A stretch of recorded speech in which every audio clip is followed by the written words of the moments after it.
do what Oso tell y'all to do. Y'all got free will. What the fuck? Why are y'all doing what Oso tell Why you y'all to on do? teacup? Huh? Why you on teacup on your Oh, backup? I'm signing into YouTube. Oh, okay. Yeah. Oso had them raid the chat with salmons. What? It Yeah. was a Oh, fun, thank pleasant you. time. Just a little What? sushi and stuff. What happened? Like, what was that about? Exactly. Oh my Why are goodness. y'all raiding the chat with salmon? Because What that's what in the bears world? like. Bears like salmon. I don't trust you. Oh, so I he don't has get some. it. There's Mm-mm. some secret message to it, and they did it. And They they're they all did saying it. salmon, sal. Like, what the What fuck is the wrong fuck? with you? Oh my gosh. Oh man, you guys are great. I appreciate each and every one of y'all. Y'all are awesome. Damn. They just keep getting you there, girl. Because the Lord our God says so. It's crazy. Oh my god, y'all got what the fuck? Y'all came up in here. The first time I seen somebody do it, I'm like, okay, that's interesting. And then Joshua just typed salmon. I'm like, wait, what? And then they just started putting the emojis, and I just started cracking up laughing. I'm like, what the fuck are they doing? Oh my Pastor goodness. Oso, Pastor Oso, y'all know better than Not that. my will, but also will. Oh Oh my my god. gosh. What the heck is going on? Y'all, we be cutting up. It's fun. Oh my god. I had a guy Oh get up man. today, thinker, and I said he was talking about all the different scripts that he's read. I said, "Oh, have you read the Red Sea Scrolls?" He's like, "Yes," and I actually think that they're really good, but people misunderstand. He gave a whole speech about the Red Sea Scrolls. Shut up. Yo, did y'all Hilarious. record that? Oh, it's gonna Damn. be a video tomorrow. I promise you that. It's gonna be a video. It was great. He Oh, did you tell him that you wrote the Red Sea Absolutely Scrolls? not. No, he's gonna have to go the rest of his life thinking that he read not only because distinctly said not Dead Sea Scrolls, Red Sea Scrolls. He said, I've read both. I was like, okay, cool. So yeah, Are you The Wow. serious? shit that they just lie about, like that's crazy. Yes. look, And honestly, like he deserves that because he was I agree. fucking lying. I agree. And Rock was like, I want to know why people would just like emphatically lie, just flat out lie for no reason. He was like, yeah, I would like to know that too because I don't know anybody like that. Damn, that's crazy. That is wild. Mm-mm. Look, let me say what's up to the YouTube fam. What's up, Steve Smith? What's up, Nanology? No, Nanology. What's up to y'all over there in YouTube land? Y'all today, in Christina's live, I didn't get to watch a lot of it because I had like a really busy day. But there was a Hebrew Israelite. There was a Hebrew Israelite on the panel, and him and Bash were going back and forth about Jesus' name and whether people are saying it right and the importance of saying Jesus' name versus saying God. And of course, he was saying the name that they always say, Yahashawu, Yahashaha, Yahashahu, whatever he was saying. And so Bash was like, "You're not even saying it right." And Oso comes off of mute and goes, "I thought his name. What did you say, Oso? I thought his name was Yodelede."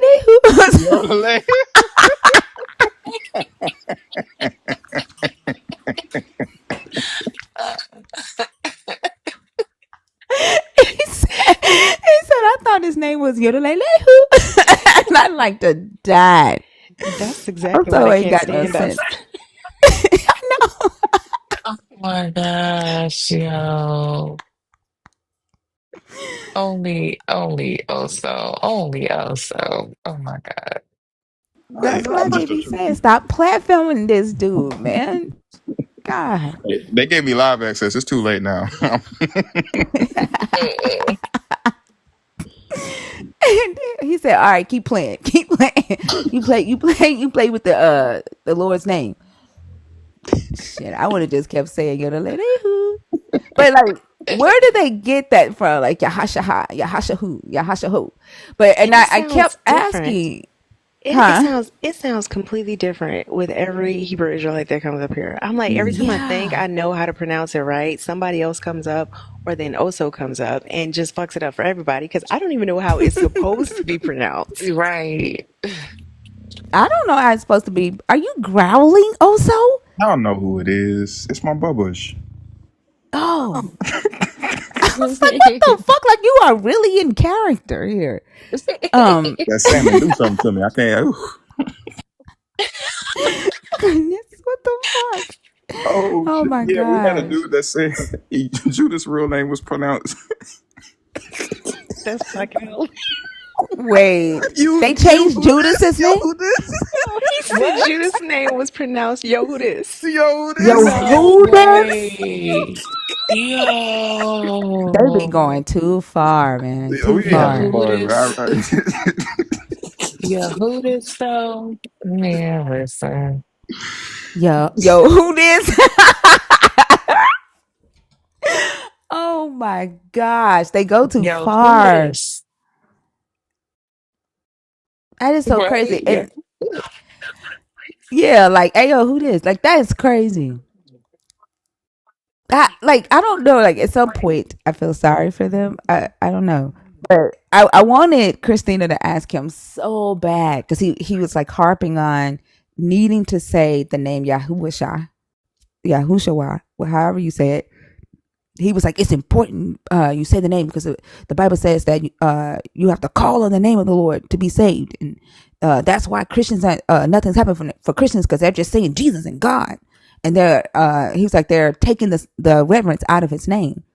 And I wanted her to ask him so bad, like, what has changed for you since you've been saying Yahushua?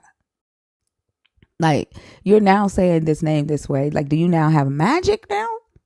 Mhm. Like, yeah, like I want to know so bad.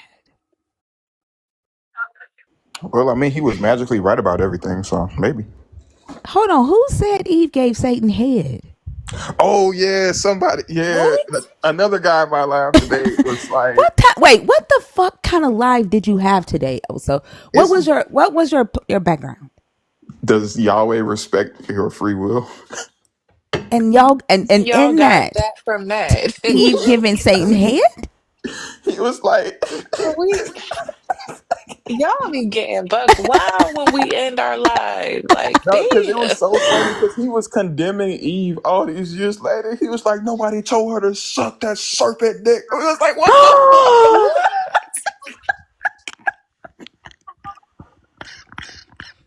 Oh my, what? Oh my god.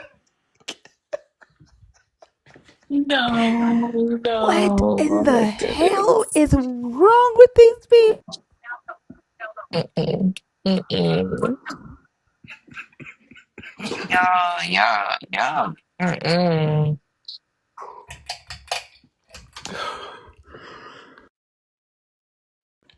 Oh my goodness, my breath just returned to me. Yeah, no, we just be having fun. Like it just be so much fun. I hear that.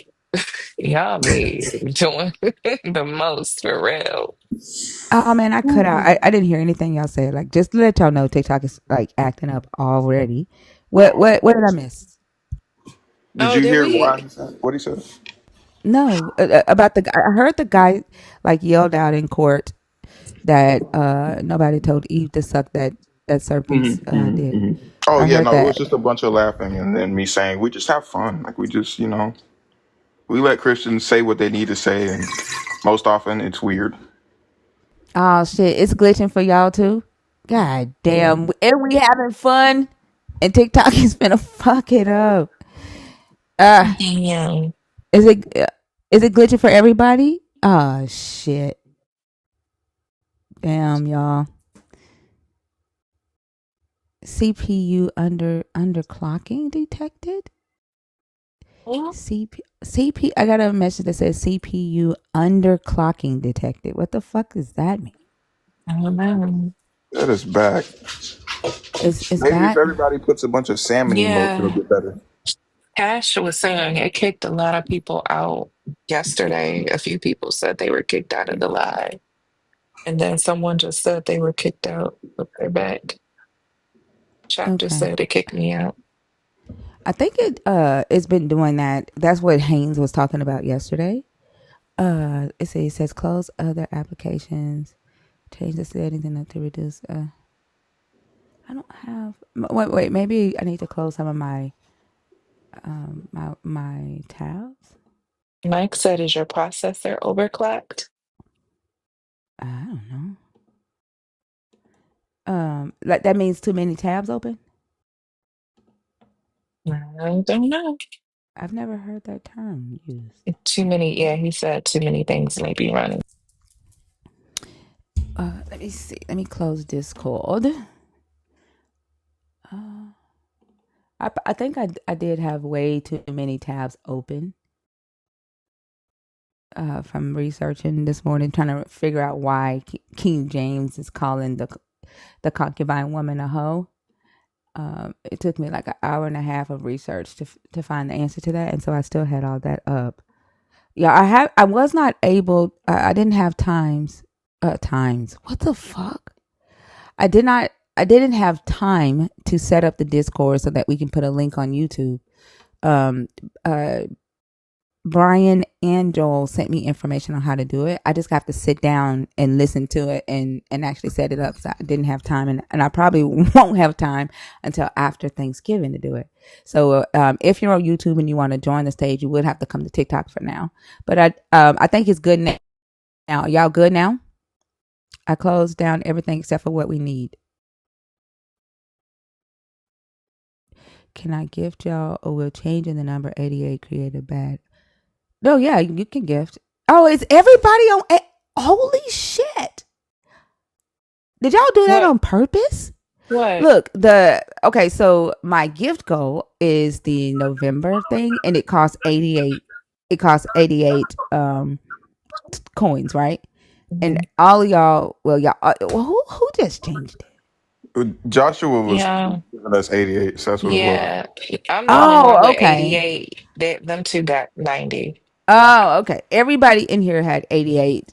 Um, Bree was asking, "Can I gift y'all or will that like create a bad omen?" I'm like, "Why is she saying that?" And then I look up and everybody had 88. I said, "Thank you, Joshua. I get it now." Yeah. Okay. So we are over 100 shares now.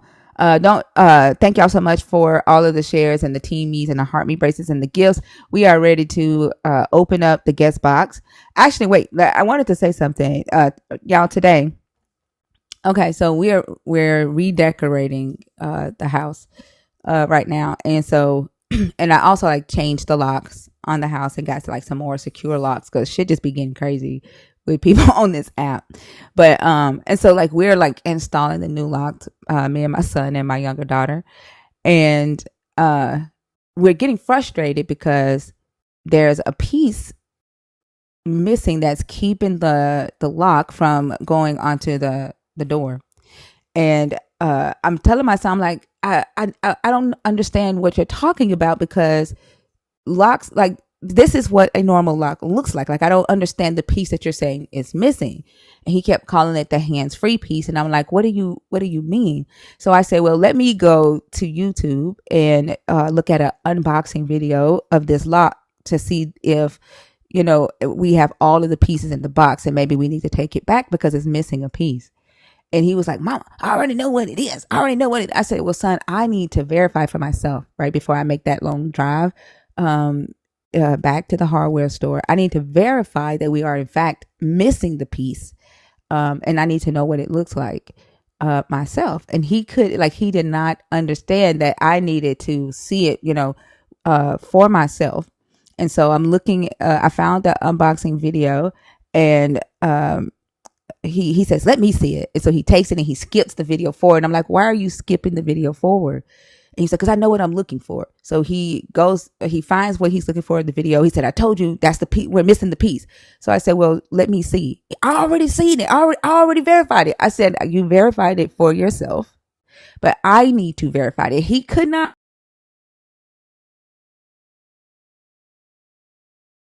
I needed to still see it for myself, even though he knew what piece was missing.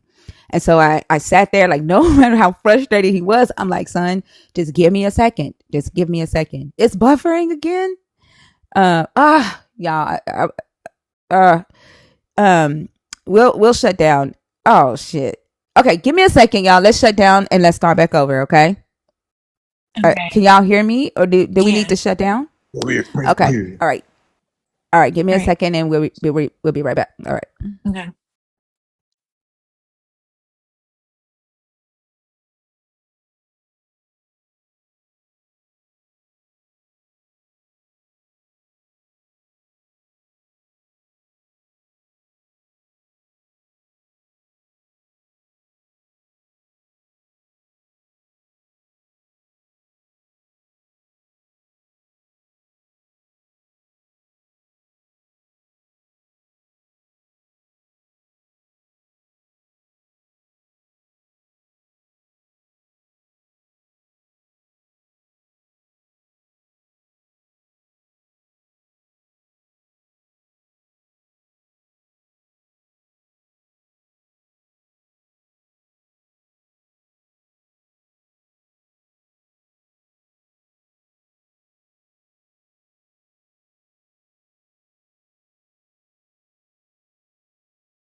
Convinced people. Convinced people.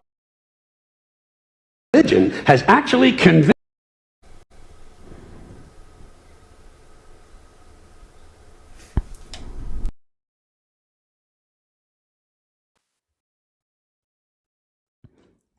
All right, y'all. And we are back. Let me know if y'all are still having lagging issues. YouTube, I appreciate y'all's patience while we deal with these TikTok technical difficulties. Let's work on getting the shares back over to 100, y'all. I appreciate y'all. Thank y'all for the heart me's and the team bracelets on the last stream. Let's work those back up so we can get back on the FYP. I appreciate y'all so much. No, like I've been watching this show called, and I'm kind of pissed off at my witchy girlies for not telling me about it. It's called Motherland Fort Salem. Yo, to me, it's super dope because it's like reimagine the witches back in Fort Salem. Instead of them being unalived, they end up making basically like a deal with the federal government, and they become an army, so they're part of the military, and it's all fucking women. This shit is super dope. We have a woman president, and and she's black, and she's one of our legends. I'm not gonna give away who it is, but she's one of our legends. Like, oh my goodness. And it's called Motherland. What is it Motherland on? Fort Salem. Um, I found it on, I think it's Prime, but I kind of went because I was like, I ain't got to pay for that, so I kind of went somewhere else. Oh, I'll let you know. I'll check it out. Yeah. Yeah, let me know and I'll check it out. What I was gonna say, so I don't know how much y'all heard, but like we're like going back and forth on me needing to verify for myself, right, what this piece looks like before I drive all the way back to the hardware store. And so after he takes the video, he's like, "Mama, let me see it." So he takes the phone and he looks at the YouTube video. He skips forward and he's like, "See, I already verified. I knew it. I knew it. That's the piece." And I said, "I need to see it for myself." he was like, Mom, I already know what we missing. He was like, come on, let's go. And I'm like, I still need to verify it for myself. I need to see with my own eyes what this piece looks like so that I can make sure that we're missing it. And so I took screenshots of it and I'm like, okay, let's go to the hardware store and show them that this is the piece that we're missing so they don't think that, we just did something with the piece.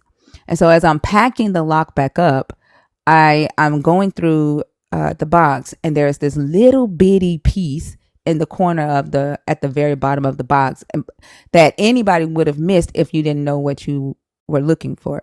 And so I pick it up and I go, is this the piece? I was like, this is the piece right here, right? And he was like, yes, ma'am. And I said, do you see why I needed to verify for myself? Because if I didn't know what we were looking for, then I would not never even paid attention to it. Right. And then we would have driven all the way back to the hardware store. And as they're checking the box, they would have said, here's your piece right here. And we would have just wasted time. And he was just standing there like, well, yes, ma'am. And he said, where the screwdriver at? But that's one thing that I learned, like with chilling with my kids today. It kind of made me think about what we do in here, right? People don't understand why a non-believer, right, would read the Bible and verify for themselves what the claim is, what others are saying. This is what you need, or I already know what you need. And then for a person to say, well, I need to see it for myself. I need to verify it for myself. That's exactly what we do. Right. And I think that's to me, it just kind of like was like, oh man, that's what we're doing on live, when that moment happened. And then, so as my daughter and I are driving to get the U-Haul, she's driving and she's like, I'm so tired. I'm in the back seat and I'm laying down. I'm thinking we're almost there because where we have to go and get the U-Haul, it's like an 11-minute, 15-minute drive. So I sit up, and I'm like, why are we on this road? And she was like, this is where the GPS took me. And I said, it took you all the way down here? I was like, where are you going? It's just like to get on the interstate. I said, but it took you all the way down to bring you all the way back up. I was like, what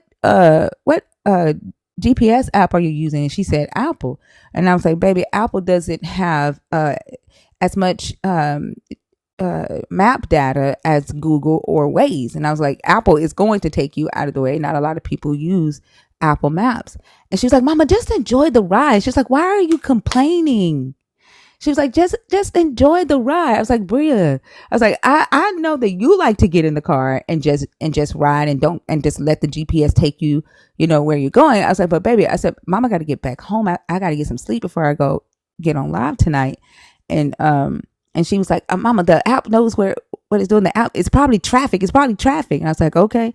So as she goes all the way out the way, gets on the interstate, she realizes that it's doing exactly what I told her.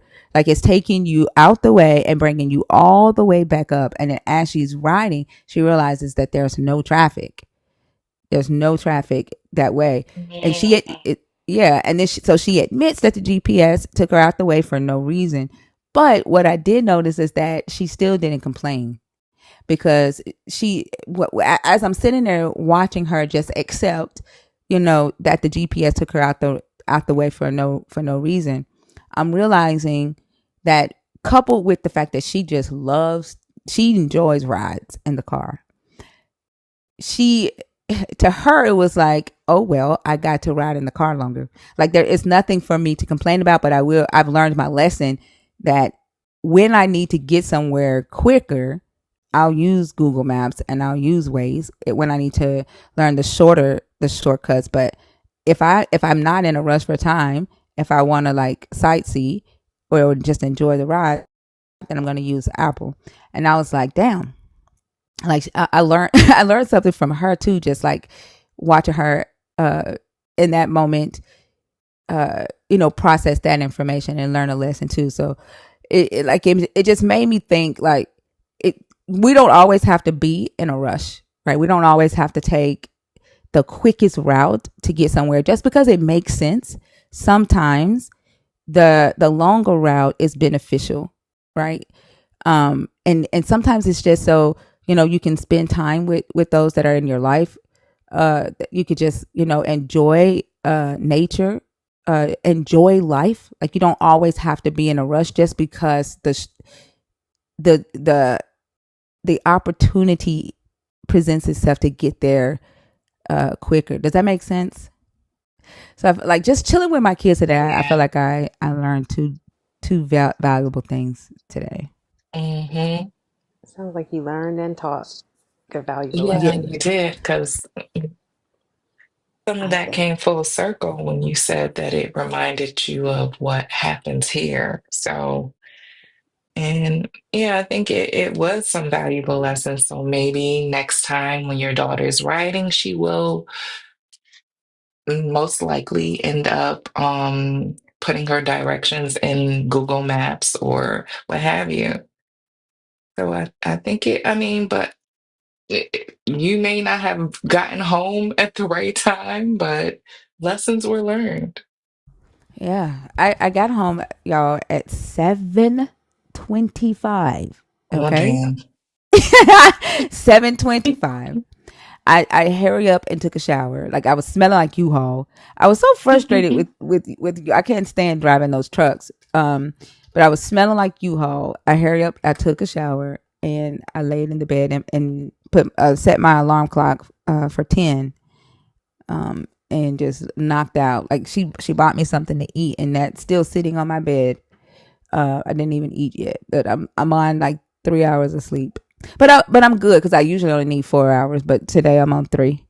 Um, but yeah, it was it's gonna be a rough couple of I can't days wait with to see the what the decoration. house is gonna look like, though. So I better get some pictures because I might Yeah, need some I'll send you some. inspiration. I'll send you some. Yeah. We almost at 100 shares, y'all. We need 10 more shares All to get to 100 right. shares. The guest box is open. We've been on live now for like 33 minutes. So if you are a Christian or if you're deconstructing, if you're atheist, the guest box is open unto you. Unto you? What the fuck did I just say? What You said happened? 3 hours of sleep. Unto Thank you. you? Oh What? She got the King James speech coming out.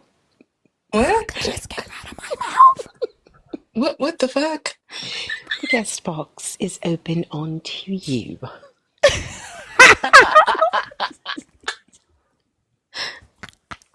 I read Oh this my Bible too God. fucking much. Are I you read this Bible too serious? much. Oh, thank God. What are you thinking?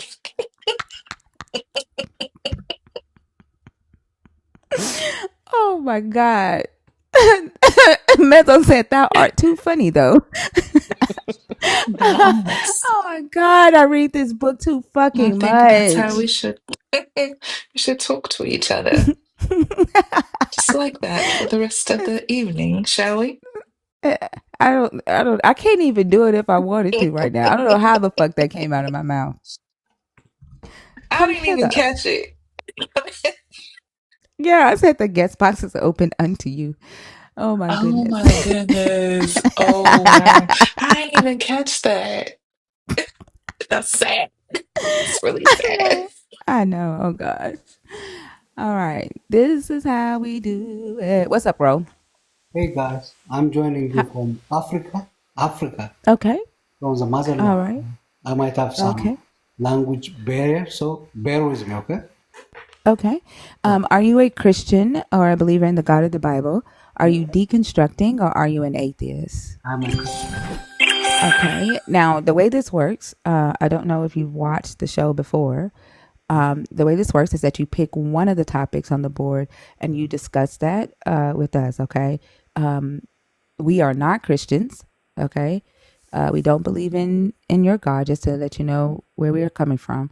Also, we ask that you do not talk while we are talking. It's better if you mute while somebody else on the panel is talking so the audience can hear. We will not interrupt you except for a couple of reasons. Okay. I haven't had to give this speech in a minute. The only people on the stage that can interrupt someone would be the host. Okay, and that's myself, Lala, and Fee. All right. But we will not interrupt you all at the same time. We will not interrupt you unless we need to clarify. something that you've said. We need to reiterate something that we've said, right? That you're not either answering. Okay. Okay. Those are the only times that we will interrupt you. And you are to not interrupt us. Okay. I abide by your law, so that's All fine. right. Thank you. I appreciate that. Which topic do you want to discuss? I mean, like the first two, the Old Testament condemns slavery, and God did not give humans free will. Okay. So, as I stated, like you can only choose one of those topics. Okay. Okay, let me choose the first one. All right. Go ahead. Yeah, slavery. As I told you, I'm from Africa, so it's not something that's happening between black and white people.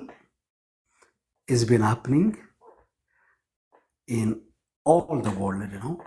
In Africa, there was slavery. There was no white or black, you know. We all are black. But those I'm people, sorry. Why are you talking about white and black and Africa? Like the topic is the Old Testament condones slavery. I'm from Africa. I'm just telling you my experience, baby. Yeah, but the topic isn't your experience, right? Address the topic that we're talking about first, and then if your experience comes up in that, then we can get to that. But like, you're not addressing the topic at all, Okay. right? The topic is about the Old Testament, the Bible, condoning slavery. Like, do you agree or disagree with that? I agree with that, you know. So, but I mean, like, I just want to give you some kind of perspective, you know. So, if you allow me to say that, it's okay. Okay, go ahead. Now that we know that you agree, Yeah. go ahead and make sure it is related to the topic, please. Yeah. In any society, those who are privileged, they try to use other people as if they are like not one of them, and they try to exploit people, you know. That's been happening in Africa, in Asia, all over the world for a very long time. That happened in America too. So when we talk about slavery, even if you see ancient civilizations, you know, everybody have the same skin color, whatever, but depending on their social status, some of them are considered to be slaves. Some of them are considered to be kings. You know? I'm sorry. Why? What are you discussing right now? Like, why are you discussing this part? I'm sorry. What does this have to do with the Bible? Yeah. And now when we come to the Bible, sometimes people people talk about slavery and they say like God is not fair. Why would God create somebody to be predominant in their life, and why would God make his own people that are created by his own image to be slaves and stuff? But this is human nature, you know. We should accept that as it is. It doesn't mean that the Bible is wrong, and you know. So you think that slavery is moral? It's not moral, but So what are you saying? It's not wrong. When you say it doesn't mean that it's something not wrong. that has been happening in this world for a very long time. What does that have to do? So just because somebody has been doing it for a long time, does that make it right that your God allowed other people to do it? Doesn't mean like Roll. Remember the rules? of Like course you can't answer my question. Right, you can't answer my question at the same time. Roll. You cannot answer my question at the same time that I am asking it. Okay, I'm listening, you know. Go ahead. When you say that everybody was doing it, are you justifying your God saying that it's okay to do? Like, what's the point of you saying that? Yeah, this is, I mean, how the world works, you know. Okay, let me tell you another example. No, no, no, I don't need another example.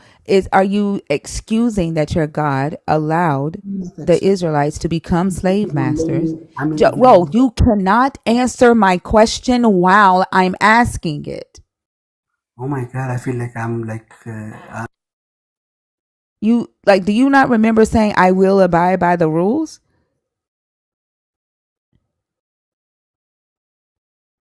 Do you remember saying that, Ro?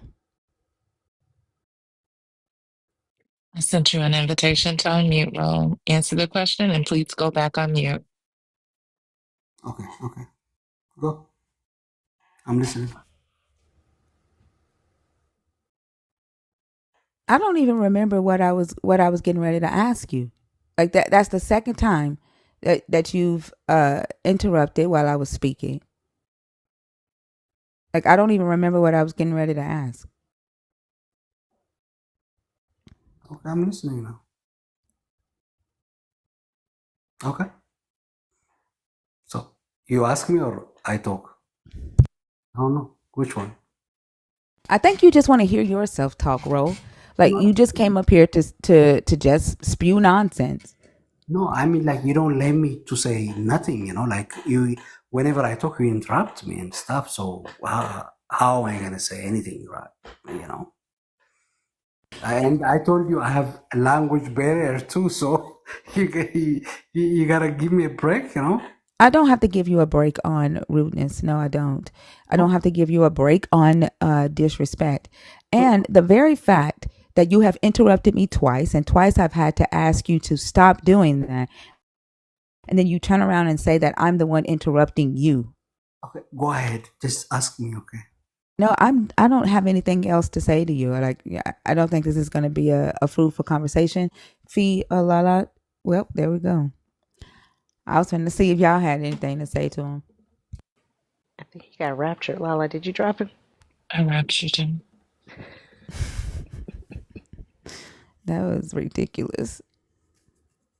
Did either one of y'all see the point that he was trying to make? Like, Nope, not at I all. ain't either. I was just, I think the only point he was making was that the institution of slavery has always been around, but that still doesn't address why it's sanctioned in the Bible by this God. I think that was the only point he was trying to make, just with a whole lot of Yeah, and words. that's why. Yeah, that's what I was trying to ask him. Like, was he trying to justify it because he was saying that it's always been a thing? Hi, love. How are you? I'm doing fantastic. How are you doing? I'm doing good. Are you a Christian or a believer in the God of the Bible? Are you deconstructing or are you an atheist? I'm all of that. Does that make sense Uh, to you? I know uh, God. no, it doesn't. But can you hold for me just a second? Roll, get out of my request box. You were removed from the stage. I also removed you when you requested again. Okay, do not request again, or you will be blocked. Okay, I'm gonna take you out of the request box. Don't request again. No, can you clarify what you mean when you say you're all of that? Yeah, that's right. Can you I clarify that, respect please? and allow all of the beliefs that you call them. I'm sorry, say that again. I respect and allow all of it. Yeah, so respecting and allowing all of it, right, doesn't mean that you are all of them, right? I practice all of the You religions. practice atheism while also Yeah, practicing a belief in a God, that's correct. while simultaneously practicing doing away with the God. Duality, Satanism, witchcraft, all of it. I didn't ask you about duality. I didn't ask you about Satanism. I didn't ask you about witchcraft. I asked, how do you identify? Are you a Why Christian do I or a need to believer? And let me identify? talk, love. Let me talk. Okay. I Sure. asked, Let I me talk. asked, I asked, are you a Christian or a believer in the God of the Bible? Neither of those. That's what I'm If saying. you said you were all, now you're neither. Yeah. Is that an issue with you? Do you want to Yeah, because label me somehow? no, Why would no, you I like to don't label think, nope, people? nope, nope. Nope. Thank you for coming up, okay? Because you went from you're all of them to now you're neither. and I think you're just here to waste time. Listen, we don't have time to play games with y'all. Please, if you want to have a discussion, hit the request, but no games.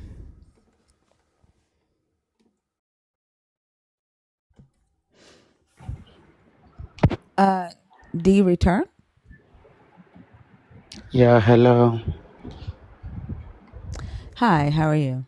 I'm fine, and you? I'm doing good. Are Okay. you a Christian or a believer in the God of the Bible? Are you deconstructing or are you an atheist? I am. I actually believe in African spirituality, so I do not know how I fall between what you're asking me.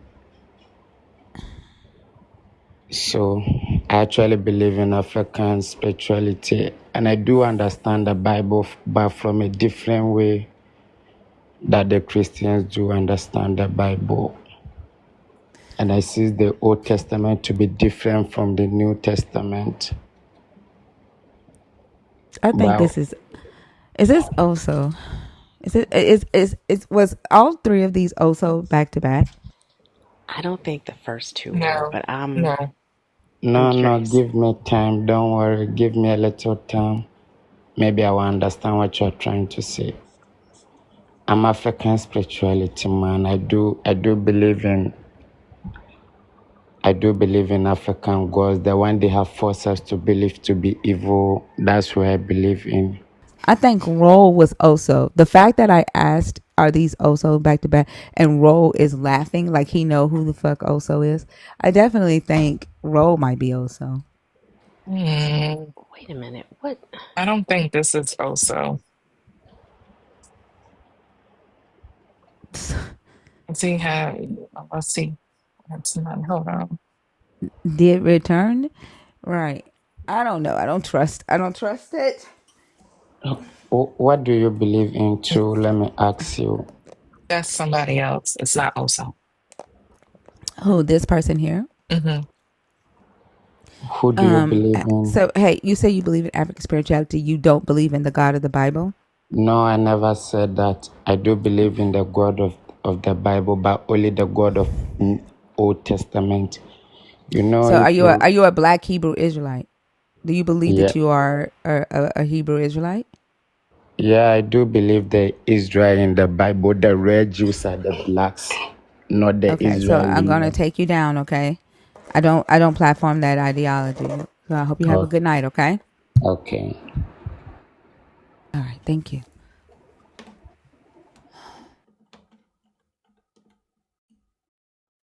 What is going on? This is not a promising start, y'all. It's not. Goodness gracious.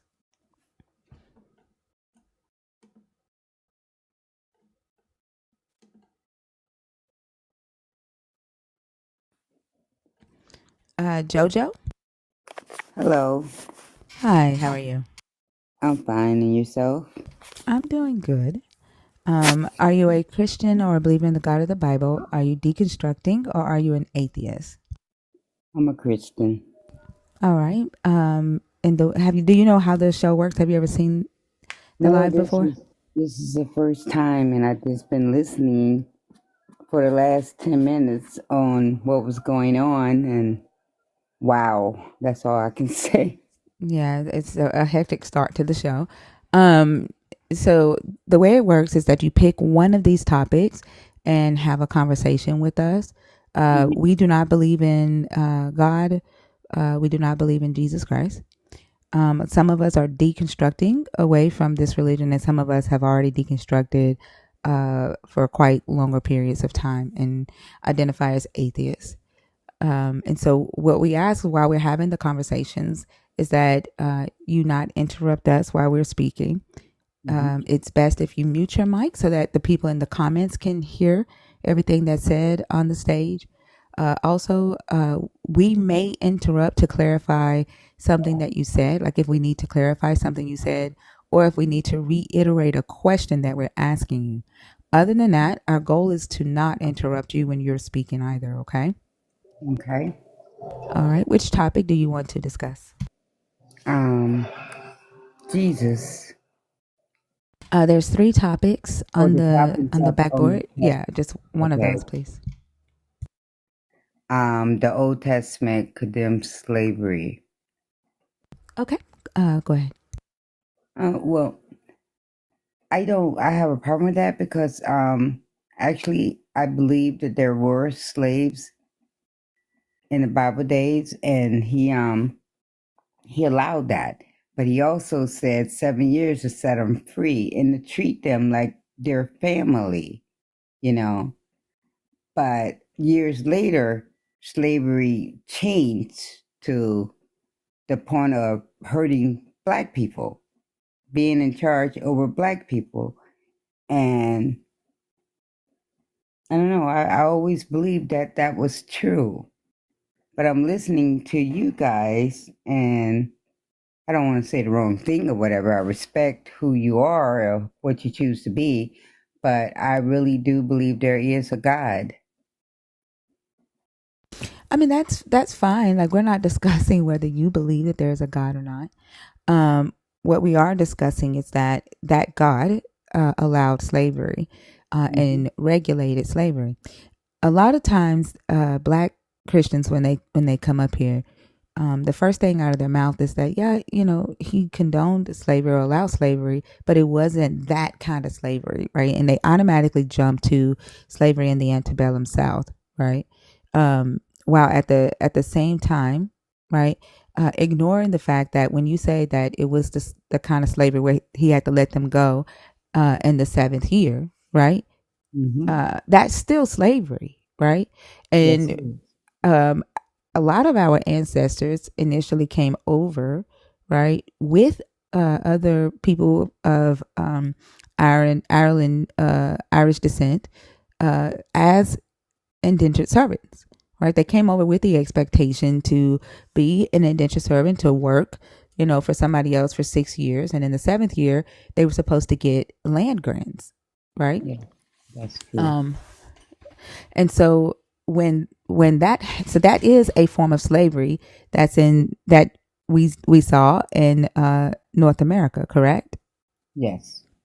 Yeah, and right now, like, we're just identifying institutions of slavery that matched what's in the Bible and what we also see in history in North America. We're not even discussing the treatment yet.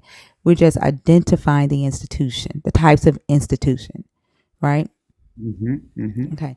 So we have identified that in the Bible, indentured servitude was condoned, and so was indentured servitude condoned in North America. Now, there in Leviticus chapter 25, verse 44, there is also chattel slavery, right? That the God condoned as well. And I'll bring it up and read it to you. But before I do that, I would like to ask, when you say, "Oh, it was only this type of slavery," where did you get that from? Like, who taught you that was the only type of slavery in this Bible that was condoned by the God in the Bible? I read it in the Bible. Okay. I guess, I read it in the Bible. And then later on, when I got older, joining my church or whatever taught us a lot about slavery in the Bible. But he also taught us that the slavery that was in the Bible, most people who owned slaves back then was people of color. We was I don't think that I don't think that it matters, right? Right. What we're talking about right now is identifying the institutions of slavery being in the Bible, and whether your God condoned or allowed those specific types of institutions. Now, there's 3 different types of slavery that was allowed in this book. Okay, and so we've identified one. And so you said that you read it in the Bible, and then at church you were taught that. So at church, your pastor never spoke about lifetime slavery that the Israelites participated in, or that was allowed in No, the Bible. he never said that to us. Okay, so let's read it right quickly together. I'm going to start at verse 39 so that we can identify the indentured servitude that we just talked about, and then we'll move into the lifetime institution. Okay. Okay. So this is probably what you've read or what your pastor would have taught from this and probably Exodus. But it says, if any who are dependent on you become so impoverished that they sell themselves to you, you shall not make them serve as slaves. I think it's important here to note this right here is a directive, right? You shall not make them serve as slaves. So he's talking to the Israelites here, right? And he's saying, if any of your family becomes so poor that they need to sell themselves to you, don't make them serve as slaves. I think that this would be a reason to the reason to say this would be because there are people being sold as slaves, and he wanted to make it known, do not do this to the Israelites. Would you agree? Yes, I do. Okay. He says, they shall remain with you as hired or bound laborers. They shall serve with you unto the year of Jubilee. This is the 7 year that you were talking about. Now, the year of Jubilee could be 7 years or 50 years. So depending on the debt that a Israelite had, they could work off that debt in 6 years and be set free, or they could spend 49 years with the slave owner and be set free in the 50th year. Then they and their children with them shall go out from your authority. They shall go back to their own family and return to their ancestral property. For they are my servants, whom I brought out of the land of Egypt. They shall not be sold as slaves are sold. You shall not rule over them with harshness, but shall fear your God. Okay, so all of this, Leviticus 39 through 44, is about the Israelites. And when you say, oh, they were to treat them as family, that's because they were family, right? Like the Israelites were a ancestral cult, right? An ancestral religious cult. So they are being directed to treat their brothers and sisters as family and not like outsiders, right? Yes. Yeah. Okay. And so when God gets to outsiders and their status as a slave, this is where you see the second institution of slavery condoned by the God. He says, as for the male and female slaves whom you may have, it is from the nations around you that you may acquire male and female slaves. You may also acquire them among the aliens residing with you and from their families who are with you, who have been born in your land. So that means that you can purchase men and women to be your slaves from other nations that are outside of the land of Israel. And then you can also purchase slaves from foreigners who live inside of Israel. And if those people who are tenant farmers, like the Israelites would rent out their land to foreigners and allow them to live amongst them, and so they would be called tenant farmers. If their children, if they had children, then they could make those children their lifetime slaves, right? But they had to be foreigners. And then he says, you may keep them as a possession for your children after you, for them to inherit as property. So they could be passed down to their children as inheritance when the father dies. And then he says, these you may treat as slaves, right? So remember the directive when he was talking about the Israelites. Don't treat them as slaves. Don't sell them like slaves. But these here that we're discussing right now from verse 44 on down, you can treat like slaves. You can buy and sell them like slaves are sold. And then he reiterates his point. But as for your fellow Israelites, no one shall rule over the other with harshness. So this would be the second type of slavery that we saw in North America, which is chattel slavery, where after, some of our ancestors came over here with the expectation to work for 6 years and then get a land grant in the 7th year, that was taken away from them. And then they were made to be lifetime chattel slaves. So this is the second institution of slavery that we see your God condone in the Bible, that we also see that was enacted in North America. Go ahead and respond. Okay. Well, I thank you for telling me about the second part of the slave because I never knew that. And are you reading for Leviticus, you said? Yes, ma'am. Leviticus 20, chapter 25, verses 44 through 46. Yeah, I guess I feel like I just learned something just now.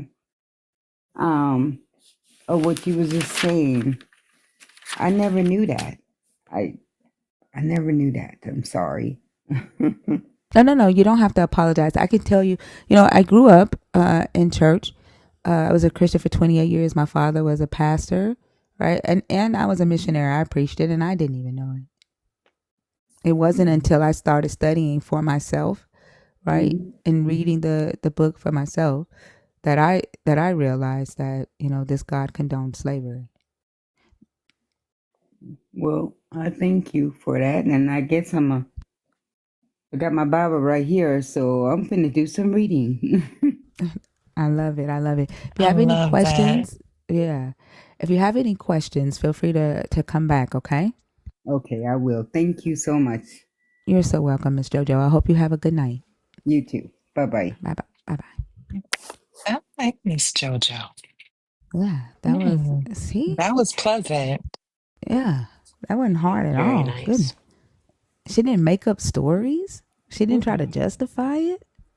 right? And like you And said, it, many It of us gets me didn't. up. Yeah, many of us didn't hear that scripture being read in church Mm, or discussed in the open at all. I didn't. I know I didn't.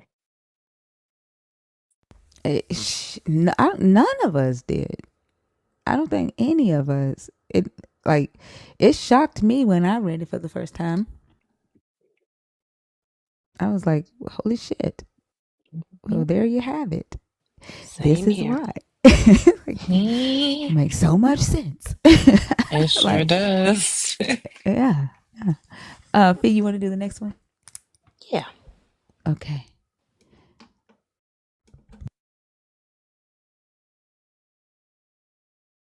Let's see who's in here. All right, go ahead. Hey, is it Talani? Tay. Tay is fine. Tay? Hey, Tay. Yeah. How are you? Are you a Christian? Are you deconstructing? Or are you an atheist? Deconstructing. Oh, Born and raised Christian, but I've had my own trials with believing. okay. What topic would you like to discuss tonight? Um, I don't have anything I want to discuss. I just know I wanted to chime in. Every time you guys post or every time you guys log in, I'm trying to get into it. Yeah, so the way the show works is Thinker has three prompts on the screen. If you want to pick one of those to start a conversation as a jumping off point, that should work. Oh my goodness. Okay. Let's do the last one. The Christian God is evil. All right, what are your thoughts on that? I would like to hear what you guys have to say. Well, I definitely believe it. The God is evil. I mean, just based on a lot of the accounts in the Bible. Mm-hmm. Honestly, even from the Garden of Eden, I feel like that was just a big setup to kind of carry out a few things that he wanted to carry out anyway, because it just Yeah. wasn't. It did not set Adam and Eve up for success. When we look at like things that we discussed with the previous guest, for example, the condoning of or the sanctioning of slavery, telling people how to own other people, where they can get them from, Mm-hmm. the segregation of the Israelites as being a special people and everybody else is like, fuck them.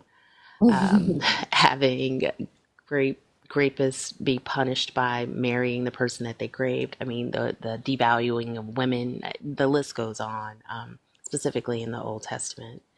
A lot of that is why I've concluded that this God is definitely evil and it's not anything I would ever want to worship.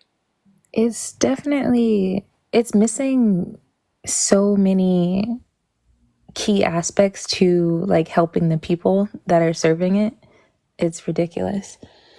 The Christian God is evil. I often come across that because there really isn't any directions on how to beat the devil.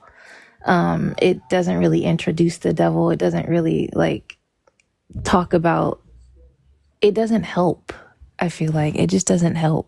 It's just praise the Lord and further his name and grow his name. And it just doesn't give us, it leaves the church with so much to desire. Yeah, Or so much to like study on their own from other people or something. well, I think it's vague enough for and contradictory enough for a lot of people to come to a lot of different conclusions simultaneously. And there's also not very much direction given in it. Like as often as people like to refer to it as, you know, this guidebook, this beacon of direction of some sort. It's not. I don't see it that way. They talk about God as this parent, but I believe parents have a responsibility of teaching their children, and all I see this God doing is punishing. I see very little discipline, because discipline is the purpose of discipline is to teach. There's no teaching. You can't teach anybody anything if you kill them. And, you know, and that's ultimately what he just goes through this book murking people throughout the whole Old Testament. Everybody that does not do exactly what he says in the way that he says it, like that's not a character that I would be interested in following anywhere, honestly. What's crazy and really disheartening to me is that there is potential in the Bible. You can tell from like the remakes and the different translations and things that the Bible might have been like a truly powerful source of knowledge or a source of well-being, really. But the translations, they keep watering it down to make God be this. I do believe in God. I believe there is a God. I just haven't found him yet. But Maybe I don't see the truth in it. You know, maybe I, and it's not to say that it's not there, because what resonates with one person may not resonate with another person, and that's perfectly fine. I just don't see this earth shattering like knowledge. I don't see these just eureka moments in this book. I really don't. Like, love your neighbor as you love yourself. Like that's not groundbreaking. it's not. It's Don't not. steal. And Don't. they give Yeah. the Bible that thing right there. Like they make the Bible just about that. But I'm reading it right now, Psalms 3, because I'm trying. I'm really, really trying, but I'm just there already. Psalms 3 is talking about breaking people's teeth. It's talking about like, what did he say? Break people's teeth and shattering the enemy and like cutting them, and like actually it's a kind of a call to action, but it's more so just a prayer. Like he's asking for that to happen. It's in the Bible, but they label it as facing a new day. Yeah, I mean, I think it's a lot of scriptures in there that kind of paint the picture of this God being extremely narcissistic, needy, and just not very keen on emotional regulation. I mean, like he pops off quite frequently for very little things. I don't see where he's that great with the virtues that he tries to tell his followers that they're supposed to exemplify. I don't see him showing them at all. Like there's not much love, there's not much patience. I think he talks about being that way, but I don't necessarily think that he demonstrates it. And yeah, I say this all the time, anything deserving of worship would never require it.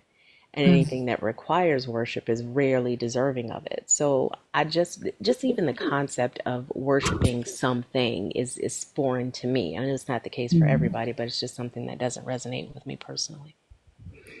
Worshiping and not like being told to do anything is kind of foreign to me. Like you're not told to change. You're not told to even face a certain direction.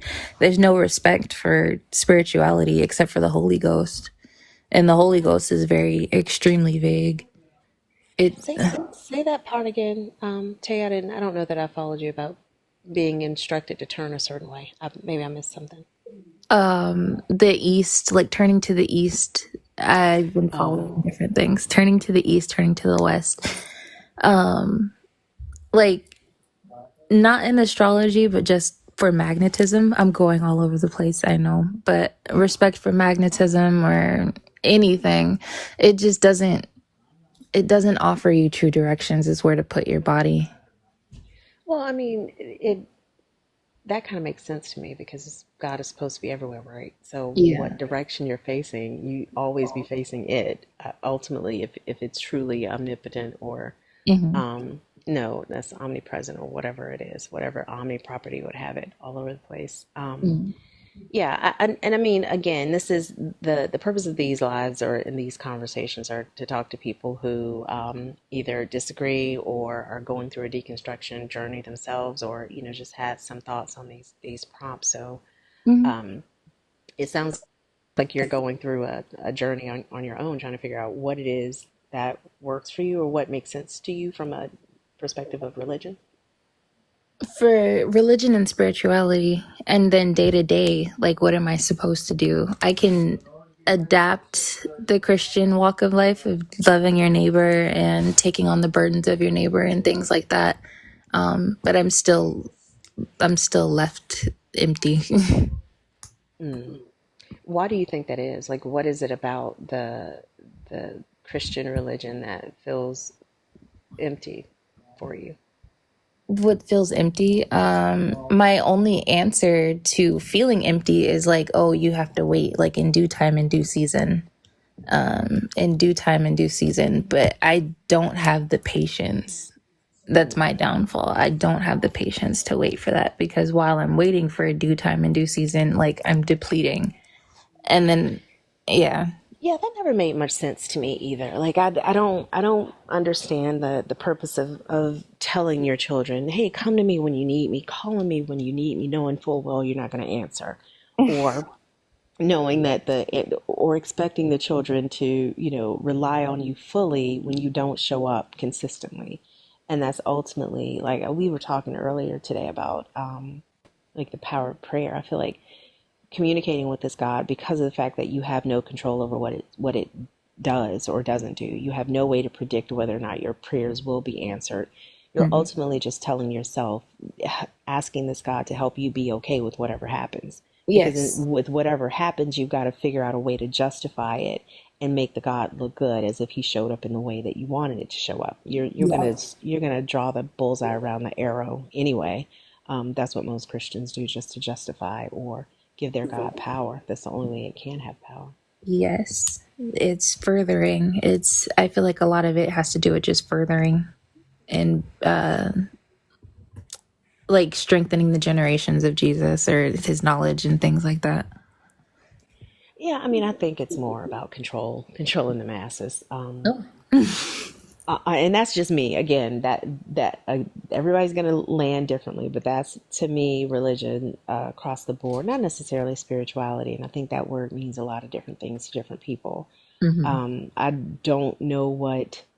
I don't know that it could even be defined because it's so, in my opinion, individual. And what I'm talking about right now is spirituality, but religion, I think, is just absolutely a vehicle for controlling individuals, controlling how they think, controlling how they move, controlling what they do, um, It telling them is. what to see. They wiped out other religions, other cultures, other like practices that. Hey, Tay, can you do me a favor? Like, can you Mhm. allow Fee to finish and then respond? That way we can hear both of y'all thoughts.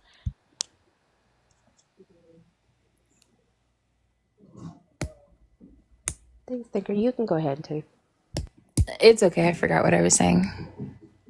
Yeah, I do think it's an element of control, and even in this religion, the Christian religion that so many believers think is so pure and set aside and holy, it's absolutely like an amalgamation of several different belief systems, several different law codes.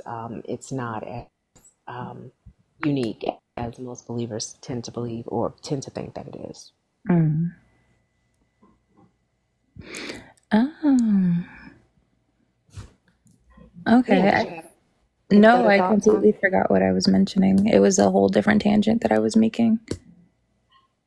Okay. Well, I appreciate you coming up. Thinker or Lala, did you guys have anything? No, I don't have anything. I didn't. Well, thanks for coming up and talking to us, Tay. Yes, thank you for your time. That was nice. All Oh, right, well, have a I good hope you night. have a good day. You as well. Thank you.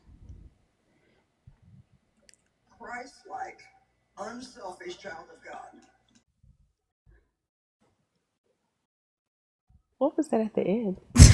Did that come from your live? I mean, did that come from your window, your box? Absolutely not. No, that was Tay's. I don't know. I don't know. Well, that was a good conversation. Yeah, she was nice. Let's see.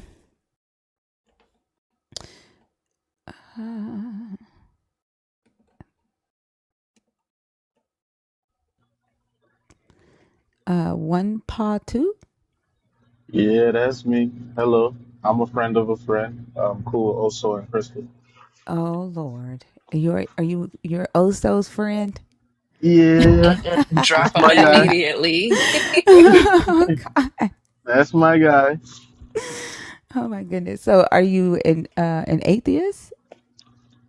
Or are you I'm similar to the young lady that was just up there. Like I believe in God, but I after I read the Bible a few times, I only read the New Testament.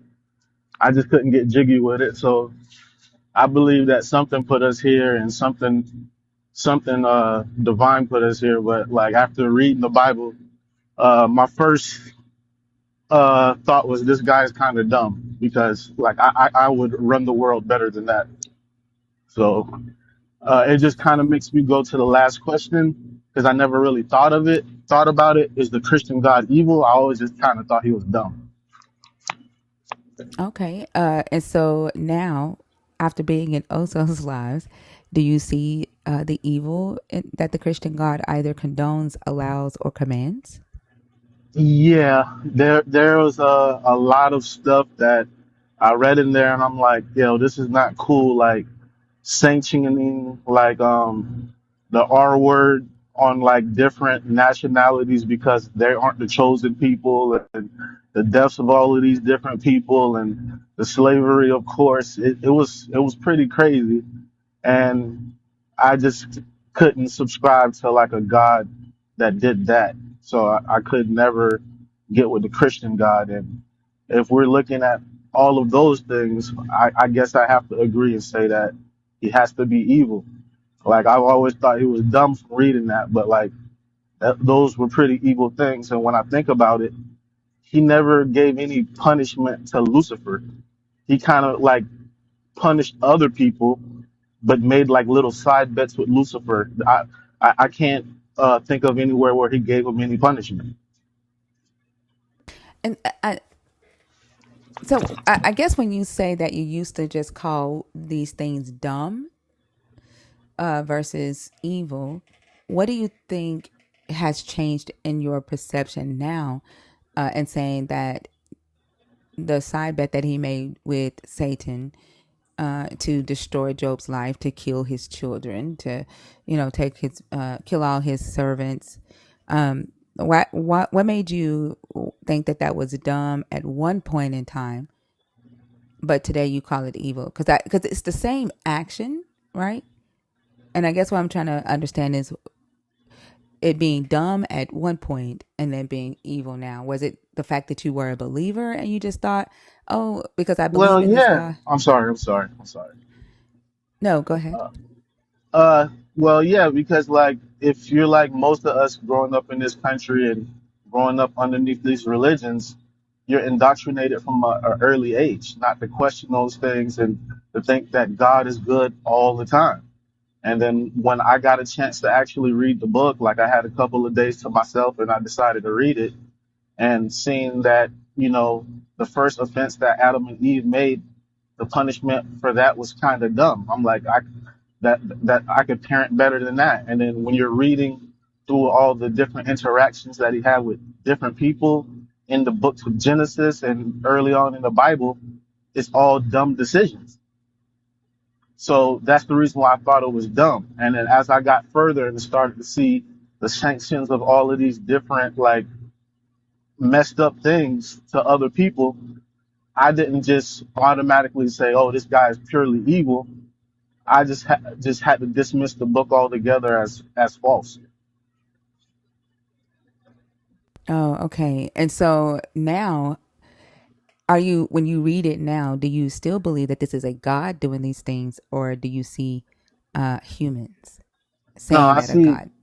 I see is definitely humans that put this book in play to control other humans.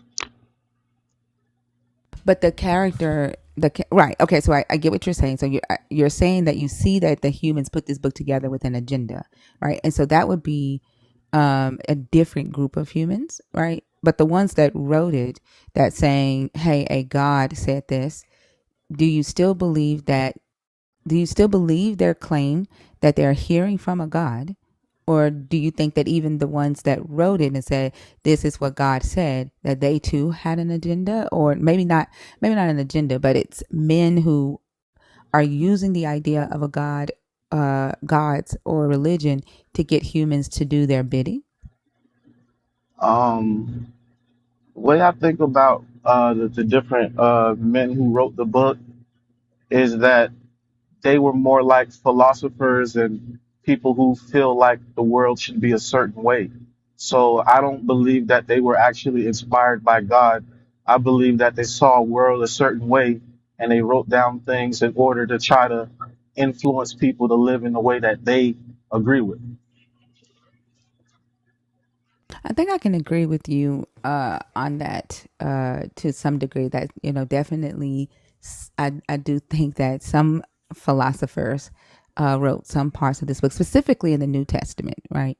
And then they dibble dabbled in the Hebrew scriptures and changed what they needed to change to fit their philosophy or their agenda. I definitely agree with that. But I think still there is. A group of people where the Israelites were real people, like they were a real nation. Mhm. And I just wonder, like, do you think that these people really believed that they were talking to a God, or do you think they knew that they were using the concept of a God, much like Babylon did, Assyria did? Like they knew the power of telling their people, "Hey, here's the laws, and the God chose me to be your king, and these are the laws that the God gave me. Thereby, they are divine." Right. And they knew the power in saying that to their subjects so that their subjects would obey them and follow whatever laws, they set before them. Um, Also to worship them. And so, Uh, like, do you think that Israel did the same thing? yeah, I'm inclined to believe that it's a mixture of both of those things. And I think I should be able to like use what you guys are doing right now as like a evidence or proof of like the inclination of humans to do that. Because like I'm going to assume that you guys create lives like these on a consistent basis in order to get people to kind of see the world in the way that you do. And I think that's just a natural thing that humans do. And they've been doing it for since the existence of language. You get what I'm saying?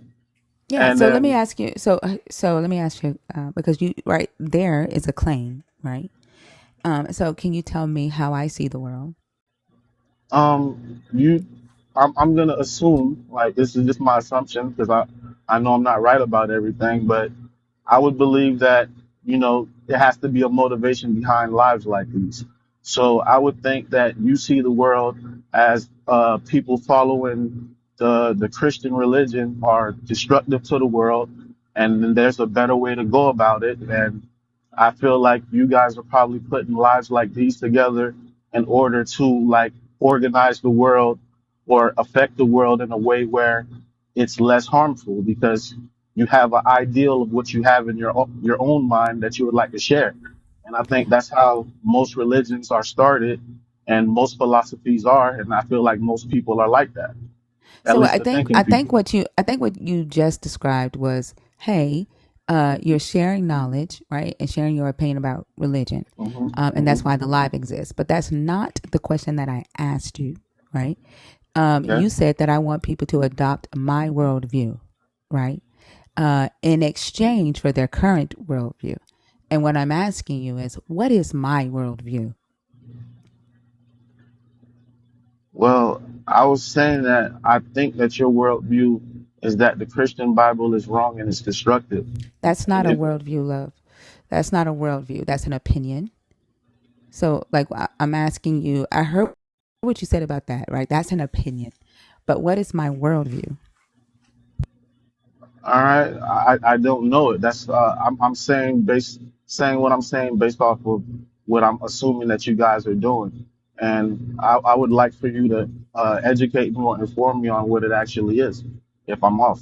Yeah. So, the reason why you don't know my worldview is because I don't share it.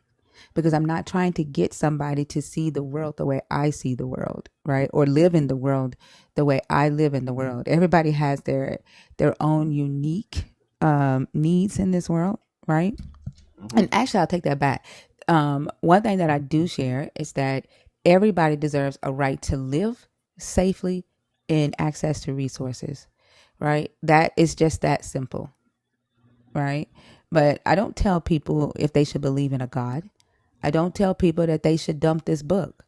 I don't tell people that they um, don't need to believe in Jesus, right? Hmm. We talk about religion and we share different perspectives and discuss different points of views. We share history in here, right? The majority of that we do in here is about objective facts and research, right? We don't do interpretation and we don't do theology.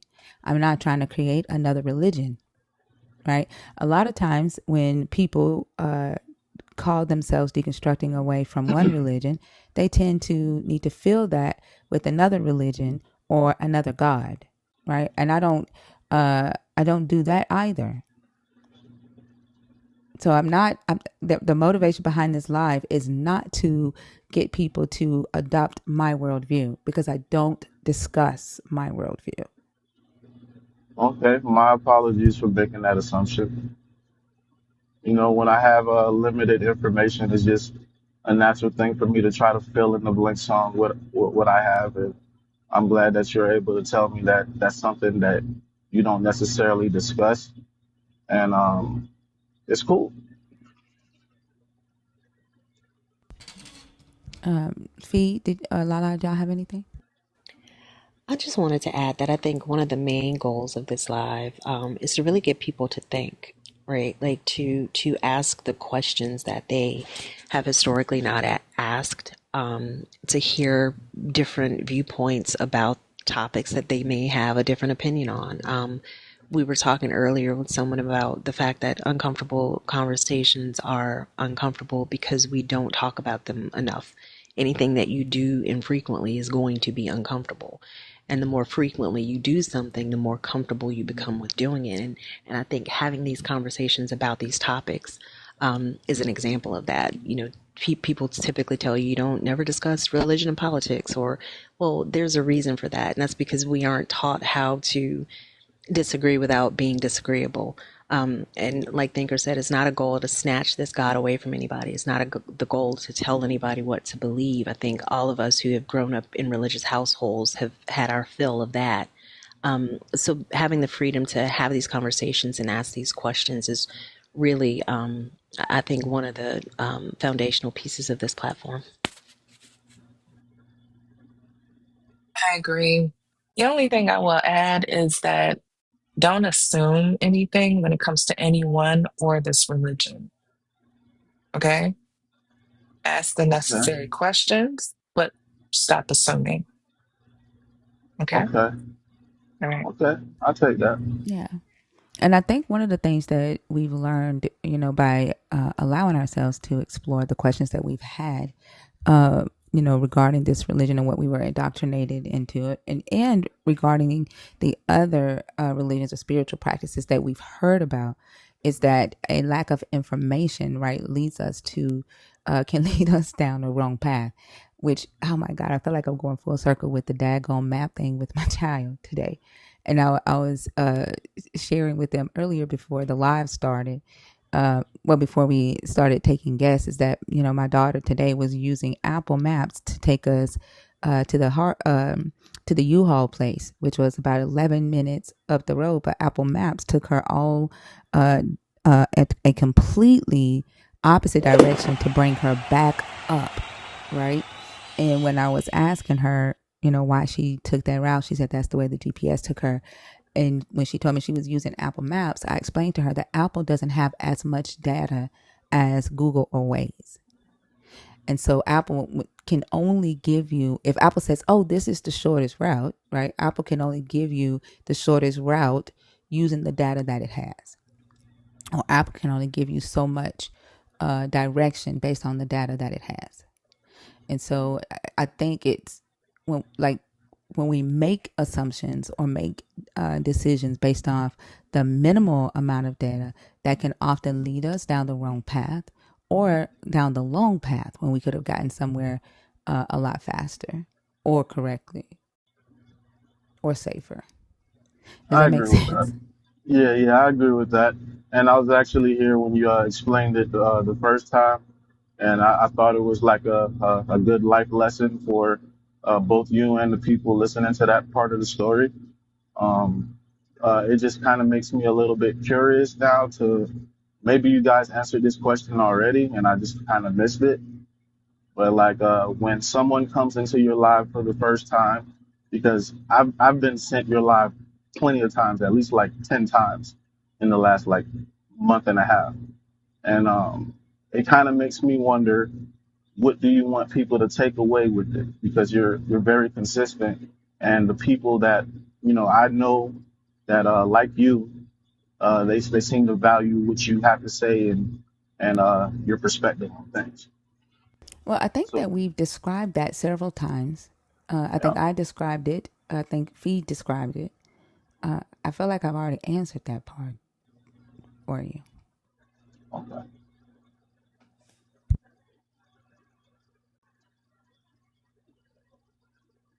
So just to examine basically what you think and what you believe in. It's just a place where they can ask the questions that they've always wanted to ask. They can critically think about their belief system, um, do whatever they need to do in this space. Okay, I respect that.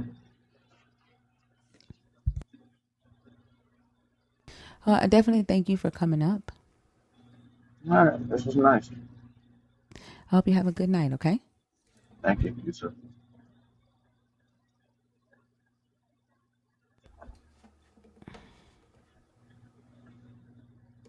Okay, three pleasant conversations in a row. We're on a roll. Yeah, that kind of it balanced out the first three. Mm, I don't know. I think I'm seeing something. I don't know. Maybe I don't know. I would have to have a second conversation with him to get a good feel on him. But I don't know. I'm wondering if you're thinking that did it seem like he was somewhat insinuating that we were trying to start a different type of religion with Yeah. okay. Yeah, and then the statement, I've been sent this live multiple times, as in saying, like, yeah, I don't know, it did not sit well with me. But again, I don't like talking about people when they're not on the stage. But yeah, it didn't sit well with me. Gotcha. Yeah. I can see that. Let's see.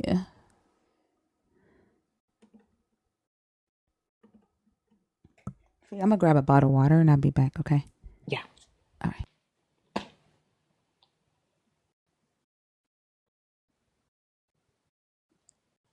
Paula, do you see Ozzy on here? It looks like a black box to me. Yeah, it's a black box. I'll drop them, see if anybody else is in there.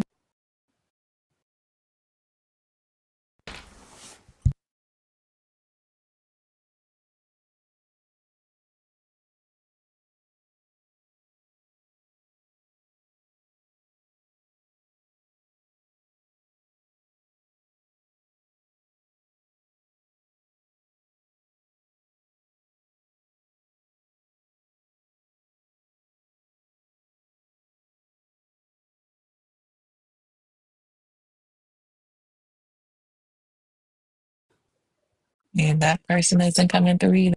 Yeah, it looks like it. Is it circling on your end?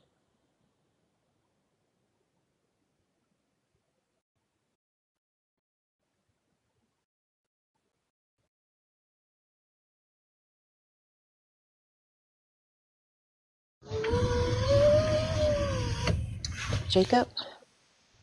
Can we go through the prompt here? Yeah. Hey, how are you? Before we get started with the prompt, though, are you a Christian, are you deconstructing, or are you an atheist? I'm constructing everything, not deconstructing. Are you a Christian or a believer of the God of the Christian Bible? Oh, absolutely. Okay, yeah. Well, go ahead and pick I'm one of the top. constructing.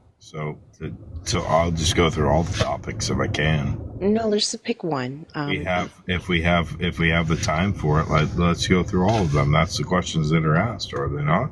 Well, just pick one topic, and then we'll start a conversation and see where we can go from there.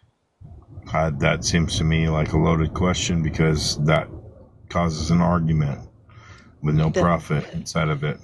What starts an argument? Me asking you to pick a prompt. What just happened? I dropped them because I'm not doing that. Nope. We're not doing that tonight. How are you going to start an argument from go ahead and pick a topic? I don't. Yeah, I got nothing.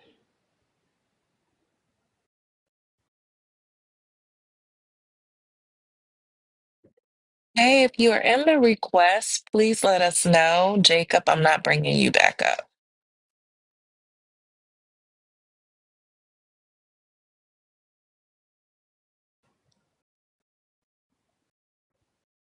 Prince? Hey there. Hey, how are you? Doing well. How are you? I'm doing well. I'm doing well. Are you a Christian, deconstructing, or are you an atheist? I don't want to be difficult, but I don't really relate to most of those labels. I am somebody that I'm not an atheist, and I'm somebody that has a familiarity with scripture of all world cultures, and so I try to really draw comparative cosmology and bring some united truth to all of it. So I can kind of speak in favor of some aspects of the Christian God and the Bible more specifically, as far as in what might be commonly misunderstood. Okay. Well, these conversations are typically geared around individuals who are either Christians or believers of the God of the Christian Bible. We sometimes do talk to people with, I don't want to call it fringe belief systems, but those that kind of veer off the beaten path of mainstream Christianity. So, as far as mainstream Christianity, I do study Greek and the New Testament, so I do think I have a voice that might resonate on subjects related to the Christos and what Christianity really is about. All right. Well, did you want to pick one of the topics on the board, start a conversation? I don't even know what topics you have. I'm open to whatever's on the board. Yeah, the three that are here, the Old Testament condones slavery. God did not give humans free will, and the Christian God is evil are the three prompts that are on this. Oh, okay. Those are the actual full. Okay. Those are kind of sensational, but fair enough. So let's go with the last one. The Christian God is evil. Can I ask some qualifying questions? Sure. Okay. So can you give me your definition of who the Christian God is? I'm assuming Jesus. That's what the vast majority of Christians believe. I don't believe in this God, so, and the people that we talk to, we get a different version of it with every person that we talk to, so it's kind of hard to pin it down. Understood. Like nailing Jello to a wall. Okay. So if we're talking specifically about Christ, and what is the inference of his being evil? The vast majority of the evil behavior that I'm referring to is found in the New Testament. I'm sorry, in the Old Testament. And most believers, most Christian believers, claim that the God of the Bible is the same in the Old Testament and the New Testament, which means that the God of the Old Testament is Jesus in the New Testament. In the Old Testament, like just, you kind of take your pick between slavery and, misogyny and rape and pillaging and genocide and all of the things. Sure. So, I mean, it doesn't seem quite fair to try to identify the Christian God in the light of the Old Testament, considering the Christian revelation is about a new covenant, if you would, through Christ. So first off, Christ's message as allegorically presented in, let's just start off right off with Matthew, is he's found by his parents in the synagogue amongst the rabbis holding court on the Torah. And the underlying principle here of what he's exemplifying to them and their failure to grasp is how they are misunderstanding the books of Moses and the teachings, and that they are applying a literal application of this text because they have lost a spiritual understanding of what the scripture actually means. And the persecution. Do me a quick favor. Do me a quick Shoot. favor. I need scriptural references to what you're saying, where he was telling them that they should not be applying a literal translation to the Torah. What scripture says that? So I said in Matthew. Well, first off, what I said is that this is an allegorical symbolism at play here. So if we look at Matthew, I want to say it's 13. I don't know if you have a Bible app, or I could pull one up real quick to do a search. Yeah, I can pull it up. I can pull it up if you could tell me. Search specifically. parables specifically. I'm sorry. Matthew. Hello, Prince. I'm telling you exactly what I'm looking for. Specifically, where he explains to them, right? When it says that, they left him, right, and they went back to get him, like a whole day and a half, I think. They went back to get him, and they found him, right, amongst the rabbis. What I'm looking for is that he was specifically telling the rabbis that they should not live by the Torah or see the Torah literally. That's what I'm looking for, that statement there. Okay. So the best example I could give you is if you search in Matthew for just the simple word parables, you will see that when his followers, his disciples, are asking him questions about the complicated presentation of his teachings, he gives them an explanation. The explanation is that he is speaking in parables, and did he tell them why that he was speaking in? Yes. What was the reason? What was the reason?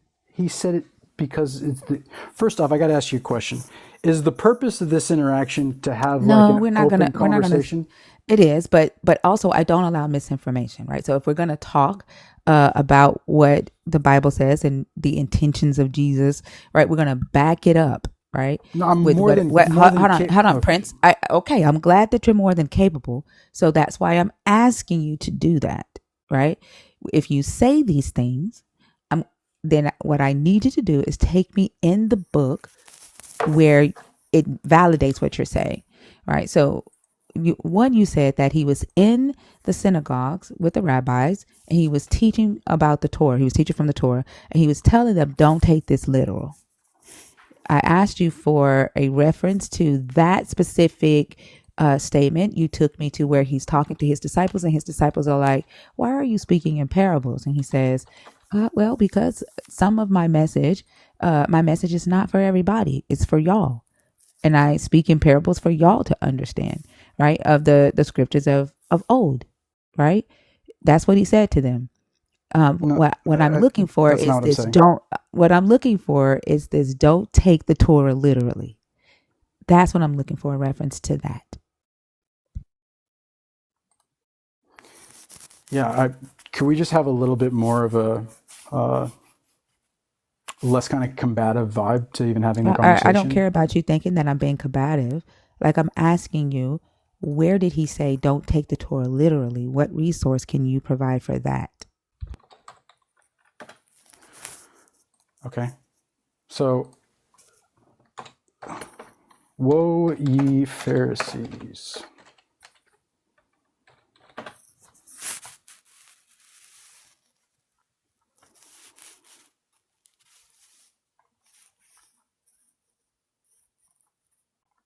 So let's look at Luke 11, 43. Woe to you, the Pharisees, because ye love the first seats in the synagogues and the salutations in the marketplace. What do you think that the meaning of this is? So he says, woe to you, Pharisees. Now, the Pharisees were the ones who did not take the Torah literally. The Pharisees would reinterpret the Torah for... Where are you gathering that from? I'm sorry, don't interrupt me while I'm talking. I did not interrupt you. Now, I really don't want to have a combative relationship while we're on this stage, okay? You asked me if I understand what's happening here, and I'm explaining that to you.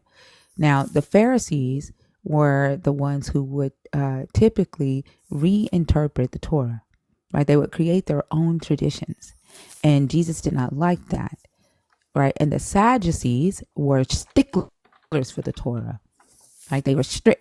They would follow the Torah, and if a prophecy came and it did not, a prophecy was given and the time came and it didn't happen, they did not reinterpret that prophecy. They didn't rewrite it. They just continued to move on, and they followed the Torah as much as they could. Not the Pharisees. The Pharisees reinterpreted, rewrote, and retrofitted. And Jesus was saying, I don't like that. Y'all create your own traditions. You ain't following what this says, what Moses says. You say what Moses say, but then you go and do your own thing. I'm afraid to talk, so just let me know when I can say, because I don't want. I'm not trying to interrupt you. I just don't know if you're finished with the thought. You are out of college, well past the age of higher education, correct? Yes. Yeah. Okay. So you've had a lot of conversations in society, work. I assume that you're married. I'm not. That you engage. I'm just a single dad. Okay. That's all right. it. So that means you've dated, right? You've been in relationships, and you've had a lot of conversations. Are you now trying to explain to me that you don't know when someone is finished speaking in a conversation, and it gives you a signal when it's your turn to speak? I've apparently missed those social clues with you because you've kind of reprimanded me already a couple times, and I wasn't intending to interrupt you, so I just didn't want to offend you. And so that means that you forgot how to have a conversation, because I asked you to not interrupt me. You forgot how to have a conversation. Is that the assumption that needs to be made if I just politely ask you if you're finished and if it's my turn to speak? It's not an assumption. It, like, literally a conversation, and respectfully, right? It's when someone's finished speaking, then you respond, right? It's just respect. Okay. Well, I'm sorry I've seemed to have offended you so much in this brief engagement, and I'll let you move on to the next person you want to speak to. Oh, so you don't know how to accept accountability. Well, there's Jesus Christ, guys. There's the spirit of Jesus and that spirit of humbleness. Like, y'all will come in here and say, oh, you need to be humbled. But the very thing that your Jesus told y'all to do, y'all can't do.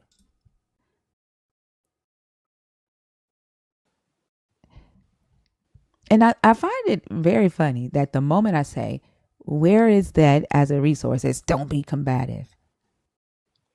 Yeah, that went kind of left, and for no reason too.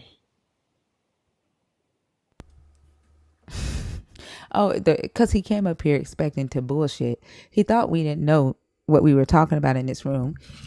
When he asked the question about what makes you say that, when I said the Pharisees were the ones reinterpreting scripture, like, he didn't know that. Like, he got the hell out of Dodge because he didn't expect to be around people who actually read this book, who actually study. He thought he was gonna bullshit us. And he learned quickly that he couldn't. That seems to be the assumption a lot of believers make, that we don't know what's in this book, which is why we don't believe it. But I think they believe it because they don't know what's in it. Exactly. Exactly. Are you okay? So I'm up. Good night. How y'all doing? I'm doing good. I'm doing great, man. I'm having a blast listening to you guys. Oh yeah, I see your comments in the comments. I see the comments that you're making. Oh, you saw them? Oh, Yeah, like I I'm just mean, making I fair, just just comments, you know? like I'm not gonna like respond to them. Which topic did you want to discuss?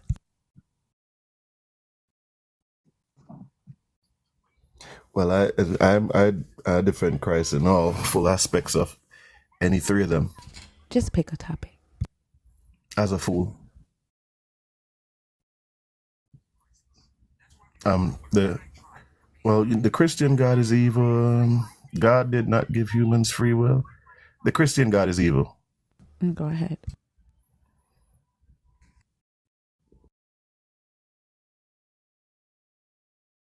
Wait a minute. I'm not. No, I'm sorry. I wasn't saying he's evil. I was picking that topic for I you said guys. go. What, isn't it I supposed said to be? go ahead. Go ahead, right? And say what you want to say about that topic. Oh, he's not. I don't think he's evil. Why not? I didn't see any evil he did. Just because you don't see evil doesn't mean that he's not evil. Why don't you think he's evil? I mean, he came literally and gave his life to save that part. Your phone is going in and out. Oh, sorry. I was saying he came and he gave his life to save people. So I didn't see the evil in that. He gave his life to save people. He like literally he says nobody takes my To give life people from me. opportunity. Right? He says that he laid down his life so that he can pick it back up again. So he can pick it back up again. Right? Correct. Yeah. So did he give his life so that people could be saved? He did it so that Yeah, he he said could I have can lay it power. down. So that he could have power, right? He said, I lay it down so that I can take it back.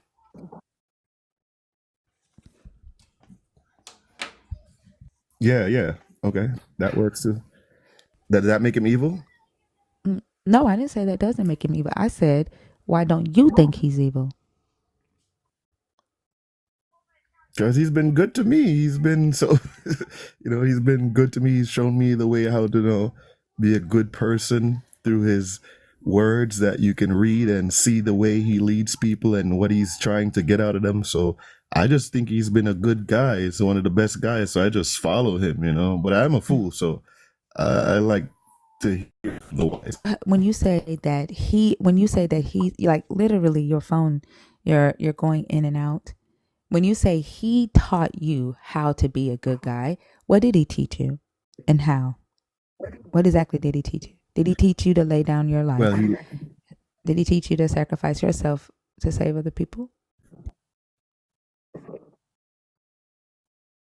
Well, he said he did that. No, I didn't say.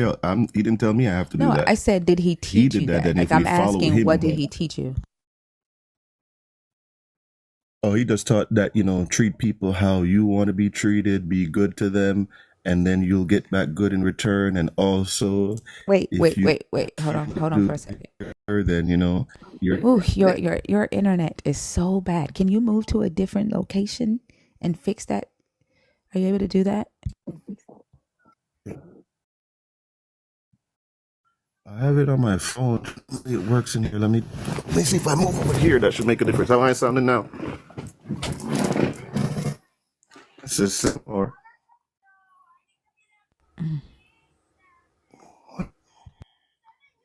Hello? Did it cut out again? You have one bar, and we're catching every other word you I have say. internet on my phone. I have Verizon. I don't know why it's doing it. Why is it doing that? Yeah, unfortunately, I don't think that this is going to work unless you're able to fix your phone.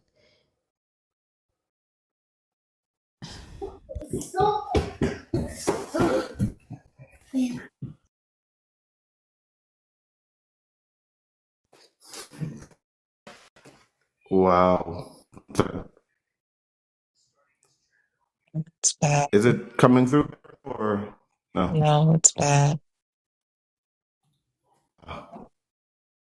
Maybe it wasn't the time, but that's cool, guys. I like playing so another time because I can see the bar and it's really low for real. So maybe it wasn't for tonight, but yeah, see, you don't guys don't see me and you see what you're doing or Sorry. Goodness gracious. He better be glad Lords wasn't in here. Because Lawrence would have had a whole ass fit over that Wi-Fi. I should have said, "Why can't y'all ask y'all God?" And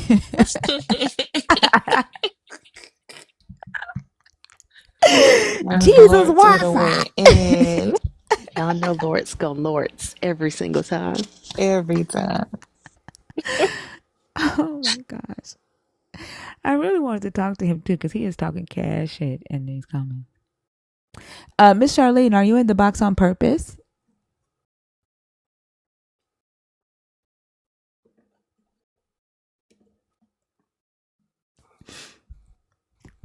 Hi Smear. there. Hey. Hi. I'm Smear. My pronouns are they, them, and I'd like to discuss the last topic. Okay. But I had one. Are you a Christian? Are you a Christian? Are you deconstructing? Or are you an atheist? Oh, sorry. I actually identify as agnostic, but I am culturally Christian. I was raised Christian, but I'm not a firm believer, and I don't go to church or anything like that. Okay. She sounds a little bit like Sound, don't she? Lala, does she sound like Sound? A little, Yeah. just a little. Yeah. Okay. Go ahead. Yeah, and I guess I heard the term qualifying question earlier. I wanted to ask one. Are we limiting sources or what we're talking about to the biblical canon, or are we allowed to bring up like apocrypha or extra material that was recently found and was not added by Constantine to the final New Testament? Does that make sense? Yeah, no, like we're discussing Christianity, and traditional Christianity does not include the Apocrypha. Okay, I wasn't sure. Then I'll let the next person come on. That was my thing. Okay, sorry. That's okay. Thank you. What's her name? Scream? Was that her name? Sorry? Smear. Smear. Oh, no. Yeah. Smear. Some days we do, if it gets slow in here, some days we will read extra biblical text. So if you want to stick around, like some days we do study those texts.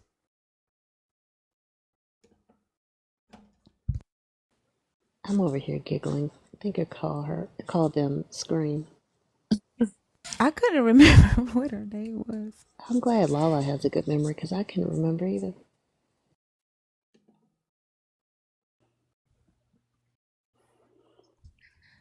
Gina, hi, how are you? Hello, Gina. Okay, not there.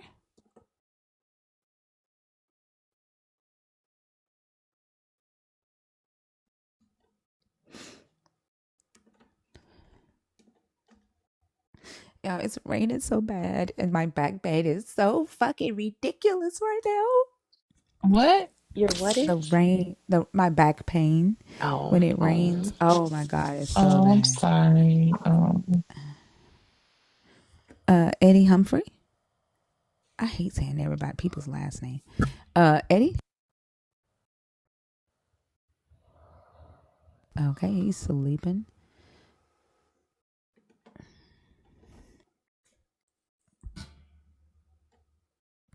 Yes, Jamichael T. We know that the Apocrypha is not canon. We know that. Adrian. My youngest son used to think that I had magical powers because I could say, I'd be like, "Oh, it's gonna rain today or tomorrow," and he asked me, he's like, "How do you know that? How do you always know it's gonna rain?" Right. Techman. Down and up with you again? Oh, what the Hello, hell? Techman. Where is he? He's behind Hello. you. Okay, we'll take you down. If you're in the guest request box on purpose and you want to be on stage, please comment so that we can bring you up.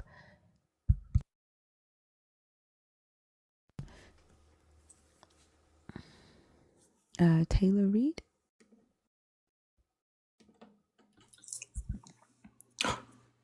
Ooh, amazing. Hi, how are you? I'm doing good. How are you? I'm doing good. Are you a Christian? Are you deconstructing, or are you an atheist? I think at this point, I'm an atheist. I was born and raised a Jehovah's Witness, but I think I've been disassociated for a little long while. Oh, wow. I'm going to pass this one to Fee. Go ahead, Fee. Hey, Taylor. Hey. Fellow XJ-Dub here. How are you? I'm doing good. I fell into this live like 2 hours ago, and I just couldn't stop listening. I was like, oh, sweet. So this is your first time happening upon Thinkers Live? Mm-hmm. That's for sure. Oh, very cool. Very cool. You want to pick a topic? Yeah, I was actually curious about the second topic because I feel like I remember most of the verses that all the talks gave for God giving free will, but I never really dug into the opposite. What are your thoughts on it?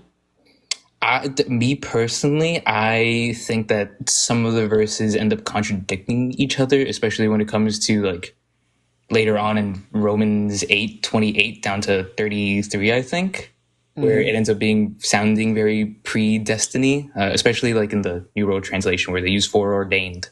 But then, I don't know, sometimes some of their interpretations say, I think for Romans 9:18 through 23, they usually ended up saying that one was an allegory for choice. So Yeah, I mean, just from a going based on the definition of free will, nobody has it, right? Because free will is the ability to act without the constraint of necessity or fate. So if I don't have the free will to neither go to heaven nor hell, then I don't have free will. I do have choice.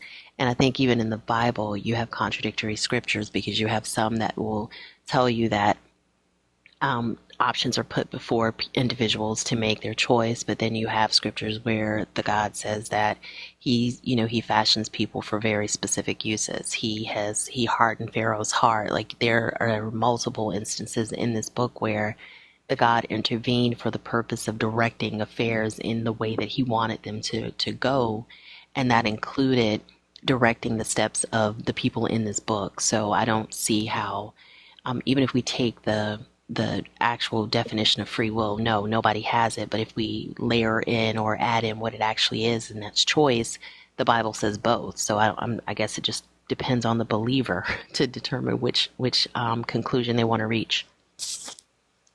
that's really fair. I always felt like during the talks, which the one that I mentioned before, Romans, 9:18 through 23, it was about God molding the clay. I think it was like one of Paul's letters. And it was, God molding the clay. But I remember during all the talks, they would always mention that, no, this was us having the choice. And then they'd immediately go into like Matthew 7 or like 7 through 11.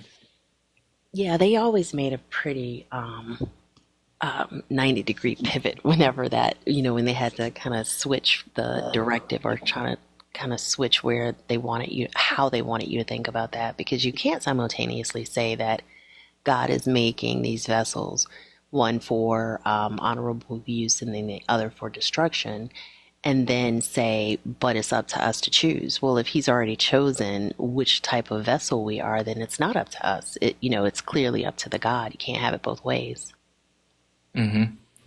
I was also kind of curious if there's any really specific scriptures. I feel like mainly in the Old Testament that you might know that kind of, besides like everything about like Pharaoh and everything, that would kind of, I guess, contradict the idea of free will for witnesses, especially. Thinker, what are some of the usual ones that we use? I don't have my Romans Bible in front of 9. me. Romans 9 and Ezekiel 36. I think Romans start with Romans 9:14 through 20. You want me to pull it up for you? Yeah, if you don't mind. Thank you. You're welcome.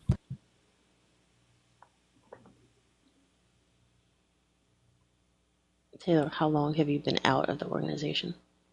I think it's been a good it's coming up on 9 years almost. Okay. Was it a heartbreak for you? Oh, it really was. My parents left first, and then Oh, I was the wow. one that was straggling behind, which was kind of something. Oh, wow. That's interesting. Are they, or what? And if I'm getting too much in your business, just say so. But are they still away from the Oh organization, or did they go back? no, they got disfellowshipped so hard that they went into straight vindictiveness. Oh, wow. But I think they've come out better for it. Yeah, I mean, that's usually how it goes. Um, can you see the scripture that Thinker has up on the Oh screen? yeah, I can. Okay, You so want me? You gonna read it? You want me to read it? um, let's see. What then are we to say? Is there injustice on God's part? By no means. For he says to Moses, I will have mercy on whom I have mercy, and I will have compassion on whom I have compassion. So it depends not on human will or exertion, but on God who shows mercy. I do think that in and of itself kind of is a nail in the coffin because it tells you clearly it doesn't depend on what we want or what we do, but it's all dependent on God's mercy. And if we have to depend on God's mercy, He's the only one who's in control of that. So that negates any of our will, in my opinion, based on the way I read that scripture. What do you think? I could see it, but I also remember exactly how witnesses would kind of say it's more of an allegory of basically Jehovah just trying to show his strength more than anything. Because then what later on, I think it's 18, or somewhere down to what is it, 20.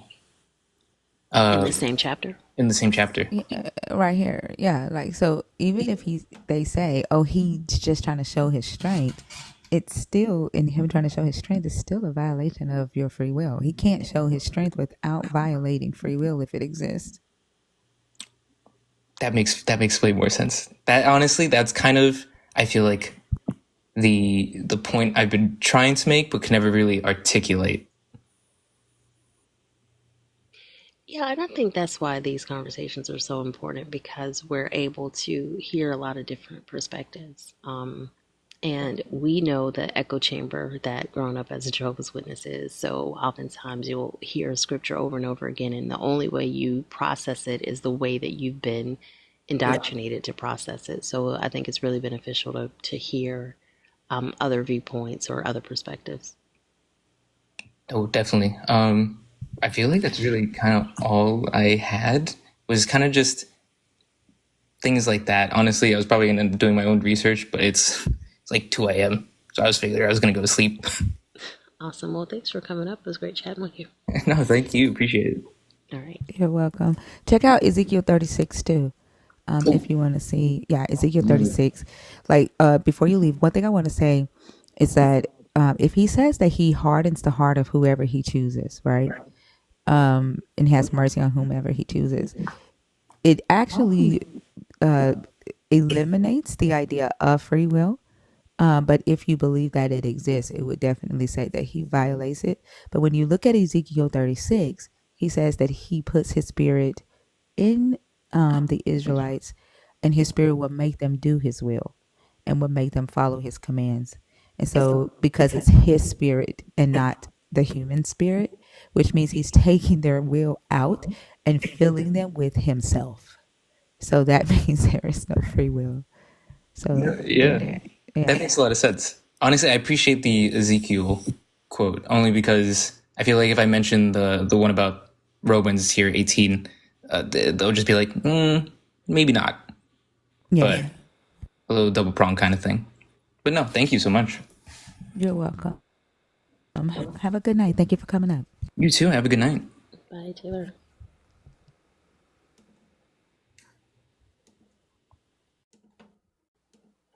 Is that 4 in a row? Yeah. Good night, Mezzo. I saw Mezzo say he was getting ready to go to bed. Good night, Mezzo. Have a good night.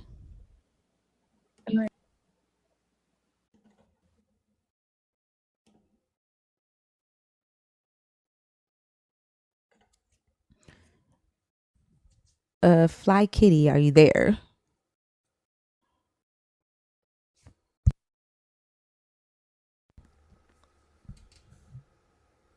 Okay, not there.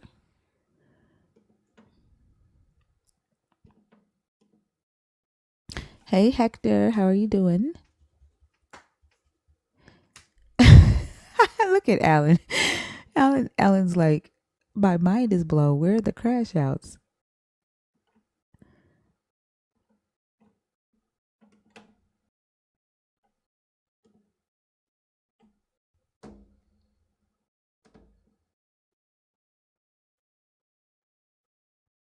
Five-star ticks. 5 star 5-star ticks. Not there. It's a black screen. Yeah.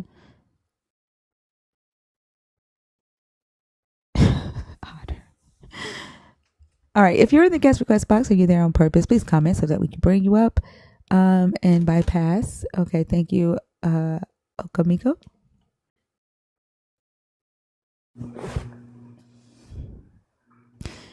It's so funny. Like, so Miss G is on YouTube, and she's talking to somebody in the comments. Like, she asked a very relevant question that we ask all the time in here, right? Like, why does God need worship? She said, if God is so powerful, why would he need my worship at all? And a Christian responded and said, God doesn't need you at Miss G. And that to me, like, it doesn't make sense, because if your response to that question is, well, he doesn't need you, then why don't y'all leave her alone for not believing in him? Exactly. Why, That you know? part. And I was wondering today, like, why do they feel like they have to, like, gather people for the God?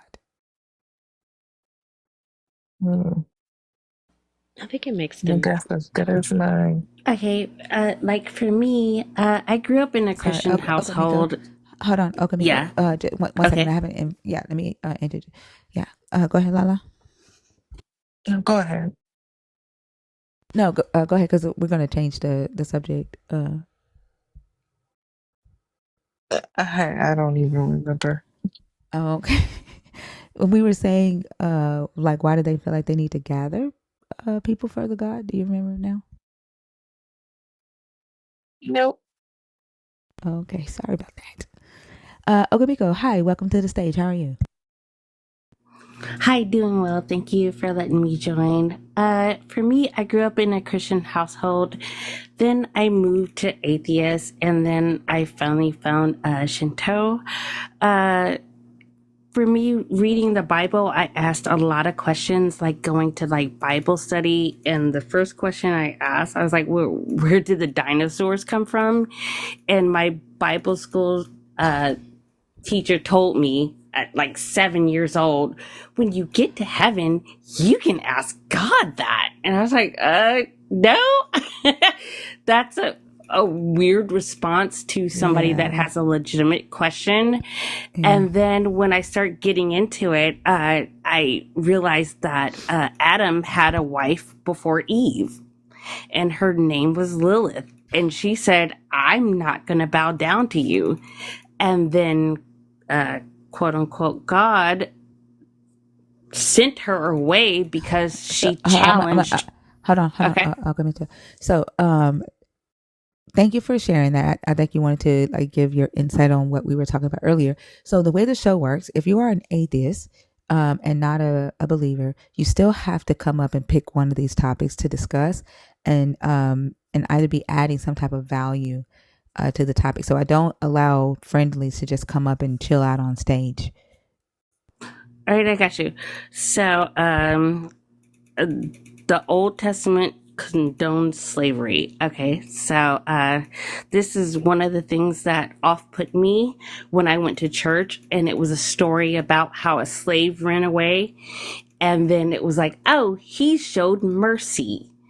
And I was just like, why are there slaves? Like, what sense does that even make? Like, it wasn't like the mercy, it was the sitting here acting like another person is inhuman or below them because they like waited on them and were less than them. I can't remember like the scripture of it, but I remember my preacher getting on stage and saying, oh, he was so gracious because he didn't beat his slave. What?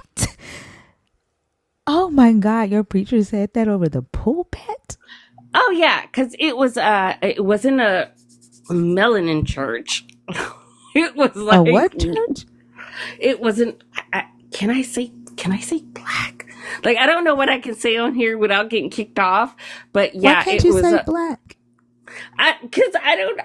Because sometimes I say things and they're like, you can't say that. But it wasn't a black church, and it was a white pastor. And he's like, oh, look how great this man was for not beating his slave from running away. And then wait, that's so the when pastor was white. The pastor was white, and the pastor was saying this to a black congregation. No, I'm. He was saying so it was not a black church.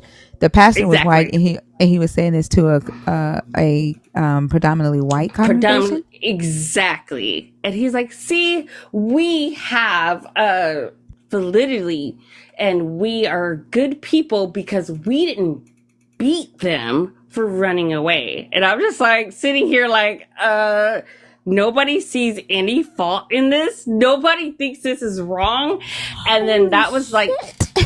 Yeah, and he was reading out of the book, honey. When I tell you he was reading out of the book, and I'm sitting here, I was like, oh, I am so done with this, and I'm not even gonna like compound with all the things that I've seen in the church. And you know them people be gossiping and they be crazy. And I'm just like, the most evil I've seen was in church.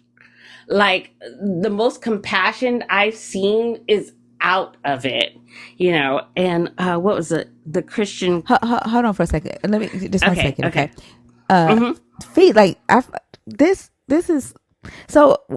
I asked the question earlier tonight. Bash has been asking this question for a really long time. Where are people getting the apologetic that the only slavery that is condoned in this book is indentured servitude? And then like you and I talked tonight and was like, never did our pastors, which my father was my pastor. I think your father was a pastor. Never did they talk about slavery over the pulpit or whatever. So I can understand, you know, why we are like, yeah, like this is happening in this book. And it shocked us. But why are evangelicals? Why are evangelicals? Because like we've seen so many TikTok videos where the pastor is up over the pulpit talking about slavery, right, in the Bible. Why are so many evangelicals coming up here saying that the only slavery that was condoned in that book was indentured servitude when they will talk about it over their pulpit and say, and then they'll say it's not the same, right?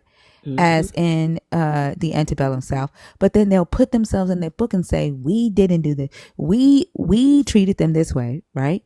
We like they'll use the word we were so good to them. Yeah, stuff like that. But then when we talk about slavery in the antebellum South and reparations, it's we didn't do it. That's when they need the distance. Yeah. Wild. It's all about convenience. It's all about controlling the narrative. Hold on. I'm sorry. Hold on. Yeah, I was just saying it's all about controlling the narrative and utilizing the text to their benefit to create the story that they need to create. I think it's the story as old as time. And when they come up here saying it wasn't, you're lying, he did not condone slavery, they most likely have sat in a church where the pastor have already told them that he did. Probably so, and just justified it in some sort of way, because they're really, really good at that, figuring out a way to do that. Why are you telling us that Keish?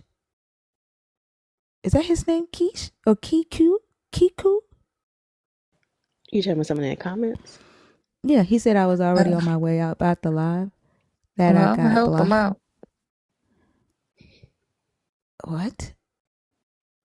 But yeah, Okamiko, go ahead.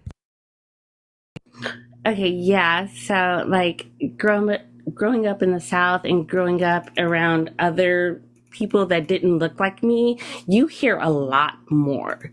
And the way they validate what or try to make you feel lesser or try to like take your accolades or whatever and like look how good we were to y'all. And like one of the things that my dad taught me was like they are putting Christianity in there to solidify us in a space that they want us to be in. Like they don't even believe it. Like they don't. Look how many of these big pastors have went to jail for PDFing or PDF. Hold on. I don't know what I'm allowed to say. I don't know what I'm allowed to say. Like most of the preachers, I know what everyone you in mean, but hold on for yeah a sec. yeah sorry. Hold on. So I want to make sure, right, that we're not like using like a generalized term here. Like when you say they, who are you talking about? I'm talking about the people on the pulpit are the worst offenders. Oh, okay. Thank you. That's why I was trying to figure out who you were talking about. Go ahead. What were you saying? Okay, so most of the people that are in churches are in hierarchies or whatever. Those are the worst offenders. Like when I walked into that church, when I walked into that mayonnaise demon church, and the way the preacher was like rubbing his hands, looking at me, I was like, ooh, I already know this is going to be odd.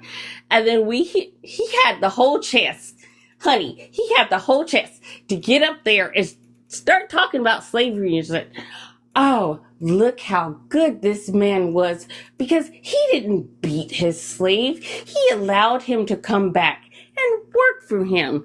And I have so many stories about like the Bible because I read it. I was, like I said, I was a Christian. Okay. And I was just like, this seems weird.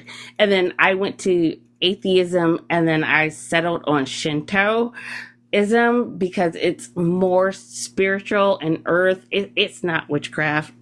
Sorry, Mom. I know you're in heaven looking at me, but it is not the same. But a lot of these people that are trying to indoctrinate us into believing this, they want us to be oppressed our entire lives. And if you're going to be oppressed by a book, like, yeah, Christian mythology is great. So is Greek mythology, but I'm not going to sit here and follow it my entire life. I'm sorry, I'm rambling. No, I agree with you. So I have some. So you said that you were raised in the South, away from people of your own culture, and I don't want to assume. Can you tell me again what your ethnicity is? I'm Black and Filipino, but Okay. I grew up mostly around Black women. My mother kind of denounced the Asian side, so I don't speak Tagalog or anything like that. I just grew up, and then my mom's family was always in the Philippines, and it was always like, be American, be American, be American. And it was so imposed on me that I felt bad about my other side. You understand what I'm saying? And who was imposing that on you? Was it the people? So you said you grew up around mostly Black women? Yes. But you went to a predominantly white church? No, I went to the white church when I married my husband. Oh, and okay. then and then when I married my husband, he's sitting there and he was Laotian. He wasn't even white. and I hadn't been to church in forever. And I was like, I don't even want to go to church because I had bad experiences in the church because that's where all the PDFs are. And I had like really like Girl. trauma. Oh, if you call them PDOs one more time, I I'm sorry, swear I I'm don't gonna know lose what it. I'm allowed to say. She said I don't know what I'm PDFs. because when I get on my live, I get banned just for like brushing my hair or whatever. But like when I went there, I was like, all right, I'm gonna go to church because you want to go to church. And then I get there, and it's the same thing. They're rubbing their hands with them nasty eyes. You know the pervert eyes. We all know them pervert eyes. You know, and I'm sitting there and I'm just like, okay, here we go again. And then this pastor gets on stage and he's like, slavery wasn't that bad. And I'm like, yo, this is Was why that I the don't. last time you went there? Was that the last time you went to Yeah, the I church? was so done. We divorced after that because he was also one of those that wanted Wait, to be with the he man. was down with that? Oh, yeah, honey. Girl, when I tell you, he was just like, I don't know what you're mad about. I'm like, did you not hear what he was saying? He's like, yeah, the moral of the story is be obedient. Honey, yes. The moral of the story is just be obedient and be gracious when people show you kindness. Thanks, Bible. Like, what is this Bible? I don't understand it. Wow. And like, kudos to you. Okay. Kudos to you for divorcing him. Yes. Yeah, definitely.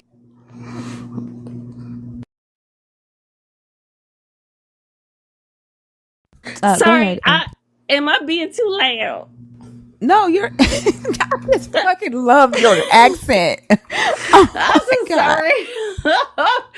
Like, I'm you trying know, to figure out where it's from. What part of the? Where did you grow up? I grew up in Hinesville, Georgia. See, Southern girl. I'm a Georgia girl myself. Hey, let's go, Georgia. I know where Hinesville is too. Do you really? Nobody knows where that is. I do. I have to say Savannah. And then they're like, you don't sound like you're from Savannah. And then like, they're like, are you from, like, when I moved out to Washington State, they're like, you from Atlanta? I'm like, no, I can't drive there. There's too many lanes. Like, I'm not from Atlanta. But people introduce me like I'm from Atlanta. I'm like, dang it, I'm not. I wrecked my car there. Anyway, so let's get back to God.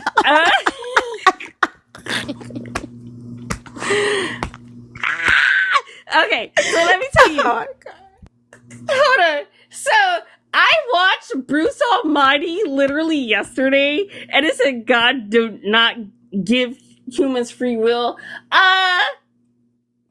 Isn't free will choosing what you want to do and what you don't want to do? Right? Not really. It's free will is being able to do what you want to do, and making that decision without making the decision with like saying, "Oh, I need a thing, so because I need this thing, I have to choose this," right? Or if there is like a fate or a consequence or a reward, I have to choose this. So those two things have to be absent of your decision making in order for there to be free will. Okay, so if God made hell and he said you're going to go there and you're going to burn for all eternity, doesn't that take free will away? Or is that just me? Yeah, but most Christians don't agree with that, but yeah. Oh, okay. Well, you know what? I don't even know what to say about that. But I will say this. Sorry. I'm happy right now because people are listening to me for once. I love that. Oh, thank you. But yeah, when I was watching that movie, because they're like, you need to watch this movie, and then like it's another white guy Sorry, can I say that? It's a white guy and he gets the powers of God. And you know what he did? He wanted to make himself a news anchor. And I'm sitting here and I'm just like, what is this movie? I don't understand. And it just kind of like confirms with me that God is so selfish that it's just like, it's all about me. Oh, let me tell you something my grandma said. My grandma said that God is a jealous God. And I'm like, isn't that a sin? Isn't pride a sin? And this is one thing, like, my grandma told me when I was a wee bitty little girl.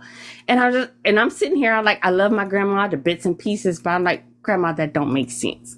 And he done sent Lucifer to hell, and Lucifer was just like, I'm pretty. Like, that's all. Lucifer just ran around and said, I'm pretty. And then God was like, oh, I don't like that. You gotta go to a whole nother realm. And I'm like, damn, why can't Lucifer just be pretty? Like, dang. Like, can I say I'm pretty? Is that all right? Is that all right with y'all? Dang, why God gotta be so stuck up? And then when he made the girl turn into salt because she just looked behind her shoulder because shit was going down behind her back, you turned the whole girl into salt. Didn't he let other people get eaten by bears? There's a lot of things that God did, and I'm sitting here reading my Bible, and there's like, these are good stories. I'm like, God's a dick. Like, he's such a dick. Like, why? Sorry, I'm gonna land my plane. I'm so sorry. No, thank you so much for coming up. You are hilarious. And absolutely adorable at the same time. I appreciate you for coming on the stage. Lala and P, did y'all have anything before she go? I'm over here cracking up. Yeah. I got so many takeaways right now. Like, thanks Bible is my main one. So thank you for that. I really appreciate it. Yeah, for sure. Thanks, Bible. Dang, I have nightmares. I'm like, and they're like, Jesus is watching you. I'm like, but why? Like, no, don't be watching me. You weird. Get your beard out of here. Also, like, let Satan be pretty. Yes. That took me out. Yeah, Lucifer just walking around. He's like, "Hey, look at my wig." And Jesus is like, I don't like that. You need to go to hell." He made a whole realm just for a dude that said, "I look good." Honey, that's your God. That's your God. Because I'm gonna go straight to hell, but I hope it's fun. It's gonna be better than heaven because y'all boring. That is so funny. That is so Yes. funny. All right. Thank you so much for coming up. Before you go, I want to play something right now.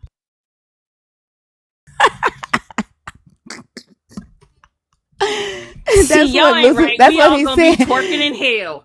We all gonna be twerking in hell. Y'all ain't right. Y'all ain't right. I'll bring the chicken wings. Oh my God. Thank you so much for coming up. I hope you have a beautiful night, okay? Yes, you too, ma'am. Praise be to Jesus. Oh my Have a good one. Oh my God. I like to die when she said PDF at first, and then somebody was in the comments talking about flash drives.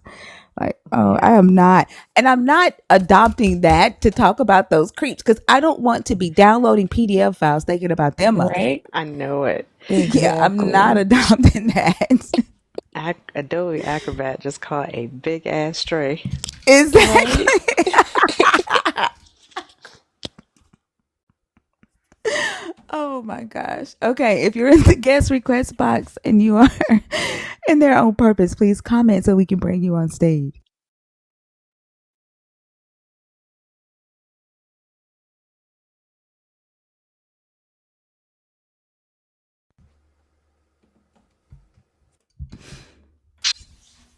Hello, Ra. How are you? Oh yeah, how y'all doing? I'm doing good. How old are you, Ra? Oh, I'm old enough. How old are you? I got a question. How old are you, Ra? Answer my question or I'll take you down. I'll talk to you. I'll talk to you another time. All right, bye. He knows, yeah. Yeah. Uh, all right. If you're in the guest request box on purpose, please comment so we can bring you up.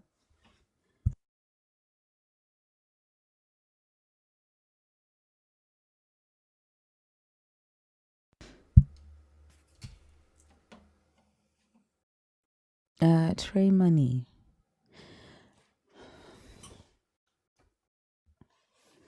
Hi, Trey. How are you? I'm doing all right. How are you? I'm doing good. Are you a Christian? Are you deconstructing, or are you an atheist? I am a Christian, and I just wanted to ask you one question. I don't answer questions. So you don't answer questions at all? No. Okay, so it's because I seen on your panel you have God doesn't give humans free will. So Yeah, you can pick that topic and we can discuss that topic if you want to start a conversation, but I don't answer random questions. the question was about that. Well, do you want to pick that topic and start talking about that? Yeah, I'll pick that topic. So, Okay. what would you define as free will, if you can? Yeah, free will is the ability for you to make a decision or a choice based on your own desires without the constraint of a necessity or a fate. Like, so basically, like being able to go throughout life, make choices that don't depend on your need to eat, your need to have shelter, your need to breathe, right? Anything like that, or be able to make choices that are not attached to a consequence or a reward or some type of expected event. Okay, so I'm not like I don't want to come off as rude or anything, but are you going off real definition, or are you going off your standards of what that really Yeah. means? Yes, that is the Oxford definition of free Okay, will. so the Oxford and it says no divine like presence, like it basically you're doing your own thing, right? I'm sorry. So let's step back. Read what you're reading in the Oxford definition.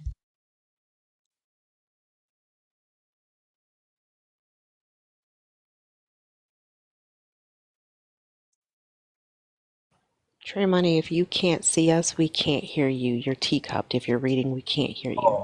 I'm sorry, can you hear me now? Mm-hmm. It shows What does the definition say? okay, so I'm gonna search it up right now. The Oxford.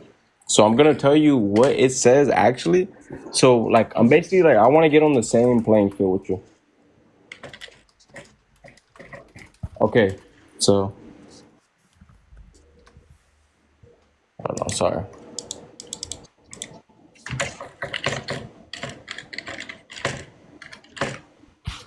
Okay, so it says the power to make your own decisions about what to do without being controlled by a divine presence, fate, or circumstances, right? That's what I said. But Okay. let's look at hold on for a second. Let's look at this definition right here. That's also an Oxford definition. And Trey, Can you real see? Can you see quickly, that? I'm sorry. That's okay. Okay. Go ahead. Trey, real quickly, how old are you? I'm 23. Okay. Can you see that, Dre? I can see it. And it says, The power to make your own decisions. Like I feel like we're on the same playing field, you know? Like we know we're like, you know. I just yeah, wanted to bring that up because without it being controlled by God or fate, right? Like you asked me if I was making up my own definition, and you said you feel like that I was making up my own definition, but now you're saying we're on the same playing field. So, do you still think that I made up my own definition, or are we on the same understanding of what the definition of free will is? I'm confused. we are, and that's what I'm saying. It's without a divine presence, right? It's without any type of intervention that has to do with necessity, right?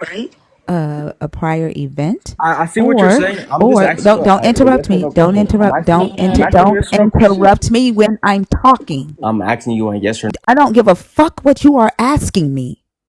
Do not interrupt me while I am speaking.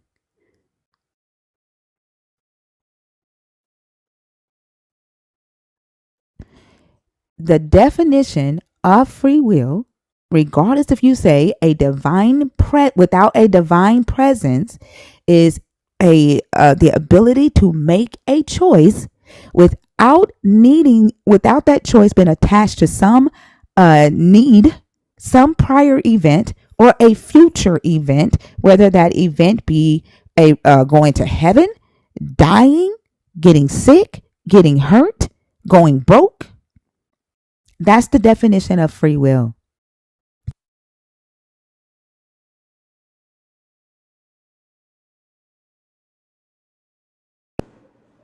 I mean, I got muted, but okay. So look, this is what I wanted to tell you. As you're saying that, and we read the Oxford Dictionary, you're adding stuff onto it. Okay, you're having your own you're having your own interpretation of it. Okay, but what you're saying, and this is what I wanted to get to, free will. Do you have the ability to reject God without? And this is what I wanted to say, that free will and you having consequences is two different things. I don't know if you know that. I'm going to say this again, and I'm going to read your definition again and mute while I speak, because I do not feel like telling you again not to interrupt me while I talk. So please mute. I'm not going to say anything. Mute while I speak. The definition of free will, as it says on your screen: the power to make your own decisions without being controlled by God or fate. Without. So if your God says that I will send you to hell and burn you forever if you don't choose me, that is your God controlling the fate. Your God is influencing the decision. That is not free will.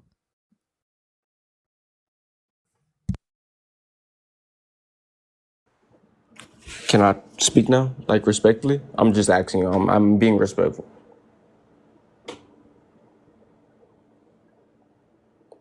I'm asking you, can I speak? Trey, Go ahead. silence. Can you hear Yeah, me? Go silence ahead. on. No, I was muted and I couldn't speak. I didn't know how to turn the thing back on. So what you were saying is, it's predetermined. So hell is like, it's basically what you're saying is if you have free will, you should be able to do what you want without being able to go to hell, right? Like if I'm getting that correct. I don't believe in hell. Okay, I'm just asking you your personal opinion. You're basically saying, I just want to get this correct. Are you saying that we should be able to do what we want without be able to to go to hell? So for example, if you reject Jesus Christ or God or whatever, you shouldn't be able to go to hell because that's what you want to do. Is that what you're saying? We are talking about the definition of free will, I, right? The I definite. Don't ask me a question and then talk while I respond to you. I don't know who taught you how to have a conversation. I'm not, but you're putting words in my mouth. I just wanted to make sure we have the definition of free will on the same standpoint, that we both know what free will is. That's I'm all I sorry. want to know. What words did I put in your mouth? I'm asking you a question. You're not answering. You're getting I'm mad sorry. and I'm you're sorry. being so What rude. I words? don't I'm know why, sorry, but I'm just Trey. asking questions. Trey. What words did I put in your mouth?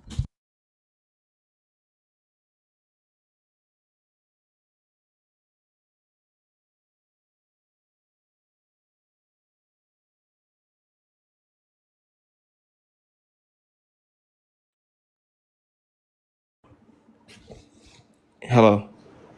What words did I put in your mouth, Trey? You're not putting any words in my mouth. Can we please continue? No. Why did you say that then?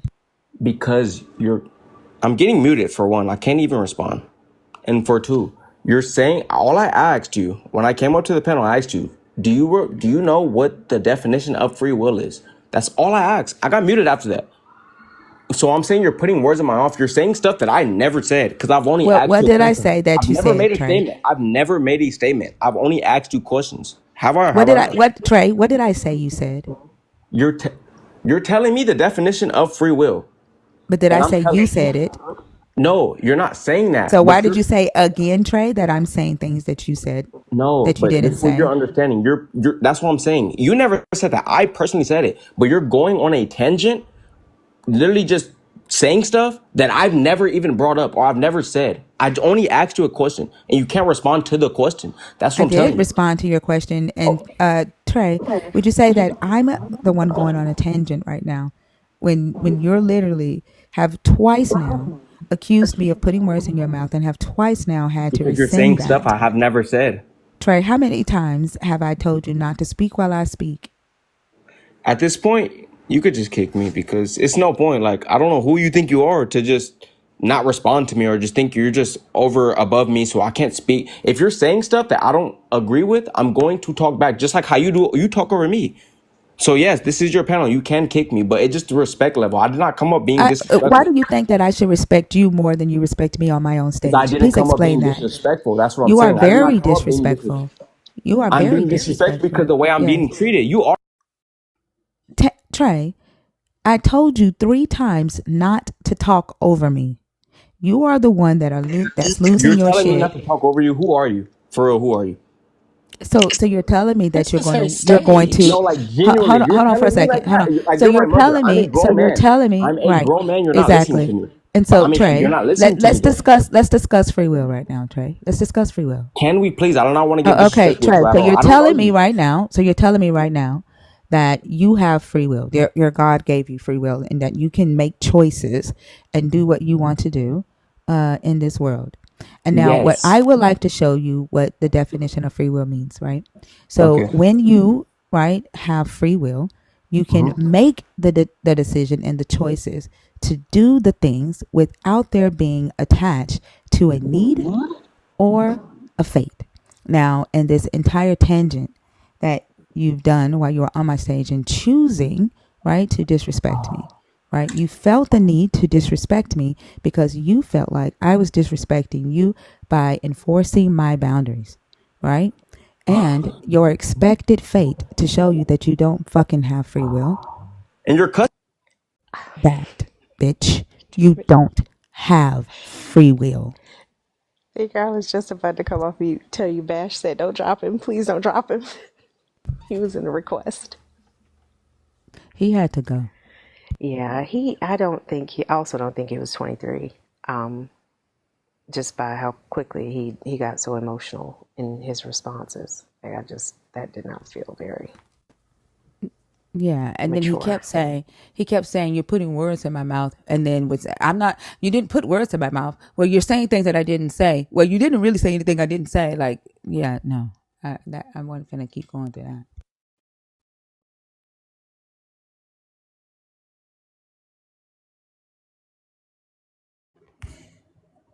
What's up, Bash? What it do, boo? Hey Bash. Hey, darling, how you feeling? I can't complain. I get why you kicked him. I get why you kicked him. He didn't want to look that point in the face, which I wouldn't want to look it in the face either. He was too disrespectful. He And was just he was doing that to get a rile out of you because he didn't want to deal with the point. yeah, That's why he kept doing that.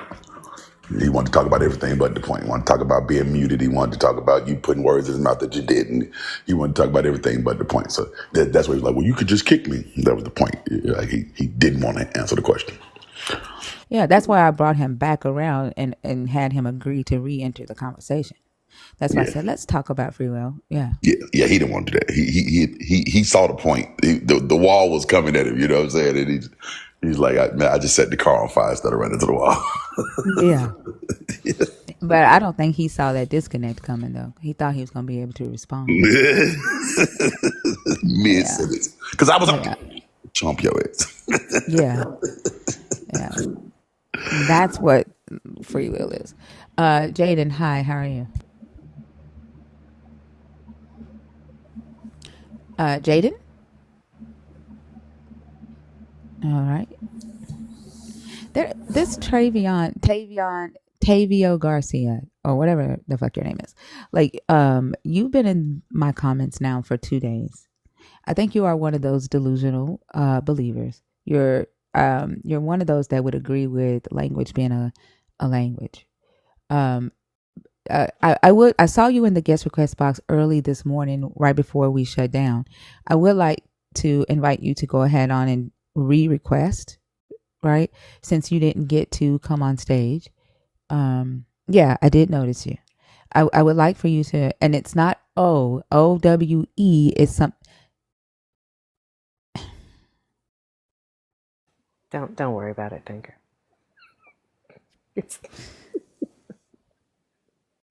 Anyway, the Maybe guest they request. want to pay you for noticing them. Oh, you noticed me. You know what I'm saying? Like maybe it was like a Tarzan sentence. Like they gonna pay you for noticing them. Yeah, Maybe. I guess. I guess, but I would like for you to send your request again. I saw you in the request box this morning when we were talking to the young lady, and then we had to shut down because we went over an hour. So if you want to, come on down, and I'll go ahead and bring you up. You stayed here all like maybe 11 hours with us yesterday, and you're here again tonight, so you got time. Are you gonna hit request?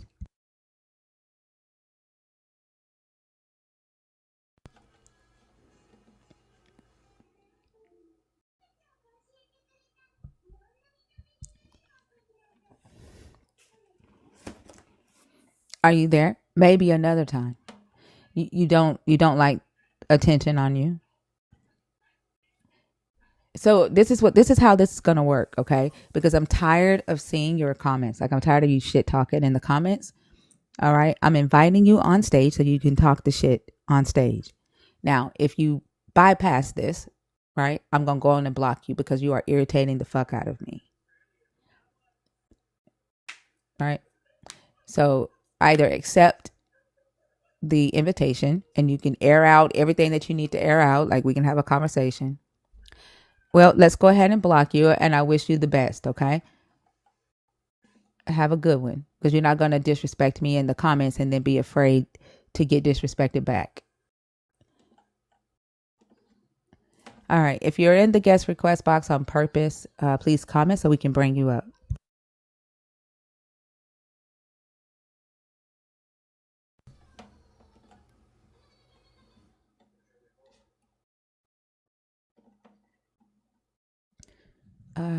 MJ. Bass, you want to take this one? Sure. Okay. All right. I'm trying to get the box to open. If somebody can bring up MJ.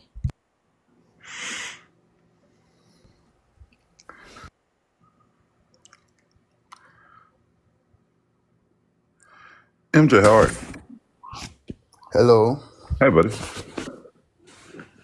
Are you Greetings to Christian everybody, or? man. Say it again for me. I'm sorry. Hello. Hey, how are you? No, I'm doing great, and you? Great, I'm good. Are you a Christian, or deconstructing, or atheist? Oh, I'm a Christian. Great. Thanks for that answer, by the way. And you pick a topic. All right. I don't know which to start with, but I just think we should discuss on everything. Well, we can't discuss Maybe the everything. Old Let's Testament discuss story. something. And we only do one topic at a All time. right. So, Let's talk about the Old Testament condones slavery. okay. What do you have to say about that? All right. First, I'll need us to understand how the concept of the Old Testament story was built on. Back in those days, the idea, the people, the way civilization was at that time, the ideas they had, the way they went about doing stuff up to I think the mid centuries, they had to be able to take a territory, to be able to have land, to possess something, to be able to get something. You did not have to go get it by maybe asking or maybe buying. You had to possess it by fighting. You have to possess it by overcoming another territory. So in doing so, when you overcome another territory, you have spoils. At the time they called it spoils. You had things which you could take from jewelries, from things in the temple, and up to children, women, and men. They called it spoils of war. All right. look at why the Old Testament condones. If you look at the Bible, there are times where God Himself gave commandment to His children, especially when Saul was fighting the Amalekites. He told them not to take any spoils from them. God is not a God of MJ. hello. MJ. So you're saying the Bible does condone slavery? Yeah. Okay, well, good. We agree. You don't have to explain why. Yeah. Okay, cool. Not only people think only the Old Testament, not only the Old Testament, up to the New Testament. Oh, then up we to agree. the New Testament. Okay. Up to the New Testament, slavery is condoned. Let's move this forward a bit. MJ, the question will be now why? MJ, come on, man. Conversations have two people in them. Okay. I thought I had the flow. No. Who gave you the floor? Okay. All right. So, you worship a God that condones slavery. Yeah. Why? All right. Before we get there, I need to build up. I just can't skip. Hold on, bro. Please. The answer is no. Please. The answer is still going to be no. That's not a way to have a discussion. Yes, it is. That's not a way to have a discussion. Yes, it is. Look. We're going to keep this super simple. There are prompts for you to answer. If you don't want to discuss the prompts, then go talk somewhere else. Right? No, so we got past that. Wait, MJ. Okay, so yes, we got you didn't give me a prompt. You didn't give me a prompt. I just gave you a prompt. I literally just gave you a prompt. And you said, before I answer that, I want to talk about something else. But I didn't ask you to talk about anything else. Okay. You don't have to mute him. He's fine. We're gonna be fine. We're gonna be grown men, and we're gonna have a discussion. We're gonna be fine. But we're not here to hear you freestyle, right? The discussions go a certain way. Okay. So, question again: why do you worship a God that condones slavery? You can unmute yourself, buddy. Hit that mic down at the bottom.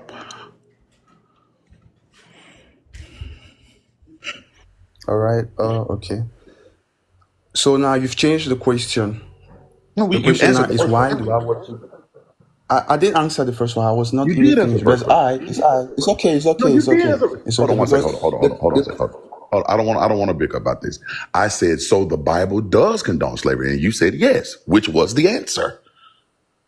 So then I asked the second question, because unless you want to stop talking, like unless you say, okay, that's all I want to do is say the Bible condones slavery, goodbye. I was trying to have a conversation with you. You answered the first question. Okay, so I'm asking the second question so we can continue the conversation. Unless you're done, do you want to go away?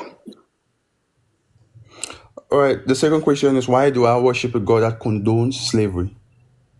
Mm-hmm. Correct? Yes. All right. Why do I worship a God that condones slavery? I worship a God that condones slavery because He gives us the free will. He gave us. God didn't take away something from us. He didn't take away any right from us. What? All right. Start over. Come back. Let me make sure I understand what you're saying. You worship a God that condones slavery, which is literally the taking away of a person's free will, because He gave you free will. Give me just a second. Christopher Cyber. Christopher Cyber. I'm sorry. Hello. 1 second. 1 second, please. 1 second.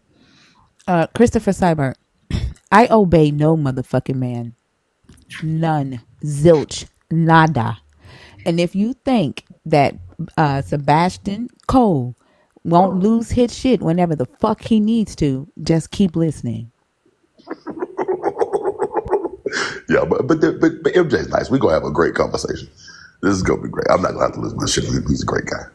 Right, okay. So now just to repeat your answer, you said you worship a God that condones slavery, which is the taking away of people's free will, because He gives you free will. Yeah. How does that make sense? Put that together. Are you going to keep talking, or should I? Am I having the floor right now? You will never have the floor. You will talk to me as we parse these things. I will stop you. I ask you questions about things. You'll answer them, or you can't. Or you can say, "I don't." How is that a discussion? That's how discussions work, baby. This isn't a monologue. It's not a soliloquy. It's a discussion. Wait, I didn't ask you to preach me a We're having sermon. a discussion, right? We're having a discussion, right? I think we're talking. I'm just saying it's not like, let's say it's a debate Handsome, you can actually. complain or you can answer the questions. One of these is helpful. One of them isn't. Okay. All I did was just repeat back to you what you said and ask you to explain it to me. You could have been in your explanation by now. What I'm saying, you keep on interrupting. I was no, because you complained about the fact that I restated the question. Right? But you can keep complaining about it, or you can answer the fucking question. There's no need to be angry, bro. Why are you raising your voice? Because that's not how motherfucking want to. Who daddy are you? Where your children at? Because I'm not one of them. Hey there. I don't need to be. There you go. I don't understand. Are you guys listening to this guy the way he talks to me? I don't understand. Is that wait, the way let he me talks talk to you like in the this. conversation? Let me talk to you like this. Handsome, keep in mind, I started out by calling you handsome, right? Hey, handsome, we're gonna have a great conversation, and I keep doing this for you. All I did was just restate it back to you and say, hey, explain that to me. But instead of explaining it to me, you want to ask me why I asked the fucking question. No, I didn't think so. Maybe that's what you thought I was trying to do. I was trying to explain. Well, then explain it. Please do not interrupt me. I will do what the fuck I want to do, but explain it for me, okay?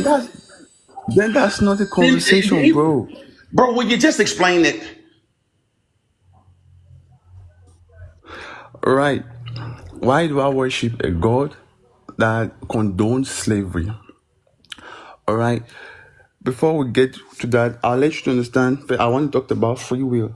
Free will was something that it originated right from the Garden of Eden. When That's God not what we want. We got past this already. This is why I keep interrupting you. This is why. Look, you said you worship a God that condones slavery because he gave you free will. I know where free will came from. I understand that. That's not the answer to my question. Listen to the question again.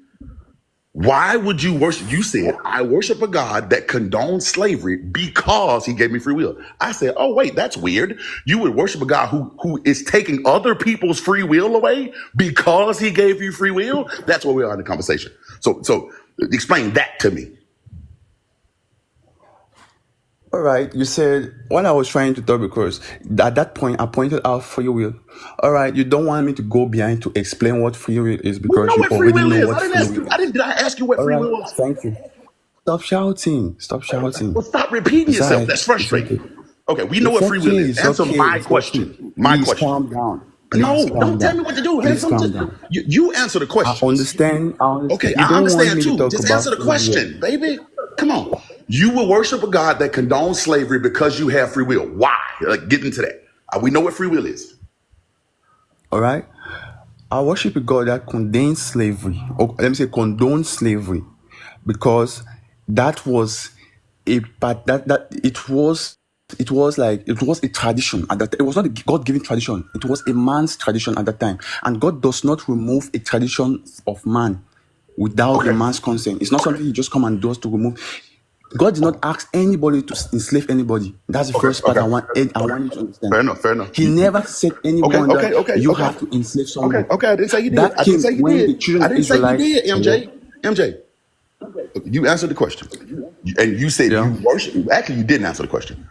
My question is, why do you worship a God that condones slavery? You then said because it's a man's tradition. That doesn't answer my question at all. So let me restate it for you. Why do you worship a God that condones slavery? Not why does slavery exist? I didn't ask that. I asked why you worship a God that condones it. Okay, I worship a God that condones slavery because, one, in the time in which slavery was already existing on earth. I didn't ask you why slavery exists. Why do you worship a God? I'm getting there. Listen to the slavery. MJ, let me start it over one more time. I'm not going to divert. No, wait. Listen to the question one more time. Because you're trying to explain slavery. I don't want you to explain slavery. I know what slavery is. I don't need you to explain I'm not explaining slavery. No. Listen to my question. I'm not answering my question. Slavery. You were just explaining it was a tradition and blah blah blah. I don't care that it was a tradition. I'm not asking you was it traditional. I'm asking why you, MJ, worship a God that condones that tradition. Not what the tradition is. I don't care what the tradition is. All right, permit me, because maybe I'm saying this because I think you're not a Christian. So I wanted to throw like, sorry for that. I'll go straight to the answer. Yes. I worship a God that condones slavery because he used it actually as a way.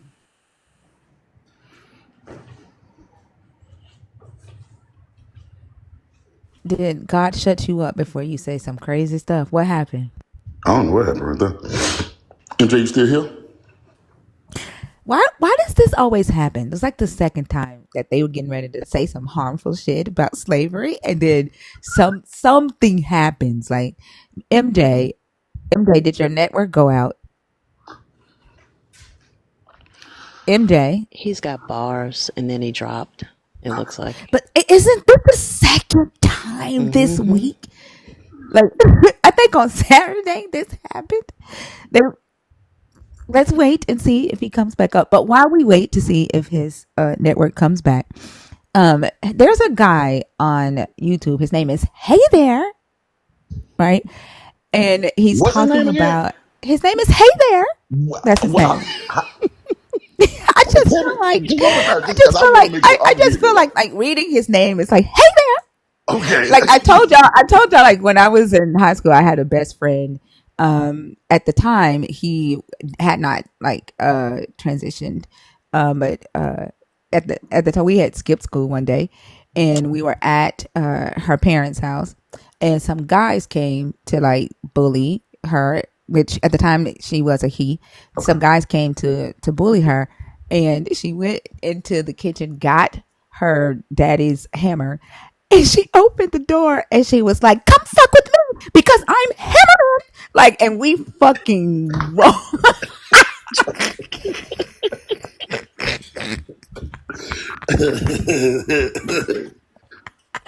She said, "I'm hammered." But when I see his name is Hey There, I hear her voice in my head. Hey there.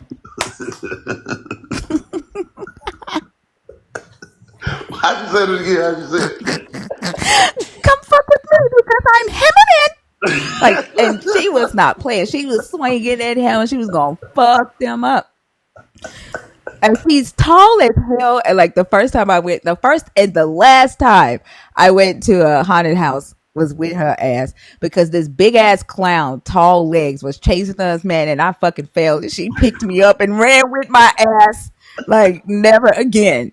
Never again.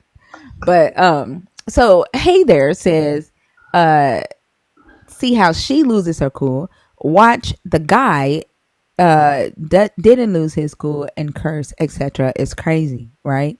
And so he's talking about, and then his buddy Christopher says, well, you see how they obey, right? When there's men on the stage, they don't lose their cool, they don't curse, they obey. Who, me? I curse all the fucking time. Exactly. And so, like, I just wonder if Hey There wants to take back what he said. Because the reality is that when talking to believers, it's just the shit that y'all do. The lies that y'all tell is just frustrating as fuck. And the fact that y'all just don't answer fucking questions. Yeah. And you wanted me to say your name, so there you go. Is he back in the guest He request? said his internet broke. He's in the comments now. I don't know if he's back in the guest request, but he's in the comments. I don't know if he's back in the guest request, but he's All right. Oh, sorry for that. My internet broke down. okay. No problem. You can start right there. You All right. worship God that condones slavery because because he used slavery as a way of liberation, for his children that were enslaved. So he used it back as a way of liberation, because we all know how we were slaved in the land of Egypt. MJ, wait. So he used it. So he condones it. MJ. Okay. Yeah. I want you to think about what you're saying, and I want you to really say it really slowly with me, okay? There were some people who were slaves. They were then enslaved. You just said they were free people that got enslaved, and then you said he used slavery to liberate. Think about it again. Say it one more time. Like think about, they were already liberated. He, you can't liberate the liberated by enslaving them. Say it one more time. Say it slow. One more time. And what does that have to do with why you worship the God? But All okay. right. But just go back. I want you to say that thing one more time, and I want you to really think about what you're saying. No, that's the reason, because he condones. You say, will I worship a God that condones slavery, right? Yes. Hello? Yes, sir. That's the question. Yeah. So what I'm saying is this: because he literally he used slavery as a way of giving us liberation. And I think your second question is, why did he keep on asking us to use it? Is that correct? No. I didn't ask a second question. I still don't understand your first answer. So let's get back into that. What do you mean he used slavery to liberate someone? What does that mean? All right.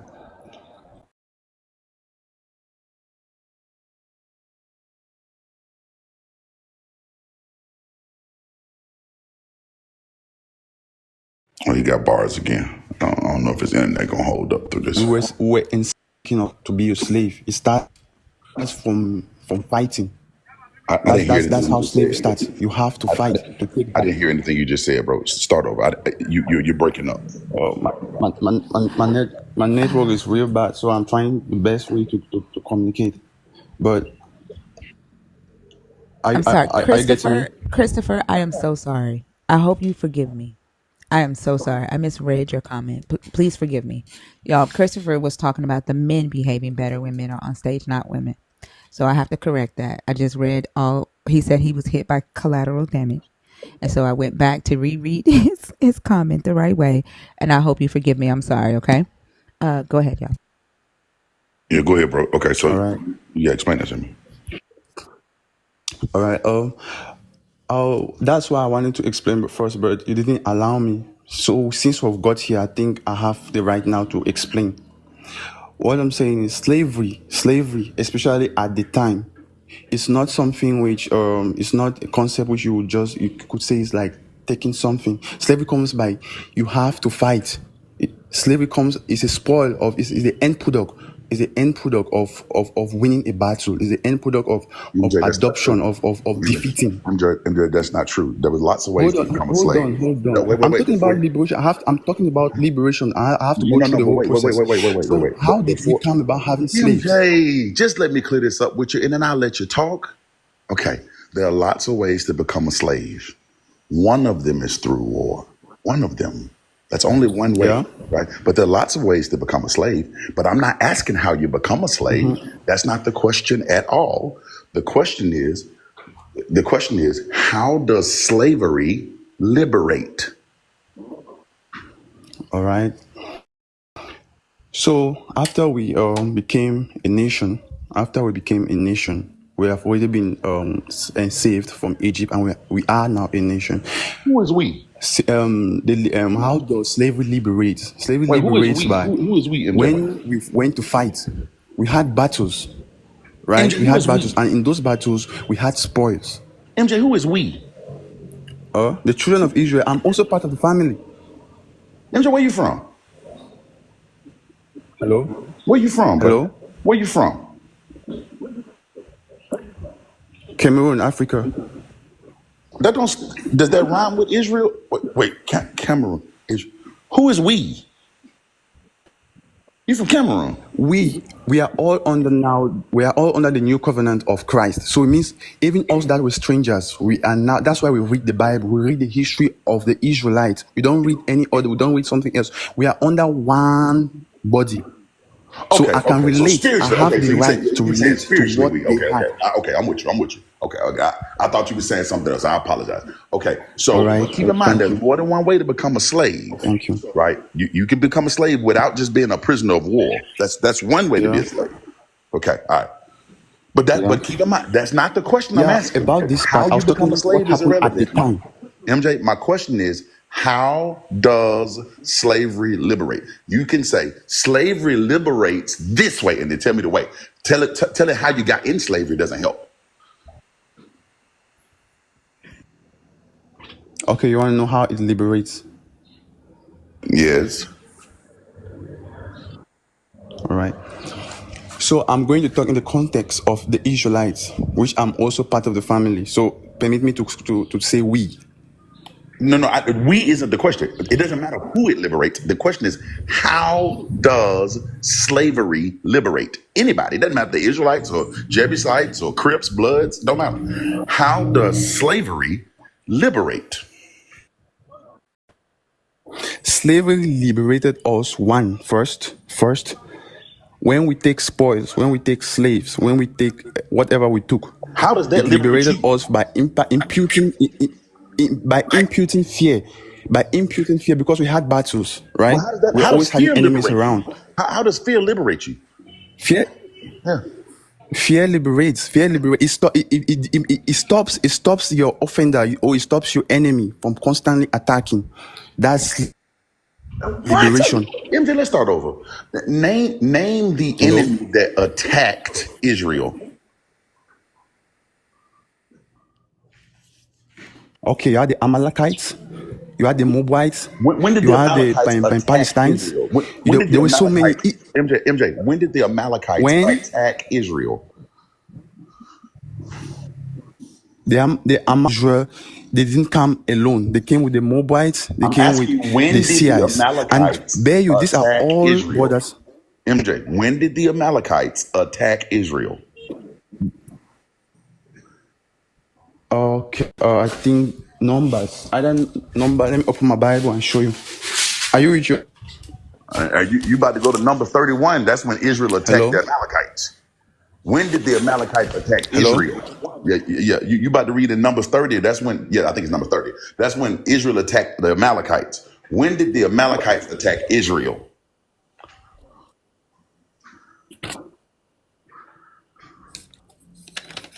Hold on. Let me open up so I can read.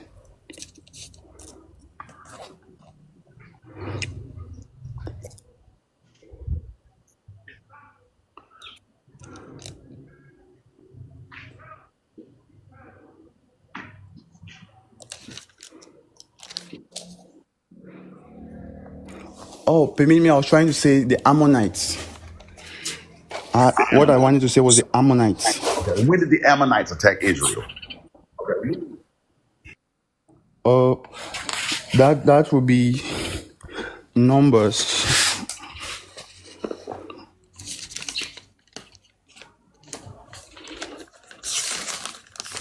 Just give me time here, please.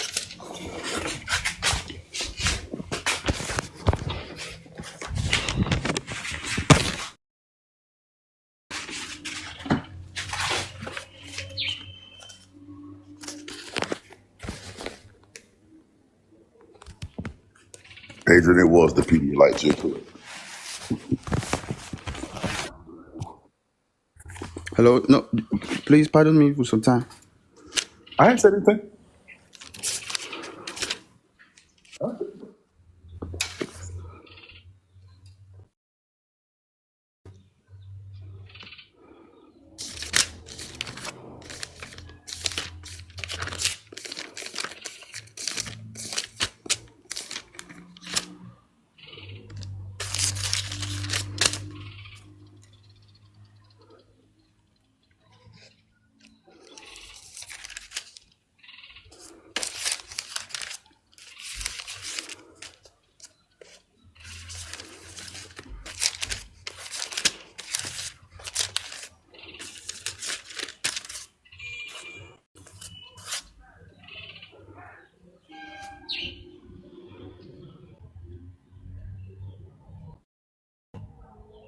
All right. Okay, that would be Numbers 22. Okay, tell me the story. Read me the story. Uh, the story starts. The first part of the story begins from Deuteronomy, when God gave an instruction Just for read the it in the one on Israelites. Numbers. We Just read the should one in attack Numbers. the Ammonites, the Moabites, and the children of dance Yeah, yeah, yeah. But just read me the story in Numbers. Isaac I got under you. Just read Esau. me the story in Numbers. Read me the one in Numbers. What you got? All right.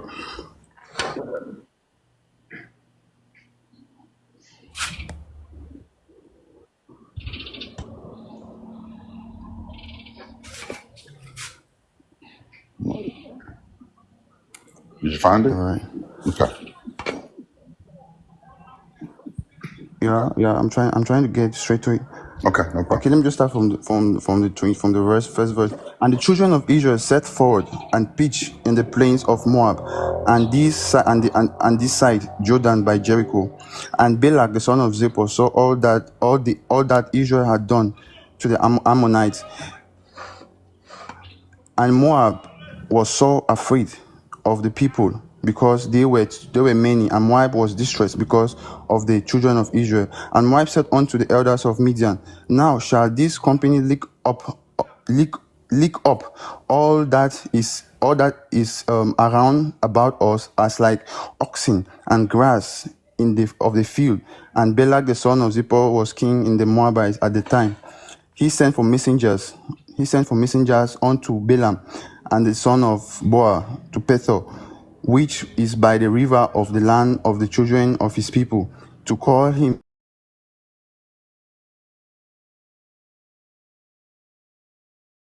against me.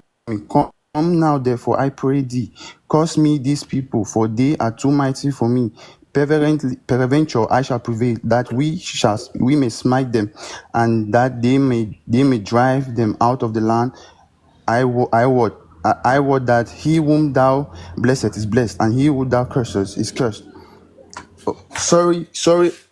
What I'm trying to do here, what I was trying to bring out here was when the children of Ammonites and the Moabites, they went to fight When did they? I'm against asking you. Israel, When which did they was go out of fight the. against the Israelites? When did that happen? When did the Ammonites go fight against the Israelites? That didn't happen. This is the story about Balaam. Balaam was supposed to go curse them. He ended up going out and blessing them. No one fought there. The Ammonites. Okay. So now go back to the initial point. The initial question is, how does slavery? How does slavery liberate? Because that's what we're supposed to be talking about. We didn't read half of Balaam's story. That nobody attacked the Israelites there. They couldn't even pray against the Israelites there. They wasn't even a spiritual attack. But that ain't got shit to do with how slavery liberates. Ain't that what we're supposed to be talking about? Am I drunk? How long he No, been on Teacup? he been on Teacup for a minute. And MJ, you have to come back or TikTok's gonna drop you. You can't stay gone for too long. Vash, I think liberated slavery is like tangible grace. Yeah, bro. Liberated slavery is wild. That's like the original copy. Right. Right. What else? What'd you say, MJ? What we're trying to bring up is to make you understand how it liberates. War. Hello? Yes, sir. There was no Hello? war there. I'm asking you I don't want Hello? to talk about war. I just want to talk about how slavery liberates. That's it. I don't want to talk about war. I don't want to talk about Balaam. I don't want to talk about none of that. I just want to talk about how Slavery does. liberate the way in which slavery does not liberate the slave. That's something you should understand. Slavery doesn't liberate the slave. Who does Actually, slavery maybe liberate? I think you're getting the context on trying to Who does it understand that it liberate? liberates the slave. No, Who does it liberate? this slavery liberates the oppressor at that time. So the person who takes in the slave, because by doing so, you strike fear into the hearts of your opponents. That's Wait, is he liberation saying because they don't slavery come again after liberates you. the They have to oppressor? find maybe Yes. regroup or even never come back. What the fuck are we talking about, man? Yes, What because the that's what fuck are we the talking context. about, man? The way my mouth is just like Yeah. Like, what are Because you saying? listen, Okay, okay, wait. I'll ask you You work. something. Wait, I'll wait, ask wait, you, wait, wait, wait. why don't you ask? MJ. Hold on, bro. Hold on. Why don't you Hold ask? on, Why bro. did Hold God on. Hold on, bro. accept Hold on. us to fight wars? Hold on. You Why just did God said. accept Hold us to on, fight bro. Hold wars? on, bro. Hold on. You just said to me that you worship a God who condones slavery because slavery is good for the slave owner. Yes. I want you. Never mind. I won't say what I want for you. Never mind. Yes. Okay, bro. Thank you, bro. I appreciate that. You have a good night, okay? Do I have the floor? have a good No, night, you MJ. can go. You have a good night, okay? Yeah, have a good night. Do I have the floor? No, you don't. Have a good night, though, okay? Thank you. Wow. I have never. Wow. It's don't use caps in the comments, guys. That's for Moz and those with vision impairments. I've never heard anybody ever say that it liberates the one that's enslaving, the one that's We taking already away the liberated. freedom. Like, how does that liberate? What the fuck does that even mean? Like, How can slavery liberate the person that's already free? While, we. like, Exactly. what is the tangled, the literally the loops that have to be in the minds of believers who hold on to beliefs like this is I can't even comprehend it, y'all. Yeah. You explained it, MJ. We heard your explanation. It was just a horrible one. Okay, I'm going mute now. Frontline worker for Christ. How are you today? I'm good. How are you? I'm good. Which topic did you want to discuss? I go with the Old Testament condemns slavery. That says condones. Condone slavery, excuse me. That's okay. Go ahead. Do you agree or disagree? I agree to a certain point. Okay, you can elaborate, please.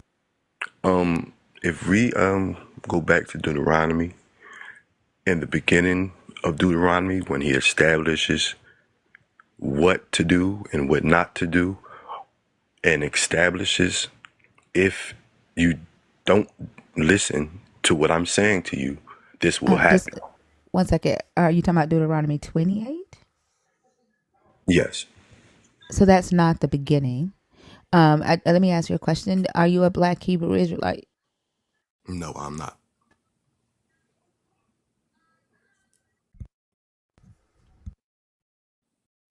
Are you there? Yeah, I'm here. Are you a Black Hebrew Israelite? No, I'm not. Okay, so you don't believe that Black people in America are the true people of the Bible, the No, I do not. Israelites? No, I do not. Okay, thank you. All right, go ahead. Just to clarify, Deuteronomy 28 isn't the beginning, but go ahead. Well, Deuteronomy 28 speaks about the children of Israel and the curses and what shall come upon them if they do not listen to the Almighty God.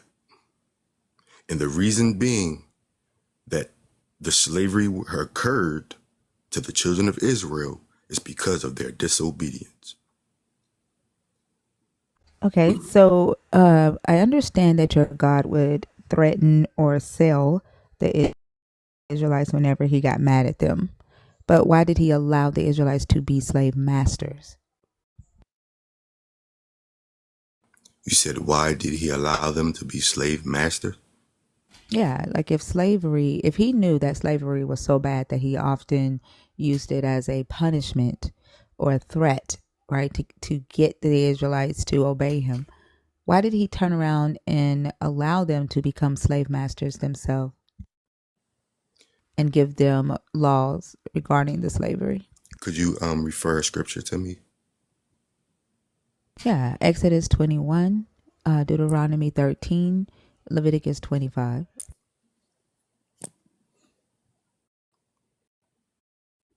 I will have to go back and read that. Which one do you I want? can come back and Which get. one? Well, we can read it here. Which one would you rather me start with? You want to start with the It Sinai doesn't matter. covenant? It doesn't matter. Okay, we can Because you start just with brought something to Sinai. my attention. Okay, let's start with Sinai. And you're familiar with the three legal codes of the Israelites, correct? The three different legal codes they had. Elaborate more on the legal codes. Yeah, so the law, they had three different laws, like set of laws. It was a lot of laws, but yeah, I understand what you're saying.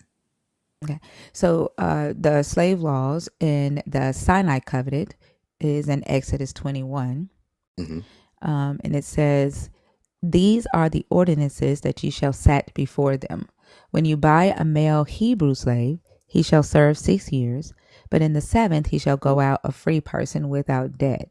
If he comes in single, he shall go out single. If he comes in married, then his wife shall go out with him. If his master gives him a wife, and she bears him sons or daughters, The wife and her children shall be her masters, and he shall go out alone. But if the slave declares, I love my master, my wife, and my children, I will not go out a free person, then his master shall bring him before God. He shall be brought to the door or the doorpost, and his master shall pierce his ear with an awl, and he shall serve him for life. When a man sells his daughter as a slave, she shall not go out as the male slaves do.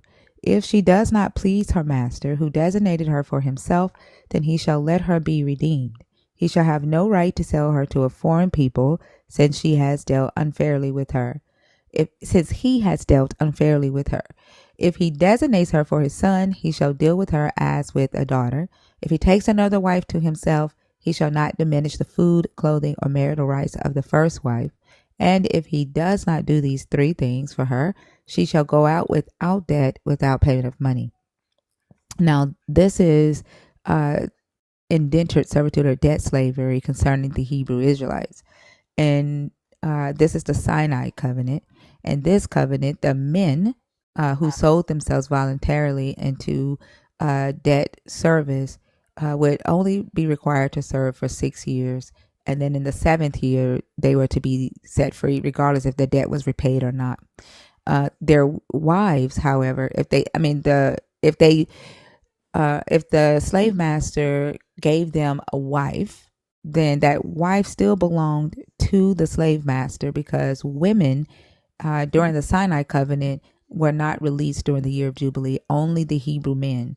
So even the Hebrew women were considered to be lifetime slaves. The children were lifetime slaves as well, unless they were always lifetime slaves. They did not get their freedom here in the Sinai covenant. And if the man wanted to stay with his family that he acquired while he was under debt servitude, then he had to agree to become a lifetime slave. He had to give up his freedom for life in order to stay with his family. And that's the Sinai covenant. You want to say anything about that before we move on to Deuteronomy? No, I like in my studies, I'm going to go back. I'm glad that you brought that up to me, but I'm going to go back and read that, because I'm going to be honest with you. It's just a lot going on in this world, but I'd rather go back and read that I can answer you clearly, because when I read, like, I have to be, give you a clear answer. I'm not just going to come up here and give you just any answer just out of the blue, just to, answer you. I would like to go back in my studies and read. You want to go back and read, or are you going to go back and study? I'm going to go back and study. Okay. And so are you at this point saying that you want to move on? No, I mean, I can go back and read, but what I'm saying is I gave you an answer pertaining to why slavery came upon the children of Israel. But that's but I didn't ask that question. Where did I ask that question? You didn't ask that question.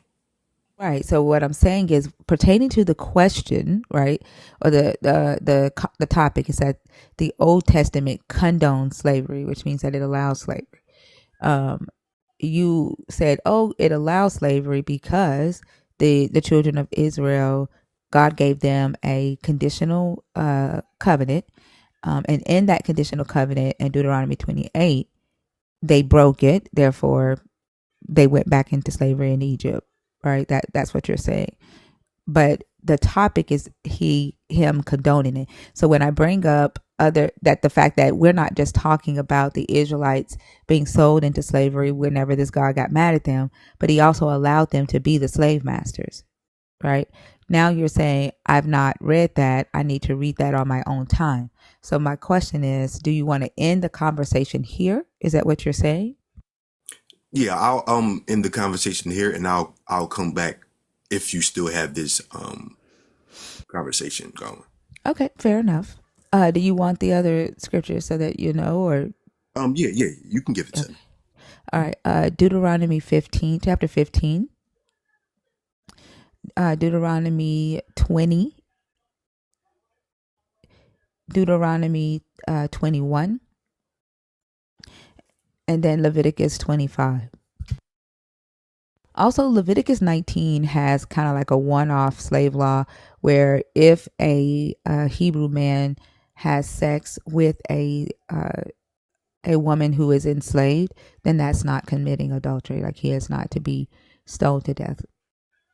So those are, and if you see the evolution, like I highly recommend that you start with Exodus, right, with the Sinai covenant, and then move to the Deuteronomy renewal covenant, because what you'll see is some of the laws kind of change. Like the Hebrew women go from not being able to be set free in Jubilee and Deuteronomy to them being able to be set free in Jubilee.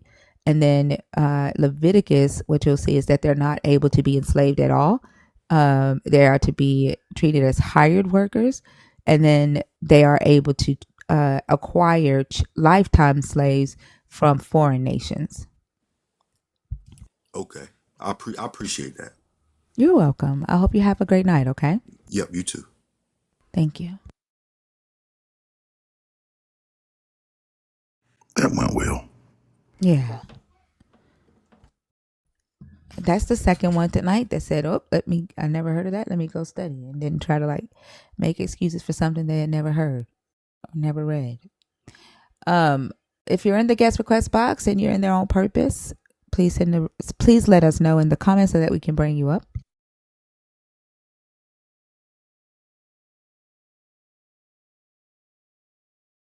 God's songbird. Like I could have sworn that I blocked you the other day, yet you're back again on a different account. You don't know how to respect boundaries. I think it's kind of weird, like for you to go and create another account and come back in my space after you were blocked from it. That's very weird. Like I blocked you. That means I don't want you in my space. But here you are again.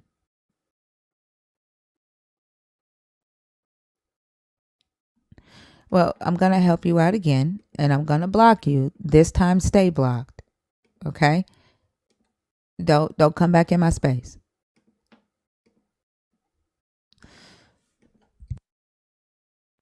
Let's see. Somebody tagged. Calvin, do not use caps in my comments, please.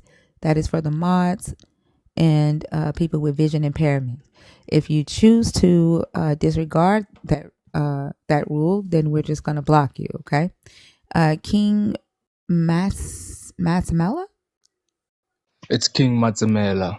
I'm from the Matsamela. motherland, from the south. Okay. Are you a Christian? Are you deconstructing? Or are you an atheist? I'm presenting what we call Ubuntu spirit. All right. So we're not talking about Ubuntu spirit today. We're talking about the Christian God, okay? Or Jesus Christ. So unfortunately, yeah. Unless that's the I understand. topic. I'm sorry.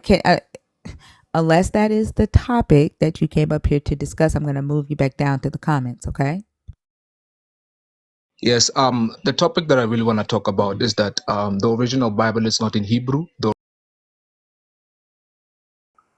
Right.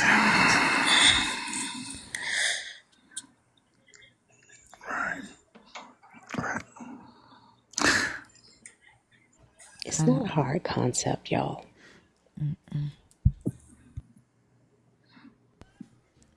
Then they'll be like, oh, she's so rude because she didn't let him cross her boundary.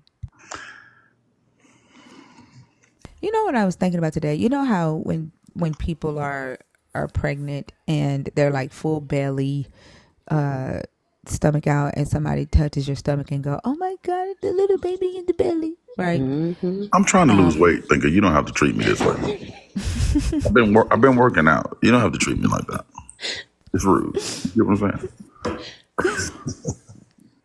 But I was thinking today, and I normally don't touch pregnant women's stomachs because I hate it when people did it to me. And when my son's girlfriend, like we were at my grandson's birthday party, and she was standing in front of me, and I was like, only 2 more. I touched her stomach, and I said, only 2 more days. And then just laying in the bed today, I thought that like that came back to mind, and I was like, damn, I didn't ask her if it was okay. for me to touch her stomach before I did.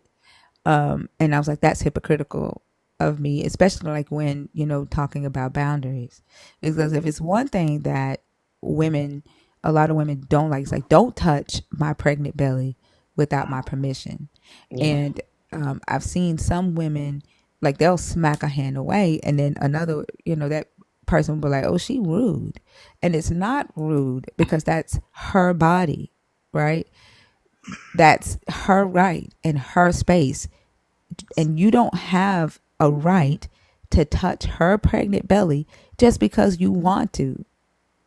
Exactly. I would just touch theirs back.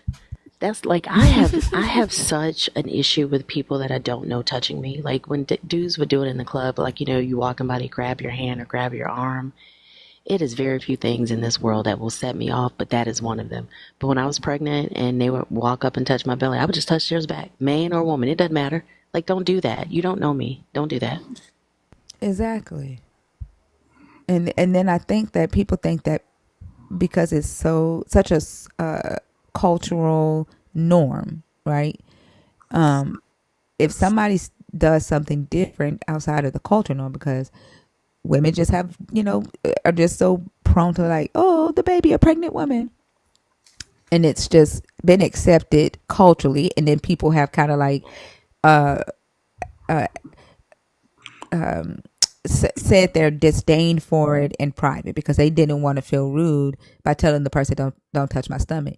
But now that more people are enforcing their boundaries and they're saying don't touch my stomach, it's seen as rude because the cultural norm has been people just touch pregnant women's body. So I think the rude, when they say, oh, that's rude, when we enforce our boundaries in here, is because the societal norm, the cultural norm has been to just allow people to do what they want to do and then talk about them behind their back. I think I'm about to block somebody. Is that okay? Yeah, you have full mod powers. Okay.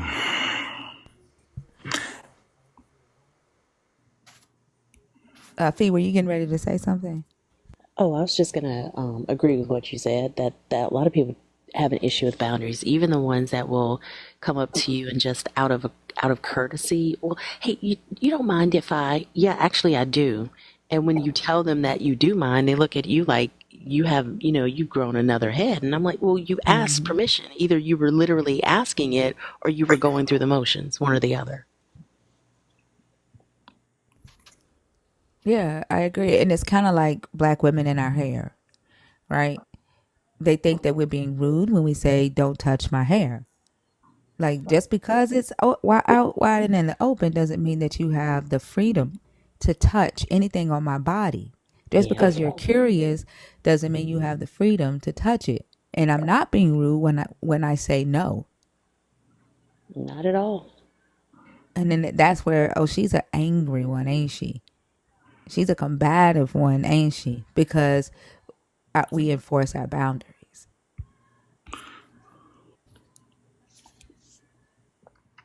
Yeah, a lot of people are not used to hearing the word no, because I think in our culture, in American culture, boundaries and consent is just not a thing. And to actually enforce consent or boundary, it's rude, and that's fucking nuts to me. That's wild. And I also find it odd that no from a woman is received very differently than no from a man.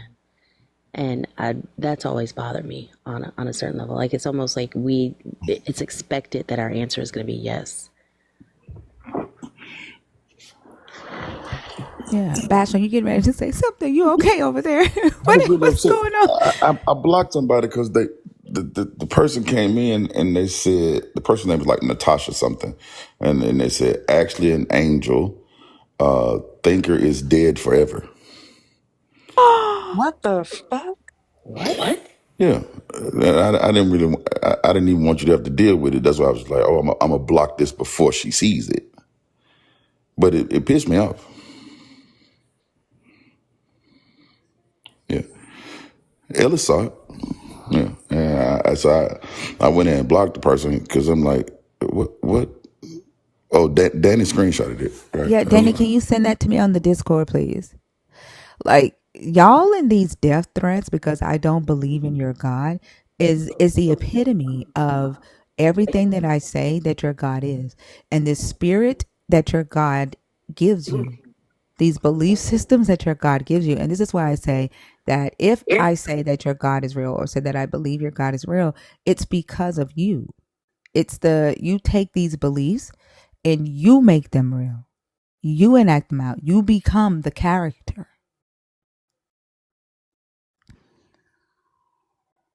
Like, it's ridiculous. And then you'll say that your God didn't teach humans how to kill other humans. Like, your God is the only God in history that commanded humans to kill other humans. That is unique to your God.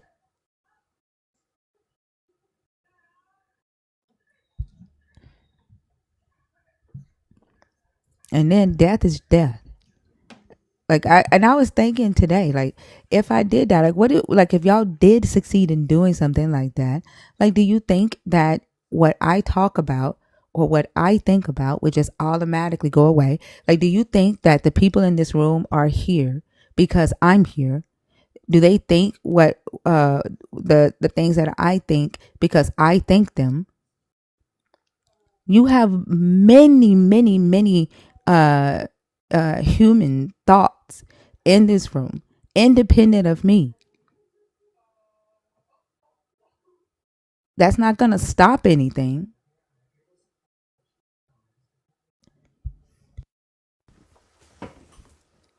That's ridiculous. And I think it's also crazy how I don't have to threaten your life. You're the one who's claiming that you have this big, powerful God. Why do you need to kill me?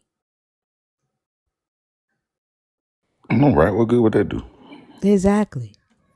All you're doing is proving that you yourself don't even believe your God is real, or else you wouldn't be that damn mad.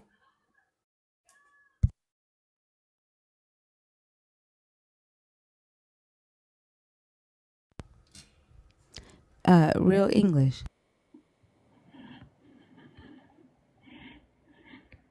MJ in the comments fighting for his life. Poe MJ, just Poe. Is he still trying to get the floor? He's still trying to. He's still in the pro-slavery pack. He lobbying Congress to get slavery back. It seems like. MJ, nobody wants to know why you think that slavery liberates the enslaver. Like, you can keep that all to yourself.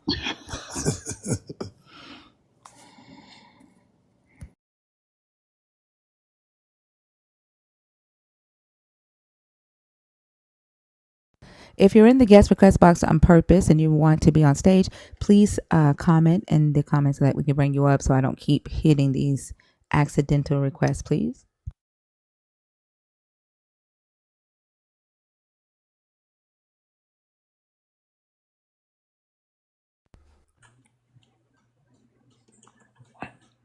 Benjamin, how are you? I'm good. Thanks for asking. Are you a Christian? Are you deconstructing, or are you an atheist? I'm a deist. I believe in a creator, but I don't know who or what he, she, or what it is. Do you believe in the God of the Bible? I'm starting not to. Sounds like it's an evil guy, like it says there.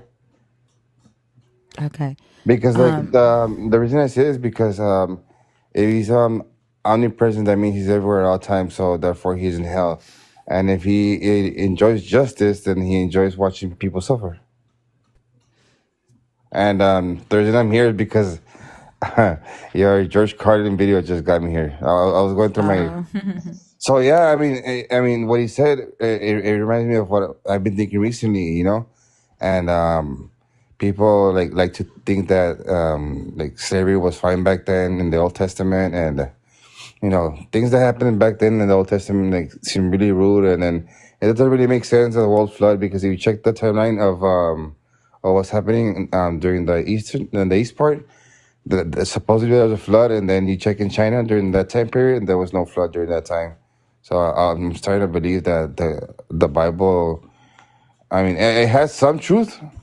I mean, if you use it as a metaphor or whatever, but either than that, it's just like a main man story.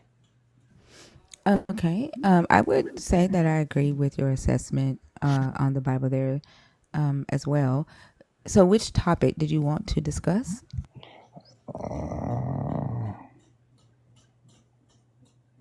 I was going to ask you, do you believe in free will? No, I do not. So then, what made you come up over here? I mean, made you come up with this channel and make it Not like free will. huh? Not free will. What was it? Because I wanted to. Was that coming out of you? Out of I'm your will? sorry? Was that coming out of your will because you wanted to? Yeah, because I wanted to. But I mean, how is that not free will? That was your will to do that, wasn't it? Yeah, but free will is the decisions that we make that are not influenced by a need or a prior event or a reward or a consequence, right? Just because I wanted to do something doesn't mean it wasn't influenced by something else. That it wasn't influenced. Yeah. Well, I'm not I saying. just don't have to tell you what that influence I'm not was. saying it was influenced. I No, mean, I said just because I had the freedom to make a decision out of a want, right, doesn't mean that it is free will.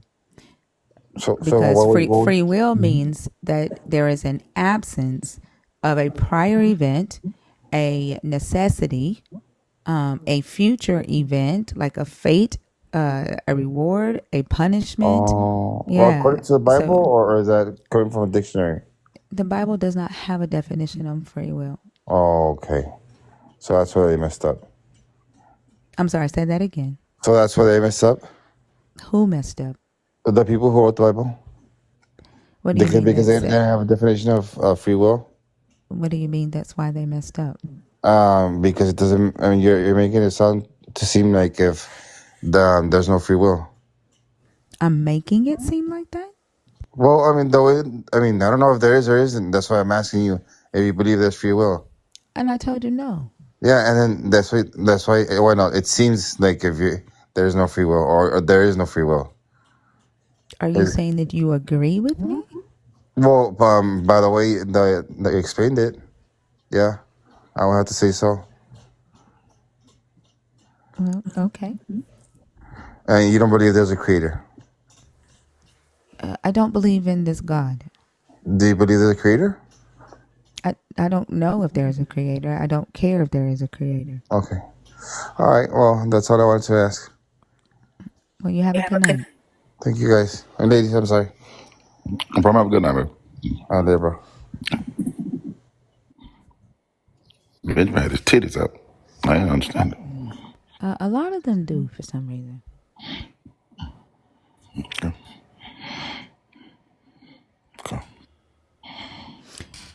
The amount of people that want to know what I believe in, why? It's crazy. It'll be really ironic for Will to come up and choose the free will topic. Alright. Hold on. Okay. How old are you? I'm 18. Unfortunately, do you see that host note in the middle of the screen? The what? The host note in the middle of the screen, that right above choose a topic. Yes, I do. What age limit does it say? 20. Man. Have a good night.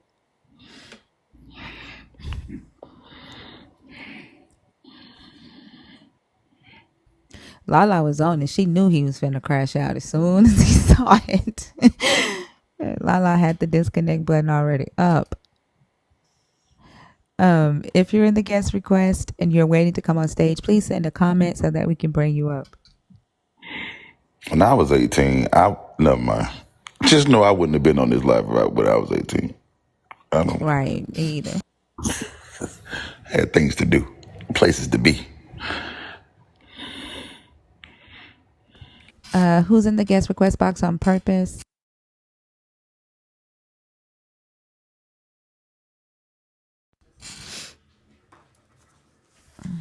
He was probably on his third album by then, when he was 18. Literally. Literally. No, MJ is not coming back up here. Let's see. There's 14 of y'all in the guest request box. Who's in there on purpose so that we can bring you up? Just comment in the comments, please.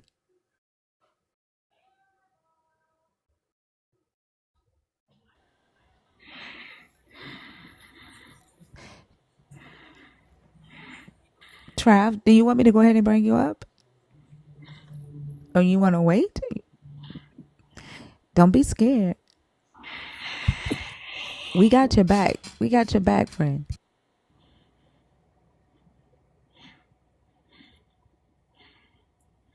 Bring someone else up first. If you're in the comments, if you are in the guest request and you want to come up on stage for a conversation, please comment.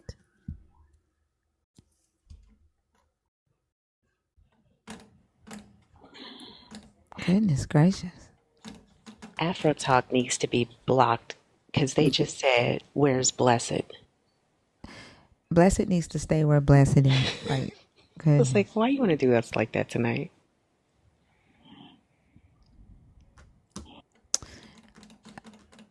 is TikTok just like throwing people in there as we speak? Like, goodness. So I'm gonna call Chico, Ali, Maria Justine, Massanisa, JD, Cool Grandma, Sonia, Just Sage, Din Din. Just Sage said that they wanted to talk. Just Sage. They did? Yeah, Just Sage. Right under Afro Talks thing. Okay.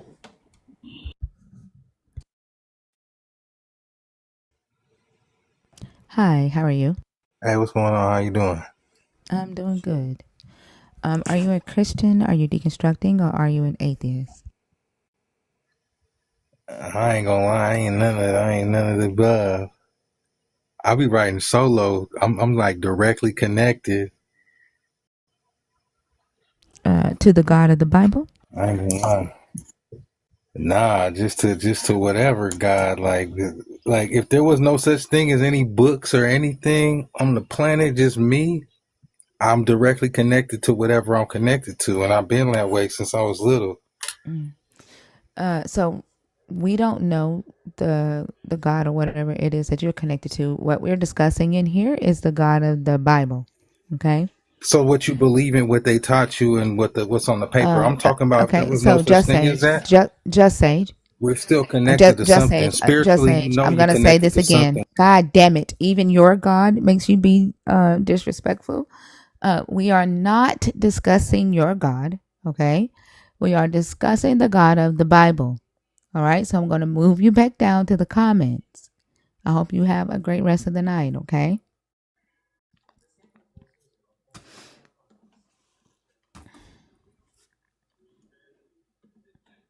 If you are in the comments, if you are in the request box and you want to come up on stage to discuss one of the topics on stage, okay, send a comment.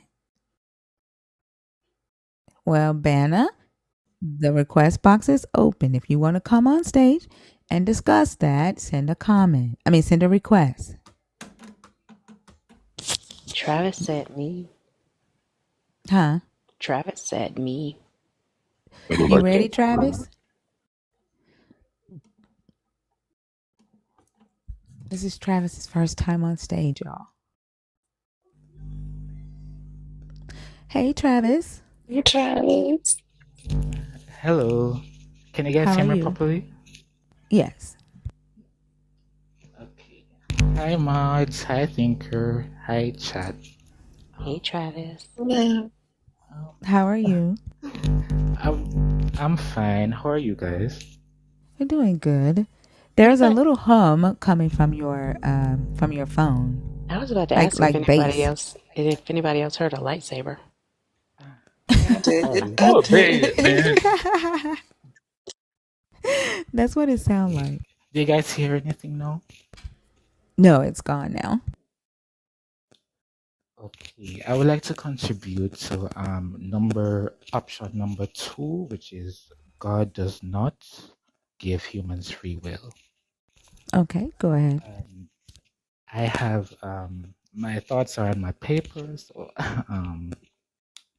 you can stop me if I'm misinterpreting like anything or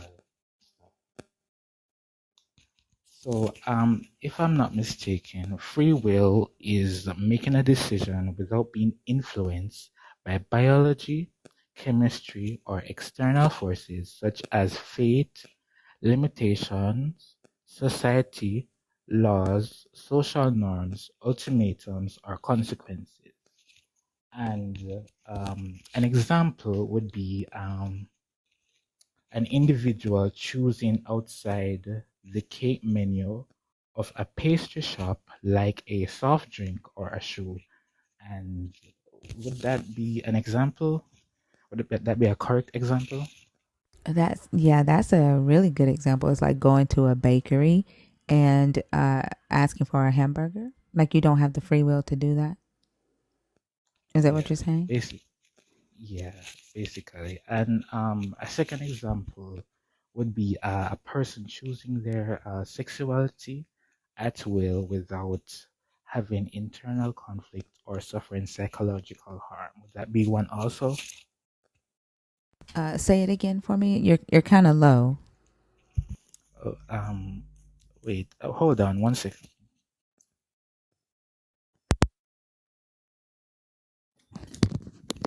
Can you hear me properly? Yes. Mm-hmm.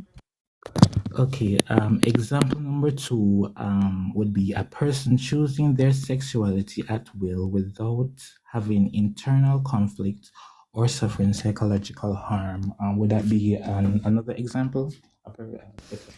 You're saying that that is an example of free will or an example that you don't have it? No, would that be like an example of free will, like choosing your sexuality I don't at know will? because there is biological influence, right? There is other things that influence your sexuality. Are you talking about your gender?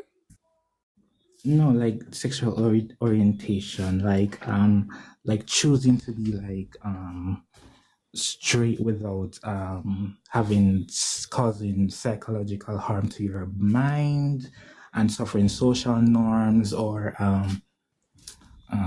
just choosing freely, basically. Yeah, I don't think that you have free will there. I think that it is influenced by your biology. It's influenced by other things, right? Yes, I So agree I don't with think you. that. Yeah. Yeah, Yeah. I agree with Thinker. I don't think that sexuality is a choice. I mean, if you think about it from, just from the, I'm assuming that you're straight, Nope. Travis. Nope. Okay. So if you're not, then did you choose to not be straight? Did I choose not be straight? Right. No, I didn't have a choice. Exactly, right? So I think that's an example of the fact that we don't have free will.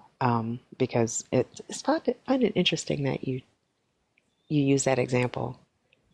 Yeah, I would just um apologies. I apologize. I got scatterbrained for a second. Oh, no apologies needed. No, that's perfectly fine. No apologies needed. I just find it interesting that you use that as an example. Yeah. So the statement is God did not give humans free will. So if the God of the Bible does exist, he did not give us free will because this is just a theory. But I think God of the Bible does not have free will himself, because every action he takes in the Bible, to my knowledge, is influenced by emotions, which neutralizes his free will. Am I is that a misinformation? Would I be a misinformation, or No, you're am I not. accurate? You're dead. You're spot on. You are spot on Yeah. because, yeah, because the God is a man. The God is very humanistic. So I think you're spot on to recognize that not even the God in actuality has free will. It's only in theory, right? Oh, he's omnipresent. He's all powerful. He's this. In theory, he would, if he was really this omniscient, all powerful, supreme being, then he would really have free will. But this God doesn't, because it's actually a man. Yes, I agree with you as well. And even when he creates, would you would it be correct if creation indicates a desire or an expression? Would that be correct, right? Well, so free will is, the ability to act upon your desires and your wants, right? Because it's your will, and you're not influenced. Like, you don't have to make the choices, or your decisions are not influenced by something else, right? Like a necessity or an expected fate. So an all supreme God can have all the desires that he wants, and he can do whatever he wants, regardless of what happened yesterday, or regardless of what may happen tomorrow, because of his decision. Does that make sense? So it's not just based on the desire, or it's not, free will isn't saying that you don't have desires or wants. Does that make sense? Or did I understand you? Did I understand your question correctly? Um, it's not really a question. It's like a kind of a statement, because sometimes when you like desire and when you create your expressing an emotion or a want or something, that's what I kind of a little bit interpret from what creation indicates. So what would be your like opinion on that? You're basically saying that something had to spark creation, or it had to have a catalyst of some sort, and you're asking if that catalyst is a need or a desire? Yes. And so I would say yes, which is why Christians say, oh, he created the world because he was lonely, or because he wanted something to love.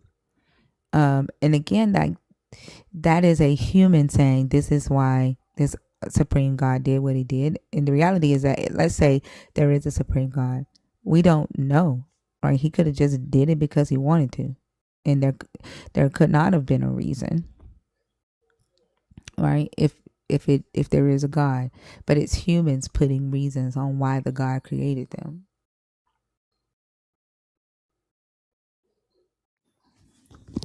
I agree. Does that make sense? Yes, I agree with your statement and your synopsis on it. And that's why I kind of think free will is just unrealistic and just illogical, because every decision you make is influenced by like an external force, whether environmental, um, anything basically, and it's going to cost you. Every action you take is going to cost you. So that's why it's just nonsensical. Yeah, I agree 100%. And this is why, I don't know if you've heard of Immanuel Kant. He's a philosopher. This is why he says that humans don't have the cognitive abilities to even conceptualize why an all powerful supreme being would do anything, right? Because our perception can only go as far as the material world, because we are finite beings. And he says that all of our reasoning is based off of space and time, right? And so, like, any answer that we would give to why a God did anything would be based off of our limitations of our own limited perception. And it would always, in explaining why a God did something, we ourselves would take away the free will of that God. So like it's just again, like for me, free will is just a scapegoat to why the God doesn't actually show up the way that believers claim this God is supposed to show up. Yes, I agree with that also. And it also takes away the accountability of God, saying that He just gave us free will. So it's our fault if something happens or any major event that causes unnecessary harm happens because of free will, they say, which I 100% disagree. And it's just nonsensical. I mean, if we think about it, every time it's appealed to, it is oftentimes in response to, like Thinker said, God's inaction, in his either inability or lack of desire to actually do something. So when we talk about the issue with evil in the world, oh well, people have free will. When we talk about slavery in the Bible, why God didn't do anything about that? It's always, they pull out free will. It's like free will is the lace front of God's impotence. Like when he doesn't do anything, they want to cover it up and make it look pretty, and they just slap free will on it. Even when free will isn't a logical answer, like they just say free will because like it's their scapegoat. Like this, the first thing that they know to go to. Yeah, I Sometimes noticed they that will too. say it. Yeah, sometimes they'll say it and it just doesn't make sense for them to even let that be the response. But I wanted to respond to somebody in the comments who said Kant ultimately agreed that Christian perspectives were correct. What Kant actually said was religion serves its purpose in society in keeping control of the humans. That's what Kant said. Kant said that he neither agrees right with religious teachings, but he do think that it served its purpose with managing people in society.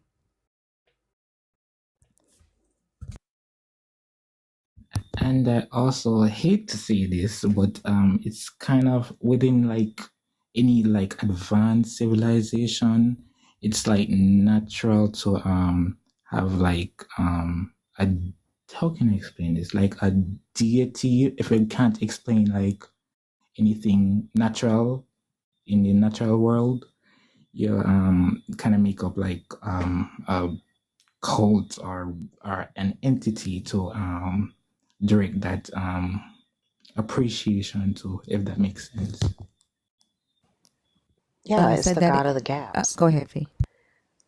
Yeah, well, I mean, if I'm understanding what Travis said correctly, it's basically the God of the gaps. Well, when we encounter something in our physical universe that we don't quite understand, that's usually when they kind of plug God in there, or when we get to a point where, okay, we understand, points 5, 4, 3, 2. Okay, we get to 1, we get that. Okay, before that, we just kind of, we're not there yet, but that's when they normally pull in the God, and which is fascinating to me because it's not an explanation. Like just saying God did it doesn't explain anything. There's no utility in that. There's no where's the schematics. That doesn't tell me anything. But for them it seems to be the only explanation that they need, which is a lack of explanation, if you ask me.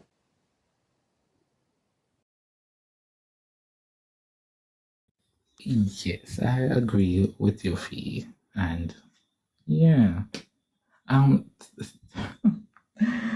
Sorry to keep up your guys' time, but I'm just asking one last question. It's relating to the Bible thinker. Is that okay? Thinker might be doing, or I mean, she might have gone to get some coffee, but okay. Yeah, you're okay. Thinker, did you hear the question? Oh no, I didn't. What did you say?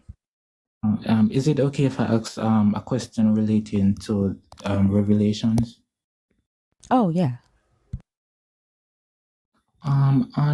Okay, so a month ago I was on Joe's live and he was talking about Revelations and how it wasn't meant for the people at that time. It wasn't meant for like us in 2024. So I would like your opinion on that. Whether yeah, so you're asking if Revelations was written for the people, saying that all of this was supposed to happen during that time? Is that what you're asking? Yes. Yeah. All of this was written, for people during the time that it was written. None of it was written for a future date. And you can tell by the writer of Revelations uses words like soon and quickly. When he's saying all of this is going to happen soon and it will come quickly. So even down to like when Paul is telling the people to not get married, to just live life because the world is going to end soon. And I think we read today, Matthew chapter 16, where Jesus is telling them, like, don't think about when we read the Message where we say, don't go into business for yourself because it'll be soon when, I'm coming back with the 10,000 angels. Like they all thought that nobody in that generation was going to be here because they thought the world was going to end during their time. Interesting. So even including and also the laws, nobody followed it at that time too as well.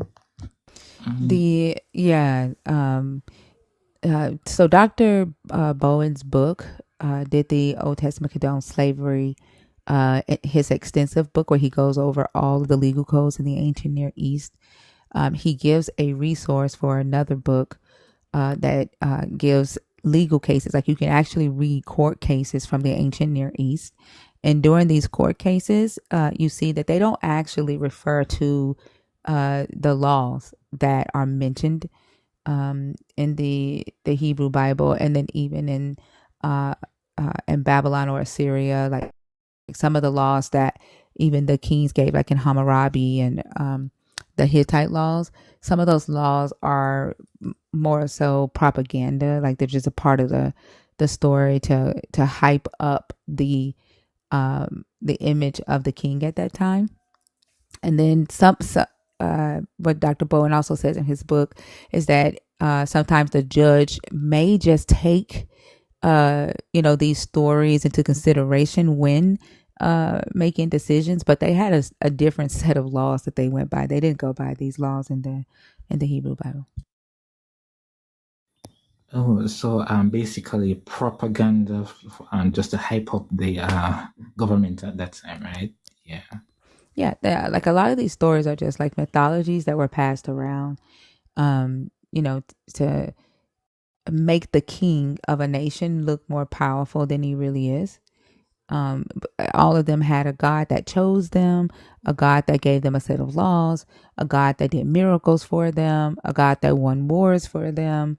And then they would brag about what they did in exchange for the God, like whether they made the people of the land more prosperous or whether they fought for equality. Like I think the Hittite, one of the Hittite kings, in his chronicle, he says like during his reign, like his God chose him so that he could fight for equality and a better social structure for the people. And so as he's going out and he's writing his final words, he's saying, I did what my God, such and such, I think it's Shanu Shishmu or something like that, chose me to do. I stomped out X, Y, X, and I increased equality for men and women in like in the land of where I forgot the name of their land. I don't know if I forgot the name of the Hittite land. But like you can read these cases, you can read these chronicles of the other kings, and kind of like compare, um, what's actually written about them in the Hebrew Bible and what actually took place. And then you can read their legal codes, read the case studies, the actual court transcripts, and then see whether they use the law in a specific case or not. Oh, and where can I find those laws? I'm writing. I'm kind of writing it. Yeah, Dr. Bowen's books are in my bio. The links are in my bio. He sells his books on Amazon as well. And then the other book, he sent me a PDF of it, and I can link that PDF in the Discord so y'all can have access to it. It's a thick book. It's about 1,200 pages. 1,200 pages. That allows you to read the court cases of from different nations at that time. I'm not on Discord. Like I don't get the link or anything, so I have to wait. I have to wait a month, right? For You've been in the community for a while though, Travis, haven't you? He's new though to the nerds, but Yeah. yeah, he's been with us for a while. Yeah, I think we can go ahead and get you the Discord. Like you've been in the community for a while. We know who you are. Like you're not like the person that just typed cock like a fifth grader in the comments. So we can definitely get the Discord link to you. And I'll also add this, Travis. I know I grew up in a religion that did a lot of study in Revelation, and I think that was one of probably the last chain of fear for me. Like it was the last thing that I had to, unindoctrinate myself from believing. But one of the things that helped me in understanding that what was written in that book had nothing to do with us in the 20th century. Every generation, every single generation has had preachers telling them that they are living in the end times.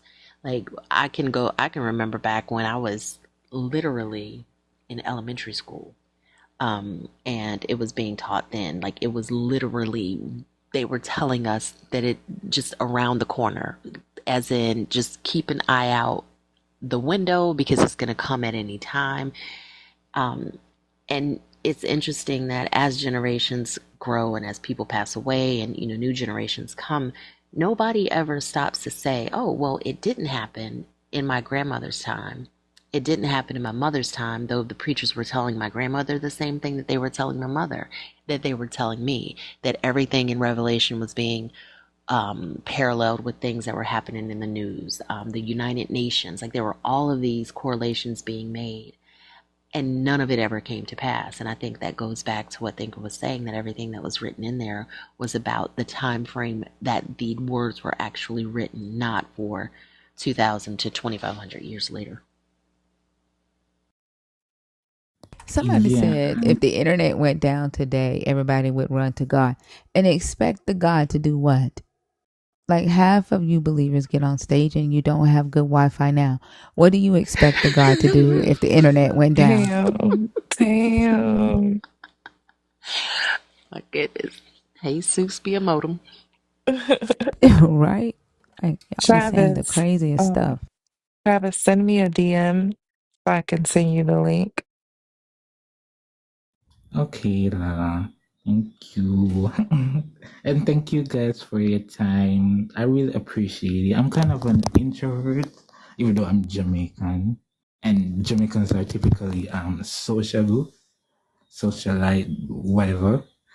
So I'm just like different from all of the bunch. So I'm normally do you know our friend Blessed? Not personally. I know. But he is something. He's kind of a typical Jamaican man. He in Jamaica we typically promote sleeping with multiple women, even in our song, even in dancehall. You promote people with women, a lot of women, and and objectifying women, and it's a mess. It's very bad. I blame Vibes Cartel. No, I don't. He's a dancehall artist. He's kind of quote unquote the king of dancehall. Ever since he appeared in the entertainment industry,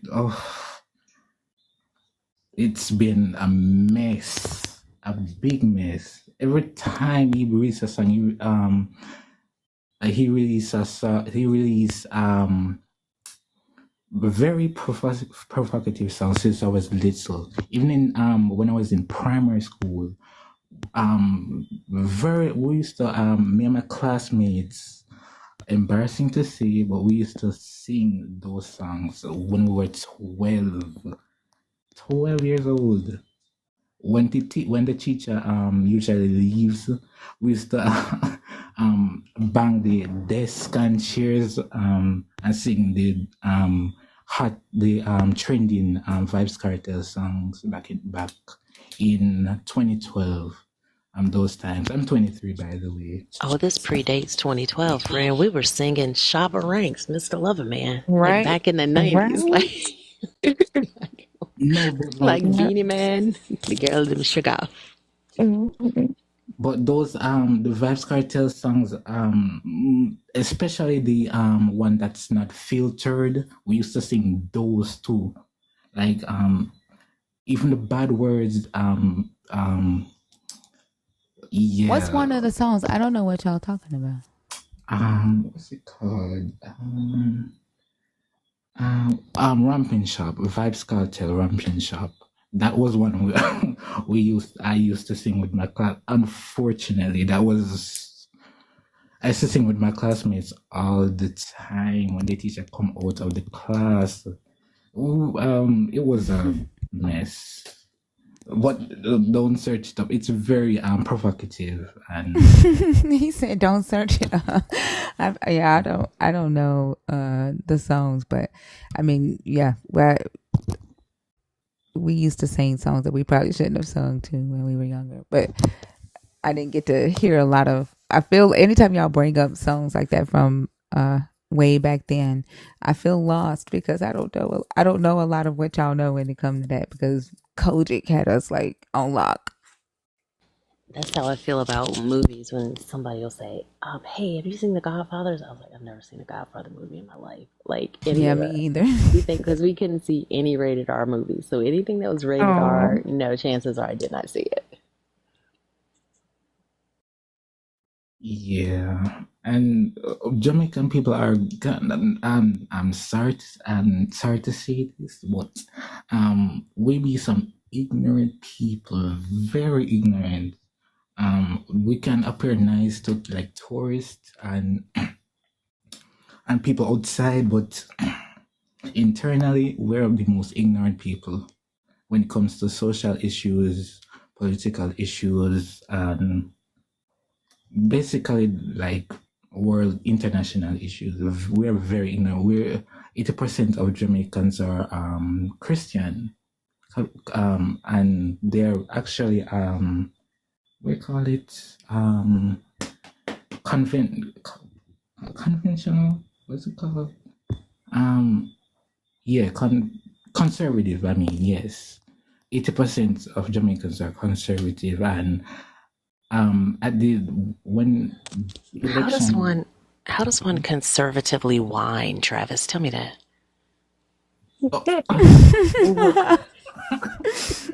we weren't conservative on the dance hall, like Okay. the most raunchiest. Not going into that now. Yeah. So when the election was happening, more than 50% said they would vote for the Orange Man.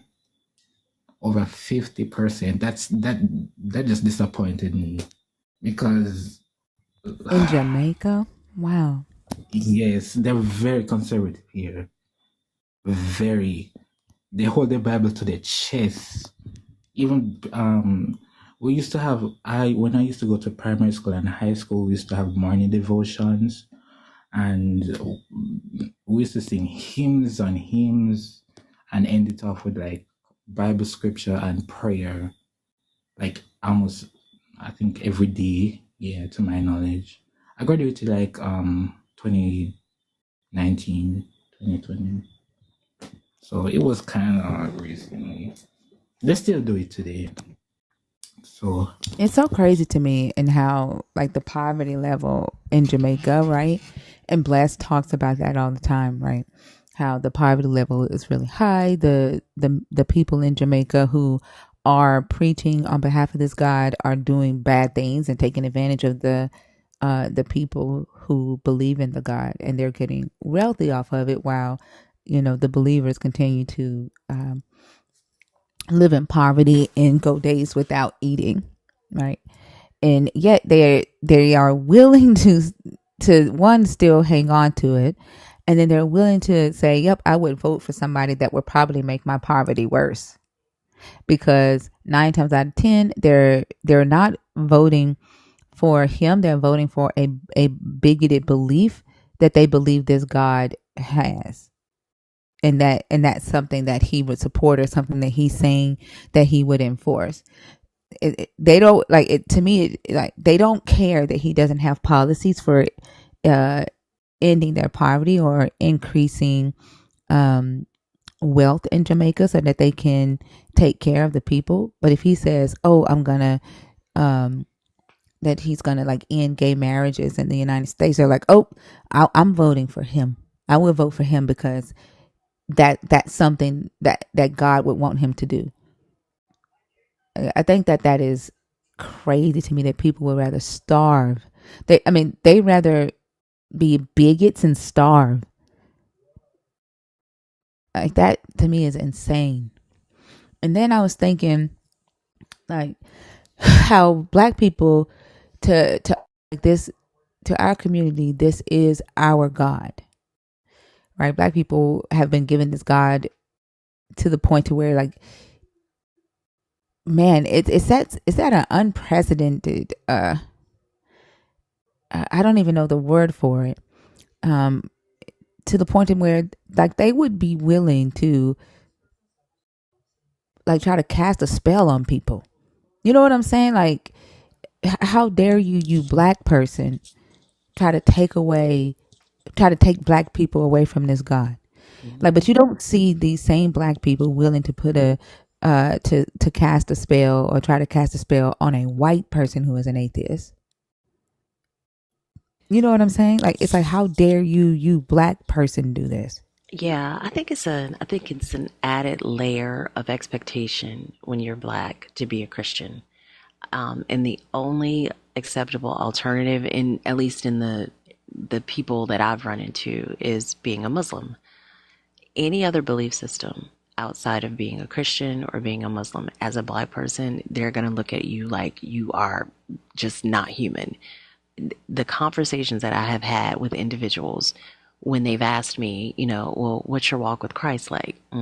That bitch is stagnant as hell, because it doesn't exist, right? But they look at me like I'm crazy, because they can't even. I mean, we've had those types of responses here from guests on TikTok. Like, what do you mean you're a black atheist? What does that even mean? I never knew that there were black people out here that didn't believe in Jesus. Just the thought of a black person not accepting Jesus as their Lord and Savior is something that is almost outside of their comprehension. Yeah. And like somebody just said, like, there's like, it's crazy because we had the Bible before Christianity and Judaism, but no, we didn't. Like, the excessive need to say this is ours. This was ours. No, it wasn't. It wasn't. I think the need, like, no matter, like, even trying to like separate yourself from it, because you're saying, oh, I'm separating myself from the white aspect of it, right? But and then I'm going to reindoctrinate myself into the black aspect of it, and I'm gonna say this was ours first. Like, one, it wasn't, and then two, regardless if the God gave it to white people or black people, the shit is still fucking diabolical. it's still sadistic. It doesn't change because it changes hands. And I think one of the reasons why it's working, the doctrine and indoctrination is working so well within like the Caribbean communities and the African diaspora as a whole, is because like we're like not we can't we're not financially there to seek education like at will. Like we're just white supremacy had set us back. And I think even when the education when the opportunity presents itself, and this could be because of a lack of education, but even when the opportunity to get educated presents itself, I find us rejecting that opportunity over and over and over again. And then, like, I would like for the person, I did not catch your name, but when y'all say they twisted the religion, what, like, I would like to understand what was the religion before and what resources do you have, right? That says this is what it was before and here's what they changed it to. Like, have you validated that claim and do you have evidence of it? And would you be willing to come up and talk on that? Yeah, it's okay that you're not Christian. Like the claim that you made that they twisted the religion, right? And that this book, that we had this book prior to Christianity and Judaism. Like, do you have a before and an after that you can show us and say and speak to? This is what it was before, and here's what it is now, as far as the book goes.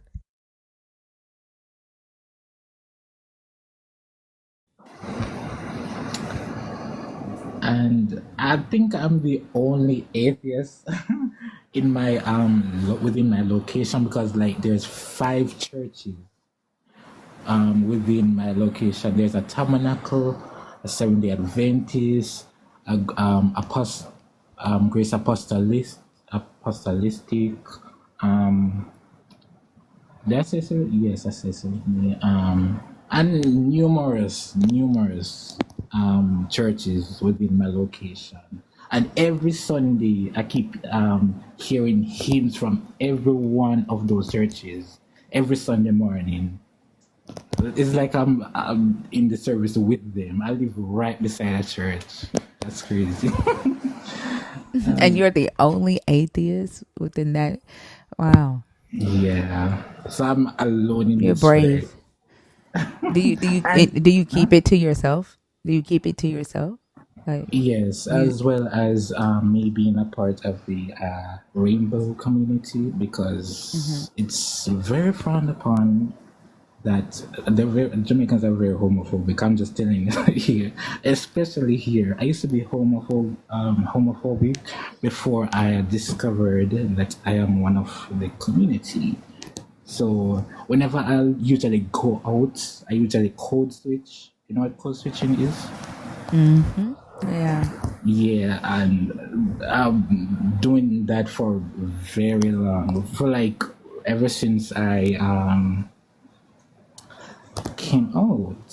So it's been mentally hard, very hard. But take one step at a time, you know? Yeah, definitely. Don't do anything that would jeopardize your safety. And then on top of that, it's nobody's business. Like, it's your life, right? And as long as you're comfortable with it and you're getting what you need out of it, you don't have to shout from the rooftop, I don't believe in your God. Like, you don't have to do that, right? So. Yeah, you guys are keeping me like sane, because it's been rough ever since February of 2020, this year. It's been very hard. So I really appreciate this live and thinker, and the reason I even became an atheist is because of I was scrolling through TikTok and I saw Bash talking about I think faith, and ever since I go in and commented, I've been seeing atheist TikTok on my For You page, and it was one that was talking about the Bible condones genocide, slavery, promotes rape, and promotes overall twisted things. So I looked it. I was shocked at first, and then I began to like think, and I was denying at first that it wasn't like that. No, and then I made up my mind and said, yeah, all right, I'm going to do research and see what I find. And boy, oh boy, what I found. But yeah, this was just by chance. If I didn't scroll and see Bash's live, I wouldn't be like atheist. To be honest, I would just be a Siddharth, not claiming the religion but still following the teachings. Well, W Bash in the chat.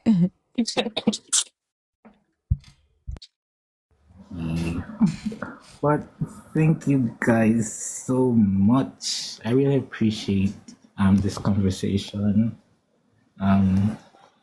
Yeah. Oh, you're so welcome. Thank you for coming up. How do you think you did? You were so nervous to come up. How do you think you did? I think in some of the conversations I kind of jumbled up my word, but as the conversation keep going on, I began to be relaxed and be a tad bit more open for the conversation. I think you did great. Right. I think you did great. It was a interesting conversation, and I hope you decide to join the stage more often. Yeah, You ditto. did. W. Travis. W. But Travis. the thing is, I'm not really that much knowledgeable. I only got a grasp of the free will concept because Bash brought it up on his live a couple weeks or no months ago, I think. Yeah, so I was very confused on free will. So I just may take the time out of the day and just search it up, and then yeah, I have a full understanding of free will thanks to your help too, Thinker. You're welcome. We had both said that we would not even allow the topic of free will on either of our lives because it's just that irritating of a topic. But I think it's the conversations that we've had the last couple of days with it being on the board. We've been able to twist it into a more deeper conversation and understanding of why this thing needs to exist and what it really is, you know. So it's interesting to me now, and instead of just saying nah, free will doesn't exist, it does, nah, it doesn't, because that shit used to get on my nerves. But yeah, thank you. Thank you so much, Travis. Yeah, that. Yeah, it was Adam and Eve. it was Yeah. it started the free will thing started to be like a trigger word to me now. Like free will, every time when Christians bring it up, it just giving me like anger, just like Yeah, watch this. Flying Shark. Do you celebrate Thanksgiving? And if you do, are you going to stand around the table and give God thanks for everything that He's done for you this year?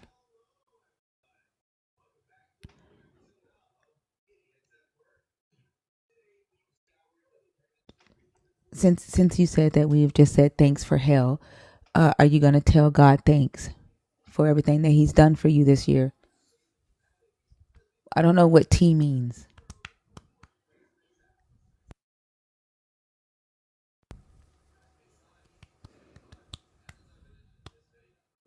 I hate that I see things like 3 or 4 minutes after y'all.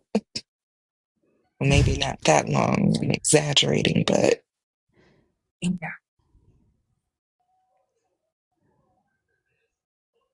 Are you there, Flying Shark?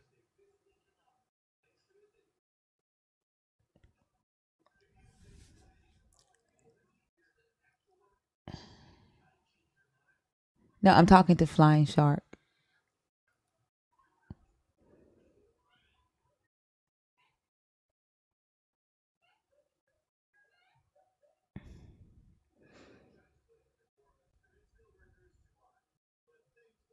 So you're not gonna answer now?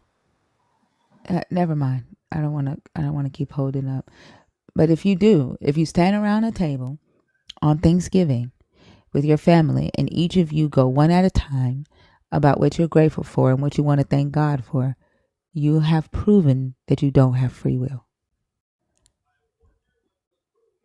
Like you dedicate an entire holiday to you thanking this God for the shit that went good and the shit that you got during the year. You don't have free will. The very fact that you celebrate it, you don't have free will.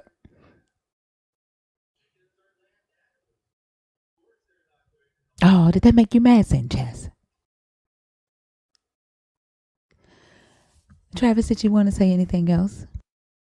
Oh, nothing more. It's just somebody in the comments kind of threatening me, but I'm used Somebody to it. who threatened you? Who threatened No, you? like Hold up. Who?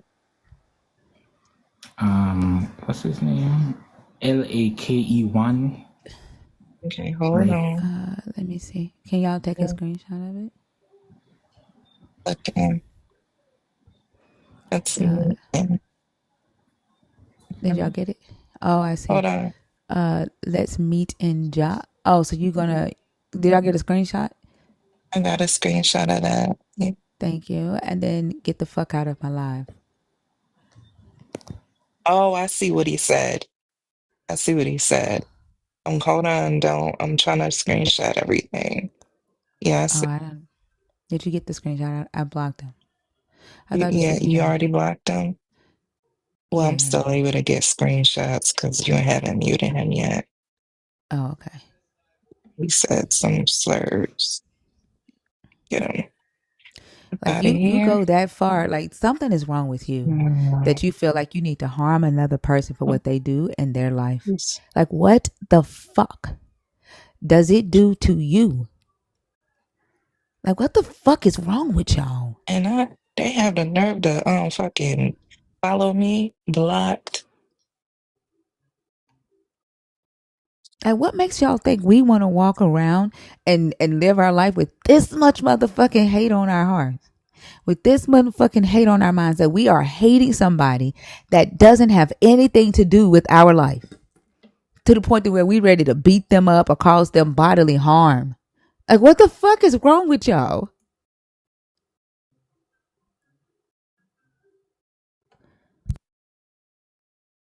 And a lot of y'all are like grown ass adults with a lot of trauma, unresolved trauma that's terrorizing your ass when you sleep and turning into sleep demons. And then you have egos that was never fulfilled, and now they're fucking out of control.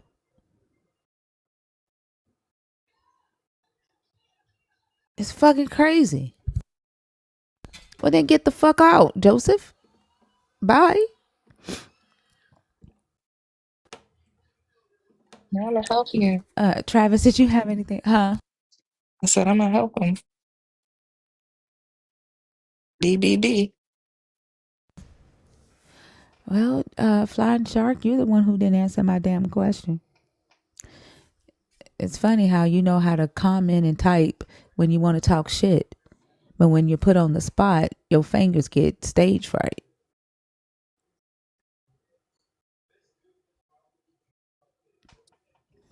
Travis, did you have Coffee. anything else? Oh, and nothing more. I really appreciate you guys. I really appreciate this community also. You're And I so welcome. We appreciate. appreciate you being here. Okay, and I will message you on about the Yeah. link on for this Yeah, class. do it right now and I can send it over. Okay, thank you guys. Goodbye. Bye. Goodbye, Travis. Bye. Stay safe. Can you kick me out, please? Yeah. Yeah.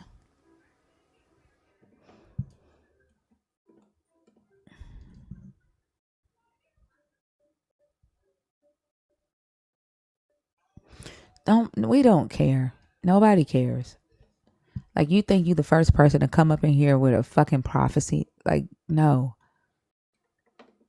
Golly, why do all of y'all think that y'all are so special? Like, why do all of y'all tell yourself that you are so special? That all of y'all are prophets. All of y'all are aspiring pastors or missionaries or evangelists. All of y'all are either a reincarnation of the people in this book, or you are descendants of the people in this book. Like, do you realize that y'all are literally chasing that? And that's what defines you?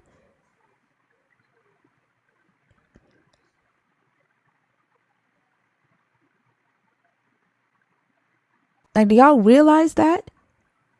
Misinterpreting what? Like, y'all just be talking shit. What am I misinterpreting right now? What? Tell me. Tell me who I was talking to and what I misinterpreted. Who was I talking to and what did I misinterpret?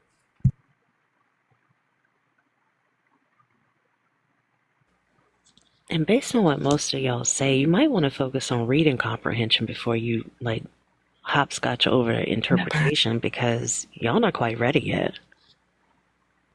So you don't know, right? You just gonna blanket that statement because you just talked. You have no idea who I was talking to, right? You sound like the kid that was on stage tonight that said, you keep putting words in my mouth, and then had to say, well, you're not putting words in my mouth. Like, you speak out of frustration. You speak out of frustration. You speak out of trauma. You speak out of hatred. Like, literally, you're just here to hate. You look for my life. Do you know what the search is on TikTok for my life? Like, you literally look for my life to come in here and hate. That's fucking crazy.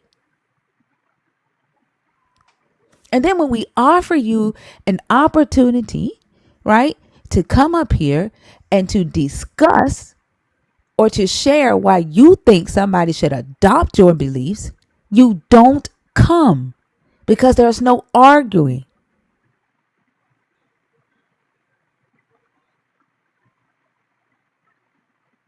Y'all can't even see that yourselves. It's fucking ridiculous.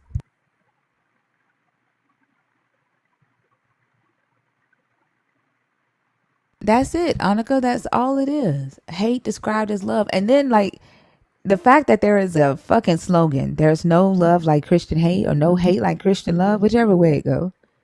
Like, y'all created that. Y'all did that all y'all self. That when people think about y'all, they see hate and feel hate.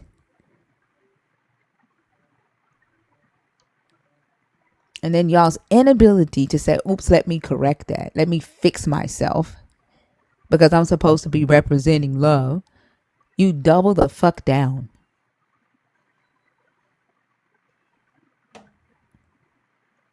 I'm not bringing nobody up whose name is Coochie Coochie. Huh? Somebody was already up. Hey Tiffany. guys. Oh, Oh, hold on. Tiffany, are you there? Tiffany? Did y'all bring her up? I didn't. No. I don't. Maybe I did and forgot. Excuse me. What's your name? What? I'll send Mello. Any Say of it them. again. Mello. I'll send Mello. Semelo. Are you a Yeah. Christian? Are you deconstructing? Are you an atheist? No, I'm a Christian. All right. Which one of these topics did you want to discuss? Free will. And you said something like there's no hate like Christian love. I understand where you're coming from, to be honest. Because like many people like call themselves Christian, but obviously if you look at Jesus, whenever he approached someone, it was always out of love. It was never out of hate. It was the Pharisees that were actually showing the hate. So when people are showing this hate, they're actually showing I don't know how to say Pharisee behavior, but they're not showing Jesus at all. So I just want to say, like, I'm sorry for those people in it, but they're not actually Christians. Well, I appreciate you trying to apologize for, the behaviors of your brothers and sisters. I think the best thing, right, would be to hold them accountable and talk to them about their behaviors, right? Because apologizing to me is not going to stop them from doing it. I do want to do something though, because you made a statement. I would like to explore that with you, uh, if possible. Um, if we could take this one or two ways. You said that Jesus. Say that again. What you said about Jesus and the hate. Yeah, so every time Jesus like approached someone, it was never out of hate, it was out of love. And the people that thought they knew it all, the Pharisees, are the people that were actually showing hate. And he was the one, if anything, he was on blast towards the Pharisees. It never Okay, and failed. then Oh, sorry, my bad. I read a comment. that's okay. Yeah, when you're on stage, do me a favor and don't respond to the comments. Just talk to us on stage, okay? Yeah. Okay. Thank you. That way the conversation doesn't get confusing. You said every time Jesus approached somebody that it was done out of love and not out of hate. Yeah. Would you say that love was? Who would you say it being done out of love? Love for who?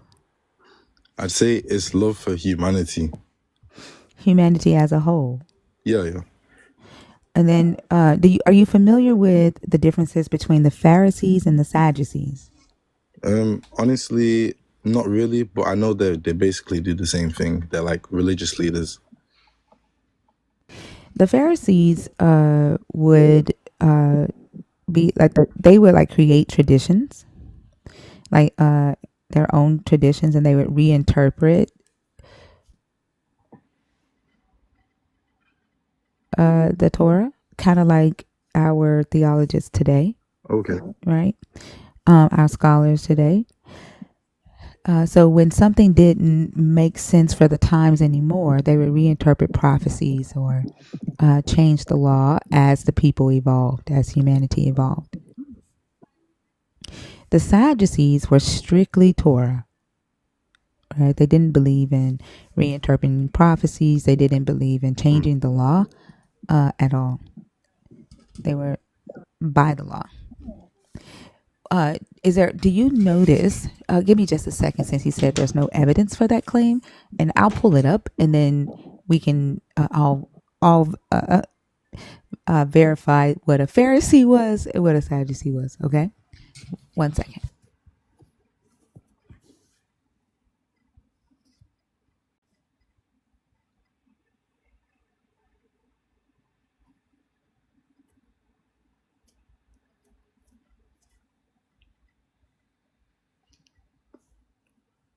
I hope everyone's having a good day though.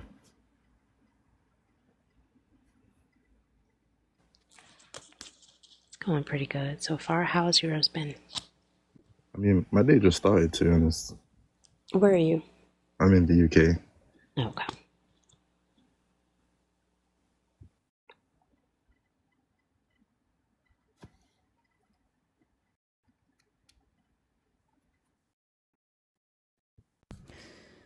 See if I can find something that's really, really straightforward.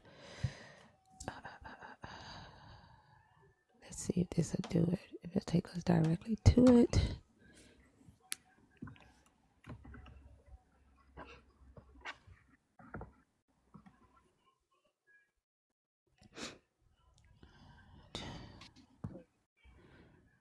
Mm.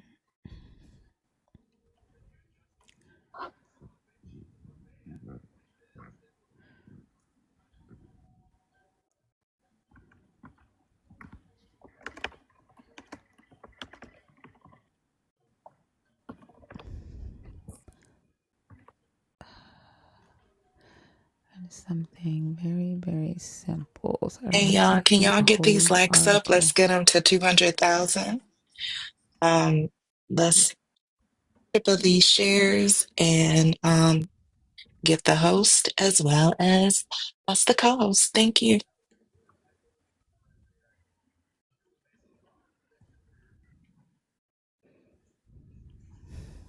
Mm.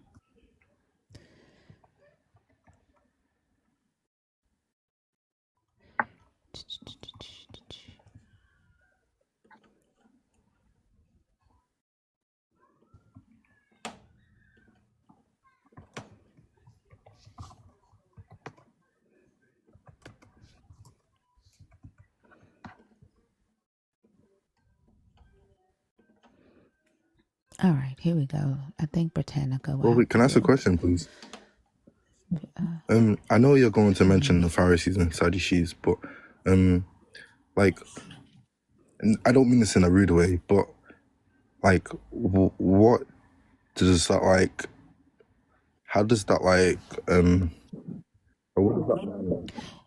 Yeah, you don't think that when you are studying and saying that Jesus did this with the Pharisees or XYZ Pharisees, you don't think it's important to know who the Pharisees were or who the Sadducees were. You said they were the same. You don't think it's important to actually know whether No, they I were the mean it's in same or the not. sense of like these were the guys that killed Jesus, so it's like, yeah. That's not what we're not talking about. The guys that killed Jesus. That's not what we are discussing. You said that they were the same, and I explained the difference between the Pharisees and the Sadducees, and someone in the comments said that I'm lying. So to show that I'm not lying, to show the difference between the Pharisees and the Sadducees, right? To get an understanding, right? It's important to do that when we are discussing these things, when we are studying these things. Why read about a Pharisee when you don't understand the cultural context of a Pharisee? When you don't understand the cultural context of a Sadducee? Like, have you noticed that Jesus does not say, "Woe, you scribes and Sadducees"? I mean, are you asking me now? Oh, Yeah, that he's typically upset with the Pharisees, right? Or calling out the yeah. It's just Pharisees. like I don't really see them as relevant to anything. That's the thing. That's okay. I'm going to explain to you why they are. Okay. I understand you don't see them as relevant, but I'm going to explain to you why they are relevant. Can No, you, it was my is Beats that your girl. Sorry computer about in the that. I just had to background? turn it off. That's okay. So to all the Christians in the comments that's asking what's the point? I understand you guys are not used to this type of studying. I get it. But if you just bear with me just a second, then you will understand why I'm going this route. I get it. Y'all got the Holy Spirit, right? And the Holy Spirit told you that you don't need to know the difference between a Pharisee and a Sadducee. Okay?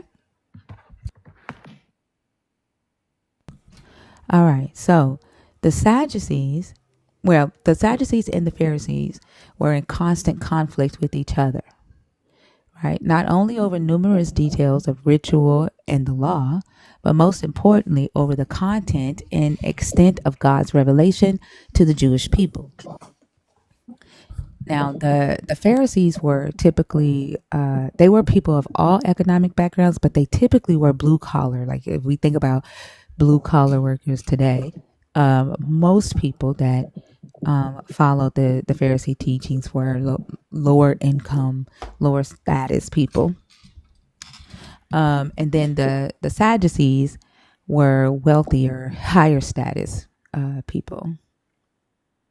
So the Sadducees refused to go beyond the written Torah, the first 5 books of the Bible, and thus, unlike the Pharisees, denied the immortality of the soul, bodily resurrection after death, and according to the Acts of the Apostles, the 5th book of the New Testament, the existence of angelic spirits. Okay, so as I said before, let me stand up because this chair is like got my back hurting. Hold on.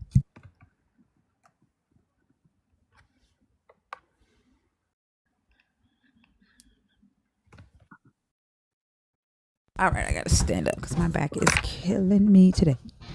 All right. So, as I said before, all right, the Sadducees followed the Torah strictly. They did not believe in reinterpreting the scriptures. They did not believe in reinterpreting the prophecies. If a prophecy didn't happen, it just didn't happen with the Sadducees, right? The Pharisees, however, believed in keeping the scriptures alive, and they would reinterpret the scriptures. They would reinterpret prophecies. All right. Now that you have an understanding of the difference between the two, they also differed in what the scriptures meant. Pharisees were more into spirituality, where the Sadducees were not. Right. Now a lot of Jesus's teachings leaned more towards what we would call strict Torah teachings, right? Which is why you don't typically see him calling out the Sadducees. Mm. He's usually getting onto the Pharisees, and this is one of those times where he does it here in Matthew 15, right? Here in Matthew 15, he says to the Pharisees and the scribes came to Jesus from Jerusalem and said, "Why do your disciples break the tradition of the elders?" So they're asking Jesus, why are your disciples not following the tradition of the elders and washing their hands? Right? That wasn't a Torah law to wash your hands before you eat, but it was a tradition that was created by the Pharisee elders. And Jesus responded to them and said, "And why do you break the commandment of God for the sake of your tradition?" He said, "For God said, honor your father and your mother, and whoever speaks evil of father or mother must surely die. But you say that whoever tells father or mother what support you might have had from me is given to God, then that person need not honor the father. So for the sake of your tradition, you nullify the word of God." So here, Jesus is saying to the Pharisees, the Torah says, when a child speaks ill of their mother and father, the Torah says that child is supposed to be stoned to death. But you, right, have changed that law, and you allow the child to escape that death, right, by giving their money to the church or by giving their money to the temple, to the synagogue, whatever they had at that time. Right. And then Jesus goes on to say, when you do that, when you rewrite the Torah and change the law, you are nullifying the word of God. Okay. And then he says, you hypocrites.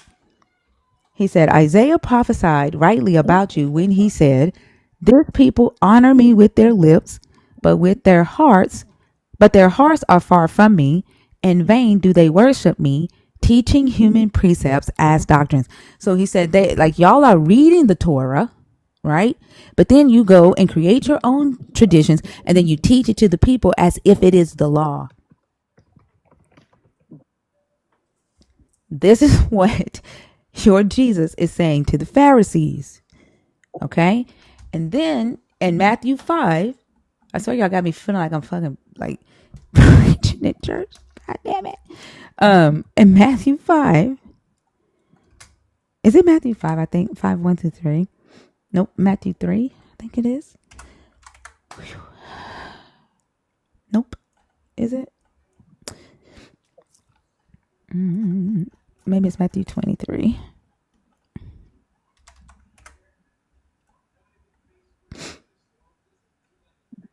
Yeah. He denounces the scribes and the Pharisees.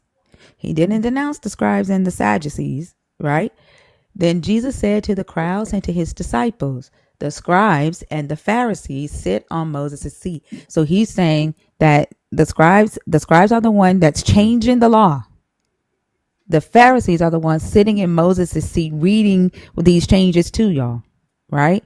Or reading Moses' law to y'all. And then he says, therefore, do whatever they teach you and follow it, but do not do as they do, for they do not practice what they teach. They tie up heavy burdens, hard to bear, and lay them on the shoulders of others, but they themselves are unwilling to lift a finger to move them. They do all their deeds to be seen by others, for they make their phylacteries broad and their fringes long. They love to have the place of honor at banquets and the best seats in the synagogues, and to be greeted with respect in the marketplaces, and to have people call them rabbi. But you are not to be called rabbi, for you have one teacher, and you are all brothers and sisters. And call no one your father on earth, for you have one Father, the one in heaven.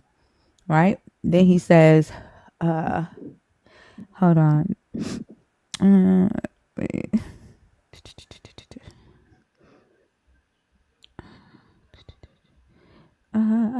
Give me just a sec. I'm looking for a specific. Hold on.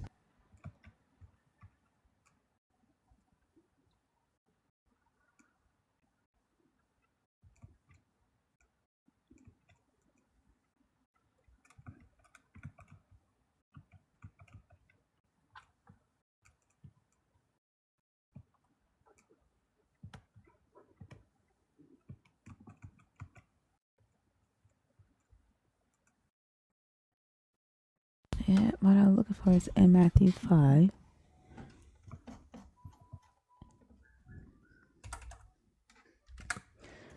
It's after the Beatitudes. Yeah, the law and the prophets. Do not think that I have come to abolish the law. This is y'all's favorite scripture to quote, right? He says, do not think that I have come to abolish the law or the prophets. I have come not to abolish, but to fulfill. For truly I tell you, until heaven and earth pass away, not one letter, not one stroke of a letter will pass from the law until all is accomplished. Therefore, whoever breaks one of the least of these commandments and teaches others to do the same will be called least in the kingdom of heaven. But whoever does them and teaches them will be called great in the kingdom of heaven. For I tell you, unless your righteousness exceeds that of the scribes and the Pharisees, again, he's calling out the ones who change the law, right? The scribes, the ones who do the writing, and the Pharisees, the ones who do the reinterpreting. He's calling them out again. You will never enter the kingdom of heaven. Now, Jesus leaned more towards Torah worship and following the Torah strictly. There were some things that he said that he saw differently, but he didn't agree with the scribes and the Pharisees who reinterpreted the law. And then, but here's the thing, right? Like if we go back to Matthew 15, do you think that children, like at this point in time in history, the Pharisees was like, we ain't finna be stoning kids no more for talking bad to their mama. We were just gonna let them pay a fine to the church and keep their life. And Jesus is like, you hypocrite, you don't really love God. How dare you change the law of God? The law says these kids supposed to die. Well, can I respond to that? Yeah, so Yeah. you know when you said before, like that's our favorite scripture, like he didn't come to abolish law but to fulfill it. Obviously, and he also said that what's that verse he just said? He said, unless your righteousness exceeds those of the scribes and the Pharisees, right? Obviously, he's doing the work. Jesus already did all of the perfection, all of the stuff. So he's already fulfilled it, innit? Like, us, on our side, us reading this, obviously we can't do it. Obviously we can't. So that's why all he said is, believe I am who I claim to be. And that's it, bro. Like, it's not really hard. He said, the burden I give you is easy to bear. Like, he's not trying to, like, crush you. Like, the Pharisees are trying to crush you with all of these things that you have to do. But Jesus is just saying, yo, just believe in me. Like, I hear what you're saying. Here in Matthew 15, show me where Jesus said, just believe in me. We're going to read it again, and I want you to stop me. Hold on for a second. Like, this is Jesus, right, talking to the Pharisees and the scribes. I want you to stop me when we get to the point to where Jesus says, just believe in me. You don't have to do all of these things. You don't have to. Hold on. Hey, Mello, I'm telling you exactly what I want you to do. Okay? So that I can understand you and where you are coming from, right? And how you are understanding this text and what I need for you to do for me. As I read this, right, I need you to stop me and say, right here is where Jesus says, don't follow the law. Don't do these things. These are too hard for you. Just follow me. Just believe in me. I got this. This is Matthew chapter 15, right? No, I'm going to read I'm going to read the whole thing, okay? Because you cannot, this is the crazy thing. Y'all will come in here, and when I say y'all, I say Christians. Y'all will come in here and you'll accuse me of cherry picking. And you will type context,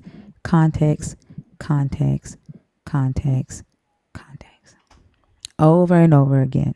Now, while I'm asking you, right, as I read this, I need you to show me where Jesus says, don't follow the law.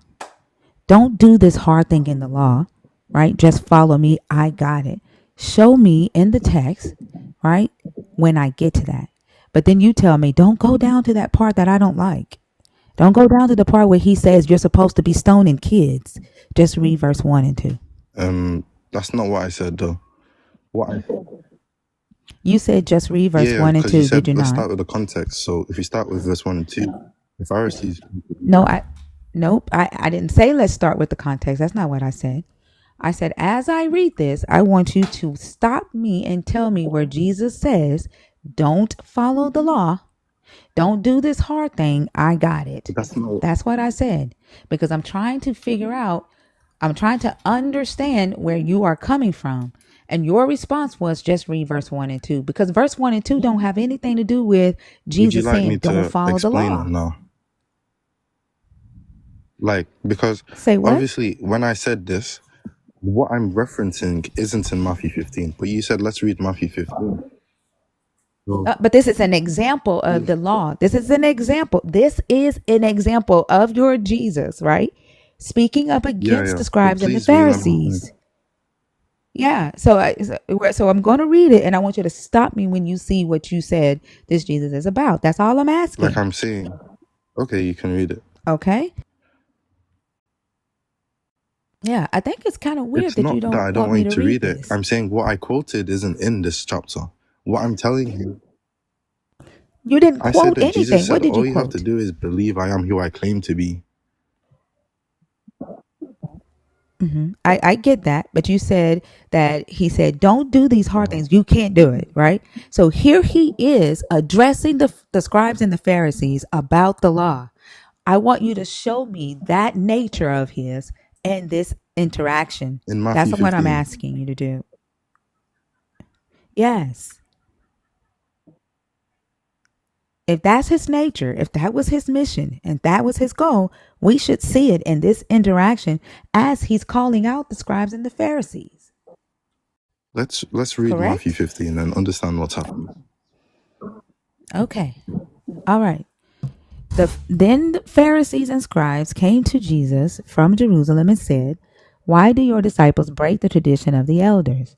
For they do not wash their hands before they eat. He answered, So the Pharisees have come to Jesus and when he's with his boys and said, how come you are not following the law? Okay, that's what he's saying. Well, they Why didn't do say you the break law. the What did traditions of they the actually elders? Well, say? what they call to. Whose tradition is he asking them about? They're asking him, why did your boys break the tradition of the elders? Yeah, That's not the law. The tradition of the So if we elders is keep on not the law. reading, we will see why I said the law. Then why did you stop me? I just Why wanted to did you call stop me? Right? attention to that bit. But yeah, carry on, sorry.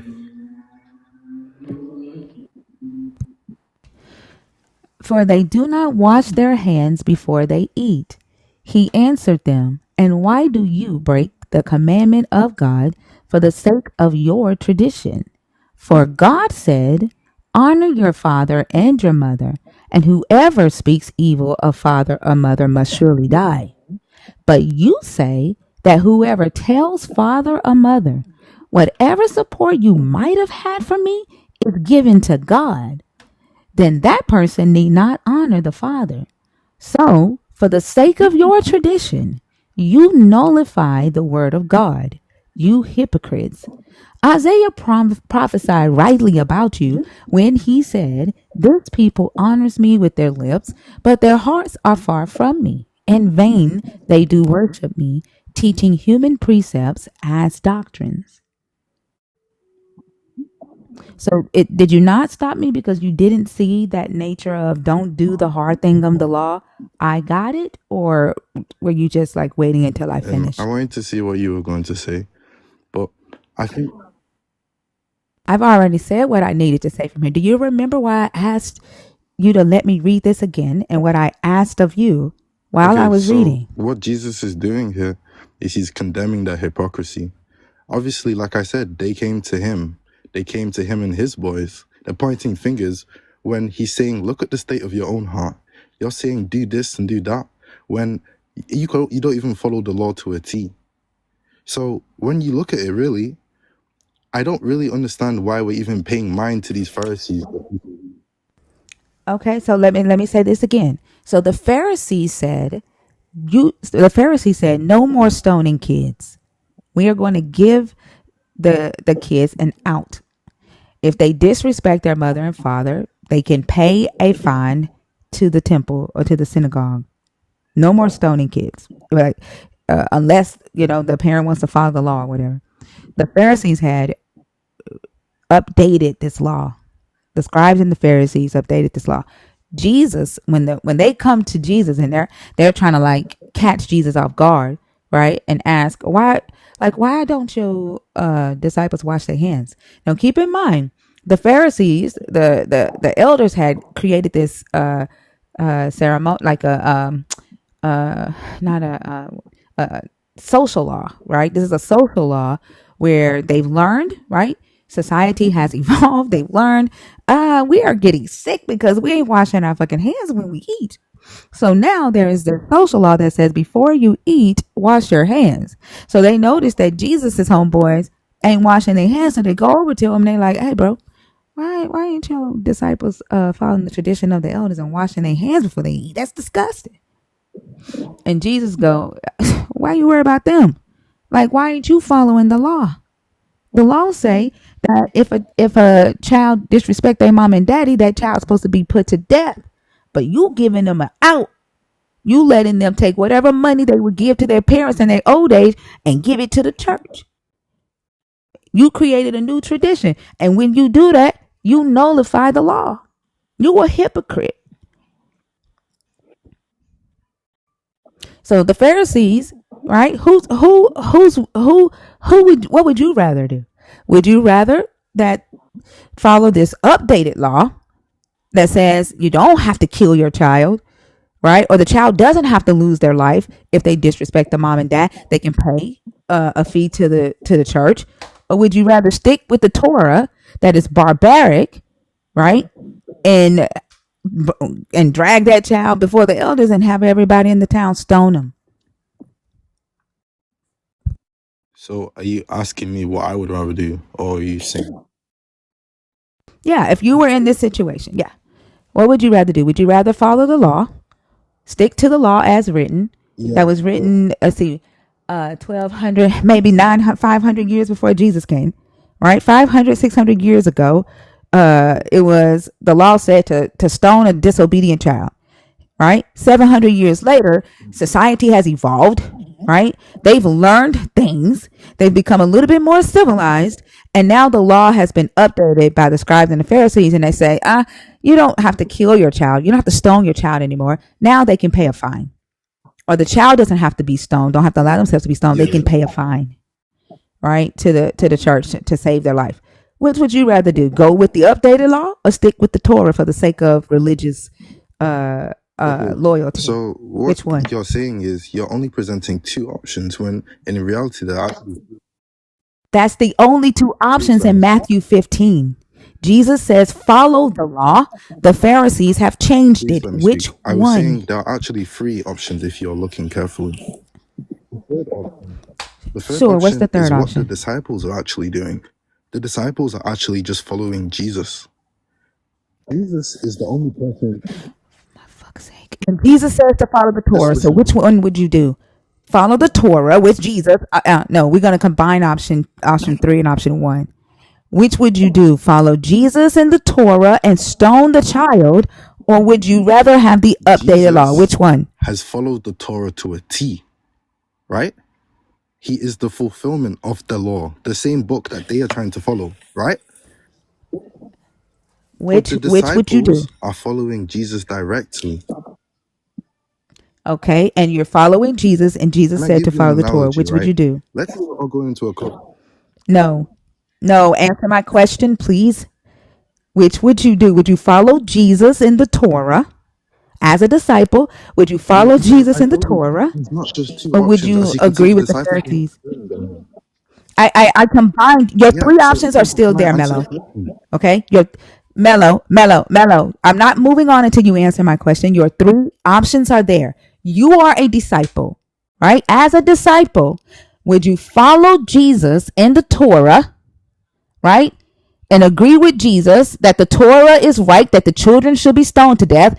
Or would you agree with the Pharisees that humanity has evolved and there is another way? Which one? Not muted. I'm saying what you're saying is there are only two perspectives when there are three perspectives. I literally said, I gave you three. The disciples who want to follow Jesus, that's your third. You are that disciple. You are here, right? You are the third. Which would you do? Would you follow Jesus in the Torah, option one, or would you follow the Pharisees? I would follow. Your I would option follow three is still Jesus there. because you're Why not was letting that me hard for you speak. to say? No. I Yeah, had to if you let ask me you five speak, you times. wouldn't have cut me off. No. You wanted Yeah, to give me an analogy. Did you need to give me an analogy for you to say that I will sometimes if you follow give an analogy, Jesus? it allows more people to understand. That's why I want to give an analogy. That's why. I'm sorry. Hold on for a second. How many of y'all? Hold on. Go on mute. By a show of hands, how many of y'all understand what he means when he say that he will follow Jesus? Do you need an analogy to understand what he means when he say he will follow No. Jesus? Would you mind if I say something now? Yeah, I just want to know why it took you so long. Like, do you like the reason why it took you so long to say that you would follow Jesus? But the thing is, you didn't even hear my point, but you're making an assumption, which is you're What saying assumption you were am I about to say making? something right now. The reason why it took me so long to say I'll follow Jesus is No, I'm asking you, what is the reason that it took you so long to say that you will follow because when Jesus? I'm trying to explain to you there are three options, you're saying no, only pick two. When in reality, Why are you lying? When you said there's three options, I accepted your third. Your third option is following Jesus. I asked you, I said, well, okay, at the very start well. you What is said the third option? You said the third option. Stop lying on me because I I'm not don't lying. like people to lie on me. When you said no, stop. Listen. When you said there is a third option, I said, okay, what is the third option? You said it's the disciples who follow Jesus. I said, very well. I said we can actually combine the two because there's still only two options. So I made you the disciple who follows Jesus. And I said, what are you going to do in this situation? Are you going to follow Jesus, who follows the Torah, and follow the Torah? Or are you going to follow the Pharisees and say, that we are in a new time, right? We have evolved as a society. There is no need for the children to die. Your third option was still there. And you refused to see that. And I had to recite that over and over again. The question still didn't change. Okay.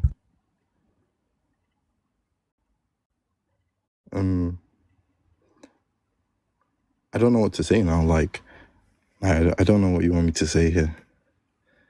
But I did really just want to talk about free will, to be honest.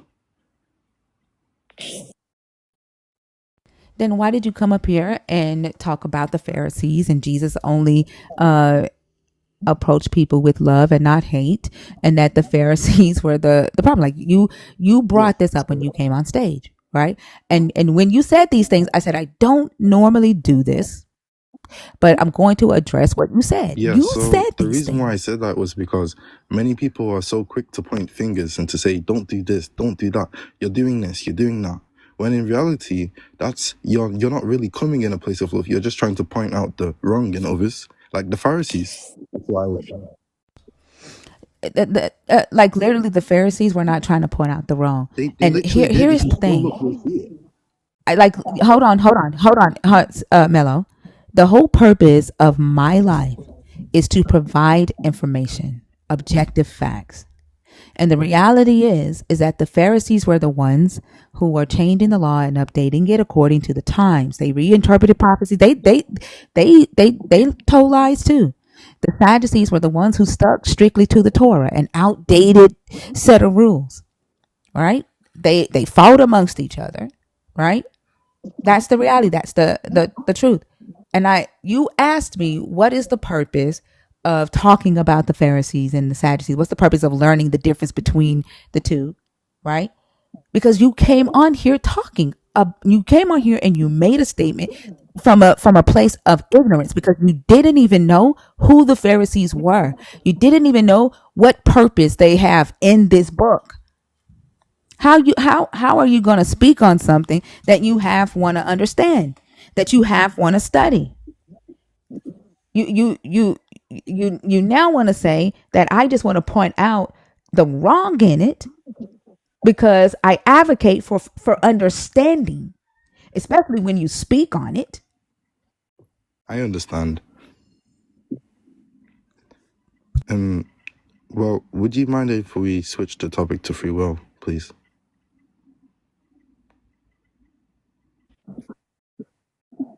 Faye, do you feel like talking about free will with him? Sure.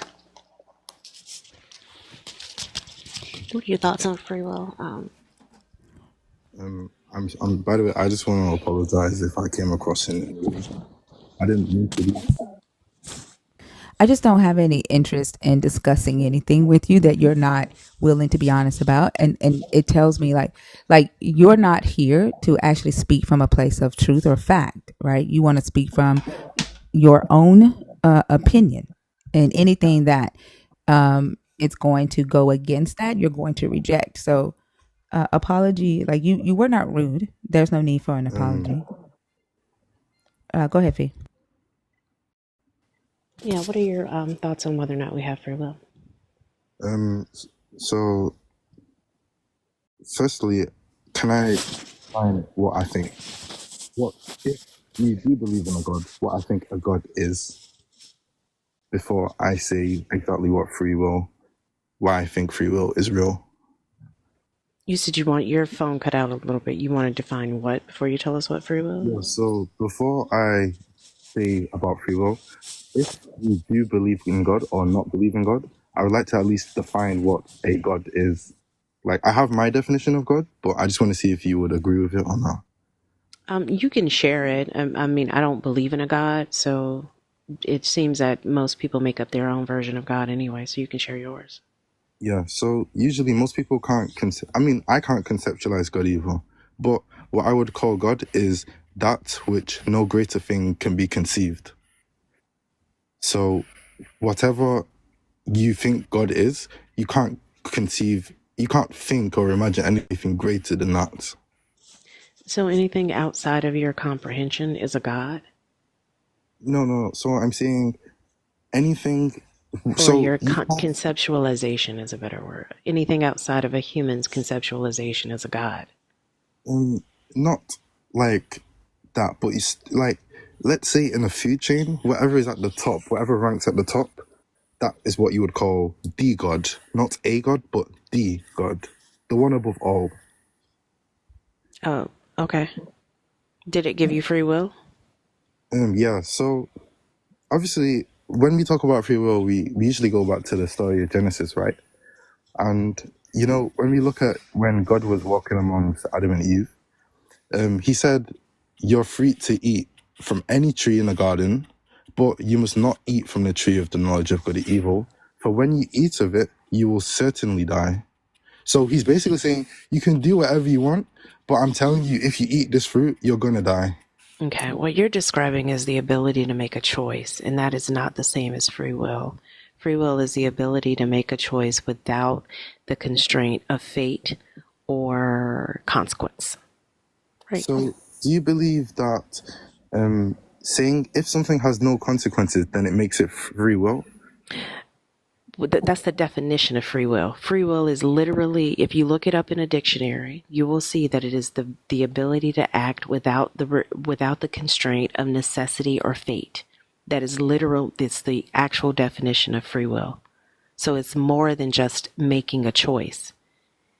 If I have free will, I could choose to neither go to hell nor heaven. If I don't have that choice, then I don't have free will. It's like taking a test and you have a multiple choice. You have multiple choice options, sure, but if the option to answer this question is fill in the blank, that's free will. I can put in whatever I want. Yeah. Okay. I understand what you're saying. However, I believe everything, not even pertaining God, but everything has causes. So let's say I threw a ball. The effect of me throwing the ball, or consequences, one would say, would be it would fall to the ground. That's Exactly. Right. And that's choice. So we're not, so I think that the point is to replace what you're arguing for is that God gives us your God gives us the option to make a choice. I'm not the Christian God does give that. I can, in some scriptures he does, in other scriptures he says he does whatever the fuck he wants to. So it just depends. So I'm not refuting that. I am refuting the fact that as humans we have free will, because if you look at the definition of free will, nobody has it. It's I can't I could it's almost like saying I want to drive my car at 100 miles an hour right into a wall and not get hurt. I can't do that. I don't have the free will to do that because I am constrained by the fate of driving my car that fast into a wall. Like that's what happens when I drive my car that fast into a wall. Do you mind if I say something right there? You Sure. know, remember when I said at the start that God said, the day you eat of this, you will die. You will certainly die. So to whatever limitations, whatever lack of limitations we had before, the moment we ate of the fruit, we suddenly took on those limitations. Meaning, maybe if we never ate the fruit, we could have probably crashed the car into the wall and survived. I Honestly. didn't eat the fruit. Like, I don't know when you did. I never had any fruit. Sorry. And I get what you're saying, right? I get what you're saying, but if it was a fifth, we'd all be drunk. So I guess we'll never know. Did Adam have free will not to have his rib taken out of him, not to have him put to sleep and his rib taken out of him and a woman created? Well, God just did it. You know, he was. But did he have the free will, right, to tell God no, don't, He that he had can't no touch say, his but at body? the same time, God is the only person who would have. Wait, so he had no say. So were There were no limitations present? limitations. So did He he didn't have have a say say. then? But So then a if limitation you was make a present. creature, and the creature only knows you. Listen, I don't care about that he owns them. Is limitation present? That's all I care Well, about. he didn't die. It's You're saying was a limitation present? He how was the answer to that question? Well, yeah. he You said didn't was a die. limitation present when he put into sleep. If okay, could he tell this God, "Don't touch No, my but body"? why would he have said that? No, Okay, so wait, so he could not say to the God, "Don't touch my body." Therefore, a limitation is present. Correct? yes, I think. All right. So limitation. Adam had limitations prior to Eve even being created. Correct? I guess, but once again, you need to. So, hold on. So limitations did not come. Limitations did not come after they ate from the tree. Correct? It was already present because there was a God. Yes, but you see, Correct? So the definition of free will is the power to make your own decisions without being controlled. Hold on. The definition of free will is the power to make your own decisions without being controlled by God you see what you're saying, right? or fate. Through what you've just said, you've acknowledged that Adam, being the first human, was a contingent being. A contingent being in the sense of he is dependent on God for his survival, meaning. Therefore, he didn't have free will because every decision he made was being controlled by God or fate prior to them eating from the tree. Everything is contingent to something apart from God, which is like I defined before. Hey, Meadow, two things. Can you please stop talking over Thinker? Let her finish her sentences before yours start. And can you also pull your phone out of your throat? It's like at the end of your sentences, it sounds like you're eating your phone, and I can't understand what you're saying. Can you hear me now? I'm done. I'm done because like I don't I There, I do want to ask one question. Are you saying that God has no contingencies? Yes, God is not. Wait, did you say contingencies? Yeah, you said that there's nothing. Are there no contingent characteristics that this God has, or is everything that comprises the God independent? Yes, God acts on his own. There is nothing that affects God. So, what about his properties and characteristics? Are all of those independent as well? Yes, he's self-existent and self-sufficient. How is he holy without evil? God's evil only exists due to man's choices. Let Well, me if explain evil, what I mean. don't explain. How can he be holy if he did not create evil? He needs the devil in order to be holy. He can't be holy because you can't have holiness absent of anything evil, according to your belief system, correct? That's not what I said. I said that man's decisions causes for evil. I'm not asking about the cause of evil. I'm asking about the contingent characteristic of this God. You claim that he has no contingent characteristics, but his holiness and his purity has to be contingent upon the existence of evil. That's not true. In the beginning, when God created everything, he made it and said it was good. So before there was even evil, he made everything and it was good. So I don't think your point stands here. What I'm saying is that you are saying that there are no contingent characteristics of this God. No, there are none. And you're saying evil existed before. When did evil come into existence? Because I thought you said it came into existence when somebody ate a fruit. I didn't say that. I said that that's when death entered the world. When did you that's say not evil what you came into said. existence? Yeah, I didn't think I so. said, God said, as soon as you eat of this fruit, you will surely die. That means whether or not you like it, you will die. And that's not even like limiting someone. It's telling someone, look, this is the first consequence you're going to come across. Don't do this because I don't want you to die. But if you do eat it, you will die. Well, I kind of feel like if he didn't want them to die, then he wouldn't have put it there to begin with. That's a weird thing to do if you really don't want somebody to do something. Well, do you want to know something, right? You know, he said you can eat freely of all of the other fruit in the garden. And they could have eaten from the tree of life. Yeah, he also could have made sure the snake didn't get in there with them, but he didn't do that either, which is kind of fucked up if you think about it. Do you know why the tree was there? The tree of the knowledge of good and evil. Because he didn't want them to eat and learn good from evil. No. Do you know why the tree was there? Did he tell you this? The tree was there as a door, let's say you create a box, right? The garden is a literal sandbox. The tree of the knowledge of good and evil is literally a door out of the box. You don't have to stay in this box, even though I've made it perfect for you that you don't have to work or do anything. But if you choose to take a way out, there's the tree. But I'm telling you, if you do leave this box, this self-sufficient box, you will die. But you can leave it if you want. Did God know what Adam and Eve were going to do in terms of the eating of the tree of knowledge, good and bad? Yes. Could they have made God wrong? Could they have made God wrong? Uh-huh. What do you mean by that? Did God know whether or not Adam and Eve were going to eat from the tree of knowledge of good and bad? Yes. Okay. Could Adam and Eve have proven God wrong? Could they have not eaten from the tree of knowledge of good and evil? Yes. I mean, there's always a possibility, but I think if all of us were in their position, we probably would have done it.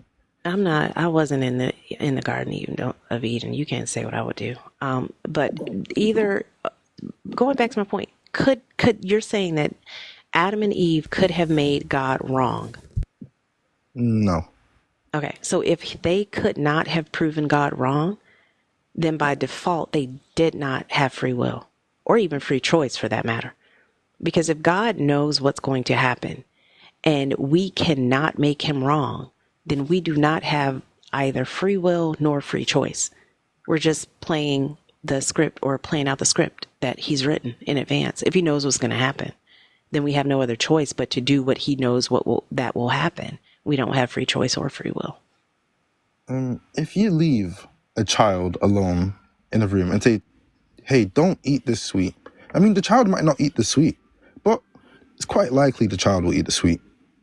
Now, the child could have chosen not to eat the sweet, but you knew that was going to happen anyway. That doesn't have anything to do with what I just said. This is literally about God's omniscience. If he knows the end from the beginning, and we do not have the ability to make God wrong, then what logically follows is that we do not have free choice, nor do we have free will. That's not the case, because let's say you've read a book in totality, but the characters inside of the book are still playing out of the book. The characters are only doing what they think is correct. Like, look, our perspective, we interpret the whole world through our brains, which means our point of reference is always I, meaning whatever I choose to do is what happens. However, if you are outside, if you are simultaneously watching everything at once and are outside of time and space, you have a complete picture on the not dozens, but billions of eyes all at once. So when you say God cannot do, is limiting someone's actions, not really. He's just watching what's happening. I didn't say he was limiting anyone's actions. I asked you, did he know what was going to happen? And your answer to me was yes. I then asked you, could they make him wrong? Could they do something other than what God knew would happen? And your answer to me was no. Yes. And if those two answers stand correct, there is no free choice, nor is there free will. And if I'm missing something, feel free to explain it to me. You're not missing anything. However, what I'm saying is that is the free choice, because if you are doing something, if you are doing something, like, okay, let me give you an example. I could choose to go and rob a bank. I am not going to do that, but I could choose. If I did choose to do that, God would have already known I did that. I was going to do that. Do you know what I mean? So no, I don't know what you mean at all. Actually, like you're saying, having the possibility of a choice or something being possible is very different than God knowing something would happen. If God knows on tomorrow or this later today, because it's already tomorrow over here, if God knows that at 10 o'clock I'm going to go outside and light a fire in my fire pit and sit down and have a cup of coffee, do I have the option to not go outside at 10 o'clock, light a fire, and sit around my fire pit having a cup of coffee? But notice how you said, I will go and light a fire. That's not that you're focusing on the wrong thing. I'm asking you, if God knows that this is going to happen, can I make God wrong?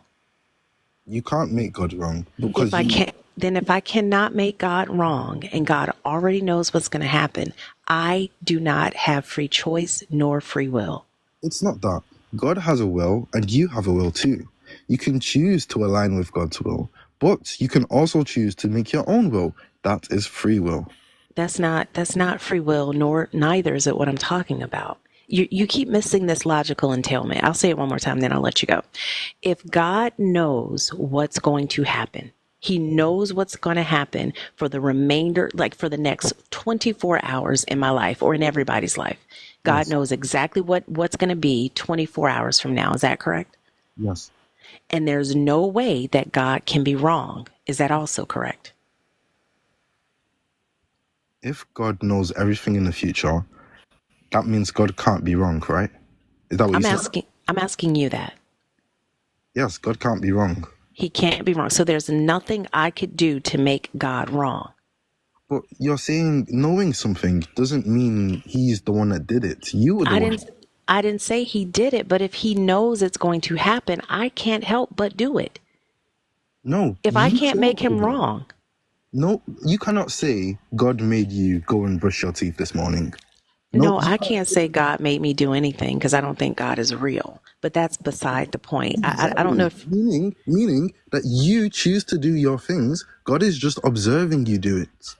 So if God knows that at 10 o'clock I'm going to go outside, light my fire pit, and have a cup of coffee. When 10 o'clock comes, can I go in my basement and light my bong, and do something else other than light my fire pit? Can I do that? If that's what you were going to do, God knew you were going to do that. But that's my point. If God knows the end, then he already knows what's going to happen at that time frame. At 10 o'clock Eastern Standard Time, let's assume I can only do one thing, right? And that one thing is God sees me at 10 o'clock lighting my fire pit and having a cup of coffee. Yeah. Because you're saying he's omniscient, right? Yeah. Okay. Do I have the free choice to go into my garage and light something else at 10 o'clock? It's your choice. You know, can I Then I can make God wrong. I mean, you can't have it both ways. Either I have free choice or I can make God wrong in his omniscience. There's something in physics which may explain this. It's in quantum physics. It is too early in the morning for quantum physics. I'm not trying to be rude or anything, but I am not remotely interested in discussing quantum physics at 5:52 a.m. Eastern Standard Time on Tuesday morning. Please. No, I'm seriously not going to compute anything that you're going to say quantum physics related. And I do actually enjoy quantum physics, but not this early in the morning. I honestly can't do it, especially after listening to you go back and forth with Thinker about something. Sorry, as simple as what you guys were discussing. It's not that, but there's a belief that reality.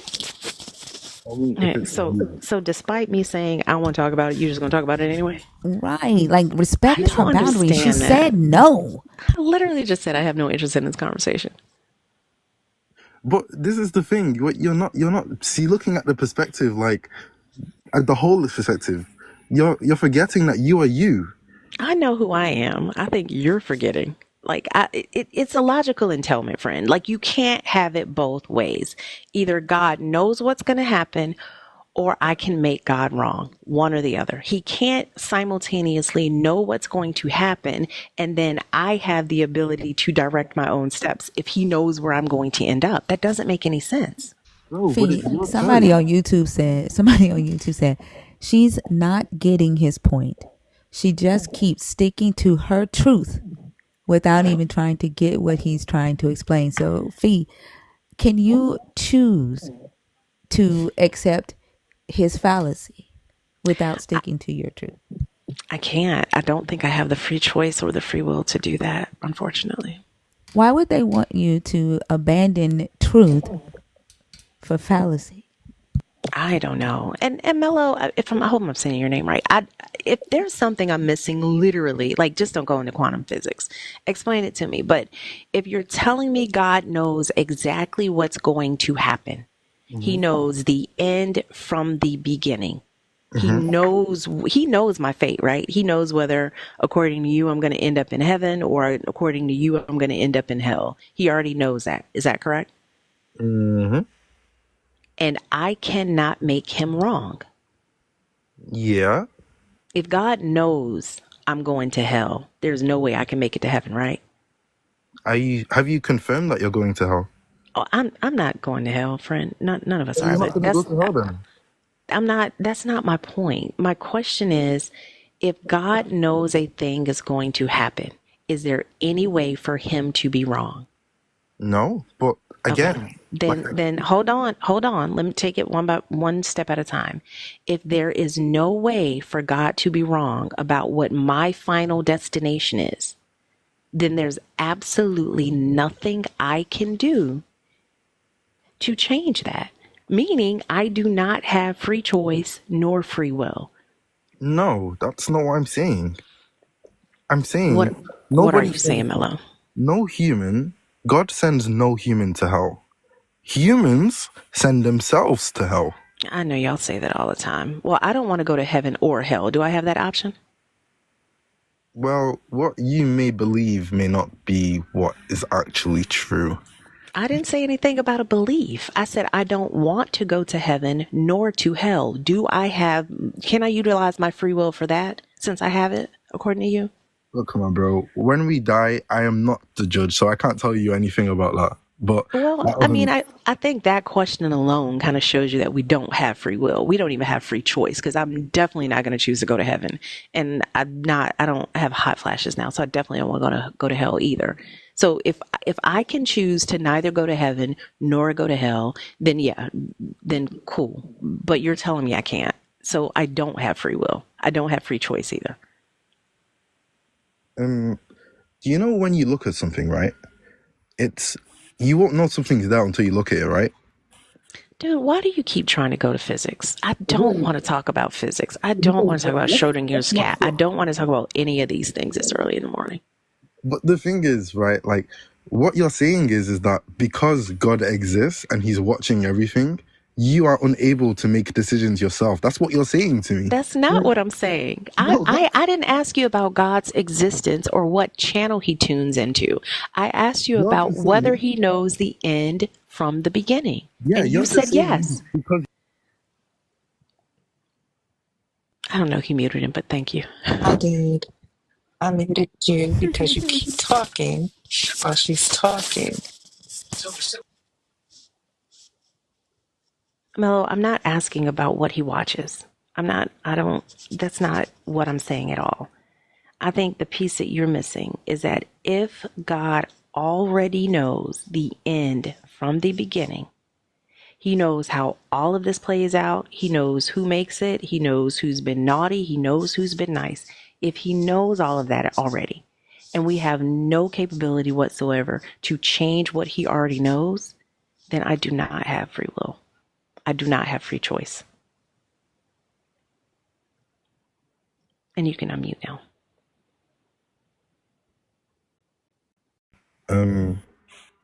okay. So, again, if I say God's knowledge is outside of time, you're going to say, oh, this guy's saying this again. But God's knowledge is what? he's outside of time. What does that mean, Mello?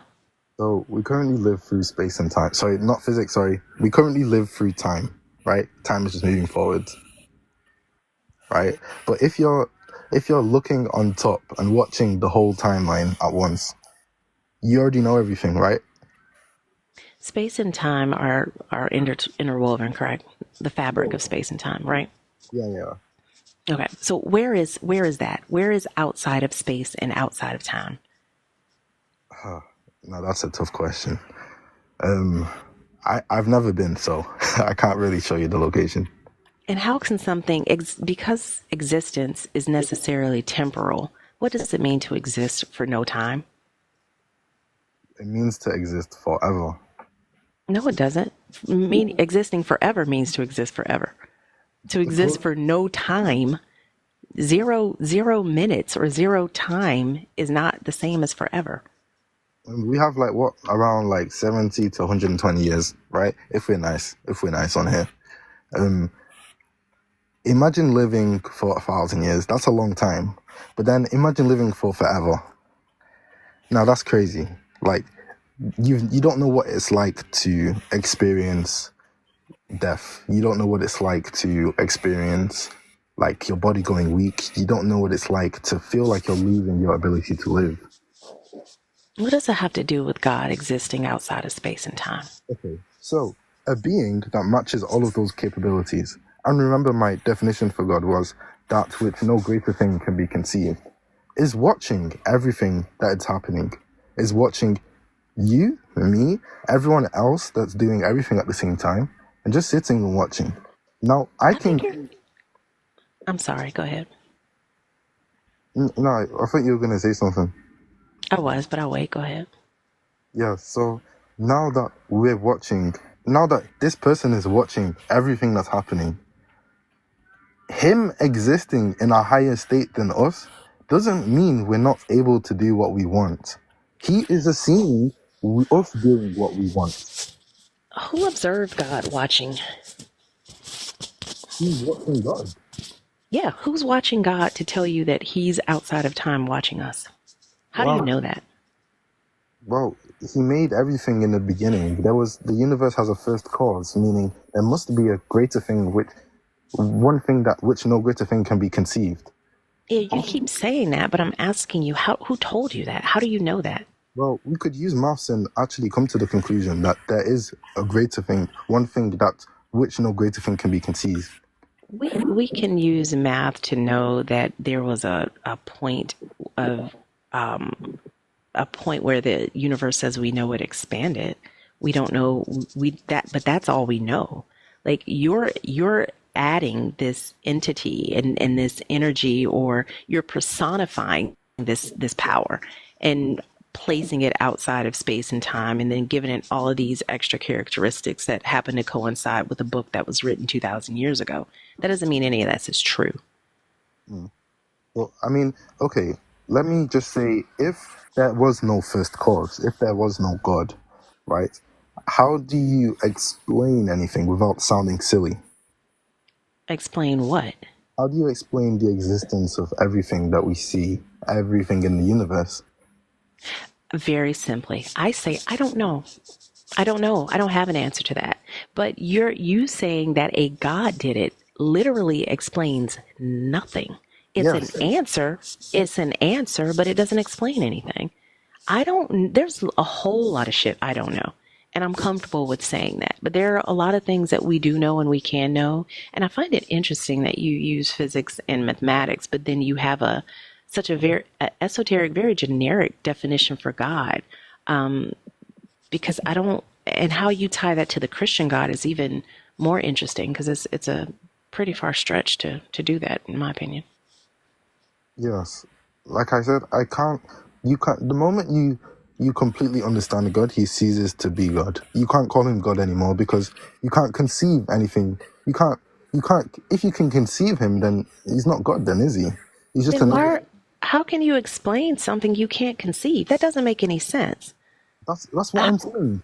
Because I can't explain it, I know that is God. So everything you can't explain is God? Not everything. I'm saying the cause of the reality that I see, that I watch and look at, I know it was caused by this God. You believe it was caused by this God. You can't prove it was caused by this God. Okay, do you want me to prove it to you? Nope, not at all. Because even if you could, I'm just gonna be real straight up with you, Mello. Even if you could, I don't care, because he's not doing shit.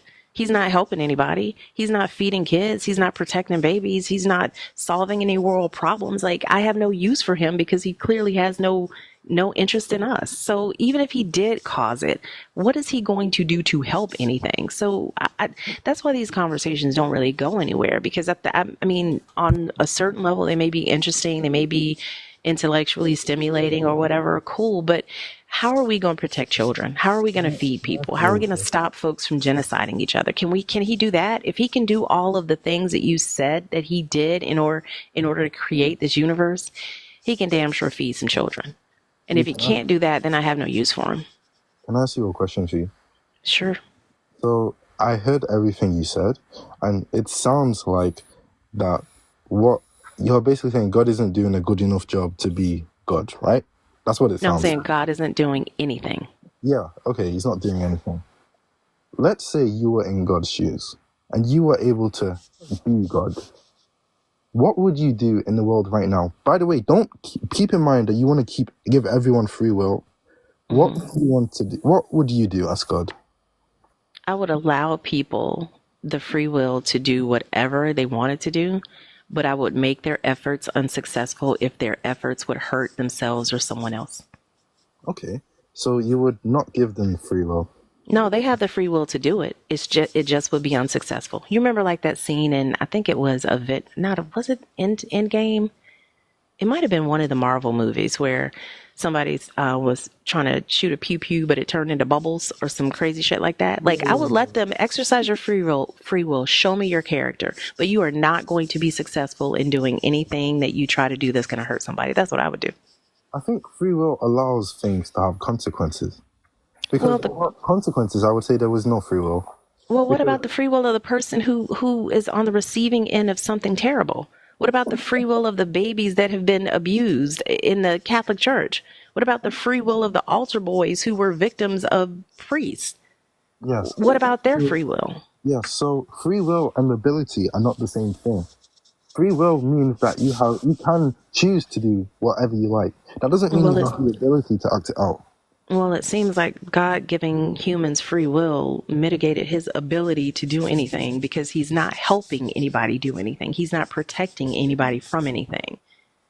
Maybe If you're that's going to talk about the vastness of this God, something that's this large and massive and just so powerful should be able to do something. so. You think God isn't doing anything? Can you tell me anything that he is doing? He's moving in many ways, which I can't even say. However, I feel him in everything I do. You know, you Well, don't. your God is something is all things you can't conceptualize. He's moving in many ways that you can't see or feel. No, no, no. Everything that you use to describe this God is basically pointing to nothing. No, that's not what I'm saying. To say nothing is to look. Look, okay, I can see the sun right now. I don't know if you can see the moon, but I can see the sun. The sun is beaming at me. Now, I know for a fact that nobody just accidentally put something there to give light to my We know window. how the sun formed, Mello. We know where it came from. We know this. Oh, This where did it God come did. from? I'm not teaching you. I'm not teaching that. I'm not even qualified to teach that. But there are a lot of people who are, and there are a lot of books that describe how and explain how our universe formed. Like we know this. This isn't conjecture. Yeah, but the thing is, the evidence shows that there is so much life on this earth, but nowhere else in the solar system. Yet, people say there's no God. Look at, like, the sun and the moon are literally testaments. If the moon wasn't there, there would be complete darkness on the earth. You know how incredibly narcissistic it is for humans to believe that all of this that we see and observe is for us. That is insanely egotistical. Okay, who's it for then? It's just Can I here. ask him a question? Absolutely. Okay, so they found a stone tablet, right? And on the stone tablet it says, "When the God of Israel, great Lord of heaven and earth, King of all the gods, with his shining face, joyfully looked at me, King Josiah, the prince and his favorite, granted me the everlasting kingship and a reign of long days, and my gracious reign with the God. I canceled corvée duty for the God of Israel, for the men of Israel, the ancient city of Israel. I dug its canal and provided perpetual water for its land. I heaped up plenty and abundance. I established joy for the people of Israel." Now, with that stone tablet, how would you prove that that the God, right, and this Bible actually did that thing?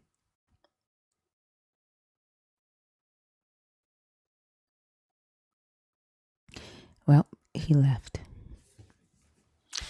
I don't think he was going to go anywhere anyway. I think he was wanting to get into a physics lesson. I'm not talking quantum physics with someone who defines God as everything we can't comprehend.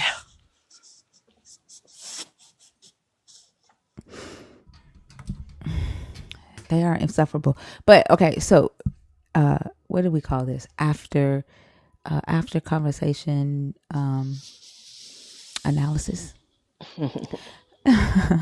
Okay, so one thing that I noticed from the conversation that I had with him while y'all were talking was so he said that he would follow Jesus, right, in the Matthew 15 situation where Jesus says to follow the law. And the law, it says to stone kids, right? But when he originally came on, and he was talking about that, he was arguing that the law was abolished and that Jesus said it was too hard for them to follow, and he was like, "Let me take this on," right? And I find it interesting that he chose to stick with the old traditions of the law, like the old law, like the Sadducees would and like Jesus would, while arguing what Paul said, right? Paul said that the law was too hard, right, for humans to follow. Therefore, Jesus' death abolished the law. And he instead, and Paul was a Pharisee. Paul was the thing that Jesus in his life spoke against, often called out and called a hypocrite. Mm-hmm. So he preaches the Pharisaic teachings, right? To reinterpret the messages, not follow the law because it's too hard, right? Update it because times have changed, right? Like, why you killing kids still, right? So Right. he understands the Pharisaic intentions of updating the law, but he says that he would follow Jesus. Like, that's, to me, it sounds like they are uh, contradicted and conflicted at the same time. Yeah, I mean that's definitely a contradictory position to hold, but I mean again, it gets back to what we always say. Believers use this Bible like a grocery store, and they walk down the shelves and they pick up the items, i.e., scriptures, and they build their own God. So they take the pieces that they like, and then they construct this religion in their mind that they think is ubiquitous, but it's not. It's definitely unique to them. But they think it applies to everyone, and they slap this brand of Christianity on it and assume that they're in, lock and step with everybody else, but everybody's worshiping their own version of God. Yeah, I agree.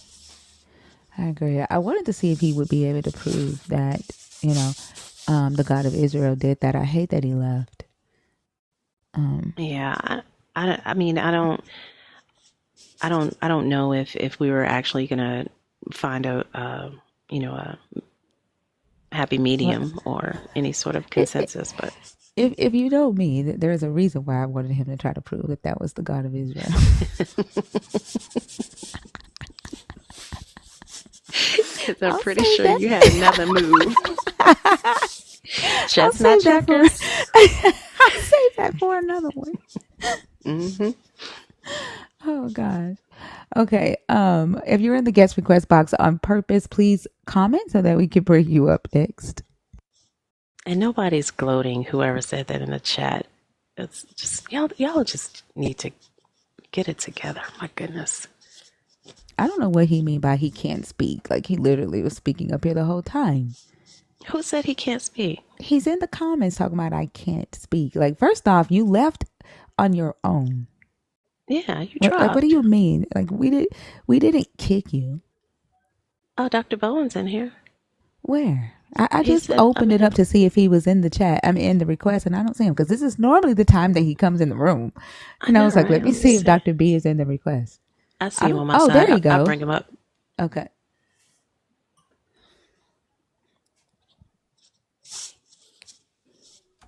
Hey, Dr. B. Yeah, good evening, folks. I guess you don't want me up here because I'm going to disprove your atheism, okay? I'm here to help. We're going to break somebody up to debate you right quick. Somebody named Real English. Let's see.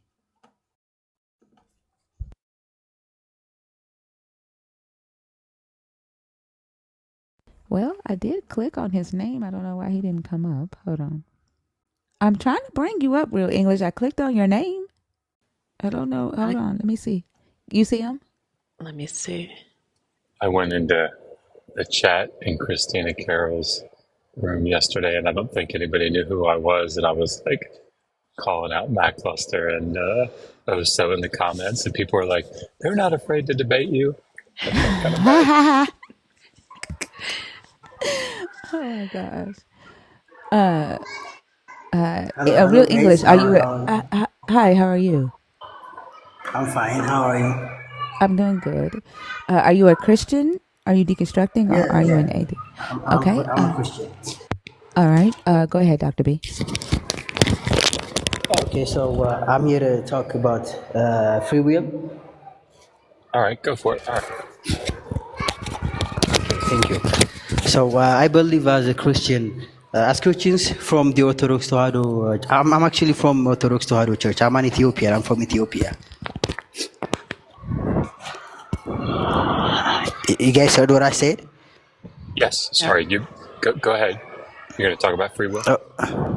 Okay, so I believe that we have free will. We are free. God lets us do whatever we want to do. It's up to us to choose or not to choose. He gave us water and fire.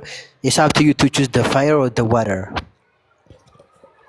I think you guys are questioning. Do you guys believe that you have free will? Let me start by asking you a question. You don't believe that you have free will, right?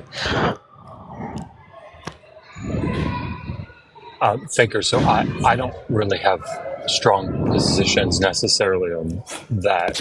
But I think the point here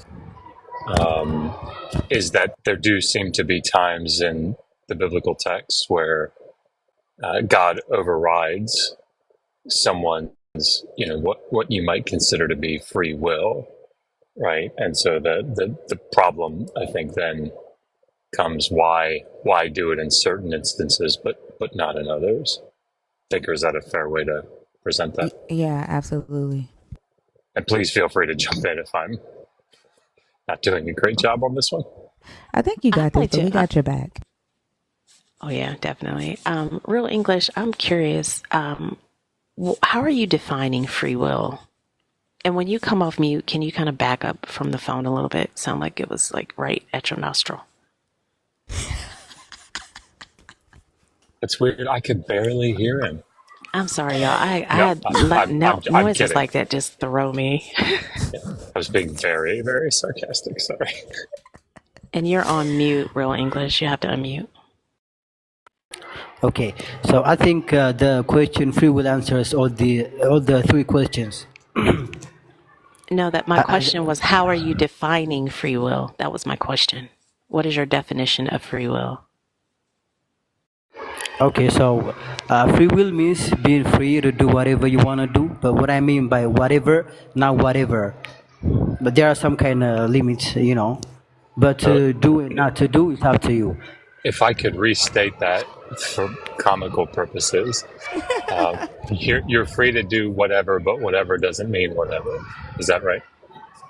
It's up to you to do whatever you want to do. It's up to you. Like So I want to grow wings out of my back and fly. I have the free will to do that, or no? Of course, you have the free will, but from the human condition, you cannot do that. It's up to you. Like you can follow So a plane or something. Does God have free will? What do you mean? Of course. So God can sin. God can. God can sin. Did you say S-I-N-K, sink? I don't know why I would say sin, chatat, do the thing that misses the mark. Does God see? Is that what you're saying? He sees All right, listen, okay. Hey, just pause for a second and listen, because I know that my English is not tremendous, but it's not the real English. So, can God do that which is immoral? Can God do that which is against his nature? Well, it's kind of philosophical question. He can do everything, since he's God. If but he can do things that are logically impossible. Of course, he can do. He's God. So he can make a married bachelor. He can make a married, but what's that? He can make a square circle. If he wants to make us, of course he can. Do you question that? Do you think that there is something that God cannot do? Why? I think that most academic Christians would say that God his omnipotence is that all things that are logically possible. Yeah, as a Christian, I would say there are when it comes to philosophy, I think there are some questions. You know, we call them, especially our scholars call them nonsense questions. Something that cannot go. They're nonsense questions, is what you said. And did you say scholars? Of course, the scholars. I mean, we can talk about that. We can go through that. I mean, from wait, are you a scholar? Hold on, are you a scholar? I'm not a scholar. I'm not. Why did you say us scholars? Why did you include yourself in that thing? No, scholars say I didn't include myself. I say the scholars. I read books. I read philosophical related books or something like that. So from philosophy perspective. Okay. I'm sorry. Sorry. Let me try to refocus this. I think we kind of went down a weird path. So the reason that I asked that question is that I think in this discussion about free will, if we're trying to define it, like there are different views on free will, and I have no expertise in this, so forgive me. But the two main types that I hear discussed, I think most frequently, are libertarian free will and compatibilistic free will. So it sounds like what you're describing is libertarian free will, where, when confronted with options, I can choose to do A, I can choose to do B. I have the choice. I could choose to do otherwise, is what that means. Whereas compatibilistic free will is I'm going to choose in consistent with my nature. And so when I asked you if God can sin, I think most people that engage in this discussion would say, no, God can't sin because it's inconsistent with his nature. He won't sin, but that's because he can't. In the same way that he can't make a square circle, and he can't make a married bachelor. Those things are not logically possible.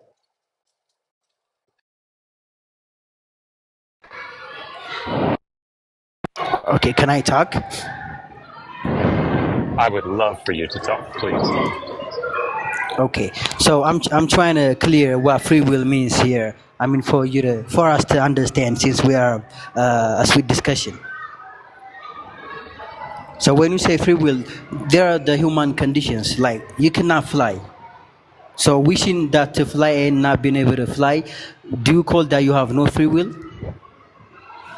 No, it sounded like that's what you were saying. No, that's not what I'm saying. I say from the human condition, there are things that we cannot do. For example, like I told you earlier, if I want to die, of course I can kill myself. By the way, if I want to die, I can kill myself. If I want to fly, I cannot fly. That's the Don't human say condition. that. Don't say that on TikTok. You don't have the free will to say I'm, that, or TikTok will flag you. okay, Don't say I'm that sorry. again. Okay, that's not free will. Actually, saying this is not. Of course, it's free will, but it's my right to say, not to say. I think there's a difference between free will and right. I think from the philosophy perspective, especially Osho, if you guys know the one of the greatest philosopher, Osho, the question has to come. Did you say also? No, Oh, he meant Osho. Yeah, he's a philosopher. He's known Oh, I thought he said for his also. thoughts. If he had brought up the Red Sea Scrolls, I was gonna be done. You and me both. No, most people think that because God knows the future, that we have no control over that. If God knows the future, that means everything is predetermined. That's what you're saying. If you are saying that you have no free will, that means every action is predetermined. If every action is predetermined, there's no reason to have God at all, because he knows who will join hell or heaven, and that's not a good thing. It's not expected from God. Well, that's an issue that believers are going to have Okay, to figure now out. real English. Did you just get a message from TikTok saying that you can't come back because of what you said? Because I just got the message. Of Did you course, just get it? Yeah. I got the See, message. exactly. You don't have free will. And to those of you in the comments that's saying that I'm just trying to distract him, This What? you gotta go because I'm not gonna lose my life because you said something. Yeah, in the comments, she's just trying to distract him. Like y'all just be saying shit. Distract him from what? He wasn't making a good point. That's the language of language. And why he called in from Chuck E. Cheese this early in the morning, I have no idea, because that noise was sending me. Chuck E. Goodness. Cheese. Man, that brings back some memories. You cannot talk about that on TikTok. TikTok will take your ass down quick, fast, and in a hurry. Liv has a lot to say. Would you like for me to bring her up? Yeah.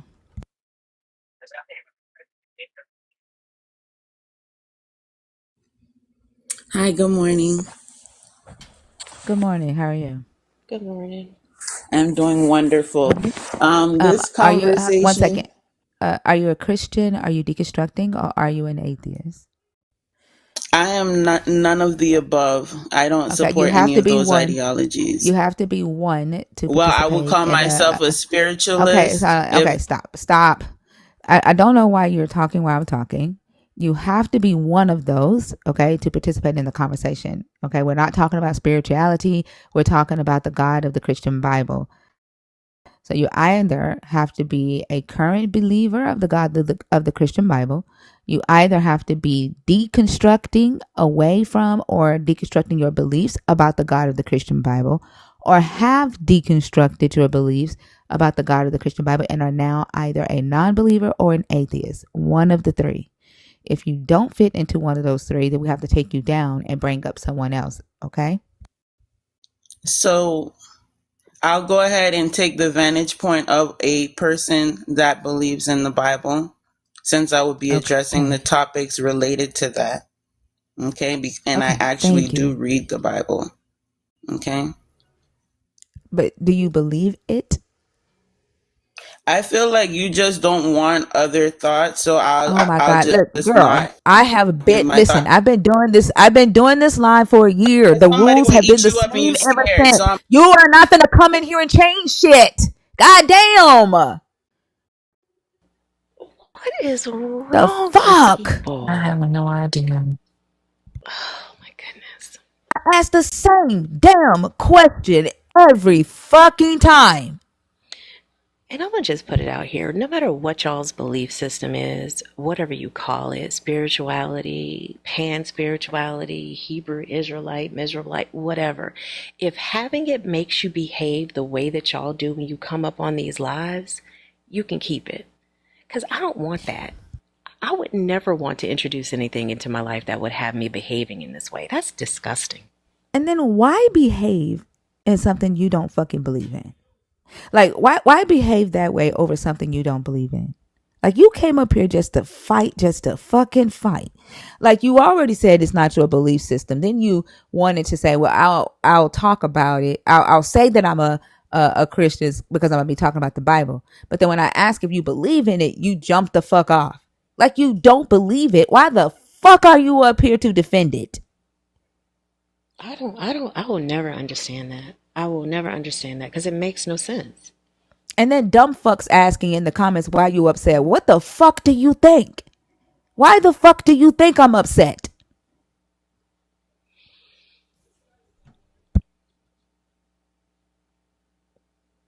It's like you're in the kitchen cooking and somebody comes in your house rearranging your shit. Like, I know what I'm doing.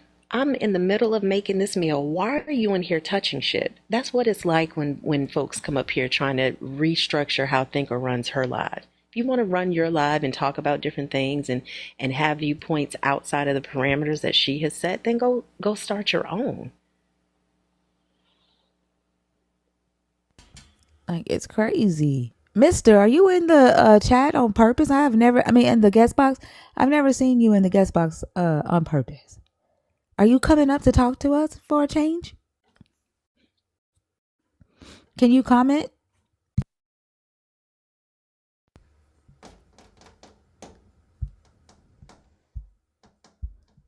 Mister, are you in the guest box on purpose? Oh, I guess not. You took your no. There, you still there.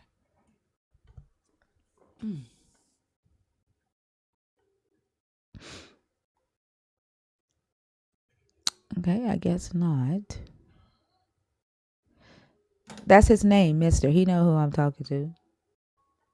Oh, not you, Mr. G. I don't know you. I don't know you. The Mister, they know who I'm talking to. They're in the guest box.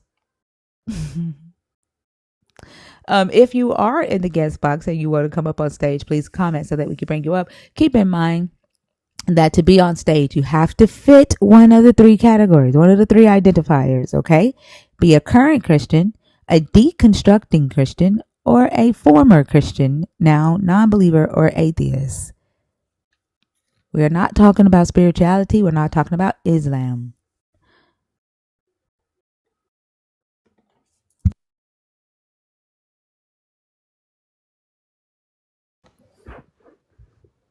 You can also be a current Jewish person because this is also your God, although the Christians will deny it. Yo, Are you a Christian? Are you deconstructing? Or are you an atheist? I'm a Christian. All right. What topic do you want to discuss? Just like There's three on the board. one There's sec, three. one Hey, sec. hey, hey, hey. No, no, no, no. There are three topics on the board. Which one do you want to discuss? Oh, you mean the three options on the screenshot? Yes. It's not my God, Casey. Stop trying to force your shit on me. Oh, so I have to choose between the slavery, Yes. free Yes. will. 3 topics. Yep. Okay. The third one, the Christian God is evil. Okay, go ahead. So according to like the New Testament, right? You're angry at the Christian God for allowing all the suffering in the world and whatnot. But Why are you putting, like, do you know me? What's your name? okay, but I'm just like trying to voice my perspective But in it. why? But do you know me? Nah. So why are you speaking on what I'm angry about and who I'm angry at? Okay, I'll take that back, innit? I'll take that back. Thank you. So the world in general says that the Christian God is evil because he allows suffering, right? But according to the life of Jesus Christ, if he was God, that means he shared in human suffering. So that means you can't accuse God of the suffering in the world being unjust if he's participated in it as well. So when Jesus, as God in the Old Testament, told the Israelites that if anybody tried to convince them to worship another God, that they should kill him, even if it's their mama, their sister, their brother, their child, or their dear friend. Yeah. You don't see that as an evil thing. Okay, look at it this way, right? For example, in this chapter we're in, if you guys are displeased with me, you can remove me, right? But then if you couldn't remove me and I could just stay here and say whatever I want, then you can't establish order. So should I kill you then? No, but here's what I'm saying. Okay, Like, that's not the question that I asked you. yeah. When he told the Israelites to kill their mother, their sister, their brother. Well, because they can't kill the person without them going through like in the modern day, you have to go to the courts before you're condemned to death. So there was a Let's go to the system. law and see if there is a procedure. I want you to find that procedure for me in the law. 1 second.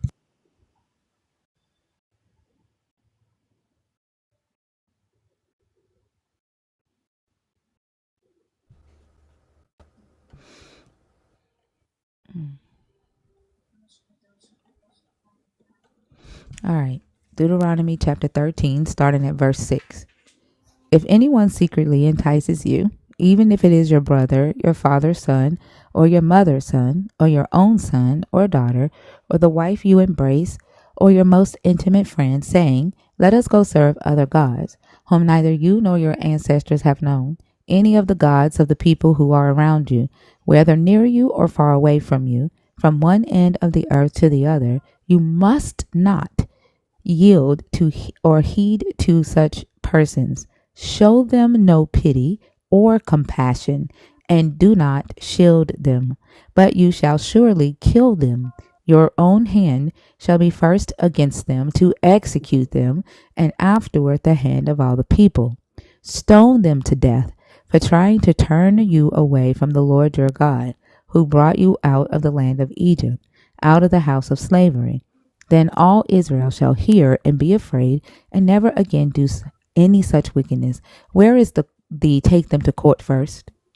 Okay, but what you're saying kind of infers that there is a procedure of judgment. Because No. Where is take them to court first? Where is the have compassion on them first, right? Investigate first and take them to court first. Like, where is that? oh my days. Okay, wait, listen to what you're saying. You're saying if someone has broken the law that they've been given, the person should be put to death so that they don't corrupt the rest, right? But then remember, even Jesus said that if you don't have... Wait. Do you remember what you said? Do you remember that you said that there was a process, right, before they were to be stoned, that they were to be taken to court first? Do you remember saying that? Yeah. Okay. Where is that process in this law? Okay, wait. I'm not gonna lie to you. I can't find that specific scripture, but I'm sure if you look for it, it's there. So Because the I think one he's verse is... very adamant here of what should happen. Very adamant, No. right? Hold I'm on. not saying You that. must not yield, right? That means Don't think before you do it. Don't go slow. Don't stop. Don't pads go. Don't collect 200. I mean, don't collect $200. Don't stop. Whatever. What they say. Don't.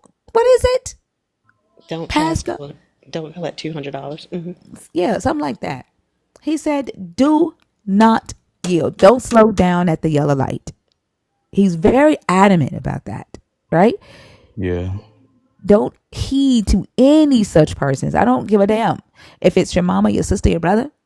Right? Yeah, no hesitation whatsoever. He's very Yeah. adamant about that. Show them no pity or compassion and don't shield them. Taking them to court to investigate would show them would be you saying, wait, that's my mama though. That's my mama though. Like we Okay, gotta wait. find out, right? Like what's going on, why she said what she said, right? I Does got a she really question deserve though. to die? Right? He's very can I finish talking? Right? He's very adamant about what he wants them to do here. And then he says, kill them, surely kill them with your own hand, execute them. And then afterward, everybody, after you have killed them, everybody in the land needs to come around and then stone them to death. Like kill them a second time. Make sure they're dead. He is very adamant We here just what should agreed. happen. No, we didn't. Oh yeah, can I speak? Or are you still Hey, talking? I'm going to tell you one thing, okay? I don't like gaslighters. I don't like to be mind fucked. So I'm not. don't do it. I'm not. I'm just saying. You said that they should call all the people on the land, right? You said that. You said Yeah. that. Okay, wait, but you know what you just read, right? You said that they have to call the people of the land to stone them as well. But then look at it this way: the people on the land, are they gonna ask, "What has this person done?" Did you listen to anything? Did, I I'm don't even sorry. know what's happening right now. Are y'all engaging in the same conversation? I don't think so. Like, I did he don't not either. hear me say that after you kill them, the Yeah. people have to come around and kill them again? So you're going to take a dead man to court? Like, what the fuck? Okay, wait. Okay, I ain't gonna lie with this scripture. If we're fixating on this, I can't defend it because if you're going to find the answer to the scripture, you have to find it elsewhere. So if we Why fixate would you on have to this, find an answer to this scripture elsewhere? This is literally a very clear directive of what this God wants you to do. If but someone doesn't tries to get you, I was still speaking. If someone tries to get you to worship another God, there's nothing ambiguous about anything that we just read. So why would we have to go to another scripture to understand what's clearly understood by what's on the screen? okay, I hear you. But look at it this way, right? If we look at this same God that allowed his people to do this, when he came down to earth, did he not say that he who is without sin should cast the first stone? Sorry, can I just pause us for a second and visit your wording there? He allowed people to do this or commanded people to do this? Okay, he commanded, right? Yeah. I mean, I, that's not an insignificant difference, right? okay, I agree with you, but he did it to preserve the people from being corrupted. Hey, I want you to try something for me. This will restore some hope that I might have for you. Can you say, "Oh, sorry, I was wrong"? Can you just say that for me? What? To admit that I mistook commanded and allowed? Uh, yeah, yeah. Which is a pretty big thing. Yeah. Okay, I can admit I'm wrong, yeah. All right, I'm human beautiful. being. Thank you. I have additional hope for you. Go ahead. But I'm saying you can't like, you guys focus on the Old Testament, but then you don't focus on the good that he did in the New Testament. He delivered the woman that was caught in adultery, that they were going to stone to death. And then he said, any one of you who are without sin, let him cast the first stone. And he saved that woman from death. So what do you have to say about that? Was he evil then? So here's the thing. You want my honest truth? I'm sorry, Dr. B. Was he asking you that? I left and I just came back. I had to Oh, go and change my I was just battery. gonna say. I mean, can you tell me another time in your life where you practiced this? So, like, you have somebody Like if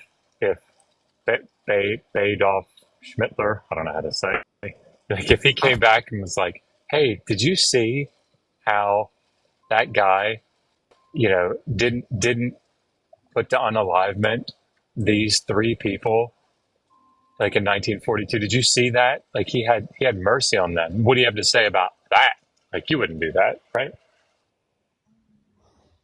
Okay, I see where you're coming from, but look at it this way. In the Old Testament, they didn't have the full revelation of God. Jesus was the full revelation.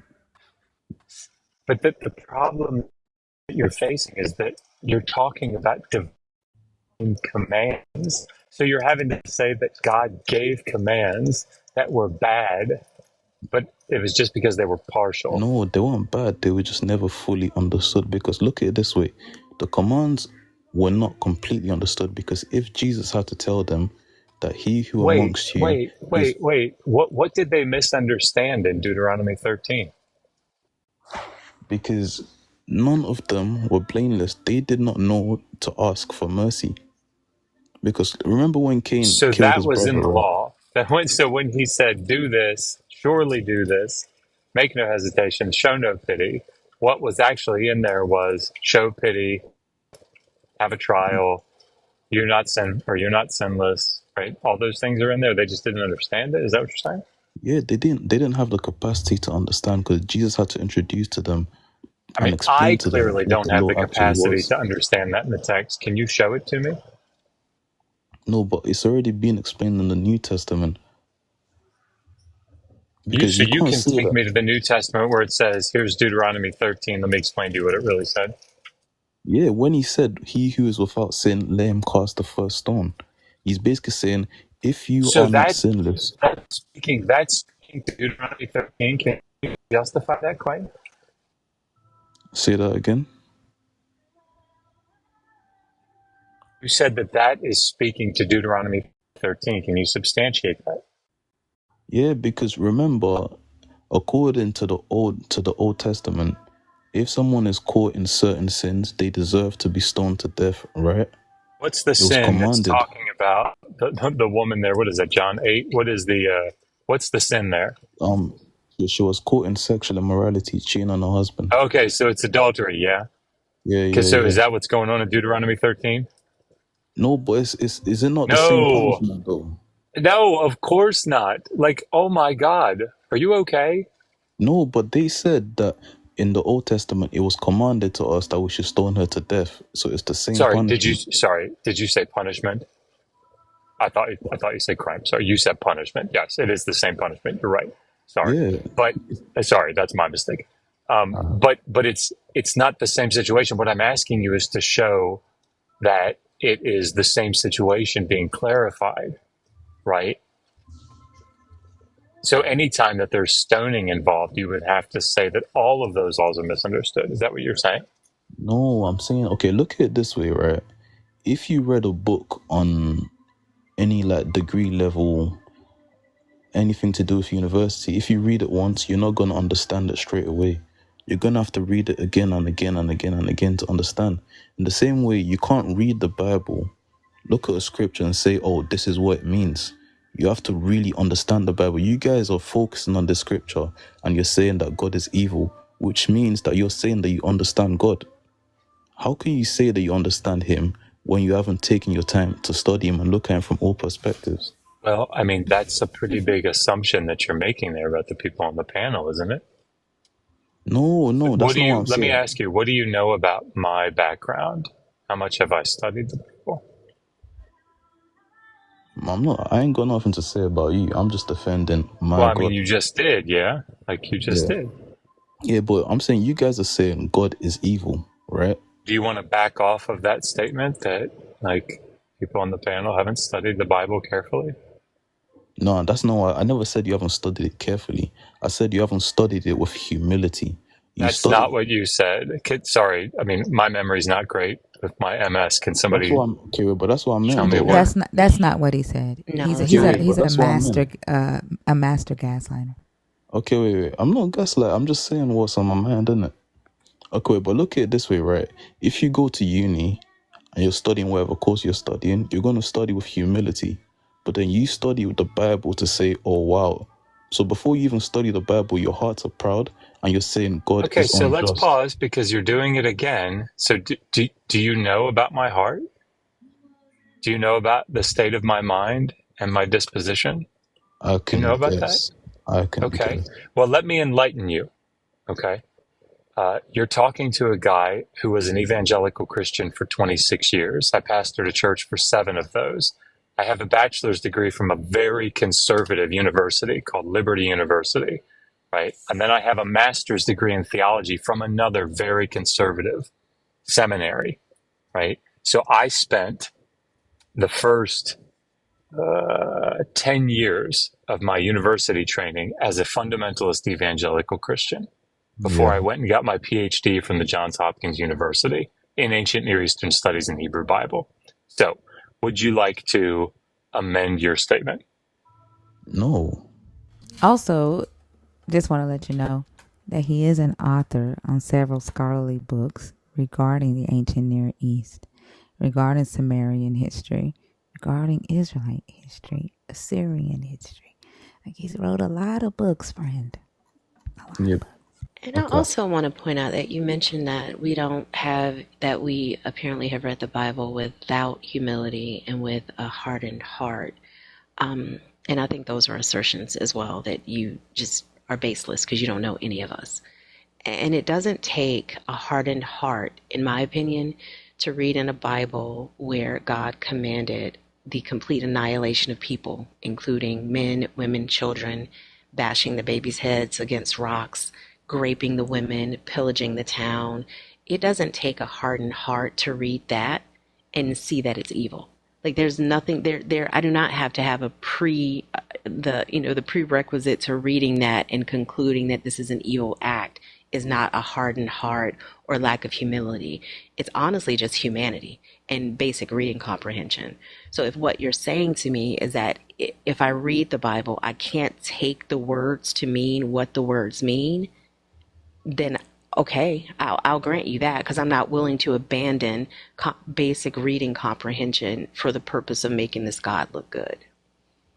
Also, like, I think it's pretty interesting, right, that Fee brought up the fact that it's humanity, right? It's humanity to see that that's such an evil law to command humans to do, to stone other humans, right, for crime. And you bring up the conversation where Jesus says, he who is without sin cast the first stone to protect the adulterous woman from getting stoned. I find it interesting, right? Like in my egotistical study, that I learned that scripture is not something that Jesus actually said, right? Mm. That story was added by a human hundreds of years after the book of John was written, and that it's not found in any of the oldest copies of the book of John. It was a later addition added by a scribe around the year 375 to 425 CE, a human who obviously wanted to change the law or change what was happening in society where women were getting stoned in Rome for committing adultery. So a human saw how evil it was, right, to inflict this type of pain, this type of punishment on women and possibly other people, right? The stoning of people. So when you say Jesus saw how evil it was and changed it, I mean, I guess if you could say that, maybe that person was a Christian and that person claims that Jesus spoke in their ear or was in their head too, just like y'all. But it was a human who saw the inhumane aspect of that punishment.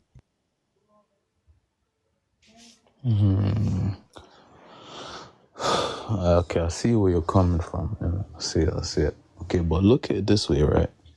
If a king, let's say like an earthly king that rules over a kingdom, has his own beliefs and his own people, and then he commands his kingdom and his people who are at war with another nation, and he says slaughter them and spare nobody, you're gonna say he's a king, he has the right to do that. No, I'm not. No, Okay, I'm wait, not. but then Okay, wait, I got a question then. How come all the kings, yeah, who have done wickedness from generation to generation, you don't have smoke for them, but then you have smoke for the God of the Bible? They're not Why in the claiming Okay, to so world be. do let's you talk think that? about yeah, exactly.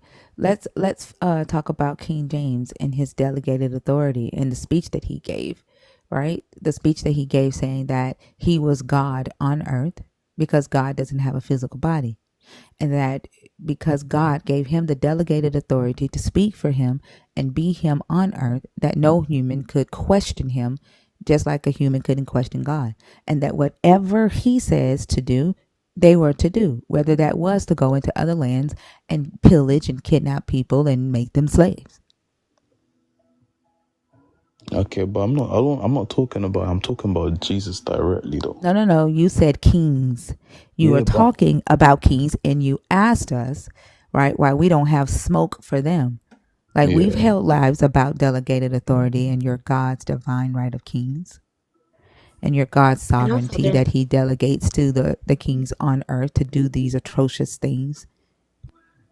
yeah, and I would have the same amount of smoke. Well, actually, probably not the same amount of smoke. I would have much more smoke for your God because he's supposedly all powerful and all knowing. But any king that does that is a dick too. That's Okay, just okay. simply not okay. Fair enough, fair enough, fair enough, fair enough. So at least I know that you're fair with your dishing out, innit? I thought you were just focusing on the Christian God. Why do you think we do that? No, because a lot of people out there are toxic in it, so I thought that you guys were just fixating No, and no, no, saying, no, no. Why do you think that we are here talking about Yahweh and not Asher or Marduk or Enlil? Why do you think that is? because that's a good question, actually. It's not a trick question. Do And I you know said who that's a good Enlil is? question. I feel like the Christian God of the Bible is the only God that has any receipts for his love. You get what I mean? For No. example, What? No, I don't. okay, wait, let me explain. Okay. For example, according to the God of the Bible, right, the reason that there's suffering in the world is because he cannot lie. So if he's promised something in the Old Testament, it has to come to pass in the New Wait, Testament. sorry, what? The reason Yeah, that there's evil in the world is because God can't lie? wait, let me explain. So let's say, Well, yeah, you said that and then you like moved on to it, to no. something else, Let me learn, let right? me learn, let me learn, bro. No, no, but you have to understand that in a conversation, if I were to say to you, we know that 2 + 2 is 7. And so because of that, you would say, whoa, whoa, like don't go on to the because of that, because 2 + 2 isn't 7, right? You wouldn't let me go down this long rabbit hole of, basing some conclusion on 2 + 2 is 7, would you? Okay, I hear that, but let me learn, Okay. bro. Let me learn. Well, you're saying let me go on past the 2 + 2 is 7 and No, land my no. plane. No, you didn't get what I was saying, though. I'm saying, like, the Christian God is the only God that makes sense according to logic.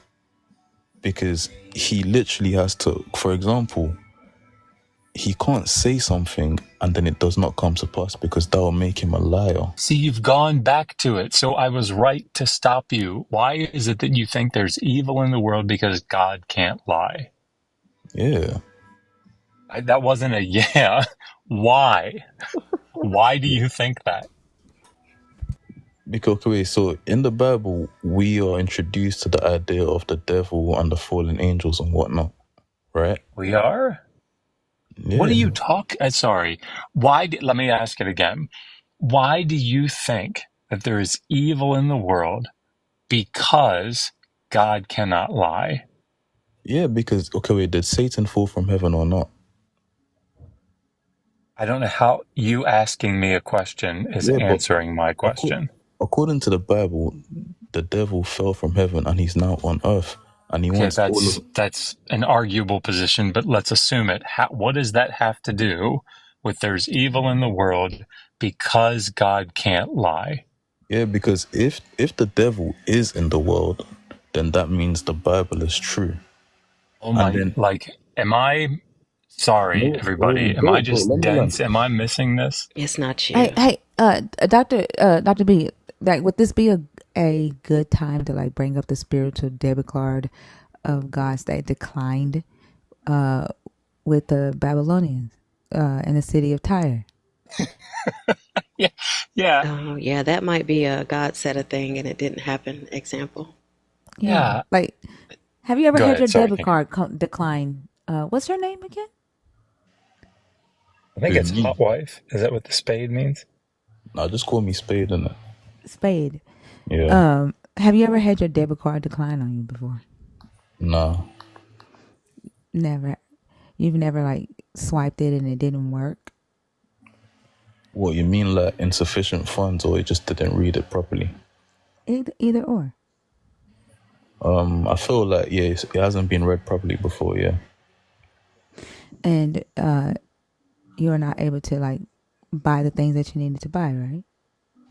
No, I'll just use another card, innit? Mm-hmm. So, but when your first debit card declined, you were not able to buy the things that you needed to buy with that card, right? Yeah, 100. Right. So that card was supposed to do a thing for you, right? Like when the bank gave you that card, they said, here, you'll be able to access your money at any time. And when you swiped it, it did not do a thing. Did that card fail you at that moment? Yeah. Yeah. So in the book of Ezekiel, your God tells Ezekiel to tell the Israelites, and to tell Nebuchadnezzar to go into the city-state of Tyre and to make war against him. And he promises him that he's going to get the wealth of Tyre if he works for him and labors for him and destroys the city-state of Tyre. Nebuchadnezzar goes up against the city-state of Tyre for 13 years. And when he goes into the city-state of Tyre, there is no wealth. So then God goes back to Ezekiel and he says, hey, Nebuchadnezzar worked for me for a long time and he can't pay his army. And go and tell Nebuchadnezzar that I'm going to pay him with Egypt so that he can pay his army. So in that moment, the prophecy was Nebuchadnezzar was going to destroy the city-state of Tyre and go off with all of his wealth. That was going to be his payment for working for God for 13 years. But your God's spiritual debit card declined. Did your God fail Nebuchadnezzar in that moment? No, Why not? because the riches that you could have been talking about could not have been in the physical realm. You don't know what kind of riches it was. And the text is pretty explicit. Nah, but that's what I'm saying about the Bible. The Bible is not always talking about the physical. You know what? I am super interested in having you explain this to me. So why don't we read just a section of that prophecy in Ezekiel 26, and you can explain what it is talking about, if it's not talking about the physical wealth its entire. I'm super excited to hear that. I read it. Okay, let me pull it up.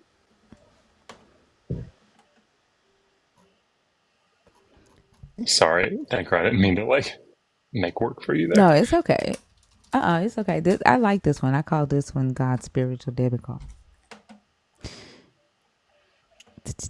It's Ezekiel.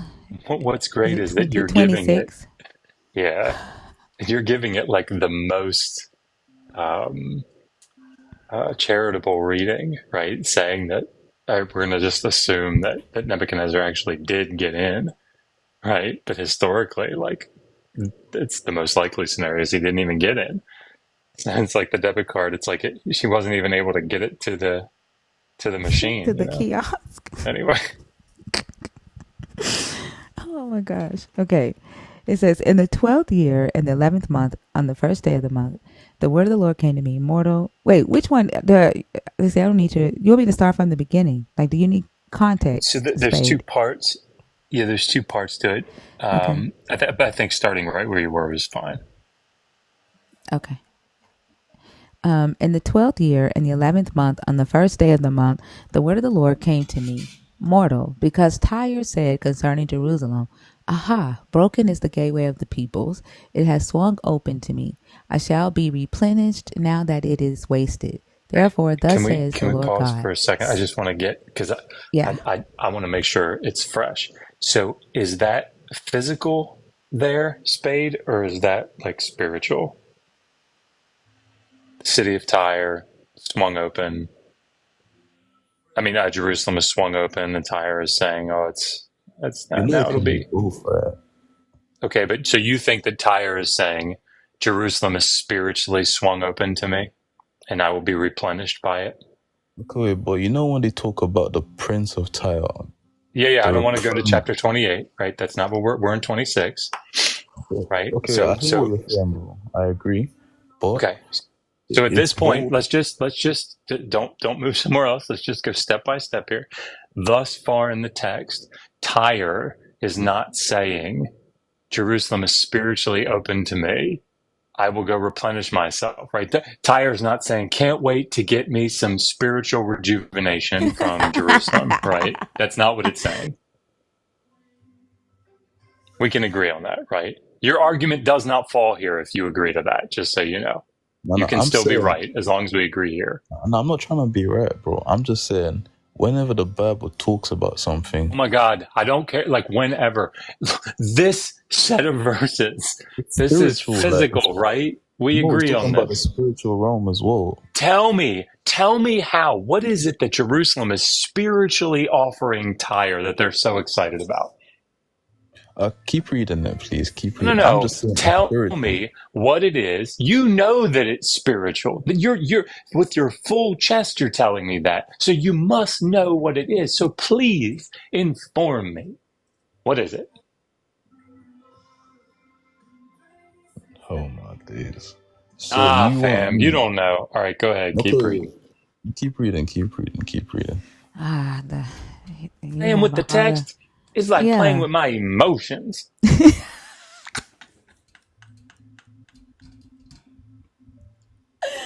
Damn, Dr. P, I was not expecting that. I was not expecting that. I have problems. That's what that means, I think. Oh my gosh. I was getting ready to say he has the characteristics of a full ass gaslighter, man. Therefore, thus says the Lord God, see, I am against you, O Tyre. I will hurl many nations against you, as the sea hurls its waves. They shall destroy the walls of Tyre and break down its towers. I will scrape its soil from it and make it a bare rock.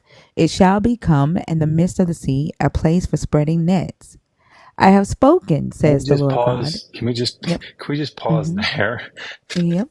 So, Spade, Yo, physical or spiritual? fam, it's literally a spiritual prophecy. What are you on about? It's literally a So, spiritual prophecy. So it's tell me, spiritual. walk me through, the allegory or the metaphor. What is it? Okay, wait. So you know what they talk? Is it a prophecy or not? Yes. So is a prophecy a spiritual thing? Yes or no? I don't even know what you mean by these words anymore.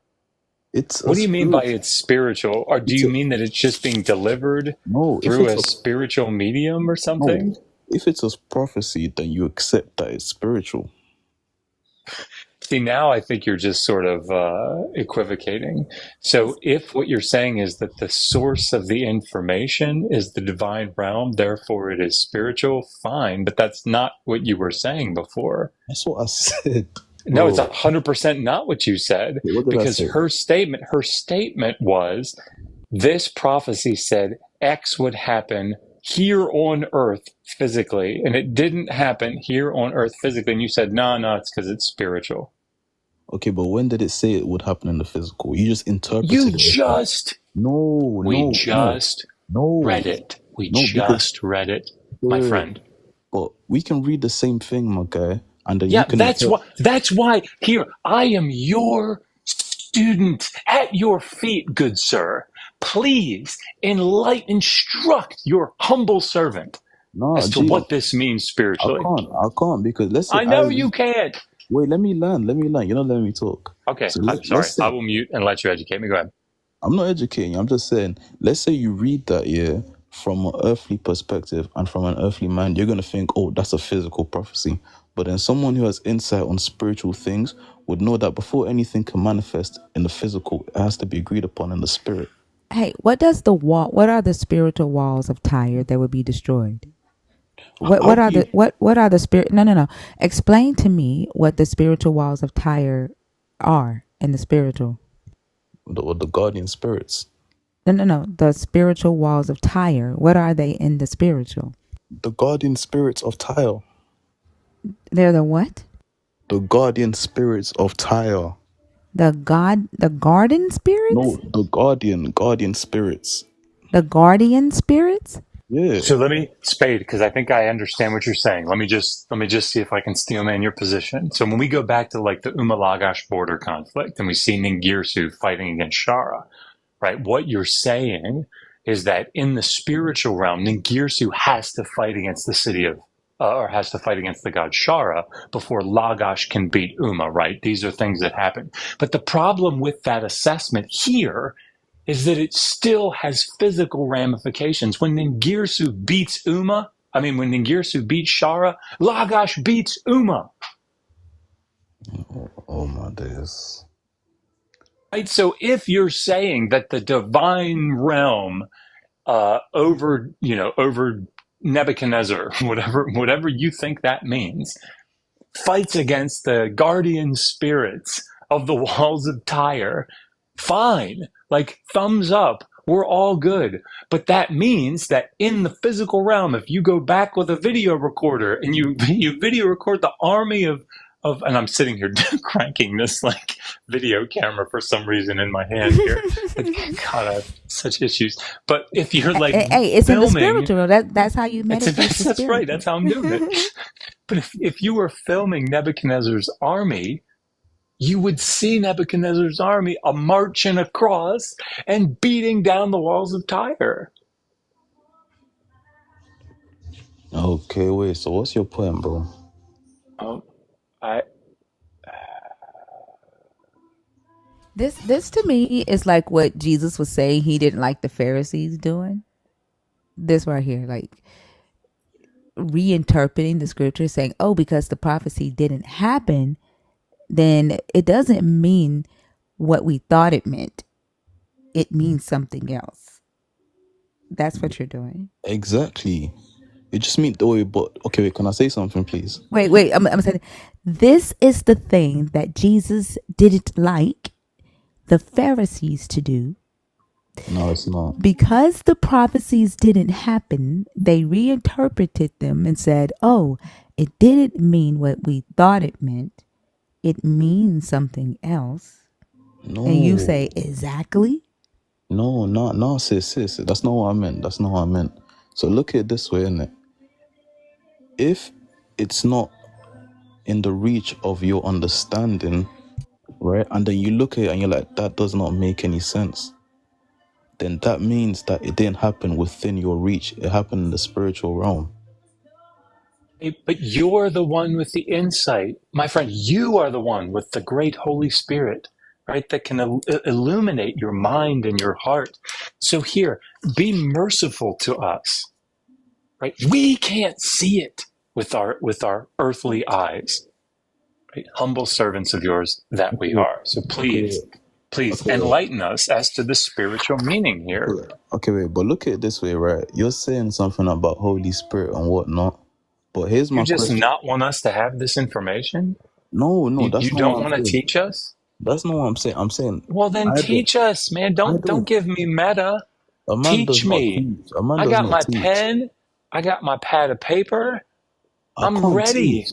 I can't So teach teach me. someone. I Why? can't teach you because your heart's hardened, bro. Like, you know what I'm I saying? clearly, right? But you could at least say the information, even though I won't accept it, right? Jesus told the Fine. parable. Tell me the parable. I told you that it's a spiritual prophecy, meaning that it's. That's not a parable. Oh my days. Like, So, either tell me what this means and have it wash over me in a way that I won't understand it because my heart is hard, or like back the fuck up or you get smacked the fuck up, right? I don't know what else to say here. okay, wait. Can we just agree that we're never gonna see eye to eye on this? We can't see eye to eye if you don't say anything. No, but I've been saying it that if it's a spiritual prophecy and you don't even have access to the spiritual realm, how can you possibly understand it? Because you have access to No, it, no, okay, wait, no, but right? you can't have access to something Do unless you you go have to. access? Do you have access to it? Yeah, but then if I wanted to understand that, I would have to go and fast and pray and tell God to explain it So to you me. don't understand it. So how are you telling me what it means? Well, I told you it's a spiritual prophecy that you don't have access to it. That's what I'm Right, but saying. you do. Oh my days. You know No, what I bro. see Hey. in the spirit right now? Well, go on. Mm-hmm. Your PFP looks like a turtle. Like it looks like a little head in that thing. Like it's like the turtle shell and then two legs coming out on the side, right? What's a I don't PFP? know. I don't know what your PFP is. What's a PFP? But back here, like for some reason it's putting me in the mind of Teenage Mutant Ninja Turtles. What's a PFP? Your profile picture. Oh, my bad. But what is it? Oh, it's like the heart of someone That's when, a heart? yeah, you have to like zoom in to see it. You gotta zoom in and say it. But from back here, like I'm just chilling in my chair, and I like as you talk, it's like bouncing, right? I can see your box bouncing, so drew my attention to it. And to me, right in the spiritual realm, it's not a heart.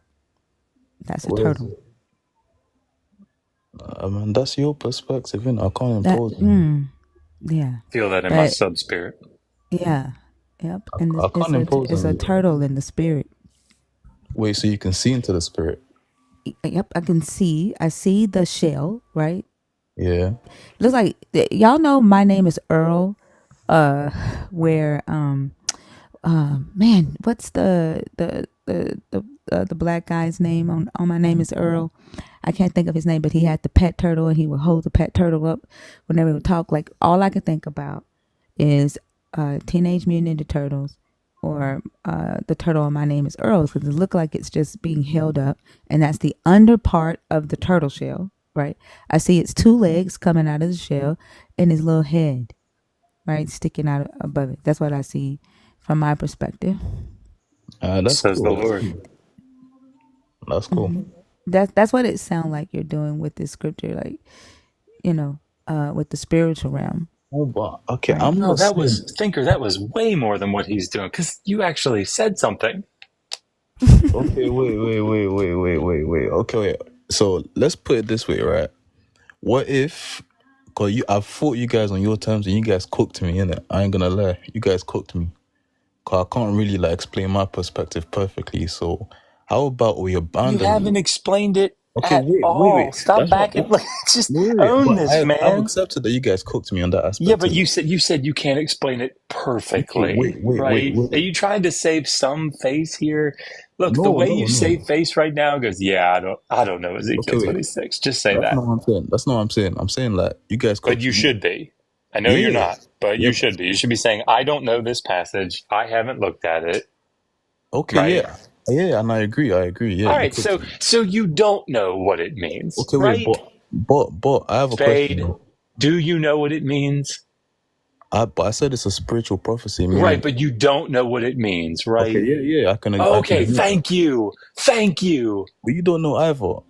Oh, well, I do, but How can you understand a live your best spiritual life. prophecy if you don't have spiritual eyes? Well, because Or I don't take the interpretation of the text. I don't have the interpretive framework that you do. I go with the internal frame of reference of the narrative.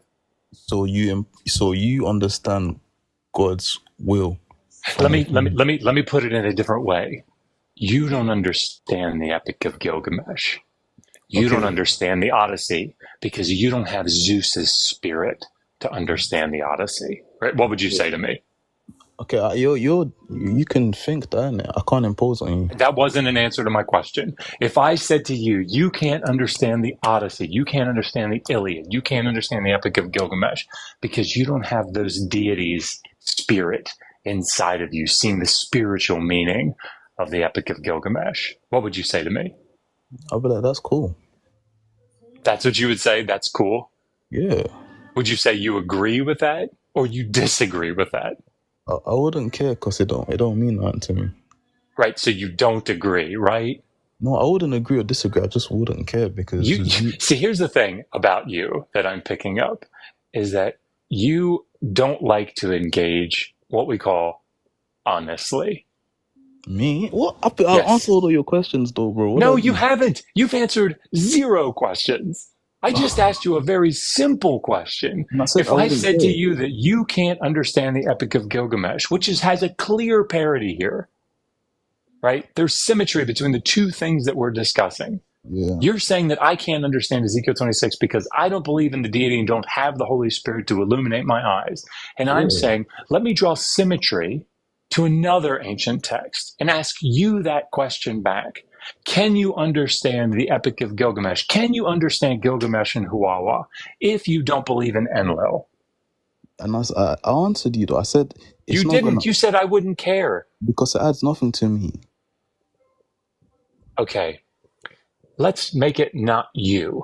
Okay, let's say I were to say to Thinker, she can't understand, or I would say about Thinker can't understand the Epic of Gilgamesh, right? Or this scene where Gilgamesh kills the bull of heaven. She can't really understand that because she doesn't have the spirit of Enlil inside her to illuminate the true meaning of that. Would you agree that that's true or disagree? Or lean yes, that's true, or lean no, that's not true?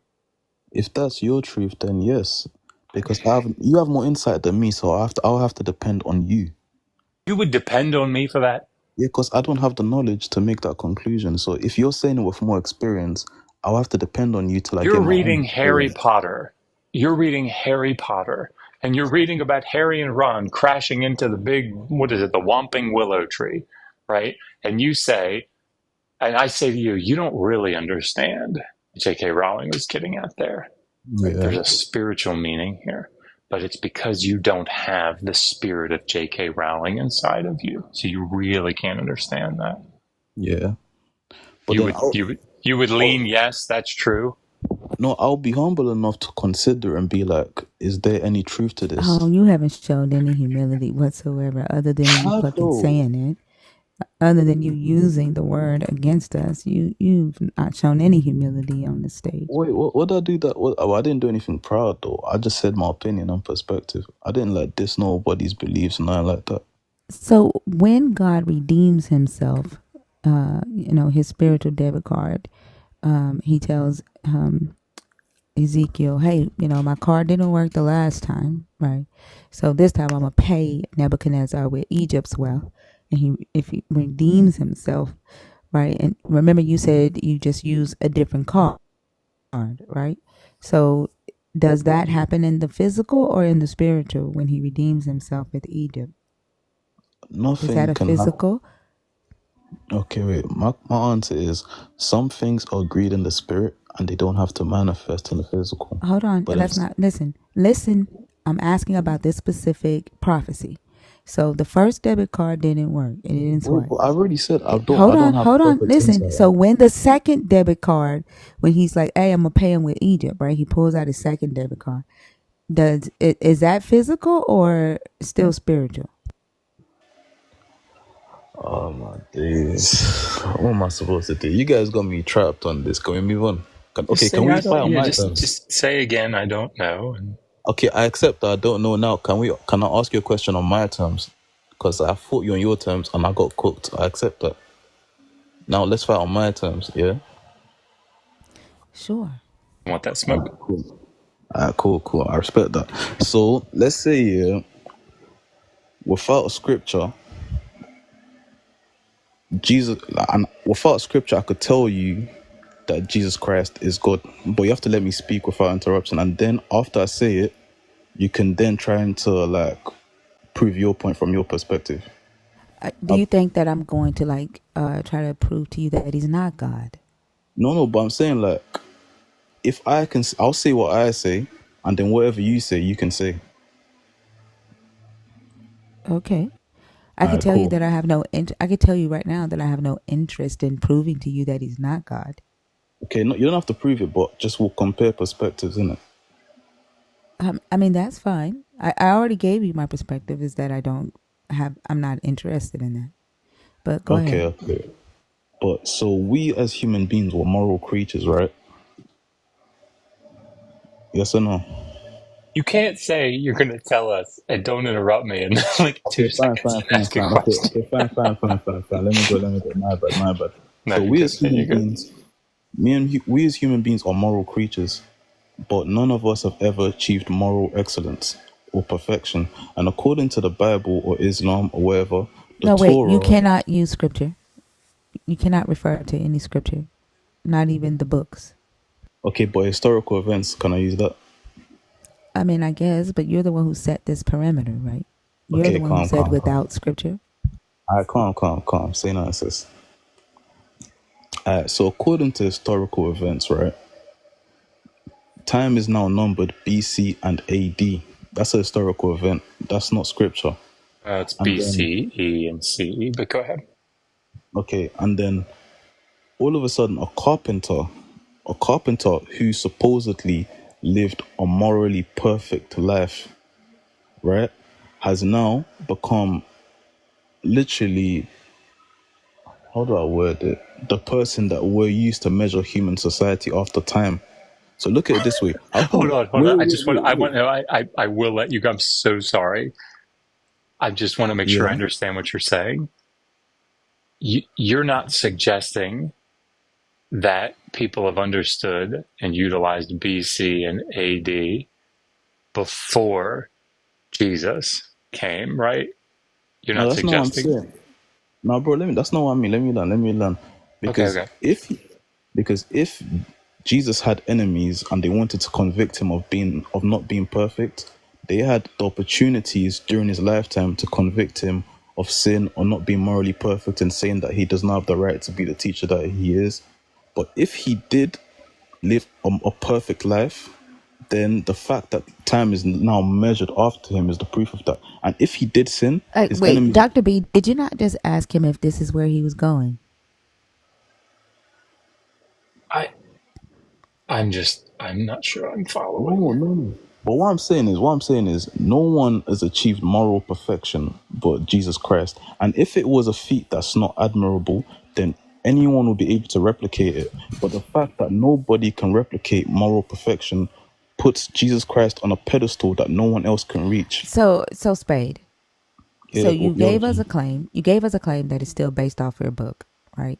None of what you said is based off of actual historical data, right, or non-biblical data. Everything you said, let me prove to you that Jesus is God without scripture, yeah, except your but I didn't use claim. scripture. Hold on, your claim, but your claim is based on the book. Your claim that Jesus lived a perfect moral life is based on scripture. No, but his enemies wrote about him, G. It's based where?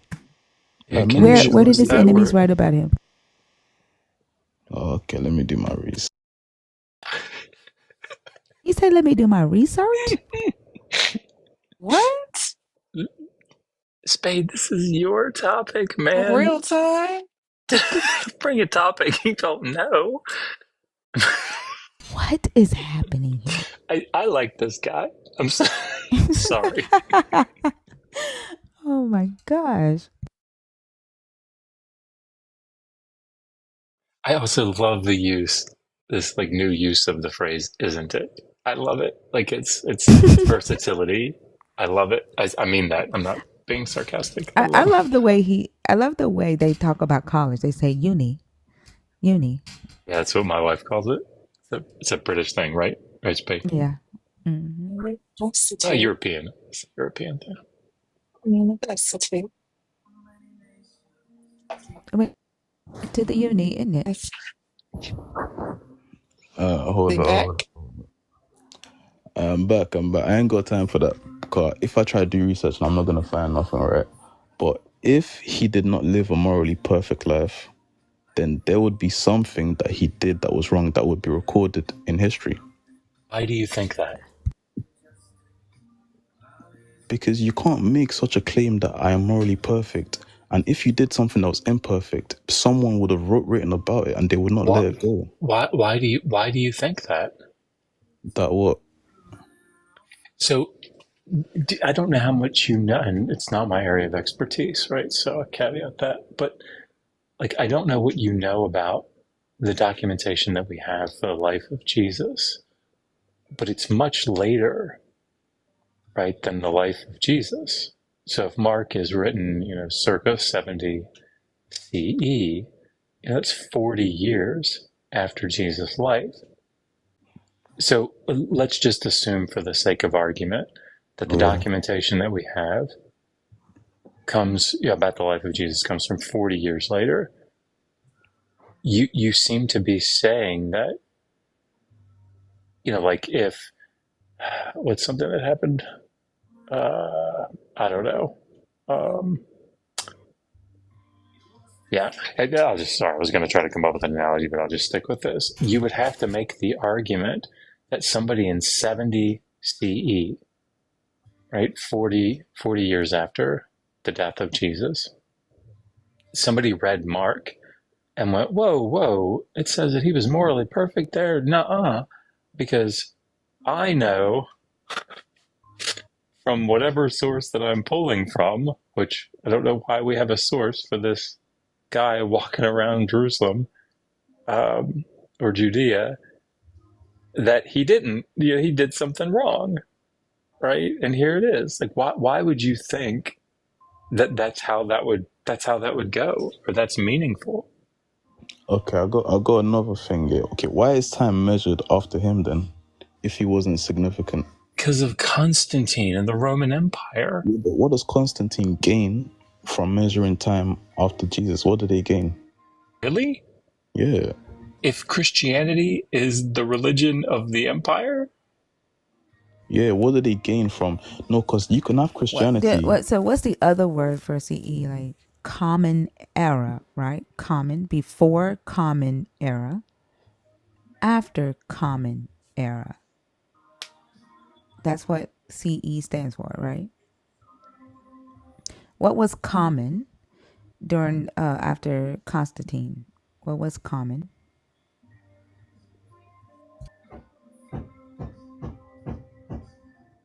Do you know? Are you there? Did I cut out? I thought you were talking to Kent, the Kent guy, innit?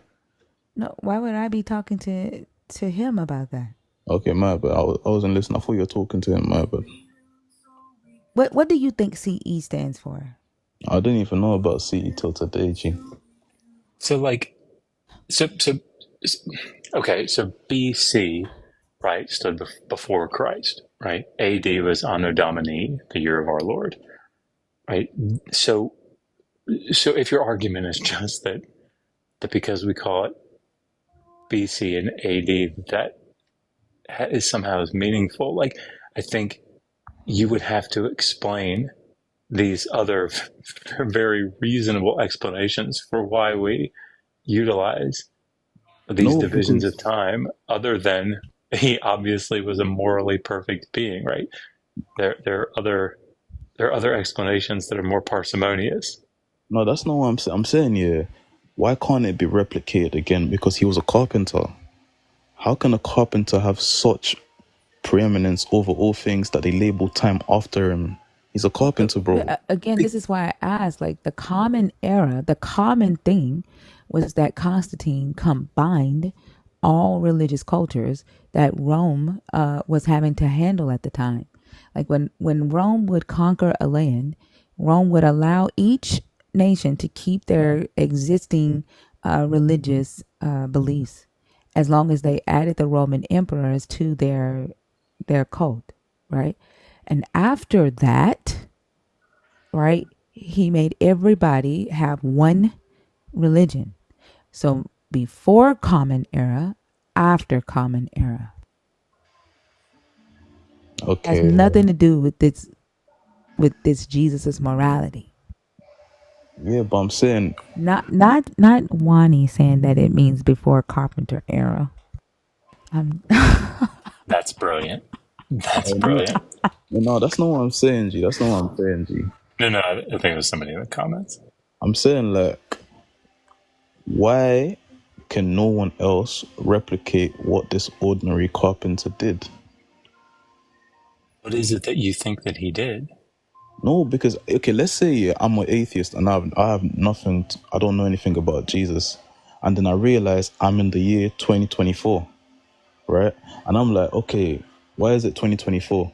They'll be like, it's 2024 because when Jesus was born, that's when they started to measure the time after him. I'll be like, why is he so important that they're measuring time after him? Well, that's not when they started doing it, but Yeah, so after he was born, AD. no, Okay, no, that's not when they started doing it. when did they start doing it, G? Oh, I mean, I don't know what year they started measuring BC and AD. I mean, the Google is free. Wait, but AD was after the year. Come on, you said it's after the after. What's it? Yeah, that doesn't mean that that's when they started doing it. Like Jesus was born, there's angels singing, and like, okay, guys, Yeah, time but to change the calendar. no, It but is I'm saying, now AD. Like, yeah, that's not what happened. yeah, but I'm saying, how can a man be born onto earth and then time literally points to him? Why is he so important? Well, I Why? mean, Why is he? No, I'm saying like, okay, cause look at, I'm So giving you a reason, yeah, right?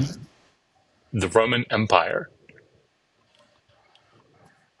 yeah. I tell you what, this is not my area of specialization, so I'm gonna do your legwork for you. I'm gonna go on mute and I'm gonna find out, okay? I say nah, bro. so let me ask you a question, right? So right now we're talking about the morality of Jesus. Yeah. And you, although you said without using scripture, your entire claim is based on this book. There's no extra biblical resources to either validate or invalidate this claim. No, that's not what I'm saying, sis. I'm saying, yeah, You're let's see. speaking on the morality of Jesus and the claim that he was moral, and he lived a moral, perfect life, and that the reason the millennium was the identification of the millennium was changed was because of Jesus' morality, because he was so perfect, and he after him, right? This is the guide that they wanted people to live by, based off of his morality, correct? Yeah. Okay, so that claim is biblically based. You're not making this claim using extra biblical sources. So the only way that we can address this claim of morality or moral perfectness would be to use the Bible. Okay. I see where you're coming from. You make sense. All right. And so also it depends on whether you think that the people that made this change, if they saw things as moral just like Jesus did. Okay. Right? Or if everybody see things morally as Jesus. Like if they saw that everything Jesus did was considered to be moral. Okay. I hear you. So, would you and then you say that this is how they want us to live today, correct? Okay, yeah. Okay, so today, if you saw a man, right, just traveling from city to city Yeah. with, a crew, Yeah. and he had women with him, and Yeah. the women with him were paying all of his bills. They were buying his food, buying his clothes, paying for his hotel rooms. What would you call that man today? A privileged man. Privileged. Would you say that his actions are moral? To have women footing his, taking care of him financially as he traveled from state to state. Well, they treat you like a king, innit? Would you say That's, that that is moral? if you're a king, then you're kind of entitled to Not. I everything. didn't say if you're a king. Jesus was not a king. Jesus was a carpenter. Remember. Okay. Would you say that that is moral today? Like, remember, this is the guide that we are to be living today. So if you Okay. saw a man today, right, Yeah. traveling from state to state, Yeah. and he had men and women with him, but it was the women who was financially supporting him, Yeah. would you consider that a moral man? First, I would ask, what's so special about him that they're doing all of this for him? Because It they have doesn't matter. It doesn't matter. Would you consider him moral? what? So you're saying that if he's allowing people to work and pay off his expenses, Not work. he's I not didn't say more. they were working. I said they were financially supporting him, right? There Okay. were So men you're and saying, women traveling with him, right? Like yeah. for example, let's say, there's an influencer on this app that is well known, and that influencer traveled from state to state doing his, his act, whatever he's famous for, and he has his crew with him, his groupies with him, and his Yeah. his groupies consist of men and women, and amongst these groupies, the women paid for the hotel rooms, paid for the food, paid for, whatever they needed. They financially supported this influencer. Would you say that that was moral of the influencer to do?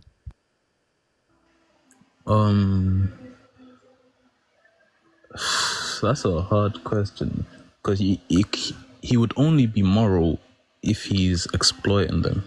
He would only be immoral if he's exploiting them.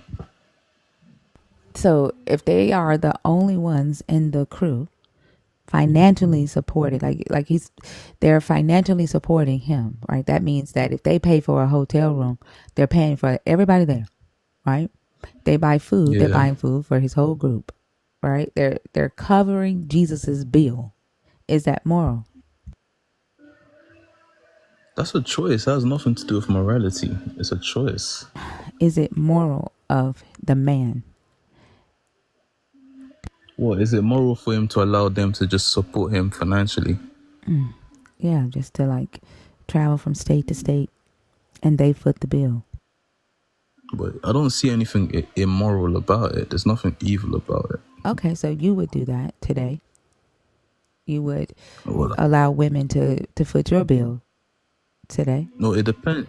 It depends. Like, let's say I'm offering them something. Right. Like, Like, let's say that you're this, you are an influencer. You're on TikTok, right? Your name is yeah, Spade, right? And you go from city to city. You need a hotel room. You need food. You need clothes, right? You got your homeboys with you, and then you have a bunch of women with you. yeah. Would you allow the women to foot the bill? But I've got my own. I'll have my own bread in it. Why would they do that? No, would you allow the women to foot the bill? You understand why Me, we think you nah. don't answer questions? No, I wouldn't though, cause I'll pay for my own things, innit? You know what I'm Why? saying? Why? Cause that's just the way I've been conditioned and raised. Cause I don't put myself on a But remember, pedestal for you're people supposed to to be be doing living that for like me. Jesus now because it's Carpenter era. Okay, wait, but We're look at we're it in this way. 2023 Carpenter. I mean 2024 Carpenter era, and Jesus is the example. So why would you not do it today? Why wouldn't it be moral No, today? but people do that, G. My No, G, would people do you? Would that. you? If I Why offered wouldn't what you? Jesus, Why wouldn't you allow women to foot your bill as you travel from city to city with your okay, homeboys? wait. Okay, I think I can answer that. Innit? Let's say I had the same authority that he This is had painful. over This over. is painful. No, wait. Let me He land you. had Let me no land you. authority. He was a carpenter. No, Nobody, but I mean, nobody, nobody really knew who he was. Even the emperor had no idea who Jesus was. Right? okay, wait. So No, he that's had not what I mean. he had no authority whatsoever. Right? He had influence. Right? He had no authority. That's like me. Right? I have influence on the app. Right? It pisses some people off. It pisses Christians off. Right? Would I be considered moral if I traveled from state to state and allowed people to foot my bill? Just men. I took the women with me, and only men footed our bill as we traveled from state to state while I did my influencing. But they believe. That means they believe in you if they choose to follow you. It doesn't So matter. I asked you, is it moral? for them, wait, is it moral for you to allow them to follow you? That's what Yeah, you is heard. that what you're That's what you saying? heard me say. So I get what you're trying to say in it, but it depends on what you're offering. I Because just, let's I'm say, very direct, right? Very direct. yeah, it is You moral. know, It you is know what I'm moral. offering right now. Yeah, it's You moral. see what I do every day, right? There's like 1,100 people in here, right? I have 304, almost 304,000 followers on TikTok, right? So, I have influence, right? I have more followers than Jesus had at that time. Cap. I have 304,000 followers, damn near. I But you're have saying more you're more followers than influential than Jesus had Jesus. at that time. How come you're alive There's then, no G? way that 300,000 people knew about Jesus in the ancient Near East, right? So, okay. Now, if I were to travel from city to city, right, just talking about the Bible, talking about, doing what I do now. And there were, I had my homegirls with me, and then I had 3 guys with me, right?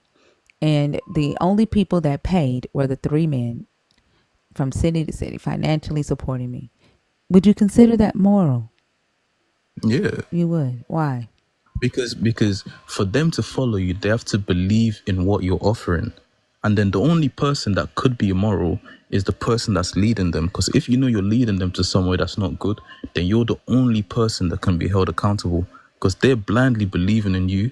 And if you're leading them towards something good, then you're a moral person. But if you're leading them towards something bad, then you're the immoral person. Okay. It depends what you're So, leading them to. okay. So why wouldn't the other men, right, foot their own bill?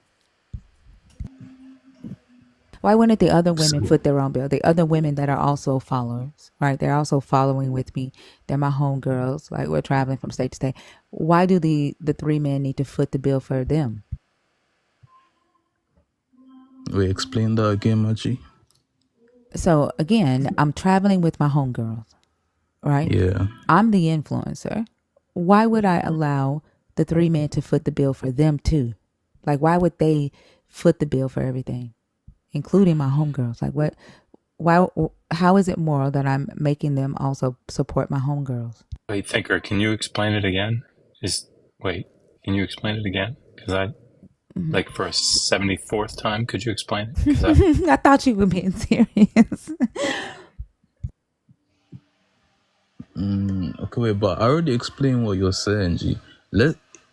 The people following you cannot be immoral, right? The only person that can be Your held claim accountable. is that Jesus was immoral, was moral. I'm not Yeah, talking because he about the was. people being moral or immoral. Yeah, Jesus. And I Yes. said, yeah. How would I, as the influencer, right? In this analogy, I take the place of Jesus in this analogy. Yeah. How would I be considered moral by allowing the 3 men that's going from city to city with me foot the bill for everybody, including my 12 friends? Yeah, okay, I told you already. It depends on what the person that's leading is offering. And If he's offering and something, why wouldn't the 12 friends pitch in? because that was your choice, you could have said no. No. Why wouldn't I say no? You don't have to do that. You don't have to take care of everybody. There are 12 people here that should be able to take care of themselves. Like, why wouldn't I make my 12 friends pay for their own way? Oh, I see where you're coming from, innit? Okay, wait, but then you're looking at it all wrong. Because Okay. for people, yeah, for example, in Jesus' example, for them to devote themselves to him to such an extent, it means that they wholeheartedly believed in him. And then you're saying that why didn't the 12 disciples or whatever pay and contribute the same way the women were? Right? That's what you're saying. Why didn't Jesus, right, require that of the 12 disciples? Why were the women the ones supporting financially?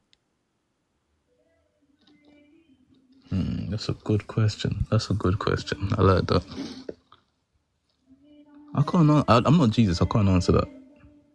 So Because he would is have to it, answer that himself. and so today, right, like as you stated, it's carpenter era because we're supposed to be following Jesus's example, correct? But it is moral, though. It is moral. So you would do it today. It depends what you're offering. It We depends. already went there. I already gave you an analogy of what you're offering. So you would do Yeah, it today. yeah. If I'm offering something genuinely good, if And I'm not you would leading them take to, 12 of your friends and travel from city to city and allow 3 women to foot y'all's bill the whole time you're traveling, and not require the 12 men that are with you or yourself to financially support yourselves while you travel from city to city. okay, wait. But if the men weren't paying anything, it does not mean that they were not contributing in their own way. Financially supporting. That's why I said financially supporting. Yeah, You but would then you would allow 3 women to financially support you and your 12 friends. Wait, so you're trying to say that because Jesus allowed the women to support the 12 and him, he's an immoral person? I asked you a question. I didn't I say said he's anything. moral. Right. Yeah, I And said I he's said, moral. would you do it? If I was offering You would something allow good, 3 women to support you and 12 of your homeboys from city to city. I said if I was offering something genuinely good and they had the means to support without hurting them, why not? So, and why wouldn't your homeboys need to support themselves? Like, if you're the one that's offering something, what's the purpose of supporting the 12 homeboys? Hey, Christina. Nah, that don't make sense. What you're saying, it does. Okay, it doesn't make sense to me, but it makes sense to you. But to me, it does not add up what you're saying because Fee, they. hold on for a second. Fee, Yes, ma'am. can you theology this? I don't know any other way to say it. Can you recap it one more time? So I'm asking him, would he? So he said today that we're supposed to be living according to Jesus's examples because it's carpenter era, right? And Jesus traveled from city to city with him and his 12 homeboys, while the women supported him financially. And so I'm asking him today, would he consider it moral for a man who have influence, right, to travel with his 12 homeboys with 3 women from city to city doing his influencer thing, and those 3 women support him and his 12 homeboys financially? He's not understanding that. Like he said, he's not getting it. So you don't see the issue with that scenario that Thinker point laid out for you? No, I don't see an issue because it does not mean that the 12 were not pulling their weight. Like the women were supporting financially, but it does not mean that the 12 did not contribute. Today, Spade, today. Yeah, but then You Spade, you today, right, as an influencer, right, are traveling from state to state. Keep in mind, you are the one who said that we have to follow Jesus's example, right? Today, you today are traveling from state to state with 12 of your friends, and you have 3 women with you footing the bill for you and 12 of your friends. Why can't yeah, your friends foot their own bill? because clearly there's going to be a division of labor. If the women are supporting financially, then the 12 are clearly going to be doing other tasks. Like what? How am I supposed to know? Because Because if it's we set you. up for no, okay, wait. So let's say we set up for a purpose, right? I'm not going to bring you with me if I don't have a purpose for you. So if the 3 women are supporting financially, then I'm going to definitely have a purpose for the other 12. And if that 12 is to go to one region while I'm in one region, then that's what they're there for. You know what I'm So saying? when did the disciples ever go out by themselves without They, Jesus? sometimes they went out to to the towns ahead of Jesus to see if they'll welcome him, and sometimes they didn't welcome him. When was this? um there was one scripture when they went to one city and then they rejected Jesus, and then the disciples were like, should we call down fire from heaven? And then Jesus rebuked them Was about, Jesus with him? Was Jesus with them? yeah, G. Okay, all right. So when were they ever without Jesus? Yeah, I'm saying they went and then they came back to Jesus to tell them that they did not. You know what I'm saying? So the disciples, You're saying that you would allow the women to foot the bill because you would send one of your homeboys to the city first to see if it's cool for you to go into the city? wait, so yeah, exactly, yeah. So they're doing their task. The women are there to support financially, and then the men are the laborers to literally go out and do the physical task. Yeah, so there's literally a Of division of seeing labor. if the people want you in the city. Yeah, because that's a greater risk. Because let me explain. By them going to the city, not only are they going to like check if they'll welcome Jesus, they're risking their No. lives because You those. keep talking about Jesus. I'm talking about you. You would today allow 3 women to foot the bill financially with 12 of Yeah, your homeboys because you need 12 homeboys with you so that you can send them into a city before you to see if they'll welcome you. Yeah, and then look at it, my homeboys are now at risk because they could encounter conflicts on the way. They could encounter thieves. There's so much that could go wrong, and they are Okay, putting themselves in and harm's way. why can't you pay for your homeboy, or why can't your homeboy pay for himself? But we just explained there's a division of labor. How can they pay when they can't work because they're Well, busy going ahead? why can't you pay them? Why can't I pay them? Yeah. What do you mean? Right, Now you're going you're off the what you foreman said. here. Wait, why would I pay them Right, when aren't you they've the come leader for a in this different group purpose? though? No, what you're saying now you're going back on your own point. There was no such thing as me paying them before.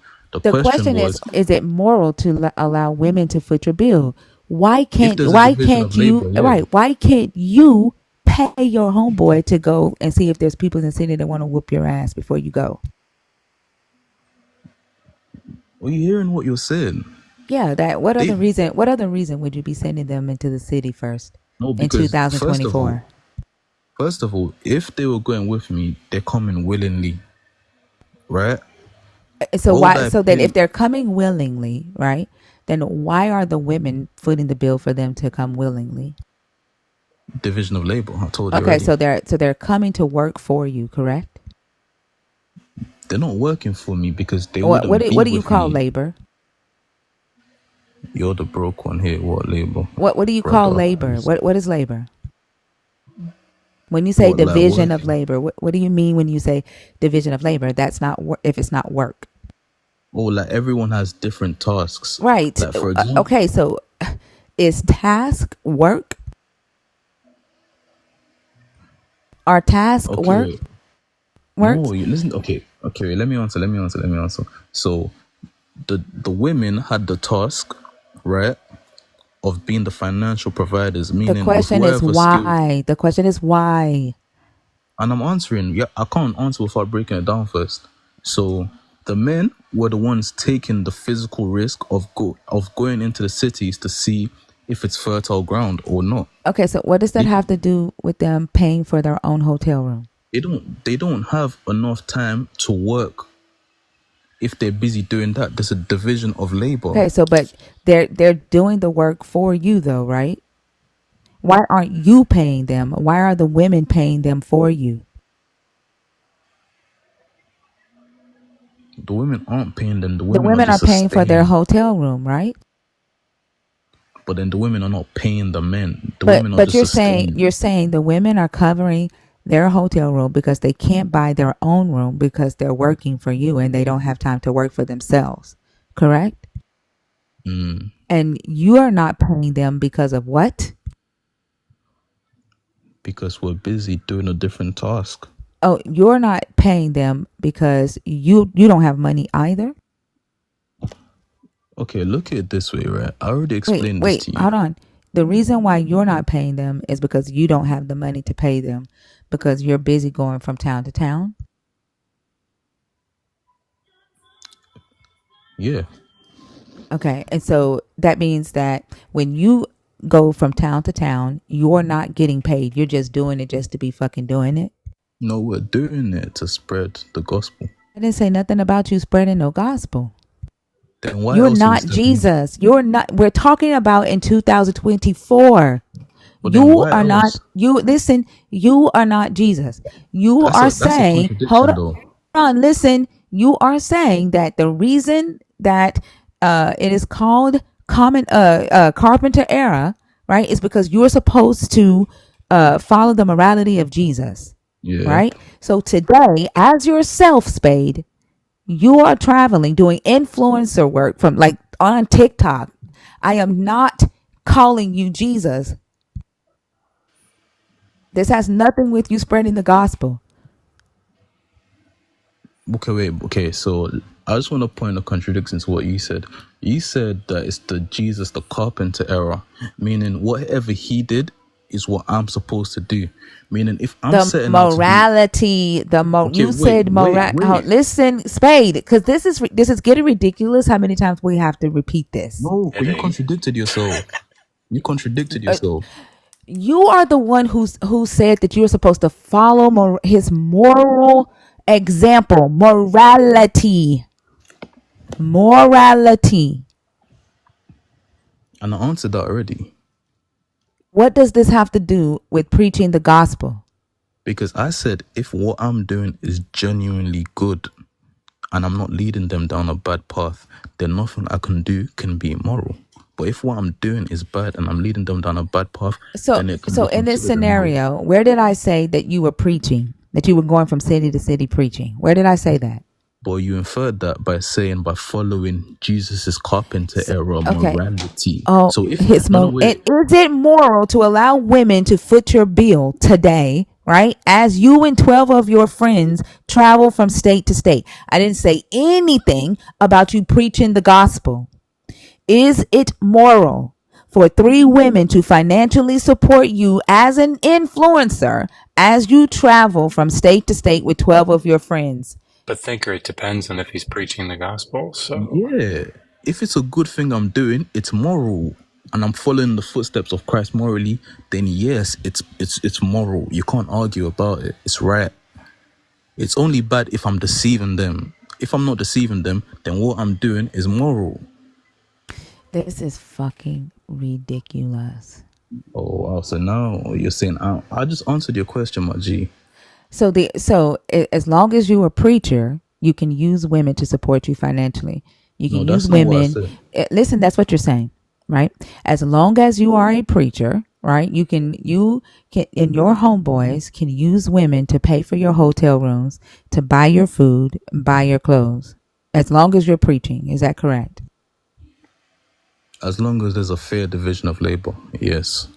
it's got 99 problems, but There's a fair division of labor. The men Right. going So out the are men the taking a men risk, just got to go ahead of you and just and they see could if the die. church is set up. Yeah, go ahead of you, see if the church is set up, if the speakers are loud enough, right? And they get free trips around the world while women foot their bill. They get to eat, right? While women foot their bill, right? Their clothes are bought while women foot their bill. Wait, but sis, Because they're that's your not fair. body, because they are your bodyguards. Like you have 12 Okay, bodyguards. But hold on, listen. And your scenario, you have 12 bodyguards with you, right? As you travel from church to church, you're not getting paid, right? The women are footing the bill for you and your 12 bodyguards, and to you that's moral because you're preaching the gospel. Is that correct? yeah, because there's a division of labor, which is fair. Because okay, wait, look at it this way. Even in the modern age, people preaching the gospel get killed. So the people going out are taking a risk. Their life is literally at risk. Some people don't So like the gospel to the point. which preacher are you financially supporting, and him and his 12 bodyguards? What preacher are you financially supporting today, Spade? How did we get here? How did we get here? Because it's moral, right? There are thousands, hundreds of thousands of preachers in this world, right, with bodyguards that would like to travel from state to state and preach the gospel. Which one will you be financially supporting? The one that preaches sound doctrine. The one that's literally doing the will of God and not exploiting people. And why haven't you found them yet? Do you know how hard it is to find a genuine man of God? Benny Hinn, that's who you want to go with. No, I didn't say he's genuine. Like So who determines whether they're genuine or not? you judge them by their works, innit? By their fruit. Are you the only one so far that's genuine? Like you're telling me that you haven't found No. one preacher. I'm Hold saying on. like this. Wait. You're telling me that you haven't found one preacher that's genuine. Okay, I know I could name one off by head. Okay, who? Arome Osai. Because he Okay, so genuinely has when will you start financially supporting him and his bodyguards? my G, cost of living.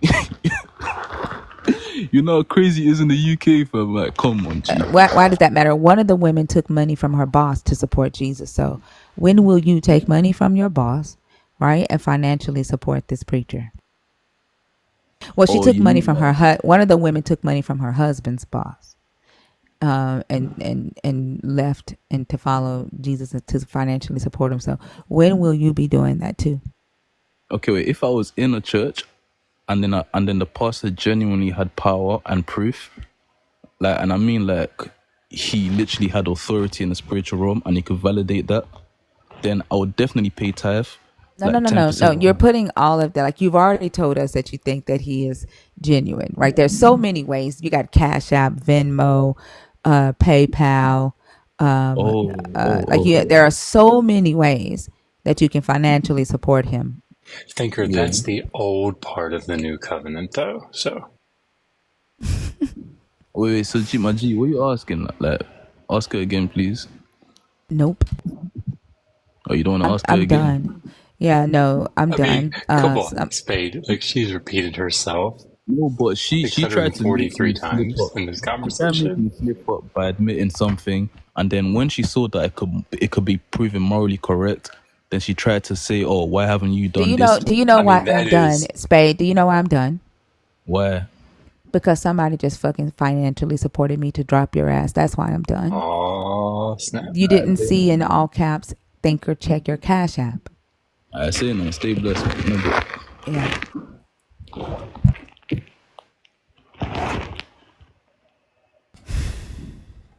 And that was moral. Are you okay? That was incredibly exhausting. Yeah. He is I just want to picture Jesus standing before the Sanhedrin and saying, I don't know what you heard about me. Oh my God. He said he just learned about common error yesterday and he came up with this argument that I can prove Jesus is God because of what I learned yesterday. Well, the best part about it is that, like, Jesus is born. Behold, it is now the year 1 AD. Like, what? Like, just doing it. I swear, Google is free, people. Like, what is it? Like 525 is when they started using it. Anyway. Yeah. Yep. All right. If you have submitted a request, let me say it this way, to be on stage, can you comment so that we can bring you up next? Thank you. You have a very kind audience. They're down there saying that I'm funny, which that's very kind. It's very generous. You be tripping me out. I will say that. There's something wrong with me, that's for sure. I say that about myself every day too, but I love it. I know my ass is weird and crazy and out of control, but I love it. If you're in the guest request box, y'all, there are 28 of you, actually 34 on my end, in the request to come on stage. If you are one of them, please comment, let me up, or I'm here so we can bring you on stage, and don't go through all of these accidental requests or people who have left. And before I forget, sorry to do this here, Megan said that she's going to create like a link. I don't know how it works for the Hebrew class. So you can, however you really want to, we can talk about it later, but just before I forget. So okay, that sounds. She's going to set it up. Thank you. Several people have said that they submitted through your website, like join a wait list through your website. Perfect. Yeah. She's actually going to set the class up. So. Okay. There's 34 of y'all here. Hello. Who's in the guest request? What's up, Rhea? Good morning. Good morning. Why are you whispering, sis? I'm trying to know where you're talking. You're trying. Did somebody tell you that you were loud or something? Apparently, that's my whole life. So I'm trying. Oh wow. Rhea, can I make one request? Can you still call people weirdos? Because that just brings me joy. I got you. Thank you. Thank you. How are there 34 people in the request and nobody's commenting to let us know? Like, if you want to be on stage, right, please comment so that we can bring you up. I don't get it. Like they'll sit in the request box and they'll be like, I've been sitting in the request box for an hour and a half and they don't want me up. They're scared. If you're there, let us know.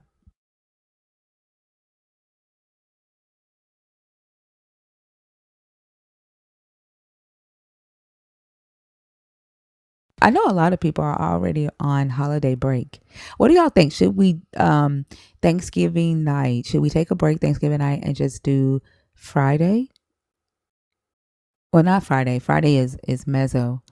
Um, should we take a break Thanksgiving night, or do you think people are going to be drunk and good, and we may have fun went Thursday night? What do you think?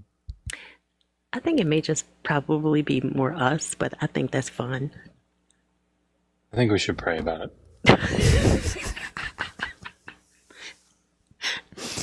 Oh my God. Big Mo, like, yeah, take a break. Big Mo, you don't get a vote. Like, you're not a nerd. You don't get a break.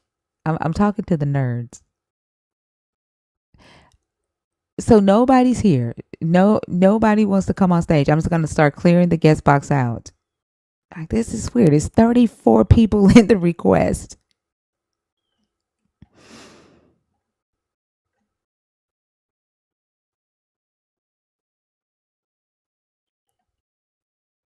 Anthony Norris, Sergio, Zoe, Dark Damsel, Sunshine, Allie, K Culture, Neil the Biggest, Stefan, R Fuzzy Zombie, Russell 154, Margarita, Wicked Radiance, J2 Box, Clary, Jerry Prado, Four Wind Rising, Paige Megan, Sister Slab. What's up, Sister Slab? Dee Dee, Tiger, Bulls Graham 1, Dark Damsel, Nelly, Rick, and Shepdog. Are y'all here on purpose? Or do I need to just clear the box out? R Fuzzy, you're here on purpose. Okay, I gotta know what took you so long to say I'm here. R Fuzzy? Yes, can you hear me? Yes, hi, how are you? Hi, I'm well. Good morning. Good morning. I just gotta know, did you hear me asking that if you're in the request box to comment to let me know so I could bring you on stage? No, I didn't. I had just tapped in and I was watching you guys last night. And so when I tapped in, I got a little excited because I saw the boxes open. Oh, okay. All right. Yes. Are you a Christian? Are you deconstructing, or are you an atheist? I am deconstructing. I'm Roman Catholic. Okay. And what topic did you want to discuss?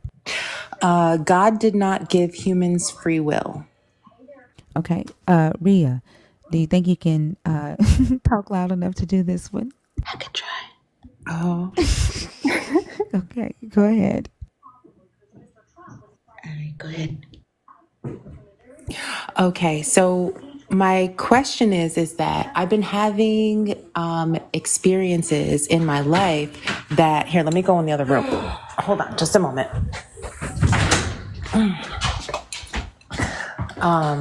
I've been having experiences where I came from a very closed, sheltered life. So my belief system was very simple, and I really did believe that we do have free will. But as my life progressed, like I'm 47 now, I was in my early 20s when I was connected to spirit and to God. But my image of it was just wrong, like I see that now.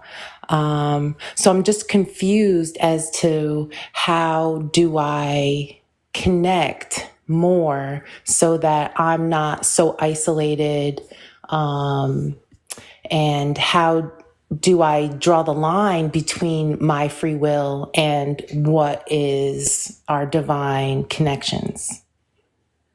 Right, so when you say like it doesn't look like what you thought it would look like anymore, like what do you mean by that? Or it just doesn't feel like what did you have before? Like Well, now? Like there's a definite strong spiritual connection that I've had my whole life. Like I know there's God. I know that we're all connected. I've had experienced visitations and things like that. I know that sounds a little woo woo, but that is my experience. And I think it's a lot to do with my isolation that I am so connected to spirit and not connected to the human spirit. So did you feel as though you had free will back then and now you feel like you don't? Or No, I feel exactly the same. Like I feel like I still have free will, but I'm learning how to not blame myself for the things where you don't. Like the enslaved mind or the codependent. Like you really don't have much of a choice in those times because you don't know any better. so I think like when we're saying God doesn't give human beings free will, like we're trying to point out the fact that the God is giving you an ultimatum, right? When we read the book and we see like how the God wants you to love him and worship him, we see that, you know, he has a specific set of rules that he wants you to follow. He has his will that you must follow, right? He has, you know, these things where he will punish you if you're not doing what he wants you to do, right? But for some reason, believers say, oh, you have free will to do whatever you want, but you don't, right? When we look at the actual definition for free will, nowhere in that Bible does your God give you free will. He just gives you choices to choose from. Correct. That's what I agree. I agree the same thing because there's gravity. We can't just choose to walk off a building. That's free will. You know, like you can't fly. So we can't just do whatever we please. There are limitations and there are boundaries within our realm, you know, so we have to live in this physical life. So I definitely agree that we do not have complete totality. We do not have complete free will. Everything that we do affects the next person. It affects life. It affects the afterlife. It affects the before life.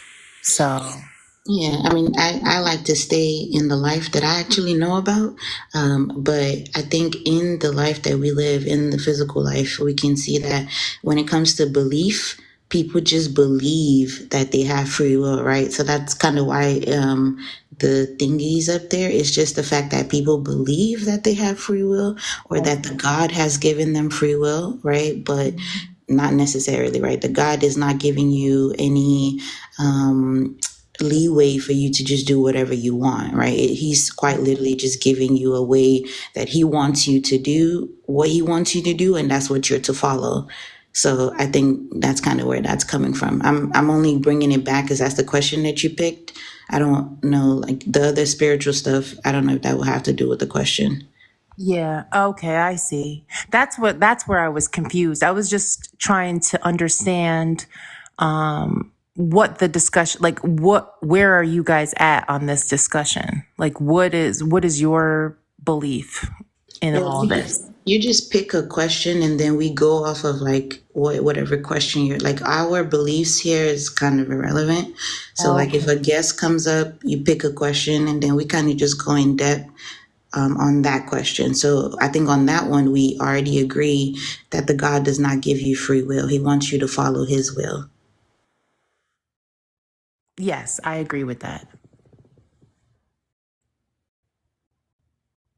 Okay. Did you have anything else that you wanted to say before we move on? Um And since we don't have anyone else in the guest request, if you want to choose a different topic, you can. okay.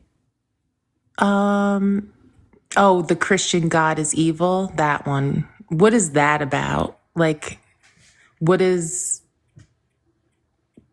how could we go deep into that one? That's what I'm curious about. Ria, do you want to continue? Yeah, we can kind of go, like I said, back to the book, right? We can see, like how vicious the God is in the book, how ruthless he is. Mercy is not necessarily his first thought or just grace. I think, the Christians kind of create their own thing later on, to say, oh, he gives you grace and gives you mercy. He no longer wants blood and blah, blah, blah. But at least for a good portion of what we know about this God, he's very diabolical, right? He's very vicious and jealous and just Yeah. all around evil. Yes. Yeah, I agree that there's a God, there's a Christian God. I also know that we manifest deities, or they're not necessarily the God that's in power, and that there are gods in power. I believe that, and that there is one higher creation. That's what I believe. And so there's multiple gods in the Bible. So they're talking about the creator God and they're talking about the lower gods. So the Christian God is whoever they deemed as their deity. And if they're saying that's Jesus, is not the Jesus I follow. That I don't know. Yeah, like we've seen that happen over and over again, right? Like believers kind of have to create their own version, right? Like even though they were introduced to the God of the Bible or a Christian God, they eventually have to now create their own because they see that the God in the Bible is not all rainbows and sunshine, right? He's not the one that was preached to us and at the pupil. So now when we actually now see who the God is, we start to create our own. We start to say, well, my Jesus is a little different from this Jesus, but we are not acknowledging that you only know about Jesus from said book. So Oh, okay. So this is for people who only know about Jesus no, not from. only, it's just the idea that even though we are going to create our own deities and say, oh, this Jesus is different from this Jesus in the book, like at least we also have to acknowledge that you are just taking out your own, like you're taking out whatever works for you and creating your own deity, just like they have. That's interesting that you say it that way, because in the Bible, it does say, like, I don't have a Bible with me and I haven't studied the Bible in a long time. So I do forget a lot of it. And you have to forgive me because I am disabled. I have a mental illness that I had lost my memory for years. So I had just recently been able to get my speech back and things like that. So my memory isn't as good as it used to be. But I do know that in the Bible, it is definitely different spirits. And they do talk, especially in Genesis, they talk about creation. And even though the names are interchangeable, like they use the name God interchangeably, for speaking about different deities and different creations. That is fact. That is definitely in Yeah, the we can Bible. point out like the different deities and different gods, but like you just I'm not said, creating them. I'm referring to the fact that you just said that my Jesus is different from the Jesus in the book. So that's my point. Like I can point out all the different gods that we've talked about, and then I can point out the Christian God that they believe in, right? Yahweh is the one that they're saying, oh, this is our God, this is the Almighty God, right? So when we talk about the Christian God, we're talking about whichever one they've put on that pedestal, which is either Yahweh or Jesus. Sometimes they think it's the same person, But they right? But rewrote the Bible too. So we have to like make sure that we acknowledge the fact that the Bible was rewritten, especially in the Excuse King me. James Version. what do Please you mean allow her to finish her rewritten? thought. Sorry, go ahead. I'm sorry. Rewritten as like you have the original one for you to say it was rewritten? Well, yeah, because in the 1500s, if you look into the King James Version, Are you um, assuming the King James Version is the oldest version? no, I'm saying that's a rewrite. I'm saying Right. So that, these are just versions yeah. then. So it's not like you can point to like the original Bible and say, oh, they change it. Like these are just versions. These are just translations. These are just people translating what they're reading. It doesn't really, that honestly, that doesn't matter. Like it really, and I say it doesn't matter because at the end of the day, like you don't have a original text for you to say, oh, they have changed this from this. Like if you look through translations, you just see some similarities, some contradictions. You see some misinterpretations, some cover ups, right? But that should means these are just different versions. It doesn't like there's no like quote unquote rewrite. Because the King James Version literally promotes misogyny Yeah, and versions, human pedophilia. beings. It promotes slavery. They all do. Yeah, They all have that in there. All the versions have slavery in there. but it Do you have promotes it. access to one that doesn't have these scriptures? Right. No, where it promotes slavery, where it promotes Yeah, do you have access to one where these scriptures that there. are in the King James? Do you have Yes. access to No, I do a not. Not in the King okay. James Version. No. No. What I'm saying is, do you have access to an older Bible, right? An older I original don't. Bible that does. Yeah. So where are you getting that? The King, like Because for I you to did say, I'm sorry, research. hello. Can I let me finish? Oh, you Um, asked. Sorry. Go ahead. uh, for for you to say the King James Bible promotes misogyny, promotes slavery, right? That would mean that you would have to be saying that a different Bible does not do these things for you to say that it was rewritten, right? And where are you getting that there is a different Bible that does not promote slavery or misogyny?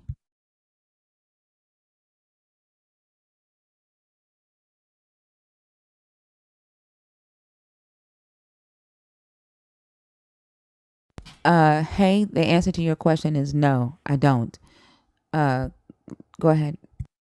And I'm not talking to you, I'm talking to somebody in the comments. Why I'm do they asking you a even talk question. like that? Why do they like they speak like that and expect something to happen? Like, what? Do you have no fear? What? What? Who cares? No, we don't have fear. Now what? You're on mute, Fuzzy.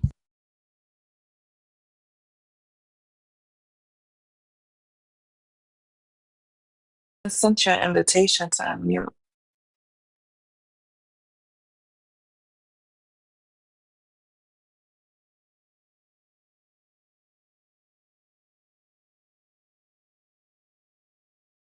Do you know how to come off mute? I see she's commenting in the comments. Do you know how to come off mute? Okay, so click your profile picture. Another screen is going to pop up and you'll see the microphone on that screen.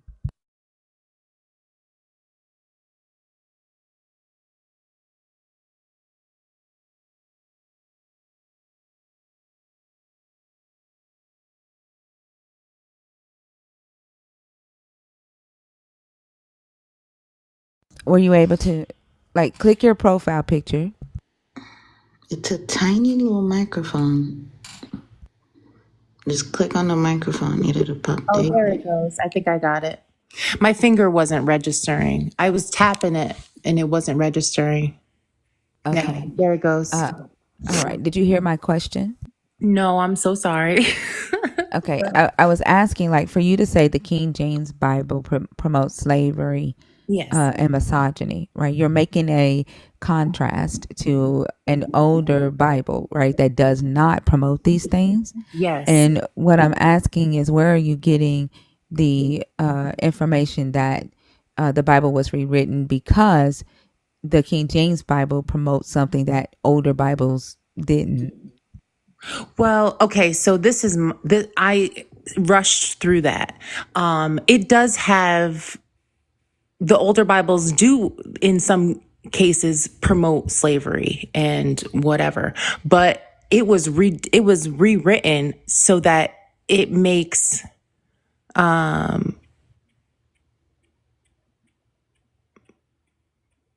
I forget how it goes now. That's terrible. But no, but there why are you definitely saying? because I definitely read. I don't have any things I can cite or quote at this time, just because this is so on the fly, and I also have that issue. So it is difficult for me to remember and recall. So that's why I'm a slow speaker. But I was Are you saying that you've read like an older yes. version of a Bible that didn't have slavery in it? No, it does have it in it. That's what I'm saying. It's just how it's worded was changed. It was Okay. more documenting it, and it was more like story. It was more written like this is Can you what share with happened. us? Can you Oh, I share with I'm am. us? I am. hold on, hold on. I'm gonna pull up the 1560 Geneva Bible, which is older than the King James, and then we're gonna go to the same passages, and then we're gonna see what Wait, it she says. might have Okay. an older one, thinker. No, she said earlier she doesn't have any. So I don't Oh, have any I don't have any access to anything. I apologize. I just wanted to really start this conversation because I was interested and I was wanting to see where y'all were at. And like, I liked how you guys were referencing the Bible and going back and forth. So I just thought this was like a really good conversation to have, especially because I went to school for, and while I was in college, I took comparative religions. And that's where I was understanding the Bible more and understanding where religion stems from, like since ancient times. So, like, we're talking like ancient history, like over 10,000 years ago, ancient history, way before Jesus. Like, there was spirit and religion before Jesus, you know? There's ancient religions that are very much based off of, or Christianity is very much based off of the original religions, and in there, those documented on like papaya and tablets, and those things exist. And in there, it does say you should not lay with your slave. You should not lay with children. And it doesn't say nothing about homosexuality. It doesn't say nothing about that. All that stuff was added in later to cause confusion and to cause slavery of so humans, wait, indentured servants. wait. I'm Like sorry. it's to cause women to be indentured, and it's to cause men to be enslaved to their own power, basically. Like we're all So when it destroying each says, other from the hold, inside out. We're so when all it says not destroying each to, other. okay, hold so on. So when it says not to, oh my bad. this is Exodus 21 in the Geneva Bible in the year 1560. Let's see. I want to see if y'all can see it. All right. It says, "Now these are the laws which thou shalt set before them.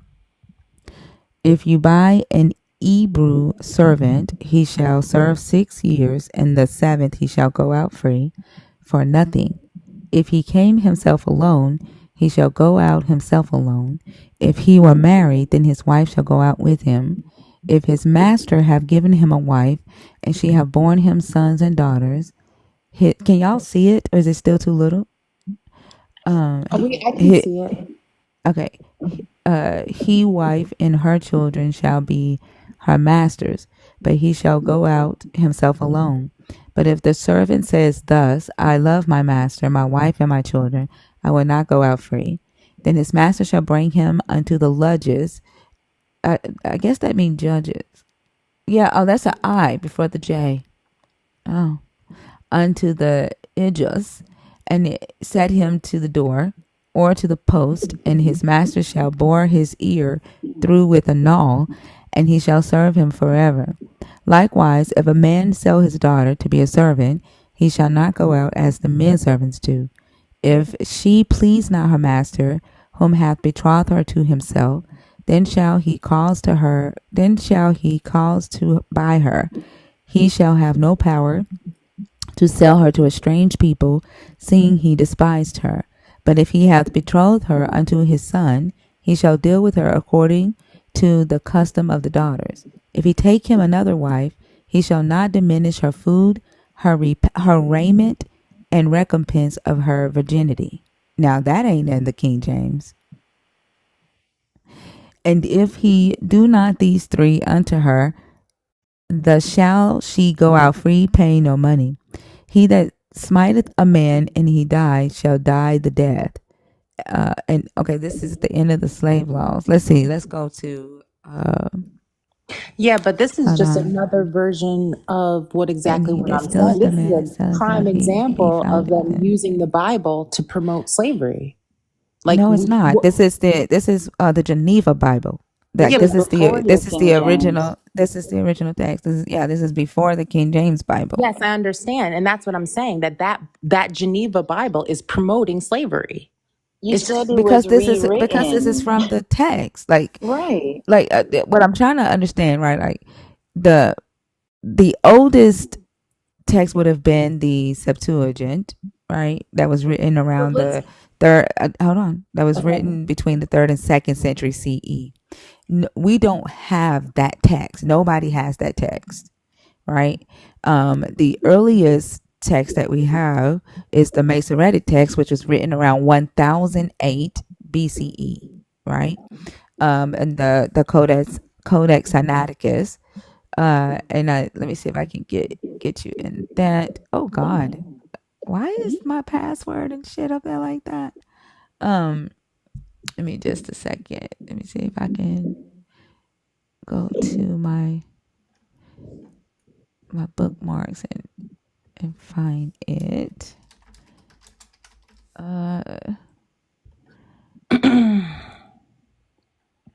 Okay, The so way it's worded too, when you were reading it, was a document. Was just documentation. It was like this is the pattern of no, it No, wasn't. it slavery. wasn't. No, it wasn't. No, it wasn't. Those are laws. That's why he said these are the ordinances that you shall set Yes, before them. Those are those were the laws. laws of It's the not time. documenting.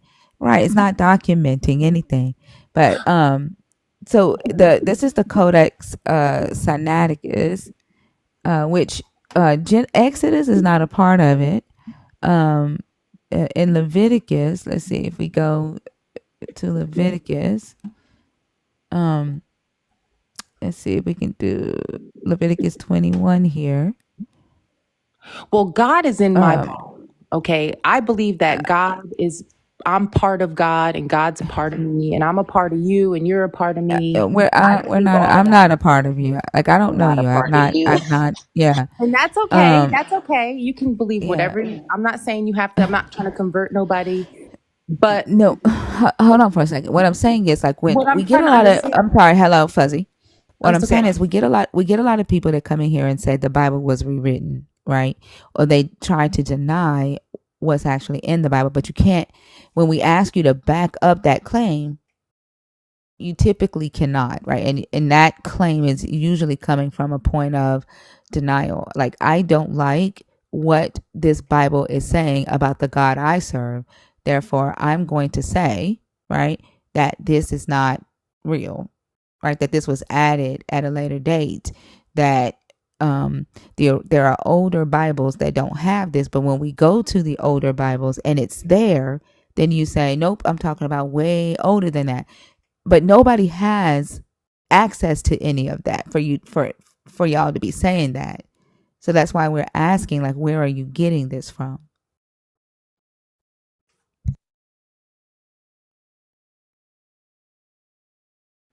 Okay, there you go. I'm not sure I understand because I think I'm saying the same thing you're saying in a different way. Like I think I'm You saying do? it. Yeah. Like I thought you No, were because I'm saying saying that it's original. It hasn't been. It's not rewritten. There are different versions, different translations, but it's the same text. oh, yeah, I agree with that. I'm not saying nothing about the text. All I'm saying is that that's the text of the times. Like that was written for the time. Like all of it is like a diary, basically, Except of the that's not time. what you said. That's not what you said. You said that it was rewritten, right? And it And was that rewritten. you said the King James Bible promotes slavery. It And I does. clarified like, are you saying that there is an older Bible, right, that does not promote these things? And you said Yes, yes. ancient What? text, not How ancient? 1500. How ancient are you talking? What I'm year? talking before Jesus. I'm That's why I talking said about she the might have an ancient. Right older there. one that we don't know She about. can't. What I'm saying is, like, when you say before Jesus, right, that would be the Hebrew scriptures, right? The scriptures Yes, like the that, right, Kabbalah. Hmm. the oldest copy of the Hebrew scriptures, which this is going to be my second time saying it, right, were written during the 2nd and 3rd century, right? And we don't have copies of that. Nobody does. Nobody on this earth has copies of that. So what I'm trying to figure out is how you read it when nobody has access to it. Like, it just doesn't exist. I don't agree with that. There is definitely So text can you pull it that up? Can you Google exists. it right quick and pull it up? Pull up the Septuagint from the 2nd and 3rd century, please. Yeah, but you're looking for something specific. I'm looking for the Hebrew scriptures, the ancient text that you say you've read, right? Are you If you talking can, about linking one scripture to the next no, scripture? just the scriptures, just the Hebrew scriptures, right? You are. Period. Okay. I understand now. Okay. You're talking No, I about don't think you do. Like, don't gaslight me, okay? Because you said that the Bible was rewritten, right? And you said that you're talking about ancient scriptures. The oldest the oldest copy of the Hebrew scriptures, right? Are these is the Septuagint, right? That was written in the between the 3rd and 2nd century CE. Nobody has that. It does not exist, right? So what all we have are reconstructions of it.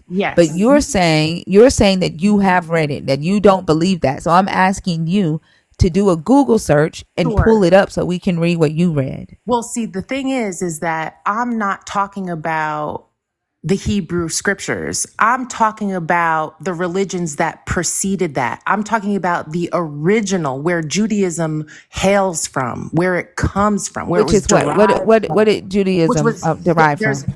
Zoroastrianism and Zoroastrianism. yes, and there's other older Wait, religions. hold on. So There's you think other that wait, zombie. You think around that time. zombie. You think bringing up Iranian religion while we discuss Judaism, while we discuss Hebrew religion, is saying that the Bible was rewritten. Like, you literally went to a completely different religion, right? That is the religion of the Persians. Like, how do you compare the religion of the Persians, any text of the Persians, to the Hebrew text? Like, that's honestly, that's just being dishonest right now. Well, because they were all living at the same time and they were all worshiping at the same time and they were all putting out texts at the same time and they were all influencing each other at the same time. That's what I'm trying to get to, is that even though there was a Hebrew Bible at that time, when you're trying to get me to look up that specific date, at that time, there were other religions that were all trying to compete and they're all saying different things and they're all trying to keep slavery going. That is my point.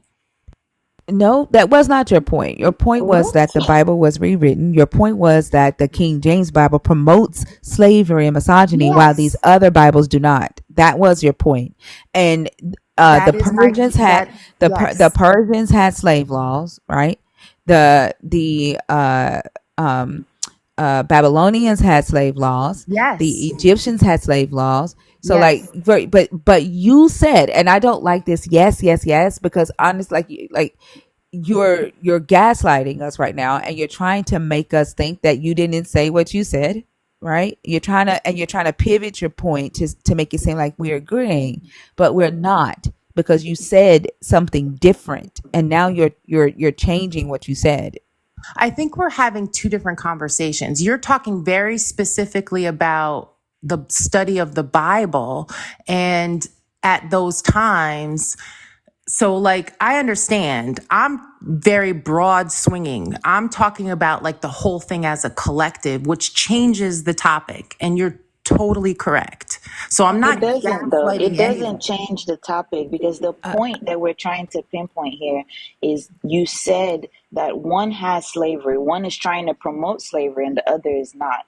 And she's Yeah, telling you that all of those texts did promote slavery. Like, can you and also, understand that? I see what let, you're let me saying. say this. Hold on Yeah. for a second. Let me say this.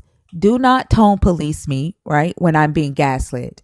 Do not expect me to baby talk her when she is gaslighting the hell out of me. Okay. I don't owe anybody any respect when they are doing that. Don't say that I can talk to her gently. No. She's not being honest right now, and that is the truth. Hey, you guys, can you get these likes up to 300,000? I've been asking, and Duet has been asking for over an hour now. I'm Also, sorry if please it's help. coming across as that I'm Excuse lying. me, you don't hear me? And please, help Thinker out with her gift goal. Thank you. Now you could talk. I think it's crazy for like to use the word harsh, like it's coming off a bit harsh, like and while saying that, oh, even though she's completely pivoting, even though she's completely trying to mindfuck you and say that y'all are saying the same things and that she didn't say what she said, right? Don't take what she did, what she's currently doing to you as harsh, but the way that you are addressing what's happening to you is harsh. No, I understand because in the beginning, from the gate, when I jumped out, I said, I don't understand what you guys are talking about. And I was trying to understand. That was my goal from the beginning, was trying to understand. And it definitely is true that the king, and I didn't say that it didn't promote it at all. I never said that it didn't promote it at all. I said it was in all the Bibles. I know I said that. And I You was and I was said saying what it's you said was, rewritten. and I clarified to make sure, right? I Sure. Can understood I what you just said. I said say you are it? making a contrast. I said you are making a contrast between the King James Bible and an older Bible. I said, are you saying that the King James Bible promotes slavery and misogyny and there is an older text that does not? You said yes, When you said text, right? there is an older text. I don't know if it's in what Bible, but I know there is an older text that was written for the Bible. I don't know which version, but it does say, I'm not saying that the rest of it isn't in there. I didn't say that the rest of it wasn't in there. I'm saying that it does say, I don't know if it was taken out, but I know that there is a version of the Bible where it does say that that it is a sin that even though these laws existed at the time and that this is what has been going on, that it definitely says that you should not lay with your slave and you should not. That, what does that have to do with promoting slaves, saying don't Correct. lay with your You slave? still own I'm them. saying the Bibles that have that in there are not promoting it. And if that has been taken out, then the Bibles, What Bible? Like you're saying that you're talking about Zoroastrianism. Zoroastrianism does not have a Bible. So that was my what point. Bible are you talking about? I'm sorry. I'm saying way too many things at once. That's where I was confused because when you said text, I was trying to think of texts that have No, examples of you where they said derive the text. You religion. are the I one that said the cannot. Oh, Bible I'm was sorry. rewritten. You It said the was. Bible was like you're fucking with us right now. You said the See, I'm Bible sorry. was That was not my rewritten. For intention. you to say something is rewritten, right? You must have Yes, the original text for you to make the comparison, correct? I understand. So do you That's what I have that was. text for you to make a comparison before you make a claim that it was rewritten? Do you have that? That's why I was asking you. Do you have that? You are the one that made the I claim. told you I Do you didn't have have. text? Stop, please stop. No, Because now you're annoying me now. Do you have text that shows that the Bible was rewritten? Do you have that? I know. Okay, I understand. This Do is you your. have any proof to show that the Bible was rewritten from one text to the other? Have you made that Yes, you can comparison? Google that up. Show You it can to us. Google No, that no, right no, now. no, no, I'm no, gonna no, Google no, that no, no, right no, now. no. I'm Google. Show it to us. Show it to us. Because I'm tired. Show And it I to think us. it's like literally I asked you maybe 10 minutes ago to go to Google, right? Because you said that you read the Septuagint, right? You said the oldest one. You said it's older than the Masoretic text from 1008 CE. You said, no, I'm talking about older than that.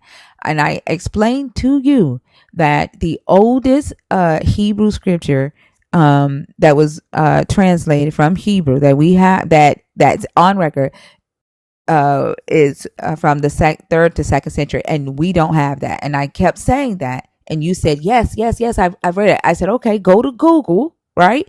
And Google what you read so we can read it with you.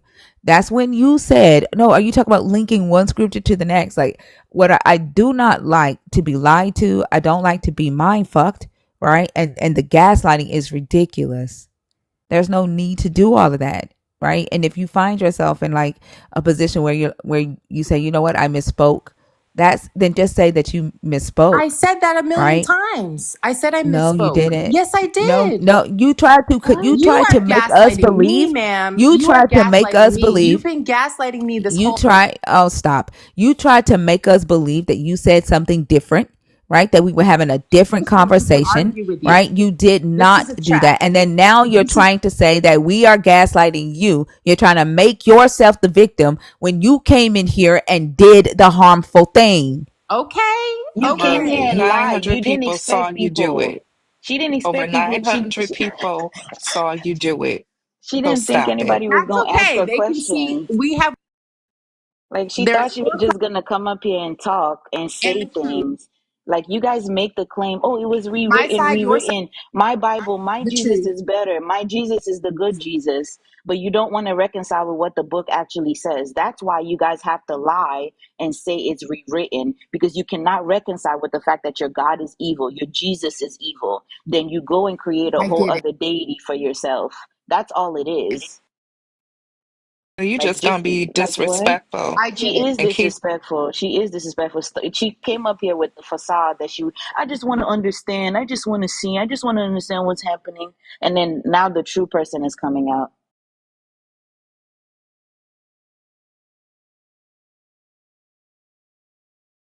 I'm done because I don't I'm sick of the believers in the comments calling us rude when she came in here and straight fucking lied to us. Like y'all are delusional. Y'all will allow anything while at the same time talking about you need Jesus so you don't go to hell. Y'all don't give a fuck about right or wrong. Y'all will excuse any fucking thing as long as it's in the name of your Jesus. And then the crazy thing about it is that I honestly think that the reason why y'all are expecting for us to talk to her gently is because she is a white woman. And regardless of her being white or y'all, because y'all don't say this shit when it's black women on stage gaslighting the fuck out of us and we're holding them accountable. I don't hear y'all saying speak gentle, right? I don't hear y'all saying, oh, y'all are being harsh. But now the words are harsh. Now we need to speak gentle. Gaslighting is fucking gaslighting, regardless of whose mouth it's coming out of. It feels the same regardless of who's doing it.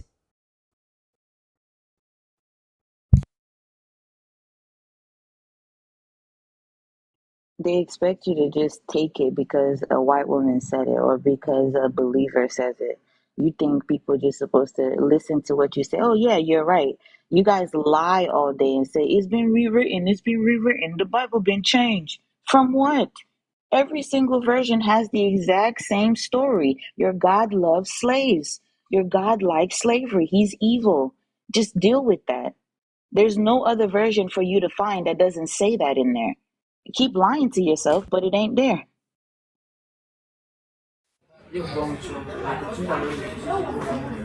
Sergio. Let me make my comments here. Sorry, I've been I'm listening sorry, since. Sergio. I've been Sergio. Now, listening since. Sergio. Right? Sergio. Sergio. We don't allow people to just come up and just make comments or ask off topic questions unless you are a member of the community, okay? If you come on stage, you either have to be a Christian, deconstructing from Christianity, or a former Christian who is now a non believer or an atheist. And when you come up on stage, you have to pick one of the three topics on the post to discuss, okay? If you want to do that, you can stay on stage. Other than that, if the only reason you came up was to make your comments, then I can drop you back down to the comments so that you can comment. Okay. All right. I must say I'm not here to make a choice from the topics here Okay. because All I right. have totally a So good all with right. night. So we're what you gonna guys Bye. are drop you saying, down. and that's also Have a Have a good good night. one. Okay. yeah. I Night. totally Thank you. even if you agree with us, the rules of the live is unless, right? You are a nerd and you have to have one of the dark orange nerd badges, like the light orange, the yellow nerd badges. You're on a 30-day wait period. If you have a dark orange nerd badge, then you can come on stage and ask an off-topic question. If you are not a nerd, when you come on stage, you must be either a Christian deconstructing or a former Christian, now atheist or non believer, and you must be picking one of the topics on the board to discuss. Okay, that is the rules of the live. That's been the rules of the live since we started doing this a year ago. By the way, Rhea, we coming up on our 1 year anniversary, sis. Yes, man. What are we doing? I don't know. It's almost a year. We We gonna got make we got to look. celebrate though, because Yeah, I we mean gotta the come and growth that party. we've gotten in a year. Oh yeah. We got to party. We got to Yeah, party. yeah, we got to celebrate that.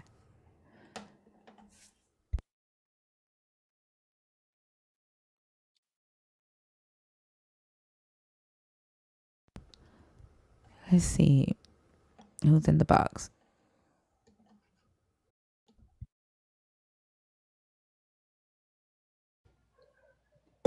Demetria, hi. How are you? Oh my gosh, I did not try to request to join. Oh, that's okay. I can put you back down. Okay. Okay, thanks. You're welcome. Have a good one. You too.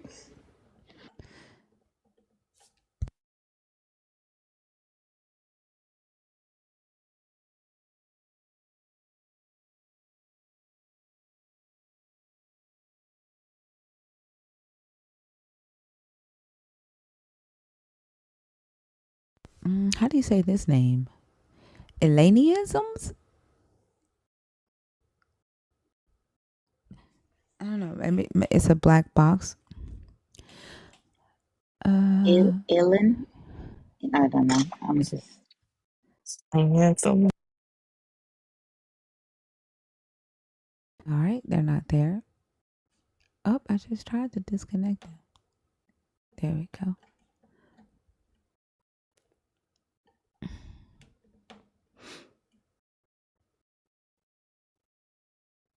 Y'all, that was about at least 10 minutes. I lasted pretty long with that last guest, didn't I? You did. I did. I'm working on it, y'all. Big Mo wants to know if he's invited to the party. It's a Hell nerd no. party. Hell no. Hell It's a no. nerd celebration. So We're where gonna did be the doing host? Where did the host we're screw gonna up? be we're gonna be doing What the fuck? ungodly things. Big Mo. So I highly doubt that you want to be around ungodly people celebrating ungod. We ungodding the God, like unbigging my back. I need that on a shirt. Look, Ungodding the I can't. God. Like the shirt needs to say in the back. It needs to say "fuck." I'm bigging my back. And in the front needs to say I'm ungodding the God. Can I ask you guys something? No, you No, cannot. no, we don't Pick a answer topic. questions. Are you a Christian? Are you deconstructing, or are you an atheist? Sounds like you girls have listened to too many Beyonce videos. Ah, you and your girlfriend? Is this what y'all do? Is this foreplay for you guys? That must be It sad. doesn't matter because they're Some not on stage anymore. weirdos. Yeah. The hell? Y'all don't have nothing better to do. By the way, I love fucking Beyonce. John McLaren, how are you? Hello, ladies. How y'all doing tonight? Hi. I'm I am currently, thanks to you folks, completely deconstructed. I do not believe in God anymore. The Oh topic I would wow. like to talk about was God is evil. The Okay. simple fact of the things that they talk about in the Bible and they try to teach you is in fact evil. They tell you good things are bad, bad things are good, and they support it.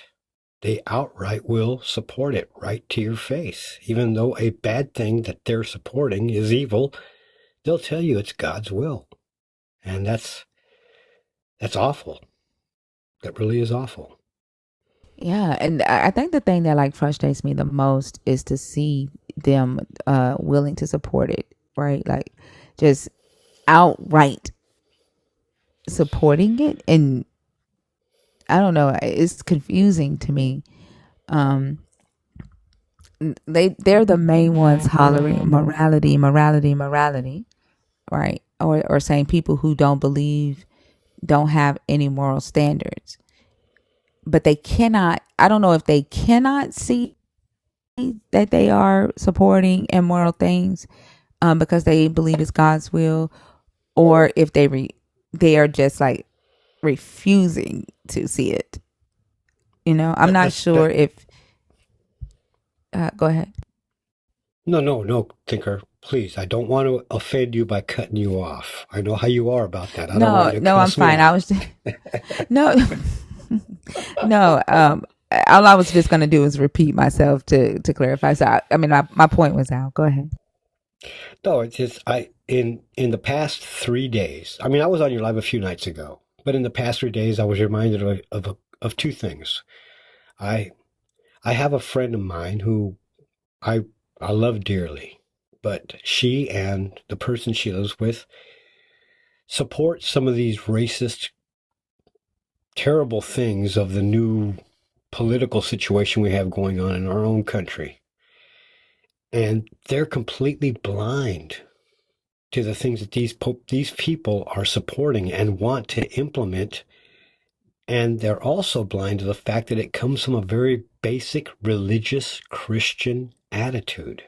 It's that colonialization that the Hebrews was given thousands of years ago. Hey, you don't like what those folks are thinking because I don't like what they're thinking? Go kill them all. Go get rid of them. Destroy them completely and start something new. And that is all right by them. That's okay by them. These mass deportation things that they're talking about today, that's just one example of that old colonialist ideal that God or the God put out there. And they don't see that. Well, they do see it. They just don't want to accept that it's wrong. I agree. Sometimes I think it's not that they don't want to accept that it's wrong. I think they like it sometimes. Like I was saying Mm-hmm. yesterday, yeah, like the amount of times that they've come in here and either hope that we die, right? Hope that something bad happens to us, or they like making videos telling people to harm us. Like I don't think that they necessarily uh all the time can't see that it's wrong. I think they bank on it, Yeah. which is crazy because they'll say that their God doesn't, like, the reason why their God doesn't do something is because he doesn't violate free will. But this is the one time, right, when it comes to harming other humans who don't think like them, whether that be LGBTQIA, whether that be immigration, whether that be non-believers, whether that be even women who go against this patriarchal male domination belief system, Yeah, but you know what? to say That's that the the God condones or commands physical harm. and that's the thing that kind of Uh, pisses me off. Look, I'm. You could look at me and say, "Hey, I'm a YT person." I am actually not, but unfortunately, I'm looped into that group. I am also a person who strongly believes that the woman, the female, the estrogen part of our universe is the more powerful part. And unfortunately, I have yet in my lifetime to find another person who looks like me or is like me to agree with that aspect. And that sucks, man, because I spoke with you about this a week or so ago that, dude, there's a reason why back in the old days they excluded women and did things bad to women. It's because probably there was a woman that stood up and said, bro, are you kidding me? That's just not a good idea. Why do you want to go there? And that sucks because we don't give that credit to an actually higher power, a more higher power thinking individual because they think a little more rationally, even if it is with their emotions. I don't mind people thinking with their emotions, Men have a difficult time thinking with their emotions. Women have an awesome ability of thinking with their emotions. I think it's not even just emotions. Like I think it's just respect for humanity, right? And common sense and experience, like learning from experience. Like we know that um causing harm to another human's body is harmful, right? And being willing to stand up and talk about that. But like even like I was thinking about the whole Pharisee thing again, to demonize the Pharisees in this book for changing, right? For saying, hey, the times have changed, the audience have changed. If we're going to still use this text, then the text has to change according to that, right? These laws are barbaric, and so the scribes that were with the Pharisees would update the laws, right, according to the times. If you think about it, they're being demonized for that. And that's the very question that we're asking in this room is why hasn't the God updated his book in over 2,500 years, right? So if we were to put ourselves in this book, we would be, our thinking would be aligned with the philosophers and the Pharisees, right? It's barbaric for us to still be going by late Bronze Age and Greco-Roman cultural norms in 2024. It's barbaric, to be making laws today saying that two consenting adults of the same gender are not allowed to love each other in public, are not allowed to marry, right? Are not allowed to date. They're not allowed to live in safety. That's barbaric, and like them fighting against that evolved uh, set of thinking is the equivalent of Jesus demonizing the Pharisees in this book. And Jesus saying you're supposed to be stoning kids. Why are you giving them an out? You know, it's Well, the and it's the same thing. and, and that's another thing. I mean, again, I also want to point out. I mean, about 8 years ago, I lost a very dear friend of mine. I was in love so much with her. I really was. But some idiot convinced her that prayer and God would cure her of her ovarian cancer. And so she chose, based on that faith level, that evil idea that some air driven thing would take away something that's very physical and positive, and she ended up leaving this world as a result of it. And all I could get from the people around her that supported her choice was it was God's will. What kind of evil crap is that? What kind of evil will I'm sorry would to hear that. force somebody to die? What kind of evil will would do that? And what kind of people would actually say, that's just the way it is? Really? Okay. It upsets me. And these are things that I've been reminded of the past few days just by listening to your live.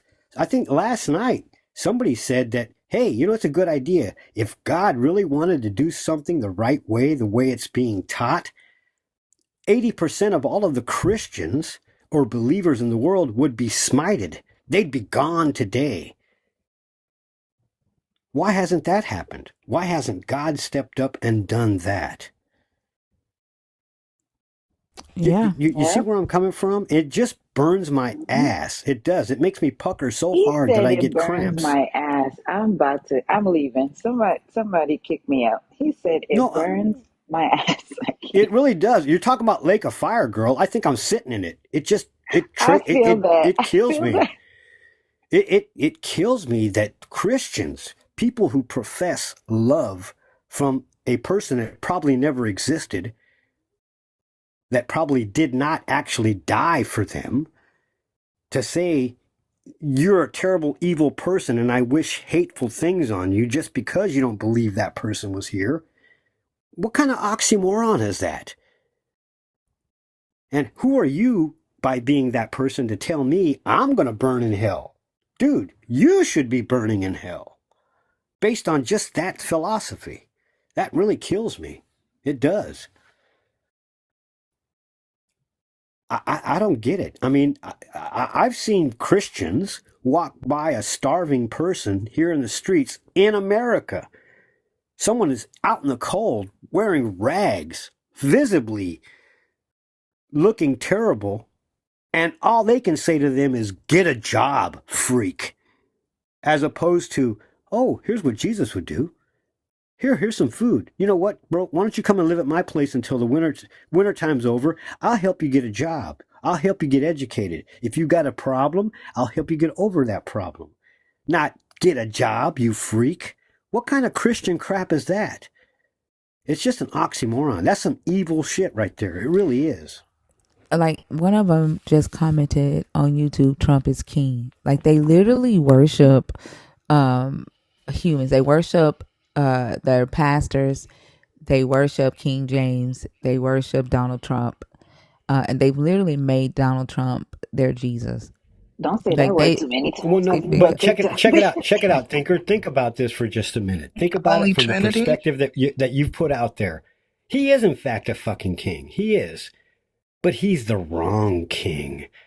That's what it is. And I think these people just don't see that based on the interpretations of what Christianity teaches. They want to talk about Antichrist? There you go.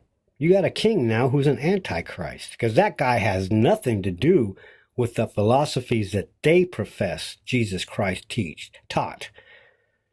He is not. He is, in fact, an Antichrist. You they know, were mad if you at him look at during it, COVID because he said he did better than Jesus ever could with COVID, and they were yeah, pissed at him during that time. But now now he's the pick of Jesus. He's no, I'm God's telling pick. you, Like it's crazy. it's nuts, you know. And like I said, I appreciate you and everybody because, man, I've been following you and a couple of other people that do the same sort of thing. You guys have opened up my eyes to a whole lot of cool things that I never realized. I mean, I read the Bible when I was younger, and I did question the things that you've brought up that people should have questioned, but I never followed through. And now, hey, I'm glad to see that there are other people out there in the world that actually look at it the way I look at it.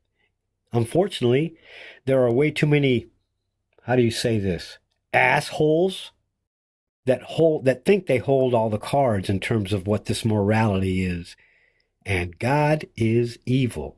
All y'all Christians out there that follow this asshole in the Bible, don't do it.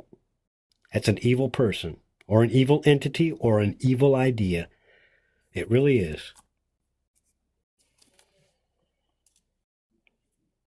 I wish we had the clapping effects.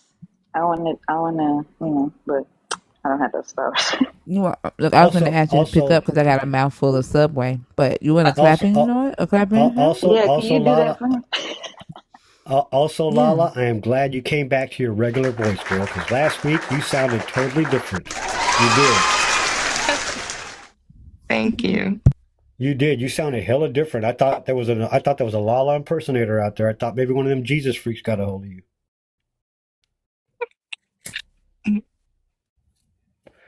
But anyway, ladies, I just wanted to come up here and express my complete thanks to you and all of the gentlemen that you guys associate with. And listen, even though I may look like a YT person, I do not subscribe to any of the crap that is applied to me, and I reject any of the privileges that come my way whenever I can possibly do it. You know, it sucks. It sucks that this colonialist, racist, white supremacist crap that's put out there by Christians and this Bible, I completely reject it. I do. Thank you, 100%. John. Thank you, John. Thank you for voicing that, being brave enough to say, I reject this. Because a lot of people, they just say, well, I wasn't born back then, so, the dummy response. Those weren't my people, and I wasn't there. So, acknowledging, right? Acknowledging said privilege and the supremacy that we've suffered under for a very long time. I appreciate that. So, thank And I you. want to let you know it takes a lot of work to do that. It does, especially at my age. I'm 61 years old, dude. You have no ideas. Well, you may have an idea, but there's so many things thrown my way. I'm going, why the hell are you giving me this kind of respect and courtesy when I'm being a total ass to you? Is it because I'm a white guy? Are you kidding me? Don't do that. Don't Big throw Mo, yourself what do you under want? don't throw yourself under my bus. Dude, I'm driving my bus my own way. I don't want to run over anybody along the way. You know what I'm saying? I don't want to do that. I don't. I don't believe that I should own a human being. I don't believe that the prospect of owning a human being is a good thing. But a lot of these people, based on what I heard last night on last night's live, there are people out there. Who's that guy from England that said that that woman deserved to be raped because she was unfaithful? What the hell is Yeah. that? Yeah, that pissed me What off. the hell is that about? I couldn't understand that, and I had a wife that was completely ungrateful, that did things that maybe he might have alluded to. But the last thing in my mind, I didn't want her to go out and get raped and be what happened to her. I didn't want that to happen to my wife. You understand what I'm saying? I didn't want those things to happen to her. I didn't want to be around her anymore, but I sure as hell didn't want her to go out and get that kind of punishment. It didn't warrant that. You gotta wonder, like, what the fuck kind of spirit is like they be saying some outrageous ass shit. That's the Holy Like, Spirit. whew, That's the Holy man. Spirit in them. There you go. You That's know, why I and don't want that Holy Spirit. And the I crazy do. part, I truly to this day do not understand that mentality, ladies. Now maybe I'm preaching to the choir with y'all, but God, some of these people should actually listen to what they're saying and what they're thinking, and actually why they're feeling what they're feeling about those thoughts. I mean, they really should actually sit back and listen to themselves. That lady trying to tell you that there's a Bible older than a Bible, than the Bible, than the Bible, that's telling you stories about the Bible. What the hell is that about? Or the lady who's talking And about a then it Bible in wasn't the language. Bible. Or that lady who was talking about a Bible in language. What the hell is that? What is language? Oh my god. I like this guy. Seriously. Seriously, Oh man. what I is like this language? What guy. are we doing right now? I think I'm speaking language to you guys, right? Right? I am did you, Man, speaking that was language, right? funny. John, did you hear the See? live where we were told that grace and mercy are both tangible? Yeah, that's another one too. Yeah. What the hell does tangible mean? What the fuck does that mean? Literally, am I tangible? I think part of the And how do you reason, judge what tangible is? yeah, if you can just make up the definition on the fly, I think part of the reason that this religion requires you to disconnect so much from yourself and your own thoughts is so that you don't identify and recognize those discrepancies, and you don't look at the logical issues and the entailments that come along with holding contrary beliefs at the same time. I think it's required. Well, and that's what I think it is. I think it's that contrary belief thing. Hey, you know what? My belief is better than your belief because I say so. That's what it is. That's exactly what it is. It's not a matter of, let's compare them. You're telling me that there's an air spirit out there, right? Well, my air spirit's red. Yours is blue. But you know what? Because mine is red and I say so, you're wrong. John, this is what I say. They say my imaginary friend is real and yours is not. That's right. Hey, look, my imaginary friend had 3 eyes, bro. I'm telling you. I mean, when I was a kid, my imaginary friend had 3 eyes. But if yours had different, you're full of shit. And that's the problem when it comes to this God. Because you got so many contradictions. Anybody, any God or any human being that would tell me, dude, if you want to believe in me, you got to kill your wife and you got to kill your children. You know what I'm going to tell that God? Kiss me right in the crack, right where the brown spot's at. I'm telling my you, god. because I'm not. Get this man I'm not gonna kill my kids. Oh my god. He is explicit and to the John, point, period. And John said, I I said don't what I want to hear said. nothing else. And that's that on He's that. No, maybe I'm being too graphic or too open here, but that's the truth, man.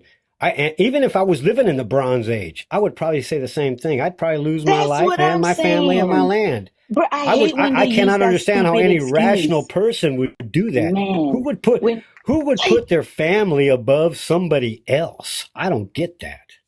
John, the excuse when they open their mouth and say, "Oh, it was in that time. Oh, that's what they did in." So the freaking God did not know that this was a problem in that time. He's just like, "Oh yeah, I'm just gonna follow what the humans are doing." Like even in that time, I would have looked at your God like, are you okay? Like, do you need some cold water? Like, do you need to calm down? Anger management, something. I Well, wouldn't be following the God blindly anyway, well, whatever time.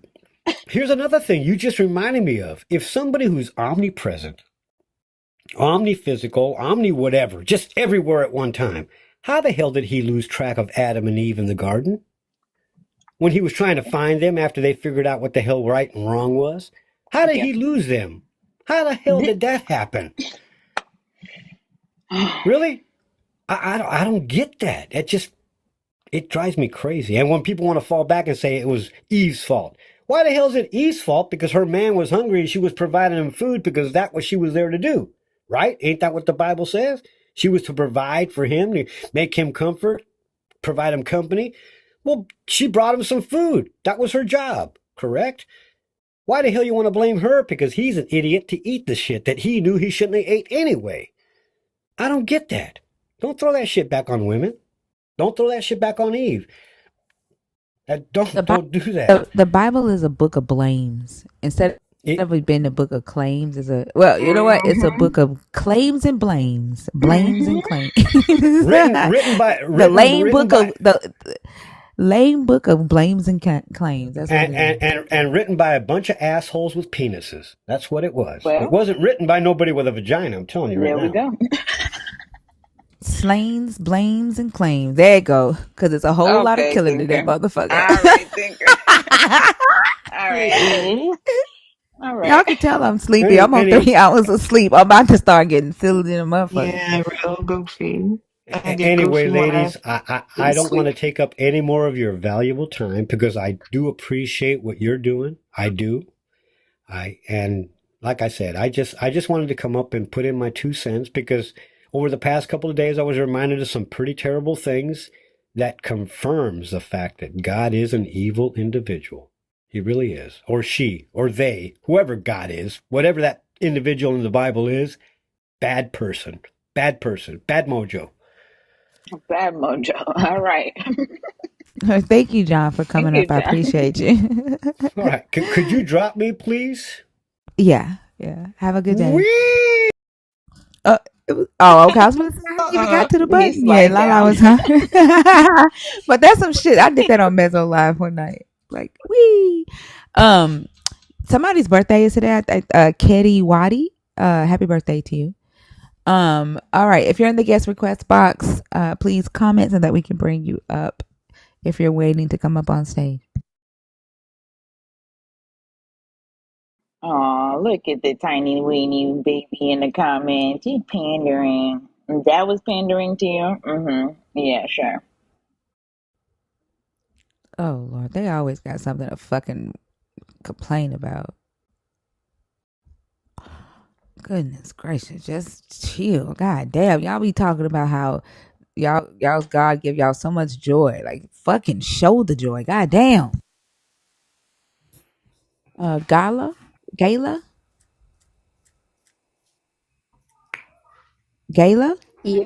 very excited to be here. I love what I'm seeing. I'm a Christian and unapologetic about that. I'm an African black, and I think it's a concept that has saved me. I mean, it has worked for me personally. Yeah. Okay. Which topic did you want to discuss? I was looking at the Christian God being evil. Okay, go ahead. There's that part of it which Hold on for a second, Rhea. Yes. I disagree do you want to with do that. What second, Rhea? Do you want to do this one? Yeah, I can. Okay, go ahead. Yeah. So when you look at the Christian God, I look at spirituality from a point of it's like working for a particular organization, right? Like in Africa where I am, if you're working for an organization, you're given a contract. And so when you're implementing in this organization, there are benefits that come to you, right? You're given benefits, you're given things that come as you're working as an employee. But when you exit this organization, definitely the benefits are lifted from you. And so that doesn't make the Christian God evil, because you're working according to the rules in the team. In this team, there are rules. Every organization has its own rules. So for me, that is what I see. So for instance, if I choose, like, you're in my camp, obviously you have the benefits that my team ought to get. But then if you're out of my camp, you don't believe in what I say, you don't follow my command, then definitely you need to get out. It's like following policies in organization or adhering to the systems within an organization. So I really don't think he's evil. It's just that someone is applying the rules or the laws that are within their system. Remember, every country has its own rules. Every organization has its own rules. So whatsoever it is, the Christian God is doing that. Yeah. Right. And in this organization, in your handbook, do we not see the God or the boss not leaving people alone when they say, "Oh, I don't want to worship you"? What does he do then? Definitely, if, for instance, if I choose not to be an organization, the benefits that I don't get, right? Yeah, but For does the example, organization let's say, follow you? Does the organization follow you around or now give you consequences for leaving them? Like, do they off you because you're not gonna work in their organization? I wouldn't say that the consequences are so direct, You right? sure? For Have you read the example, Bible? I do read the Bible. It's something I And do what every does day. God do? What does God do to the people that say, "No, I don't want to serve Yahweh. I will serve my other God"? Now, it's just like, I want to put it, it's just like you being in Can an you answer? Can organization. you answer my question? What does First, the wait. God do when people say, I'm going to make a choice not to worship you, I will worship my God"? What does the God do? Now, remember, these are I'm like sorry, can policies. you answer my No, question? What does no, the God do in the Bible? it's, can you allow me express Can you myself? Let's, no, I need you to answer my question, then you can go ahead and elaborate on whatever you want to elaborate on. Answer the question first. depending on what somebody does, there are always consequences. In the Bible, when someone says, Yes, "I don't yes. want to worship Yahweh, I will worship my own God," right? Gentiles, from Genesis all the way to freaking Revelations, what does the God do to those people? Definitely, I've seen spaces where if it is his people, let's say, for example, for the case of the Israelites, there were consequences that came. Some of them were direct, like for instance, the So, spaces where correct, some punishment or were death, right? He's either gonna favor you and just punish you a little bit or eradicate you, correct? exactly. Okay, so But what organization is following you around and unaliving you because you don't want to work with them anymore? I think also one thing we need to know is that, sometimes some of these things, it's just not the way you Are you interpret. unable to answer Because questions? let me get to you. I'm yet answering you. For example, when we talk about death or when you talk about perishing, you should know that it's not You just just physical death, right? no, ma'am, I didn't ask you any of that. You No. just made a comparison about you said your God is not evil because you compared him to an organization, right? Where when you leave said organization, you lose their benefits, okay? So, after these people say, "I don't want to worship your God, I don't want to worship Yahweh," and they left or they just didn't worship him in the first place. They made their choice from their ancestors, or they just followed with their cultural beliefs. In the Bible, what did your God do to them? Did he just leave them alone like a regular organization would or should? Now, when you look at the No. course, So how exactly is it okay for your God to do that, but then you're comparing him to an organization? Like, if an organization followed you around or killed you because you left them, would you say that organization was a good organization can or you an allow me to evil one? express myself? Can No, I, I can I, need you can, to answer my question. This is not no, somewhere it for you to can't come be and no and a monologue. good. This is not Allow a me to place for you to come and monologue express. or preach. No, because you're about to tell me about spiritual death. I did not ask you about that. I Now, did not the ask you what issue kind of comes death it now, we was. aren't I reasoning don't because care if it about what has to kind of be death your he way, was. In the Bible, if your God genocided people that did not believe in him. I don't care what kind of death you think it is. Can you answer my question? let me ask you, are we only supposed to say here the God is bad, he's not good? Is that the only I'm response you asking you, want? Because literally, you if you said don't give me a the moment to questions, express bro. The myself freaking statement and you're is the simply Christian God is evil. You came up and said, no, he's not evil because it is exactly, like leaving an exactly. organization. And now I'm asking you, if an organization killed you after you left them, would you say that is a good organization or a bad one? That is the And I'm trying question. to explain, and you are not giving me a time. Bro, But I'm just trying to answer. say that Is it a good you're trying. organization You or an want evil one? That is all I'm asking you. I'm not asking you to explain anything else. Just answer my he question. is not evil. It's not evil. It's just your So if an understanding. organization It's killed like you for leaving them, they wouldn't be evil. Is that what you're saying? It would be a the good thing is, organization. We would you know label that them a the good issue organization. is. I'm sorry. Can you please allow me to express Would we myself? label this organization a good organization or an evil one if they killed you after you left them? Just answer the question and then you can go ahead and elaborate on what you want to elaborate You on. are manipulating me. You're not I'm letting me express manipulating. myself because it's just I'm the not a one matter of saying manipulating. yes and no, true, false. No. If you want I'm us the to one reason, manipulating. just allow me to explain. But then if you want me to just I say don't no, need an yes, explanation. I yes, just need you no, to answer then, the question for, then like, it just doesn't answer make the question sense. We are first. not learning. I don't understand this. Like, I don't like, some people might let y'all just ramble on and just say what you want to say for hours and hours and hours. I don't need that. I just need to do my time and get back to thinker. I need you to answer the question. It's okay.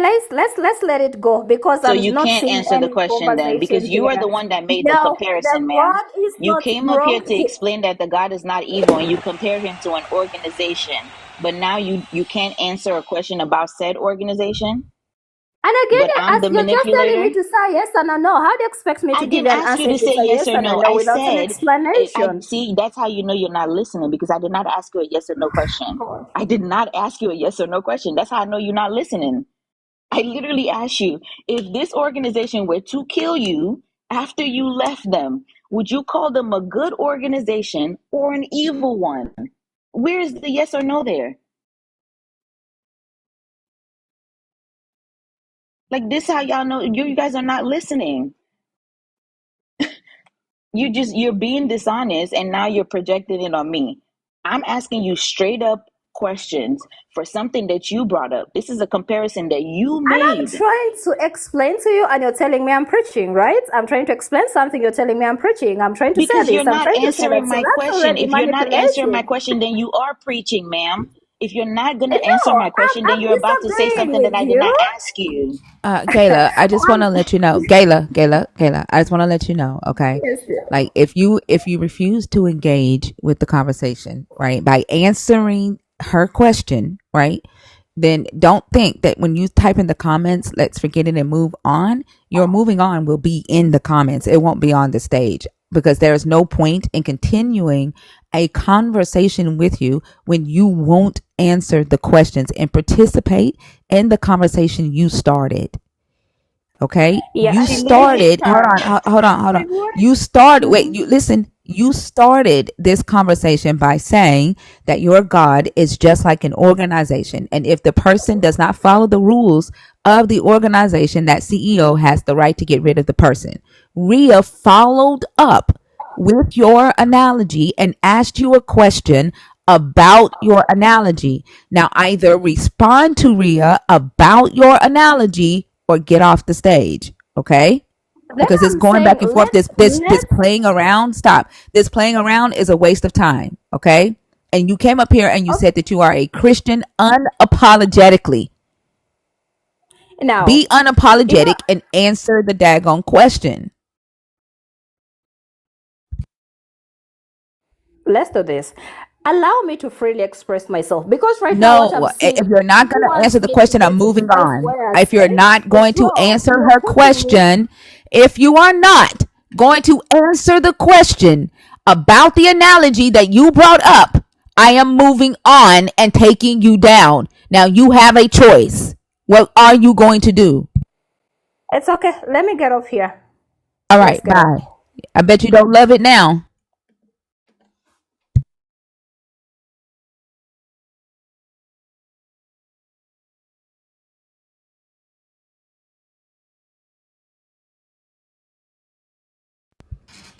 That's the dumbest. Like, why do y'all ask that stupid ass question? Are you mad? Like, what the fuck do you think? That was a waste of our time. And she's Yeah, I'm mad as disingenuous as hell. fuck. What the What? fuck? She Y'all, literally and I like swear, what? like, yeah, like I was telling my daughter yesterday, like, y'all Christians, y'all's comments, like, y'all act like high school ass bullies. Like, y'all type shit that 15-year-olds would fucking type in the comments. Like, grow the entire fuck up. Like I when we let her talk, she started talking about spiritual death. Well, it's not the same kind of death. What the fuck? Who asked you that?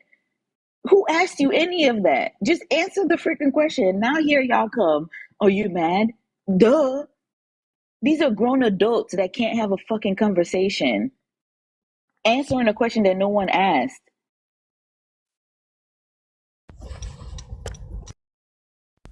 Abe, hi, how are you? I'm doing well. Great to hear you guys. I hope you can hear me okay. I'm kind of moving in and out of reception. I can hear you. I can also hear your blinker. I'm neurodivergent. Ria's neurodivergent. That's gonna like drive us crazy. If at all possible, you could turn your blinker off or your hazard lights or whatever that is. Also, TikTok will flag you if they How's think that? that you are driving while you're online. No, I know. I'm Yeah, moving around golf that's much carts. better. Thank you. Okay. Are you a Christian? Are you deconstructing or are you an atheist? I am an Orthodox Jew. Grew up Orthodox Jew for pretty much my entire life. Scholar of the Bible, the Talmud, and the Gospels, the New Testament, and dabbled in reading the Quran as well, just for the heck of it. Been around this Okay. And whole which topic did you want to system for a discuss? long time. Which topic did you I was want just to curious, like discuss? what topics you guys are into. Can you see the I board? was. Yeah. I can see the board. Old Testament condone It slavery. says God three did not forget topics to give there. humans free will. Christian God is evil. Yeah, I would go with I go with the Christian God is evil, or just God is evil in general. All right, go ahead. Oh, we're talking about the Christian God. Go ahead. Well, I'm curious. Right, I'm curious about what your guys' stance is on God in general. Are you guys atheists, agnostics? Like, how do you identify already? We Just to don't know believe in where you're this at. God. We don't believe in this God. You have a specific God you do believe in, like a creator of the We universe don't kind of believe in thing. this That God, and there that's is. how that we don't believe in this God, and that's all you need to know. Like, you don't need to know our deepest thoughts, right, to discuss the Christian God. Sure, I'll set the stage. I myself identify as agnostic, which Dawkins, what's his name? Richard Dawkins, he I'm sorry, identifies you as a just lazy like atheist. when I asked you if you were a Christian, if you were deconstructing, or if you were an atheist, you said that you were an Orthodox Jew, and now you're saying that you are agnostic. And I know that you can be, Jewish and be agnostic. So you don't believe in the God of the Bible, or Correct. like I you think that just the God of okay. the Bible, yeah. I'll tell you my position, like how I got to this point, this weird place, and I think that a lot of Jews also kind of identify with this as well in their process of getting here. Also, a lot of Christians as well. I'm more of a traditionalist, obviously because I was raised in this framework. I maintain this framework for sake of my own family. But when it comes to dogma and the belief in a creation figure and the allowance of, for example, figures of authority to be over us as in the population, for example, rabbis or priests or pastors or whatever it is who determine the good in this world, or our moral stance in this world, I find that to be extremely problematic. So for the most part, I participate in more traditionalist parts of the religion, and So are find you myself saying that you very agree that the God of the Bible is evil, and therefore that's why you are more of a traditionalist? Like, is that what you're saying? I don't agree that he's evil. I don't think that he necessarily exists. I think that I think that the God of the Bible. I mean, like We're internal talking about the critique, Old right? Testament here. We're Yeah. talking We're about talking an about the Old internal Testament critique, here. right? Yeah, I'm talking about the Old Testament, which Yeah, I'm let the me most give me just a second. Let me familiar tell with you how too. this works, right? Yeah. Yeah. Okay. So it is an internal critique.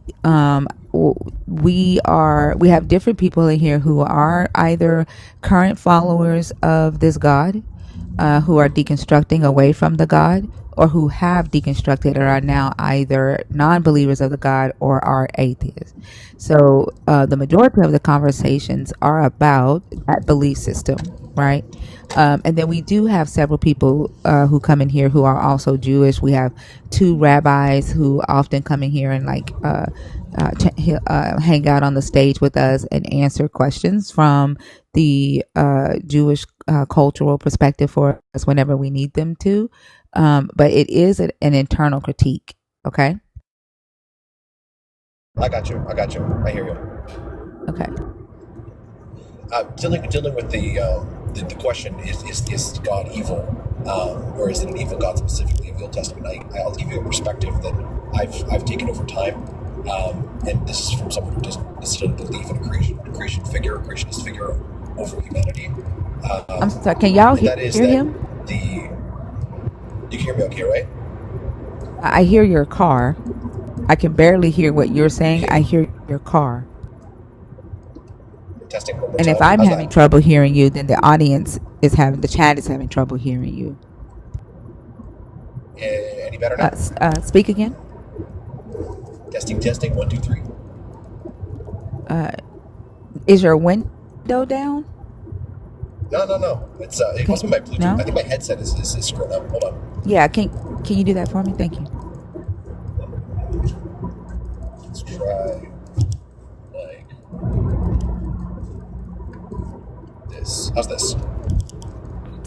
I'm sure you can hear. I bet you every Christian in this comments can hear him because y'all just want to disagree with me. Can you speak again, Abe?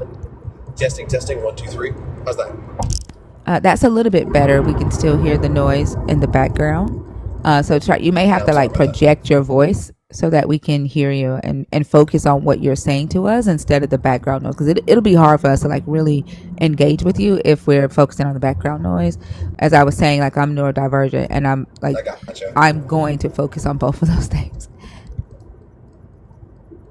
I got. I'll try to project also. This reminds me of my opera classes. Project more, Abe. Anyway, is that's a lot better, right? Yeah, that's a lot better. Thank you. What was I saying? I'm going to give you guys a perspective that I have on the Bible. I was actually like kind of considering this question and chewing on it while I was thinking about it. What does an agnostic think about an evil God of the Bible? Given the fact that he follows some traditions that come from the Bible in the first place, is the Bible like an evil document because it takes you? Oh man, you're cutting out now.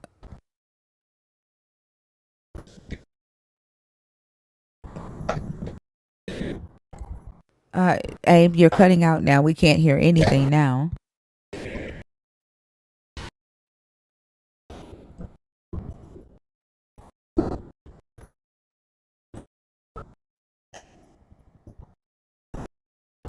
Abe, you may have to drop and try to come back when you're not driving because we can't hear you. I don't know if you're still there.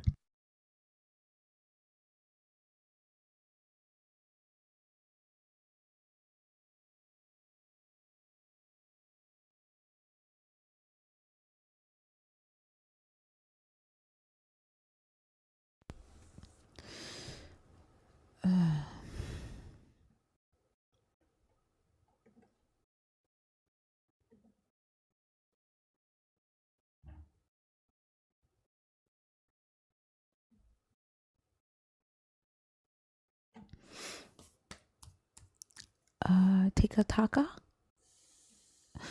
Okay, they're not there.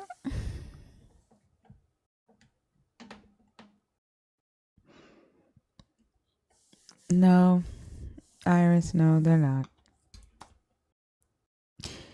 T Yahoo, are you in the guest request box on purpose?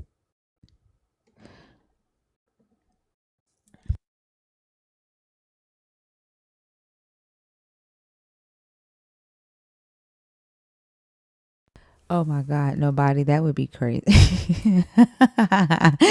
That would be crazy. All right, that person isn't there.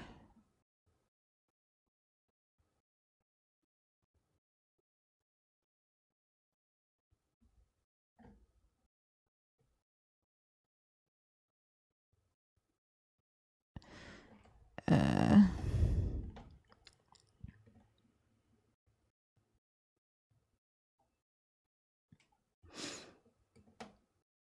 Dang, everybody that I've brought up so far have popped right out.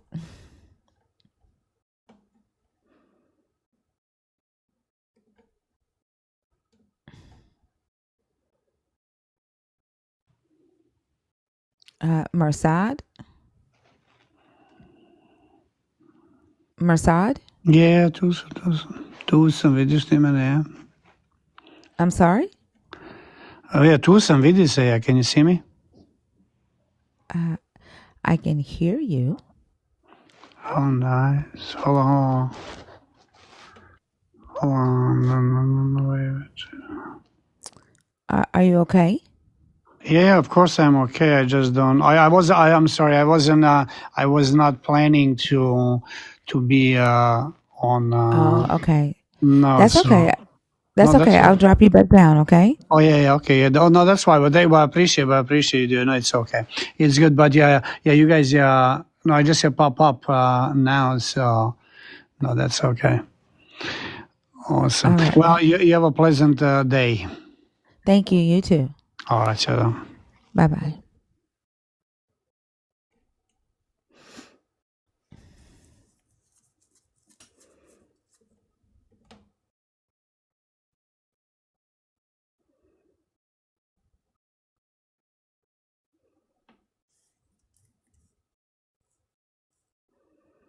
What happened? What did he say? That did I miss something? Did he say something that I didn't catch?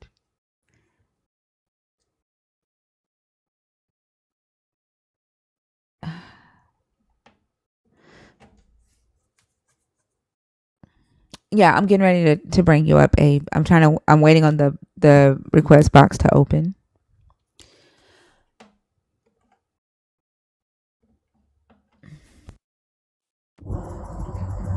Man, technology has been failing me like left and right today, I gotta say. It's not just this. It sounds a lot better this time. Good, I'm glad.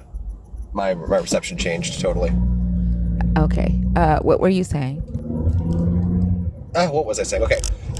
Christian God is the God of the Bible evil. So I was trying to chew on that statement, and I wanted to give you guys a perspective that I grew to appreciate. One of the things about monotheism in general and the Bible is that it was written, all 3,000-ish years ago. And at that time frame, it replaced a system that was in place that was much, much worse for humanity as a whole. And the system that was in place at that time was paganism and various forms of paganism. One of the best stories in the Bible that illustrates this whole thing for people who like to read the Bible and like to go through the whole thing and look at for historical purposes as well is the story of Abraham and Isaac and the whole process of the sacrifice that never happened. So Abraham and Isaac are walking to this place that God is going to show them. It's somewhere in Jerusalem. They stop on a hilltop. They leave their donkeys. They go through the valley, and in the valley, or right where when they're on their way to this location, Isaac turns to Abraham and says, "Yo, Dad, where are we going? Like you've got this knife and you got all this wood. Where's the sacrifice?" And Abraham at that time, and this is illustrating really the paganistic rituals at the time of 1200 BC. Abraham says to him, "God's going to show us the sacrifice," meaning it's probably you, buddy. And Isaac and Abraham then go to this location. An angel of God comes out of nowhere and says, Abraham, stall your hand, do not harm the boy." And at that moment, it is kind of like, no one's really realizing what's happening, but 3,300 years ago, that's a huge affront to all of the pagan gods at that time that demanded child sacrifice in the valley that they had just passed through. The whole system changes once monotheism comes on the scene. No longer is there the worship of a material god. No longer is there worship of kind of moral values that people attribute to specific happenings, but rather a universal God that encompasses all people. And then there's a whole bunch of nonsense that kind of falls into the Bible from various different directions. I think there's a lot of cultural influences at the time of the nation of the nation of Israel, and then later on the Christians. There's a whole bunch of different influences that are kind of happening there that create a lot of higgledy-piggledy nonsense that can then, I could very, very much see that, okay, the God of the Bible that we're talking about is an evil God. And especially in our day, in our frame of mind, that is an extremely evil person. But, 3,300 years ago was the most pragmatic God ever in the history of mankind.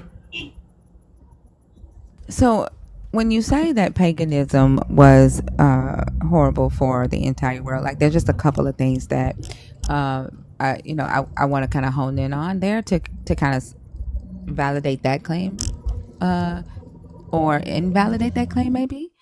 Because one, when we look at Israel, right, we know that the law of Moses and the story about Abraham and Isaac and the Sinai covenant and all that was written sometime during the Babylonian exile or after, right?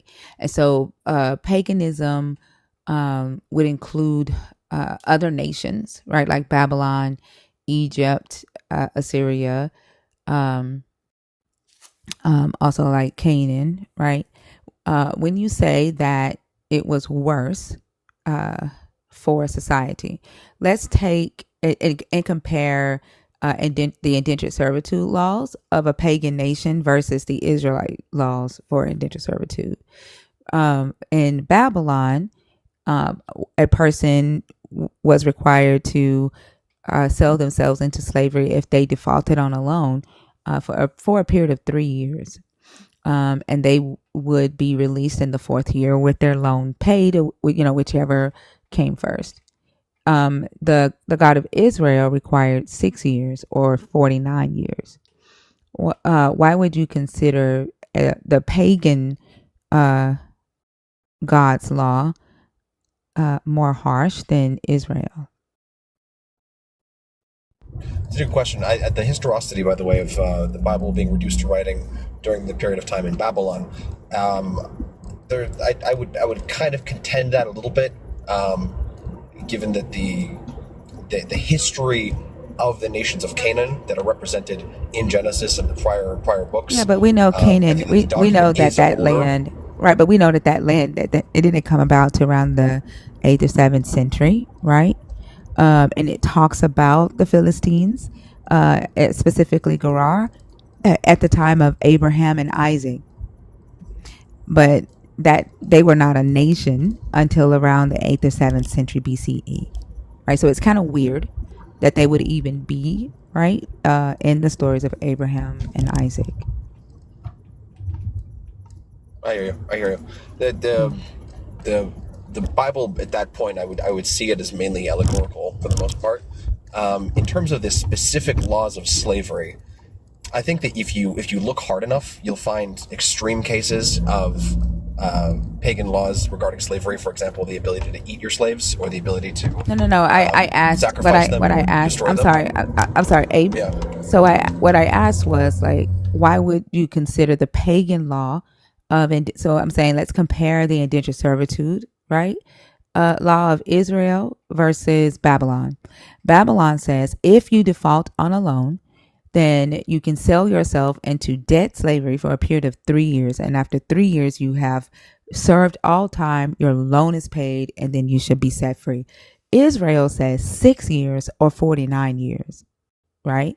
So what I'm asking is, why would you consider the pagan God's law more harsh than Israel when it comes to like indentured servitude? We're going to move forward regarding the child sacrifices as well. But can you, like comparing those two, can you tell me why paganism would be considered worse than what the Israelite God said? In this scenario, I don't think that this is a law on high, but this is rather a man-made law. So therefore, the courts at that time determined the process of time, the amount of time that's required for an indentured servant to complete their service, and therefore there's comparing of judicial systems as opposed to on high judicial systems. Whether it was attributed to God or not is a different story, but it's a comparison of two judicial systems at the time. The judicial system of the Israelites at the time also required that the slave's treatment met a certain standard. For example, the bedding of the slave, if there was no beds in the home, then you had to give your bed to the slave. There's a period of time if the slave I wants guess to I'm not continue understanding. to be I'm a sorry. slave. I'm sorry. You're kind of talking really fast. What did you say about why the paganism laws would be considered for indentured servitude is more harsh than Israel? Like you're kind of talking fast. I don't think I heard an answer to that. Yeah, I think that you could attribute that to a judicial system that's different from the Israelite judicial system. Yes, the judicial system is based around, religion and godlike figures, but it is a judicial system that is made by man. It's two separate court systems that are Yeah, existing alongside one another. right. But what I'm asking, like, right, and both, right? It says God gave these laws, right? In Babylon, the king said God gave the laws to him, right? He was chosen by his God, and gave laws, right?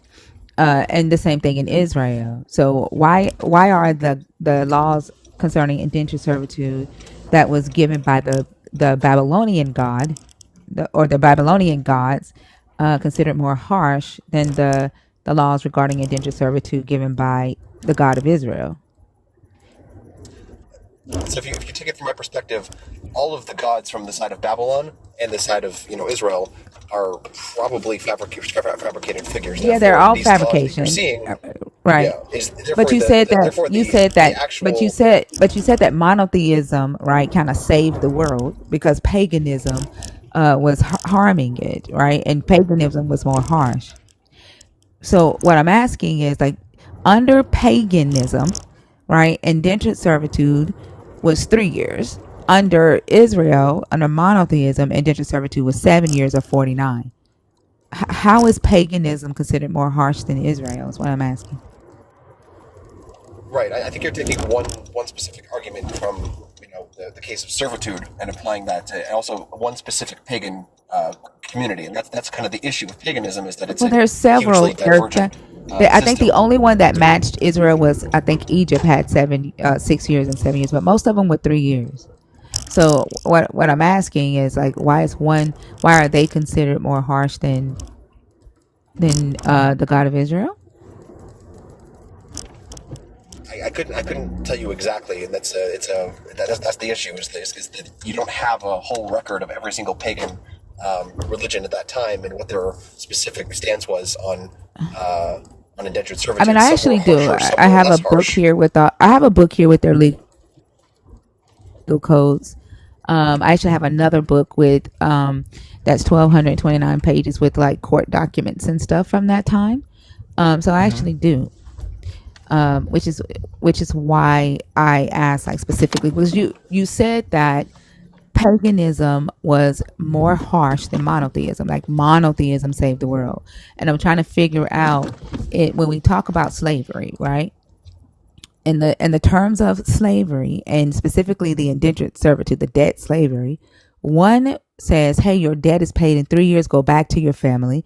The other said your debt is paid in 6 years or 49 years, then you can be sent back to your family, right? With one being a longer time that you are become property of another person versus the other. Like, I'm trying to figure out, like, focusing on the harshness of paganism and the claim that monotheism was the thing that saved the world, right? Because if we skip to, like, the child sacrifice, like, we know that the claim is that, the Canaanites were sacrificing their kids, right? And the reality is that in the ancient Near East, there were and around the world, there were many cultures who had some aspect of human sacrifice in their rituals. But when we talk about the child sacrifice, with the claim that you made that, the story of Abraham and Isaac is about the death of paganism, where child sacrifice was required by pagan gods. And that's just not true, right? Like, there's not a lot of pagan gods that just required child sacrifice. We know that the God of Israel, that, like, we know that there was child sacrifice in Israel. There were funeral urns found in Phoenicia with inscriptions written in Hebrew that were honored to or given to Yahweh and Asherah, right? There hasn't been any archaeological evidence to prove that the Canaanites actually participated in child sacrifice. This Bible, and I know that a lot of stuff in here is allegorical. There's not evidence for a lot that's written in the Hebrew scriptures, but the Hebrew scriptures literally say, they put the onus on the Israelites for building the altar to Molech, right? And also sacrificing their children to Molech, or, to a god. The thing is that, like, with the Hebrew scriptures saying that the Israelites built the altar to Molech, and then there being archaeological evidence with inscriptions written on these funeral urns where there were actual people who did offer up their children in child sacrifice. Well, why are we saying that paganism was the thing that needed to die out? This is what I'm saying, right? Like, these are like really vast claims that you're making about paganism, right? And then saying that monotheism kind of saved the world from paganism. And then that thing that you said about there were laws from other pagan nations that allowed them to eat their slaves. Like, that's just not true either.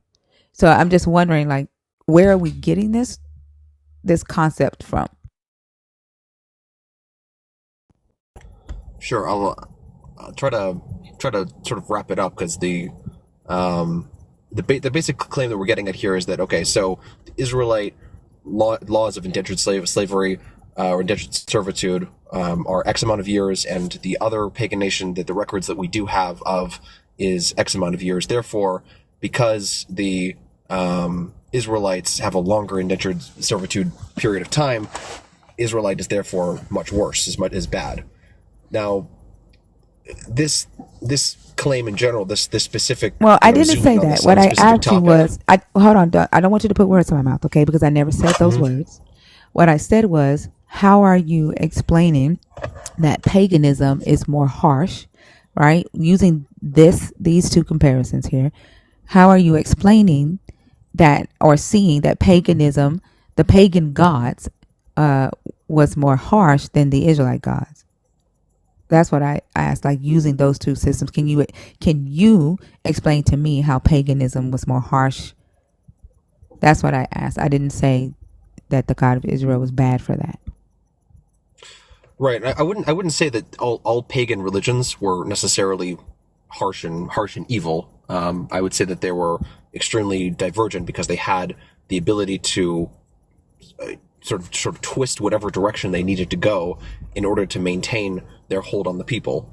So whatever the god, however they interpreted the god's will that day, was how the nation was able to formulate itself. One of the good examples, I think, one of the strongest religion countries that was ever created in the history of the world is Rome, and Rome was predicated on this idea of pagan gods, of paganism, and within that structure, they even managed to establish democracy and rights for all, and all kinds of ideologies. But Rome was doomed to fall because of a lot of this. A lot of it was internal religious politics as well, of the different Roman emperors interpreting the gods in their own specific way and maintaining these religious practices that would then adapt to either their own personal interpretation of the god's will, or because they did something that they wanted to do. The universalism. Wouldn't you say that that's why that's value. what Christianity is today? Like, I wouldn't Rome did, what No. Rome did, right, with paganism.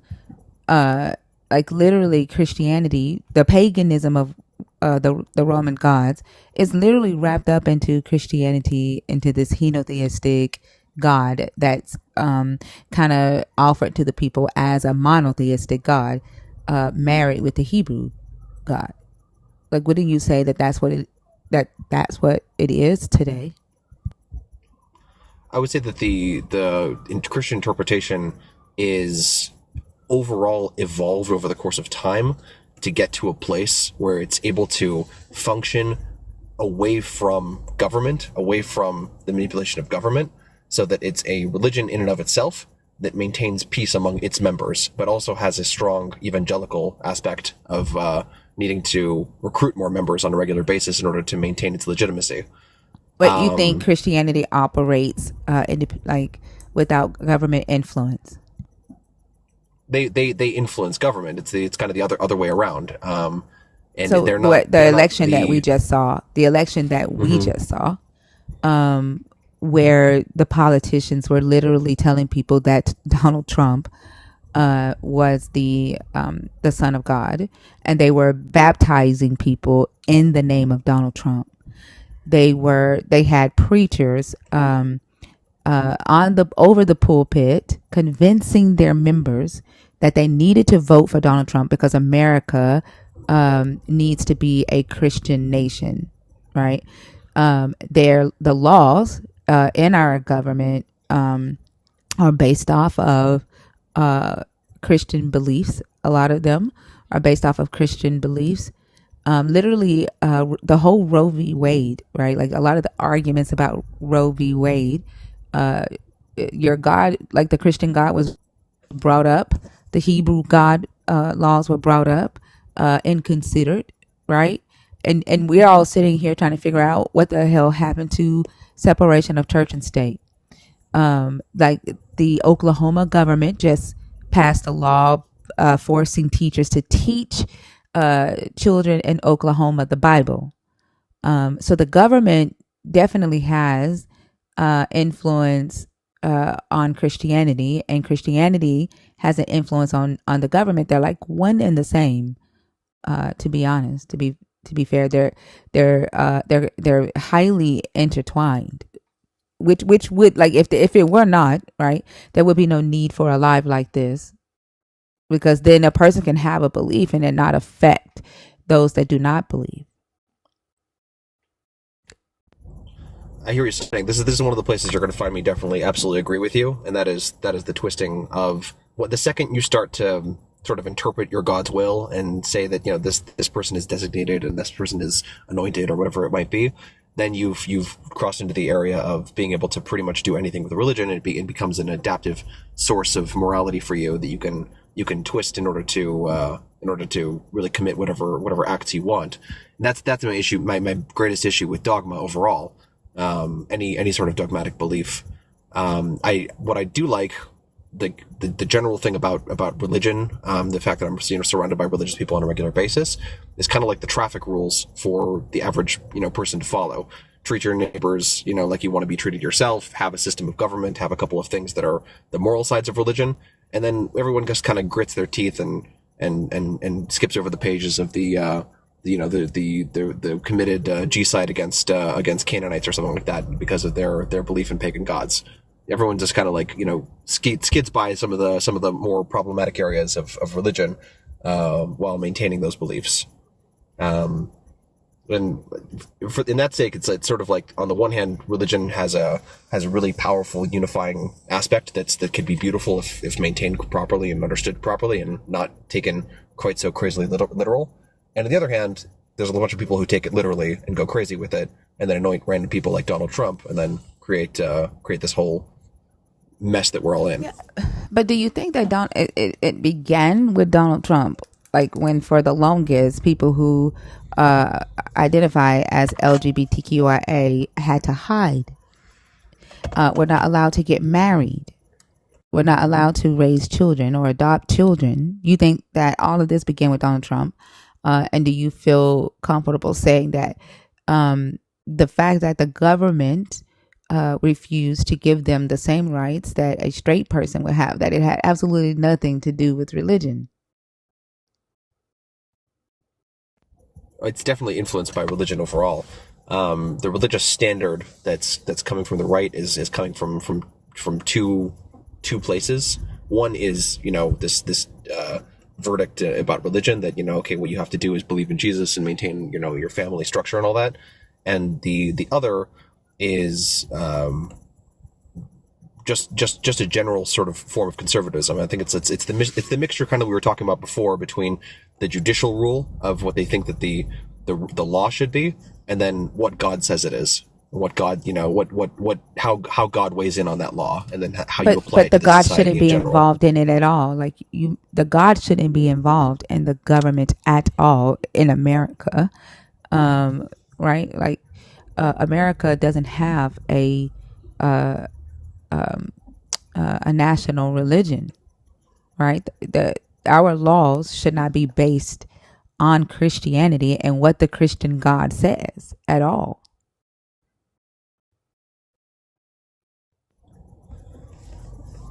If it's not based on that, then the thing that it should be based on, I think is very vague. I don't know if there's any specific my question to you is then what should it be based on if it's not the values that it's overall based Well, on? first off, let me ask you this: do you Thoughts. think that? Let me ask you this: do you think that the Christian God revolutionized the world when it said, "Don't kill other humans"? Does it need to be a Christian belief not to commit murder, not to steal, right? Not to sexually abuse other humans, not to hoard all of the resources or be greedy when doing business, be fair in business. Like, do you think that the Christian God was the first to say these things in antiquity?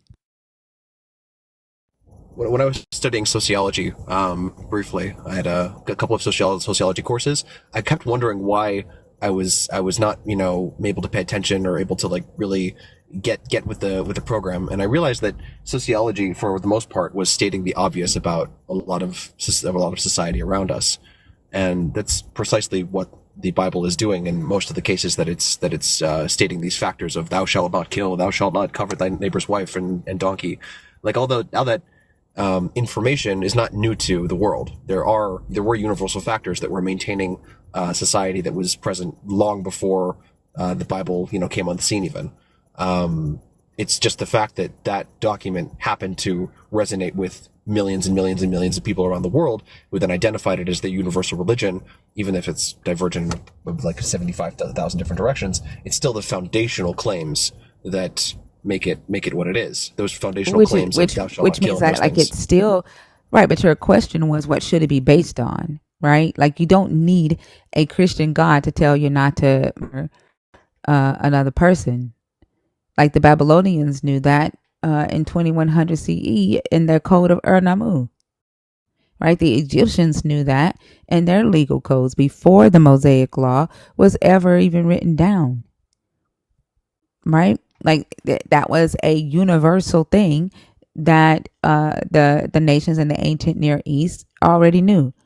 In fact, even in Africa, when King Leopold went into Congo, they already acknowledged that the Congolese people already knew and already had their own laws not to kill other people, not to sleep with somebody else's wife. Like, they did not need a Christian God to come into their lands and tell them what they already knew. King Leopold's letter just basically it sums it up. We don't need to go into their lands and tell them what they already know.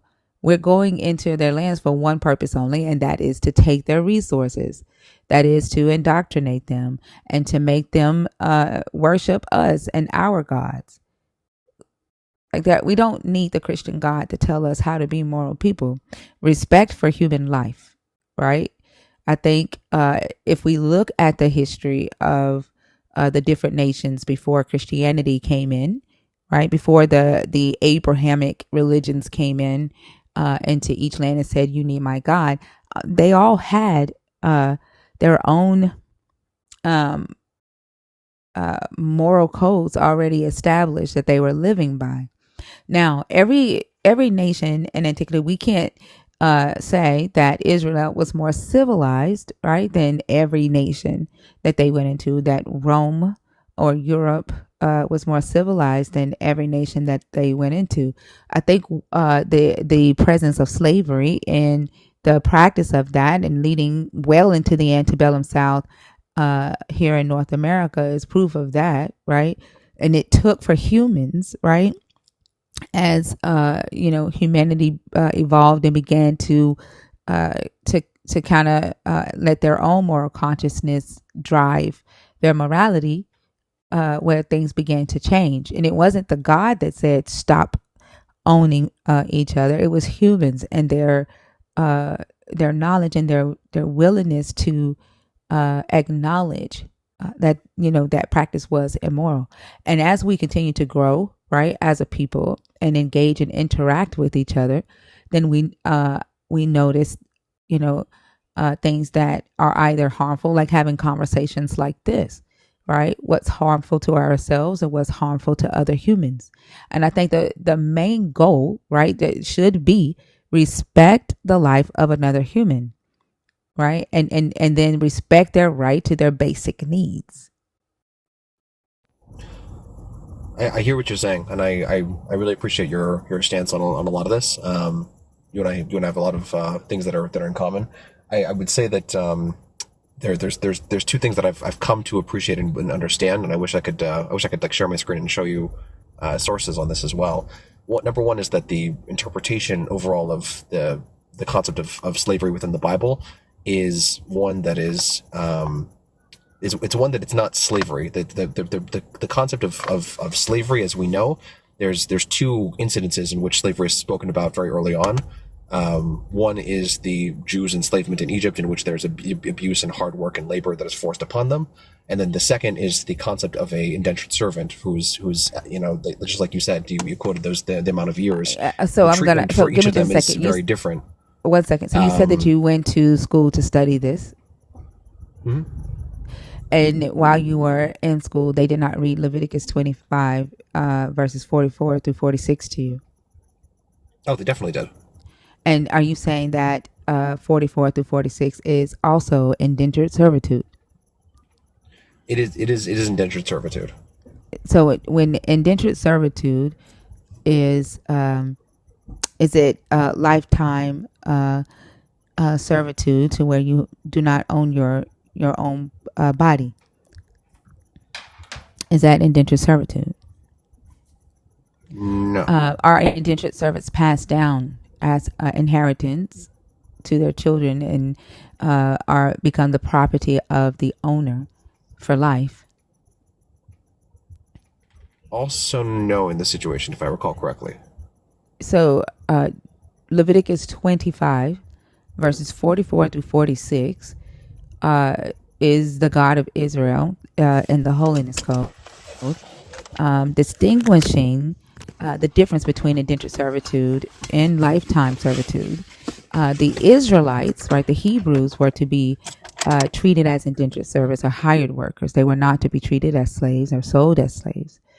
But the slaves that the Israelites could have were to come from foreign nations or to come from the tenant farmers that lived in their land. And they were to be treated as slaves, bought and sold as slaves, and they were to be the possession of the Israelites forever.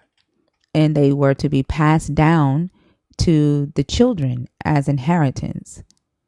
So how are we identifying that as indentured servitude as well?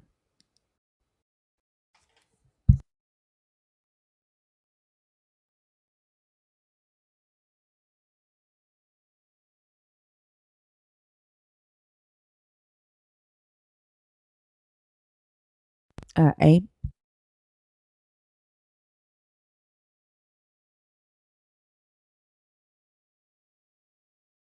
Hello, Abe, are you there?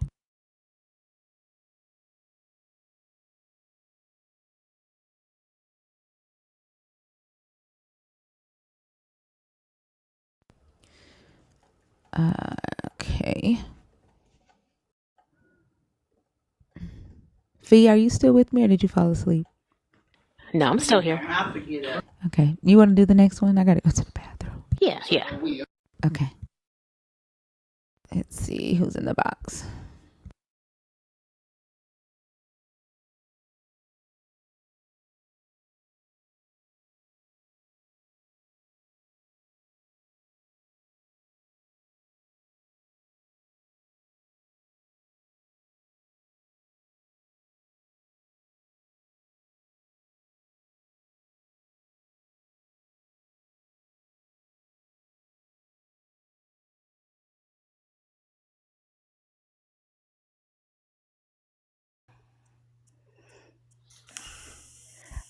Hello, hello.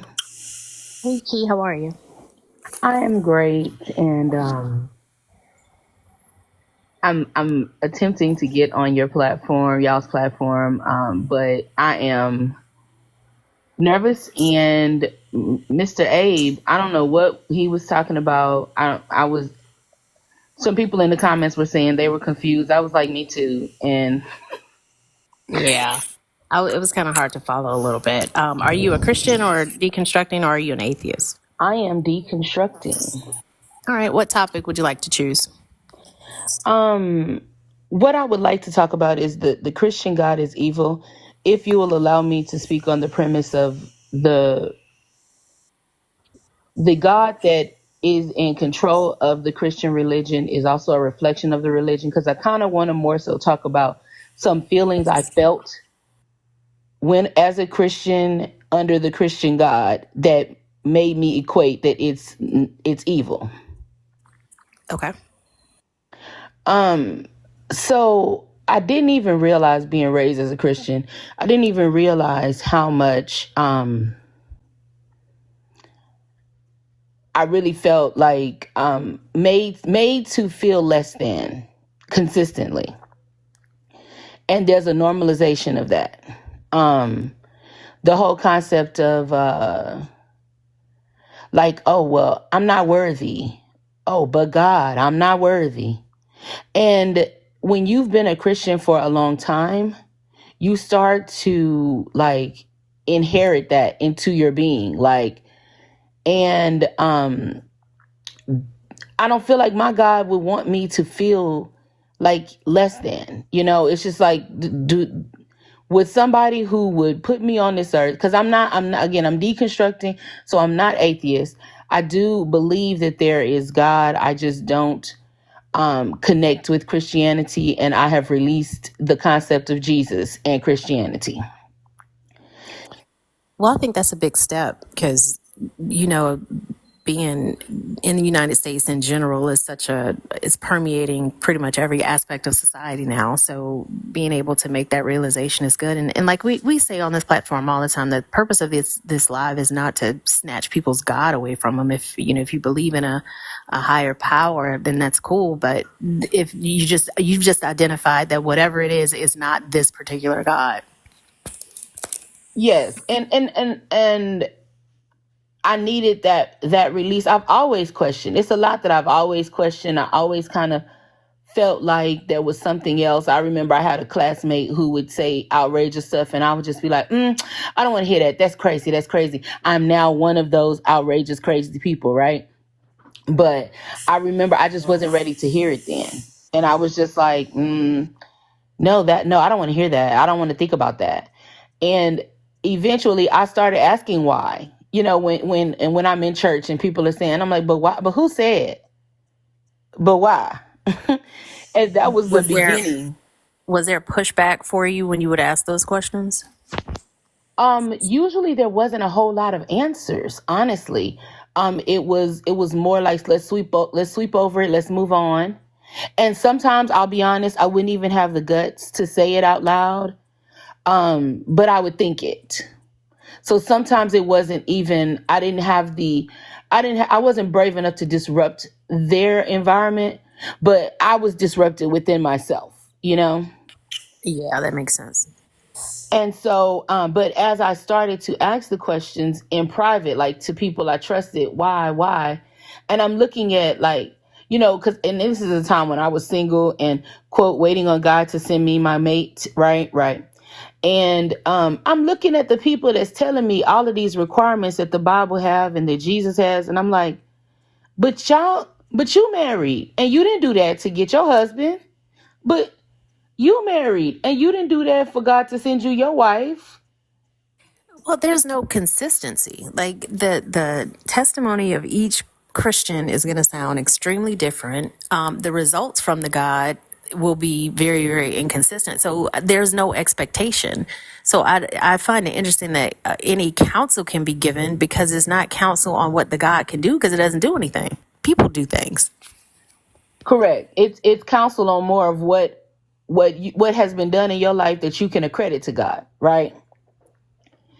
But I felt like it didn't make me happy to constantly feel less than. And some of this it's taken me years to realize, and that's why I'm so grateful for your live, because some things have offended me for years that I couldn't put into words. And then sometimes I hear thinkers say some stuff and I'm like, yes, that's exactly how I feel. But people will tell you it's you. You're being sensitive. Well, you're the one who decided not to be Christian and now you want to. But I knew that there were some things that offended me. I knew that there was some, like when people would say, oh, well, girl, we'll pray for you. The reformed Christian in me would say, well, they're just praying. But then there was a part of me that would be like, I didn't ask you for your prayer. And who said I want your prayer? And why do you have to pray for me like something is wrong with me? And like I said, sometimes when I hear thinker pop off, I'm like, yes, that's exactly how I've been feeling. So I'm Yeah, just I think all of us experience that vicariously through Thinker because she's like our anger interpreter. When they come up here sounding crazy, and Thinker will hit them it's the whisper what the fuck that gets me. Thinker was like, what the fuck? That's the one that kills me. yeah, I love it here. And that's a lot of what I wanted to say. But I do believe that it's evil for somebody to think that we have to all feel less than, feel like we're not worthy, feel like that feeling right there. I don't think that's not what God would want me to feel like. Constantly feeling like I'm not worthy or I'm less than. No. Because who does that benefit? Like you'd have to think about it just from a psychological perspective. Whenever you're in a relationship and the intent of one person is to make the other person feel inferior, that tends to lead to an identification of some sort of deep-rooted insecurity in the person that needs to feel superior. So what does it say about this God that it needs humans to feel even more inferior than just a human is in general when compared to a God? So how does that help it? Like, is that type of characteristic that makes me believe more and more that this God was created by man as opposed to men being created by God, because all of the characteristics that we see, all of the negative traits that we see in humans who are trying to control each other, who are trying to dominate over each other, it's reflected in this God in every page in that book. Well, and that's what the other thing that I love. I love that y'all use their book. You use their own book to invalidate what they're saying. And I love that. I absolutely love that, because I never even got into the Bible to that extent. I think I was more of a Christian by culture, not by study. Like, I went to church on Sundays and I listened to the preacher preach, and I liked gospel music. There's still a part of me that inherently loves gospel music. It's just certain messages I can't take in, but there's something about gospel music I can't quite release yet. But I wasn't a Christian by study, so I love it. I like that distinction, a Christian by culture and not by study, because I think that's part of what makes them so mad when they come up here and have these conversations with us, because they don't expect us to know what's in this book, and they don't know because they haven't read it. And I think it's because most of them are, like you said, Christians by culture and not by study. Give me And just a understand second. that being Julian Alicia, you've typed that multiple times, okay? And I'm counting that as spam. I don't appreciate for people to spam my chat. You can say how much you love Jesus. That's perfectly fine. Type it more than once, it's spam. And that will get you blocked. Okay? Thank you. Go ahead, y'all. I'm sorry. love it, absolutely love it. But the and you can be Christian by culture and really feel completely whole. You know, again, it's not until you engage in these kind of discussions that you realize that the study is critical, right? So when y'all are, I like it when they say something and y'all immediately go, he better not use Luke such and such, he better not use such and such, and I'm always like, oh my gosh, it's amazing to see. And like I said, I appreciate your platform, I appreciate what y'all do, and it also is helping me learn how to respond to some of this stuff that I've never learned how to even articulate why it's offensive when people say it, or when people make me feel a certain kind of way and I'm like, I don't like that, but I can't put into words why I don't like it. But y'all have helped me with that, so I'm grateful for that also. And lastly, before I depart,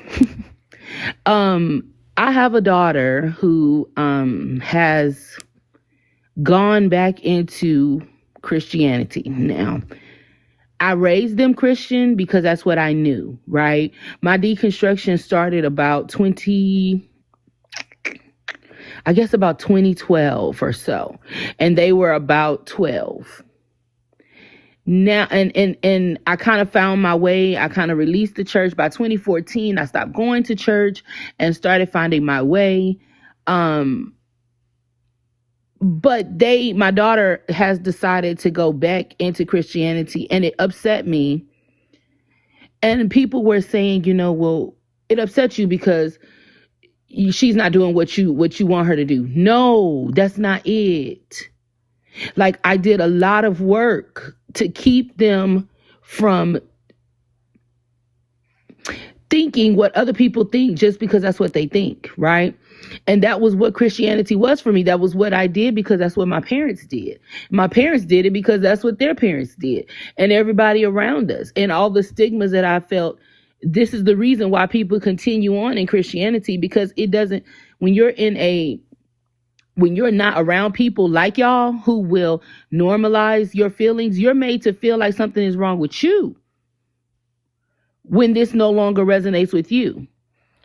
And I don't know how to feel right now that my daughter is and she's not just, she's like, she has drunk the Kool-Aid, okay? And she's 23, so I can't really tell her, I can't control what she's doing, but I don't really know how to handle that. I would love y'all's feedback, just because I don't know how to handle that situation. Think you want to go first? I, I'm gonna say, like, first of all, how old is she? She's I have a set of twins. They're 23. The boy child he's not in Christianity, although he's also not following my spiritual system that I follow, but she's the one that has jumped into the deep end of Christianity. Yeah. So I have a 16-year-old son that is a Christian. And I mean, as his mom, right? The societal norm is that, oh, you're to guide him, you're to tell him what to believe. But I don't believe that, and I don't do that, right? He knows that I don't believe in God. He is the only one of my children that believe in God. I did take him to church when he was young, but when he would go and spend the night with my brother or spend the night with my mom, he went to church more often than my other children. And so what I choose to do is to respect his decision. When he comes to me and, he'll send me a TikTok video or something, I'll, share my thoughts on that. And I'm very honest with him. And I may share some information with him. And if he asks me more questions, I'll, engage with that. But I'm not very aggressive with presenting him information to try to force what I see right on him. Because I feel like he has to come to it on his own, right? I, as his mom, don't have a right to decide his faith system for him. Now, what I can make sure is that I keep myself available and open for him to come to me whenever he needs to talk. And my main important thing is making sure that our relationship stays healthy. That's the main important thing. Making sure his mindset stays healthy, that he is treating himself well and treating others well. Those are the things that I feel like I'm responsible for making sure that I instill in him as his mother. And so that's the best way that I know how to deal with it. Right. I just don't feel like that I can choose for him what to have faith in. She's in that very judgmental phase of Christianity though. Because she's kind of, even though she's not a baby Christian, she's kind of a baby Christian because she's discovering this now as an adult. When her first encounters with Christianity were when she was a kid and she didn't really get much of a say so, and she was a really quiet kid, so she didn't say much anyway. And now, and so it's hard for me to even have discussions with her. She picks fights with me. I feel like she picks fights with me. I feel like she comes to me with some stuff that she knows. She'll send me these long messages about, so that's why you need to turn from your wicked ways, and you need to love Christ and love. And I keep trying to tell her, girl, I don't believe in that. And I don't push my beliefs on her. She said she chose Christianity. I'm like, okay. But I feel like she comes for me, and I'm always being told by others around me, you just gotta let that roll off your back. You just gotta ignore her. You just gotta, and I don't know. It's a tough position to be in because I don't want to, like you said, I don't want to push her away. Yeah. And it might be, time to talk to her about, setting some healthy boundaries and express to her that, you want to make sure that y'all's relationship is able to survive y'all's different belief systems. And explain to her that just like you don't want to influence or try to force what you believe or don't believe on her, mutually respect that for yourself. And as her mother, as another human, as a friend, that's something that she should be willing to respect. And you can kind of even kind of validate, her thoughts and say, I understand, right, that you believe that you are doing this out of love because you love me so much. The thought of me going to hell and not being in heaven with you is why you feel like that you're doing this. And then express to her why, you believe that that's not the case. Right. And then kind of share back with her, I could equally say, right, that because I love you and my experience with this religion, that I fear that you may be getting yourself into a harmful situation while you are here on earth. And so just because I feel this way and just because you feel that way doesn't make either true. So we can mutually respect, set this boundary and respect not to discuss religion with each other, right? That topic is off limits, and you can come and talk to me about anything else. And, that might be the first step, is to try to, test the waters with setting that boundary and then practice enforcing it, because she most likely will try to cross that boundary again. And then you most likely will forget that you set the boundary. So you're going to have to kind of practice enforcing that boundary and holding her feet to it. So I think it's that might be the first step. I love that idea. And you're right. She's going to push it. And even when sometimes I'm not even talking about religion. It was one particular time, because I'm a teacher, and so one of my classmates, boys, he got caught up in some violence here. He lost his life. And I was in the car and I was really emotional. I was just like, what are we gonna do with these kids? Like, what are we gonna do with them? And I'm really just thinking out loud, and I'm also thinking from an educational perspective, like how can the school system help lower some of the violence? I'm not whatever I was talking about. I was talking about everything except spiritually, right? And here she comes. I know what to do. And I'm like, well, okay, well, what do we need to do? And she said, they need Jesus. Oh, and this, if from a kid, maybe, but she's 23, like, it's like, I'm just looking at her like, I could almost accept that response from a child, but I'm sitting here like, I said, so you think that the people that are in the streets causing harm to themselves need Jesus? Yeah, we need them in church, and we need them.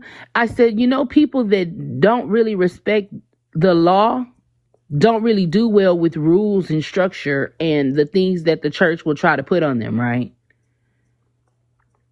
Well, but I'm just saying they need Jesus. Let me tell you why. Because in such and such scripture, and I'm just like, oh, and this is a conversation that was not started based on Christianity. Like, this was not, and I'm just like, girl. And I said, okay, so we're going to change the topic, but I like what you said.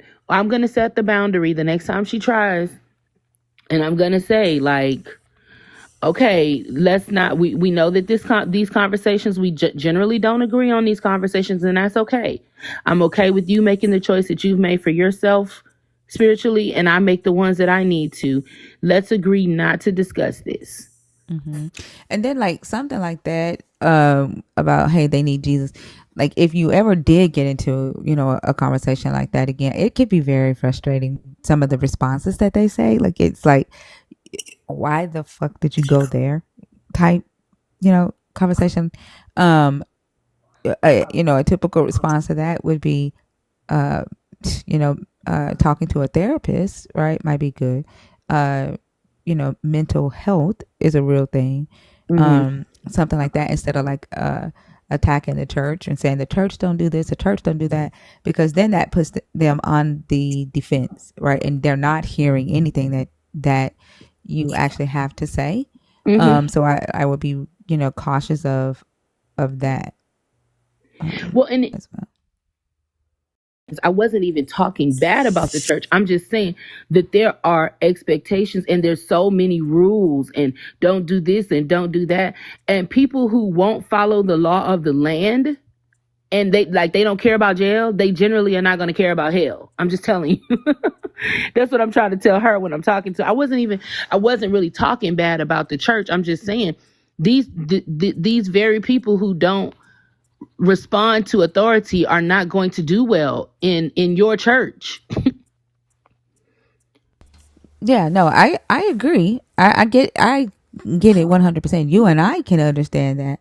Yeah. Her mind is not, like right now you and I are talking, right? And because, I'm saying don't push. I'm saying the things that a lot of believers don't expect me to say because I don't believe in their God. I'm saying your daughter has a choice, right? Mm-hmm. And because I'm saying these things, believers in the comments are adding me, Thinker, don't you have a job? Right? They it's not like their job is to defend Jesus, right? To preach Jesus, right? Mm-hmm. To live Jesus. Like that's all they know. So no amount of let me not say no amount. Like when you are trying to get them to see the logic in their own belief system, they're going to reject it every time. So what I've learned is Got that it. it's better to go around the edges of it.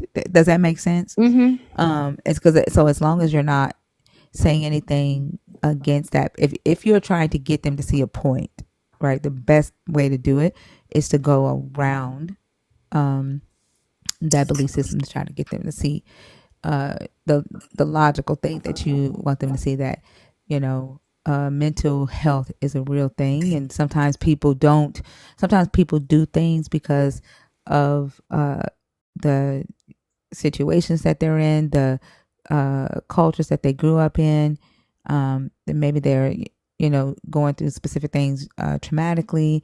It's, they need to learn new life skills. And so a specific type of program maybe may help them, like, saying things like that. Does that make sense?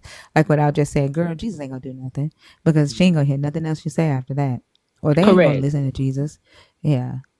And I usually don't even come at her like that, and because she's real sensitive, like she gets her feelings hurt, and I already know. And I guess she's kind of like me, right? So I wouldn't tell her that. I would never tell, even though I absolutely wholeheartedly have my very strong feelings on Jesus. I would not even come at her like that, because I wouldn't want, like, I understand that it's very life changing for her. Like, she's taking this to her whole heart. Like, she really is doing the most on the whole Christian thing. And I'm just like allowing her the space. It is very comforting to hear that even with all of your knowledge and with all of your ability to teach and help people deconstruct, that your baby is still choosing Christianity, because that kind of lets me know that it's not that, because I did try to expose her to different things. I did try to keep us, once I released Christianity, we even visited some other faiths just so that I can let her see you don't have to choose Christianity. There's people that choose a lot of different things, just the opening of the mind. And so, but it does help me feel less culpable that she has gone back to Christianity, with the fact that even with, like I said, with all of your knowledge and with all of your teachings, that you have a baby that is choosing Christianity. And I'm inspired by the way you are, letting him find his way. And so I'm going to try to be patient with her. I thought about sending her a subscription for this, but that might be too much for her. I mean, you could, if she were to, like, ask you, like, why don't you believe, or something like that, like sending her the live, like, if you want her to understand why you think the way you think, or why you see things the way you see things, sending her the live won't, that won't hurt. But what the thing that I don't like about my son's belief is that it's the fear of hell that's holding him, and he's already told me that. And he's 16, right? And when I was 16, I had the fear of hell, the dreams of being left behind, and my mom and them being called up. And so eventually my hope is that, as he's able to think critically, because that's one thing I do teach him, is to think critically, that he will, see the nonsense in it and eventually deconstruct himself.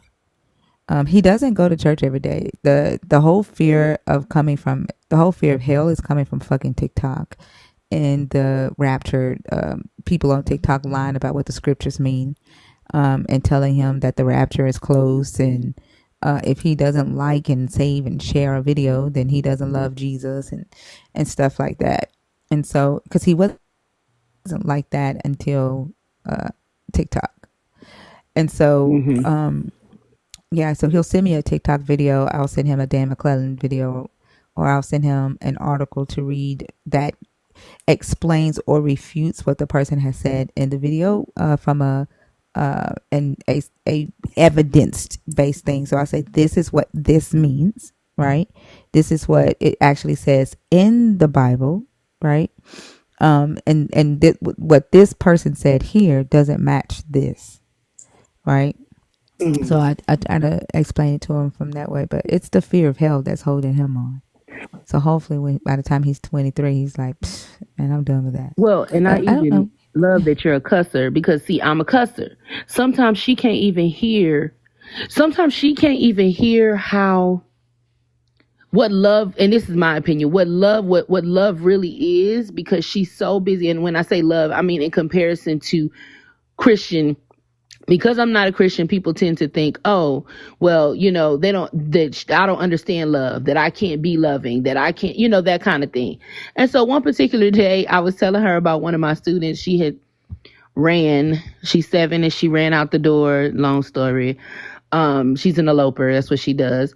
And when I was saying, the next day I went up to her, and even though I was hot like fish grease that she ran out the door and put me, stressed me out, I went up to her and I gave her a hug. And I said she laid her head on me, and she didn't say it because she's mostly nonverbal, but I really felt her saying, "Bitch, my bad. Like, I wasn't trying to stress you out. My bad. I was just trying to get up out this motherfucker because I'm tired of this place." Like, that's how I'm talking. And she's like, "Mom, you need to show her some grace." And I said, "You didn't hear the grace in that discussion? Like, you didn't hear me say that even after she ran out the building and I almost ended up on the Dang Dong News, that I walked up to her the next day and gave her a hug? But she didn't, because she was so busy focusing on the cursing, because that, and these are the different things that I tried to keep her from being programmed. I tried to deprogram her on. Yep. My heart goes out to you, friend. Like, we see how frustrated they are in here. Goodness gracious, there's one in here that's so fucking frustrated about my damn profile picture. I think he think it's the devil. Like, he's like, they come in here, they ignore the conversations, right? Mm-hmm. And they're just like, it's almost like they're bots or something. And like, I just really hope that my son is not a bot, but yeah, like, my heart goes out to you. I promise you. I understand wanting to just like snatch him up and deconstruct Like, I him just want to grab against her their will. mind and reshake it. Like, didn't I do this already? Yeah, yeah. Trust me, I get it. But it takes a lot of discipline and self control to give the respect that we are asking for ourselves. Well, I appreciate y'all and what you do, and I subscribe today because I know that I just love what you do. I love hearing it. It gives me some reassurance that I can one day be like y'all, and I can be as vocal as y'all, and because I was ashamed for a little while. I was ashamed because of how many people told me that something was wrong with me because I chose to release Christianity. And I just love feeling empowered when I'm on here. I don't feel like I'm less than. I don't feel like it's something wrong with me. Like, I feel like I'm right where I need to be. And so I'm grateful for your platform. Thank you so much. Before you go, I don't want you to go without getting some theology. Okay, trust me, you do not want to leave the stage without getting theology. Thinker, you said absolutely everything that I was No, planning. no, ma'am, come on, because we already know, sis. Fee, if you got something for me, Fee, hit me with it. Come on. So my son is, I didn't raise him in religion, so his birth was actually the catalyst for my deconstruction. So I don't have the lived experience of having a child that turns to religion. But I think what's interesting, as I listen to you talk about your daughter, is that you are on a journey, a spiritual journey yourself right now as well. And you've identified that the Christian God wasn't it. So oftentimes when I hear people talk about religious and spiritual experiences, they talk about it from the standpoint of a relationship. So in the same way that what you would look for in a partner for a relationship has to fit you, it's the same thing for your daughter. So I appreciate the fact that you're giving her the space to be able to explore what works for her or what resonates with her. And I know it's so difficult having gone through the religion and experienced the negative impacts of it, right? So kudos to you, for being able to find the strength to do that. Because it's hard as parents to remember that, as I say all the time, the best teachers tell you where to look, but they don't tell you what to see. And it's hard to do that when we know what our children are looking at is not what they think they're looking at. But we have to realize that it's not our job to determine who and what they are and how they live. If your daughter is happy and this is working for her, you've got to give her the space to do it. And it sounds like that's what you're doing. And I think where you can find a little bit of confidence is that if she is a logical thinking person and she is a decent human being, this religion is not going to fit her if she actually looks into it. Now, she may end up being was it you that mentioned being Hold on. Didn't I tell y'all she was going to say some shit? That right there. That I don't even know. listen. You said if she is a decent human being, if she is a logically thinking person, this religion isn't going to fit her anyway. Correct. It's I not. told y'all she was going to say some shit. Y'all are sweet. But it's so difficult because we want to figure out a way to pave the road for our children as smoothly as possible, because we know what those pitfalls, we know what those potholes feel like. But we also have to remember that their lives are their lives. They're not ours to live. They're not our possession. They're not our property. And the only thing we can do is show up as transparently as possible. So I agree with everything Thinker said about setting healthy boundaries and figuring out a way for you to diffuse the discomfort. And that may be by trying to maybe look at this through her eyes. Remember when you were her age. Remember feeling like you were trying to discover who and what you were as a person, and finding something that you thought resonated with you. There's nothing anybody could tell us when we were that age that what we found wasn't the right thing and we were not going to be with it forever. But we know as we've gotten older that that's not the case. We got to give our kids the space to do the same thing too, because that's a pivotal part of creating who and what we are as people, going through those experiences. So while it's hard to watch, just trust in what you've instilled in her. Just trust in the character lessons that you've given her and the kindness and love that you should. Being a teacher working with special needs kids, you've got to have a certain level of a deep level of compassion. So there's no way a person who has that much compassion didn't instill it in the kids that they raised, right? So just trust what you've given her, and that it'll show out. It'll show up, and we've all been through it, and we've all clawed our way out of it. She'll do the same thing. And she's an amazing person. She's finding, and that's the other thing, she's finding a level of confidence, even though it's within this religion. I'm just glad that she's finding some confidence, and I'm able to support her without directly supporting her. So she's doing this little Wednesday night worship thing. I'm rolling my eyes as I'm saying I'm so horrible. She's doing a Wednesday worship thing. And I'm just happy that she feels confident enough to put herself out there and possibly be let down, because I know that there are a lot of people who, whether they're Christian or not, they don't feel like they're able to put themselves out there and risk people not coming to watch what they're doing. So her and her friend are doing this Facebook Live thing. And so this is what I did the last week. I was on there to support her. Now, everything they were saying, hard eye roll. But I'm sitting there on the love button. Love, love, love, love, love. Just trying to show support the way I can. I absolutely love that. And I think that's what we should do as parents. I would always say when my son was growing up, I don't care if he decided to be a Buddhist monk, Jehovah's Witness elder, or whatever he decided, I was going to be there to support him, because I would have known that he made that decision on his own. It wasn't a decision that I made. Correct. And that decision was made for me. So I wouldn't want to do that to him. But I also knew that every step of the way, I challenged this kid. Like, to this day, we have very good discussions because we don't see eye to eye on everything. But I've taught him how to have his own mind, how to speak up for what he doesn't understand, and how to question things that, just don't make sense. And he knows how to do that. So I don't have to worry about, somebody getting in his ear saying, hey, yeah, let's go do whatever. The Hebrew Israelites, he's a young black man, right? Like they look for a specific type of person. So I don't have to worry about that being the case, because he questions the shit out of everything, including me. I love that. Well, and I placed her because I do still have friends in the Christian world. I intentionally chose her pastor. I didn't chose, but I basically told her, this person, I know him. I went to school with him. I trust his sermons, because she was getting into YouTube and getting into some stuff. And I was like, here, let me at least, even though I'm not subscribing to that, I have some people that can at least mentor you, that I trust to mentor you.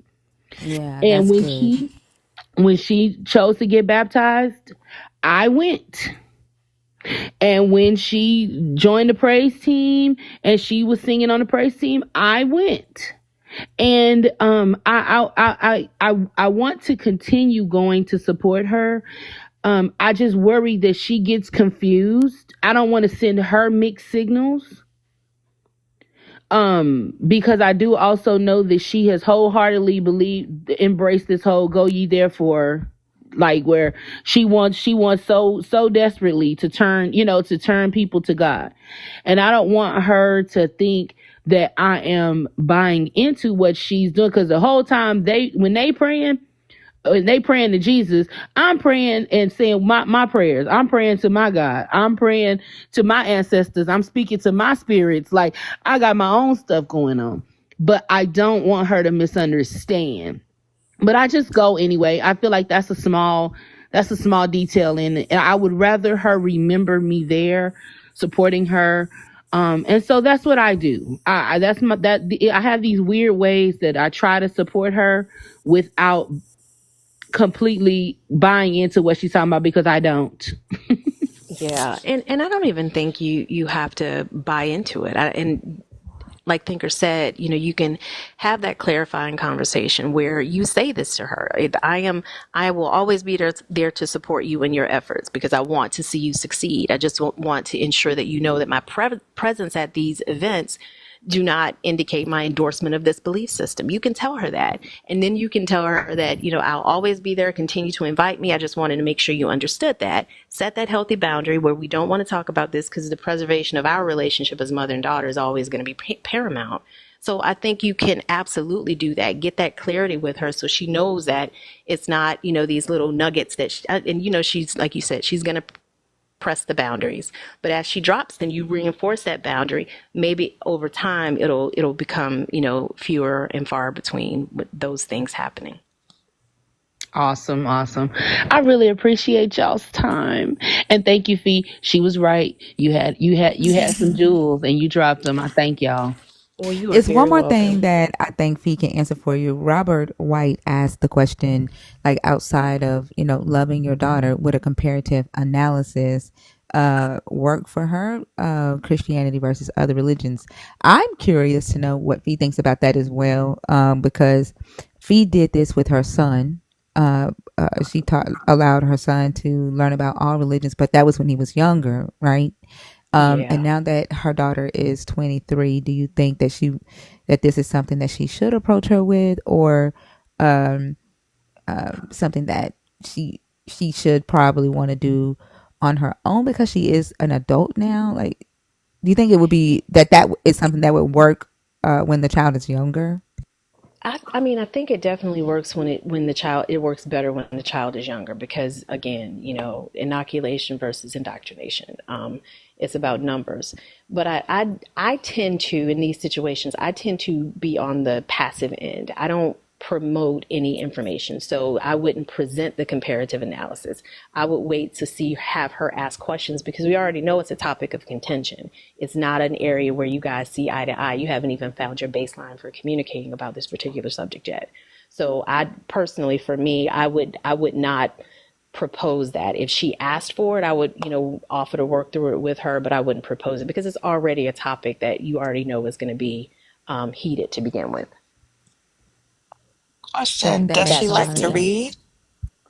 Does she like to read? Um, she might read something. I just have to make sure it's not something.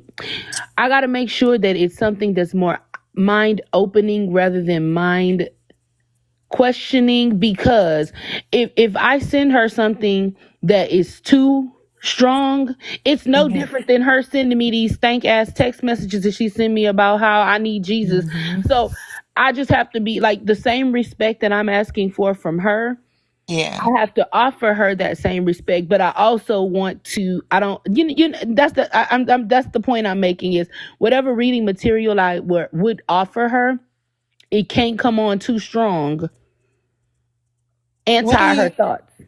think, or what do you think about the book When God Was a Woman? I think that would be an awesome read. It's really entertaining too. So it's very interesting. Um, I, and it has the word God in it, so she probably would read it just because it has the word God in it. Mm-hmm. Mm-hmm. Yep, it is. It's fascinating. And then it also tells the history of her God, like when her God came into the scene, and how, in the Bible, the God tells Jeremiah to go into Jerusalem and snatch all of the poles down that were dedicated to Asherah. So when you do hand it to her, you could just, let her know one, like what the book is, but it also gives her a little bit of history and some extra biblical clarity. And you can use that word, like extra biblical clarity, on the history of, her belief system. Awesome. Yeah, and I think I could buy it, and I might read it with her. I might ask her if she wants to do it as a read together. Because it sounds like it's some stuff I can learn from there also. Yeah, that'll be a great Yeah. idea. Okay, that's a great idea. I thank y'all.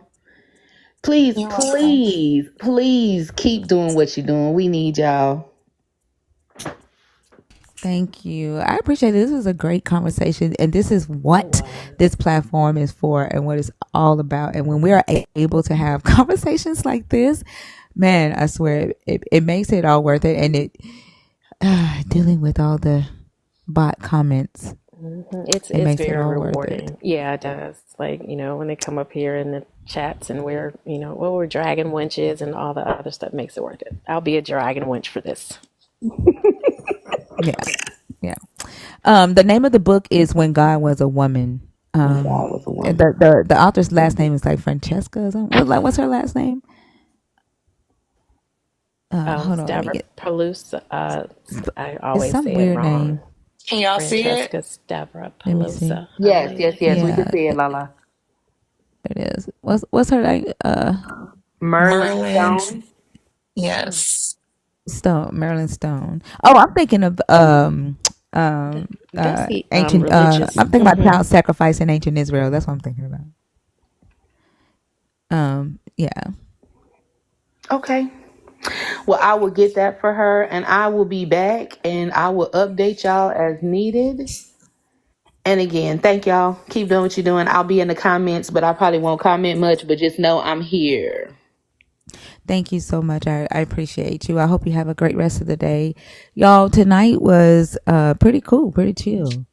Fee, you gonna be back with us tonight since you are on break, or was this like our once a week, one time a week, not a week, but No, while you on vacation? I should be able to hang tonight. I'm gonna see what the family's doing. Okay. I forgot to tell you, I will be stepping foot into a Kingdom Hall for the first time in I don't know how many years. Because a family friend passed away, and so I'm gonna Oh be driving down to no. Georgia next weekend to attend the funeral. So I'll be around all of my childhood people, everybody from back in Oh the day for the first goodness. time in about 25 years. So this should be Oh my interesting. gosh. Yeah. This They're should Wow. be gonna all be interesting. asking you My questions condolences. about Yeah. reindoctrinating, and that Yeah. they always make funerals about what's gonna happen. Like, just talk to me about my loved one that just passed Hmm. away. Like, but yeah, Yeah. I mean, but it's interesting. I've noticed very different a different feeling in my body when I run into people now, as opposed to when I was kind of freshly deconstructed. You that's you good. you you respond to it differently when you're no longer feeling about it. Like when you resolved, like when me and Bash were talking about that a couple months back. It's almost like this flip, like this light, it's this light bulb moment. It's like, oh, okay, all this internal angst that was going on in the background, this wandering, it completely neutralizes. So engaging with them is, I think it feels very different now than it did originally. That's good. That's good. Well, we here for support. Well, I appreciate it. I'll definitely let y'all know how that goes. Yeah, and my condolences as well. I appreciate it. Also, y'all, Lowen, one of our mods, his grandmother passed away. And I didn't say anything. She passed away last week. I didn't say anything. I've been talking to him, and he texted me yesterday and asked if I we think could, Lois' like. pronouns are they them. Oh, they them. I'm so Yeah, sorry. I that's keep. fine. I'm sorry. I'm No, so you're sorry. good. They texted me yesterday and asked if we could help them with something, and so I'll probably do it tonight if the community is up for it. The same way that we did our other member. If you have like $1 or $5 or something like that, I'll put my I don't think we can put my cash up on the thing anymore because they'll take us off the FYP if we do that. But if we can do that to help loan out, I appreciate y'all so much. And we'll be back at 11 o'clock tonight. Thank y'all. I love y'all. Thanks I'm so gonna much. try to Love get at y'all. least an hour or two of sleep. I'm gonna do the same thing. I'll see y'all. All right. Right. Bye, y'all. Have a I'll good see y'all. one, Thank y'all y'all. to all of the YouTube family. I appreciate y'all for rocking out with us. If you have not subscribed to the YouTube, do so at Arc Thinker. You can watch all of the replays. Help us grow an audience over there. Like and share the videos. Hit the notification bell. If you're not a nerd yet in the YouTubeville, you can become a nerd and get access to our Discord. I'll see y'all tonight at 11 p.m. Y'all have a beautiful day. Love y'all. Thank y'all for all the likes, the gifts, the shares, and the comments. Until next time. Thank you, Lala.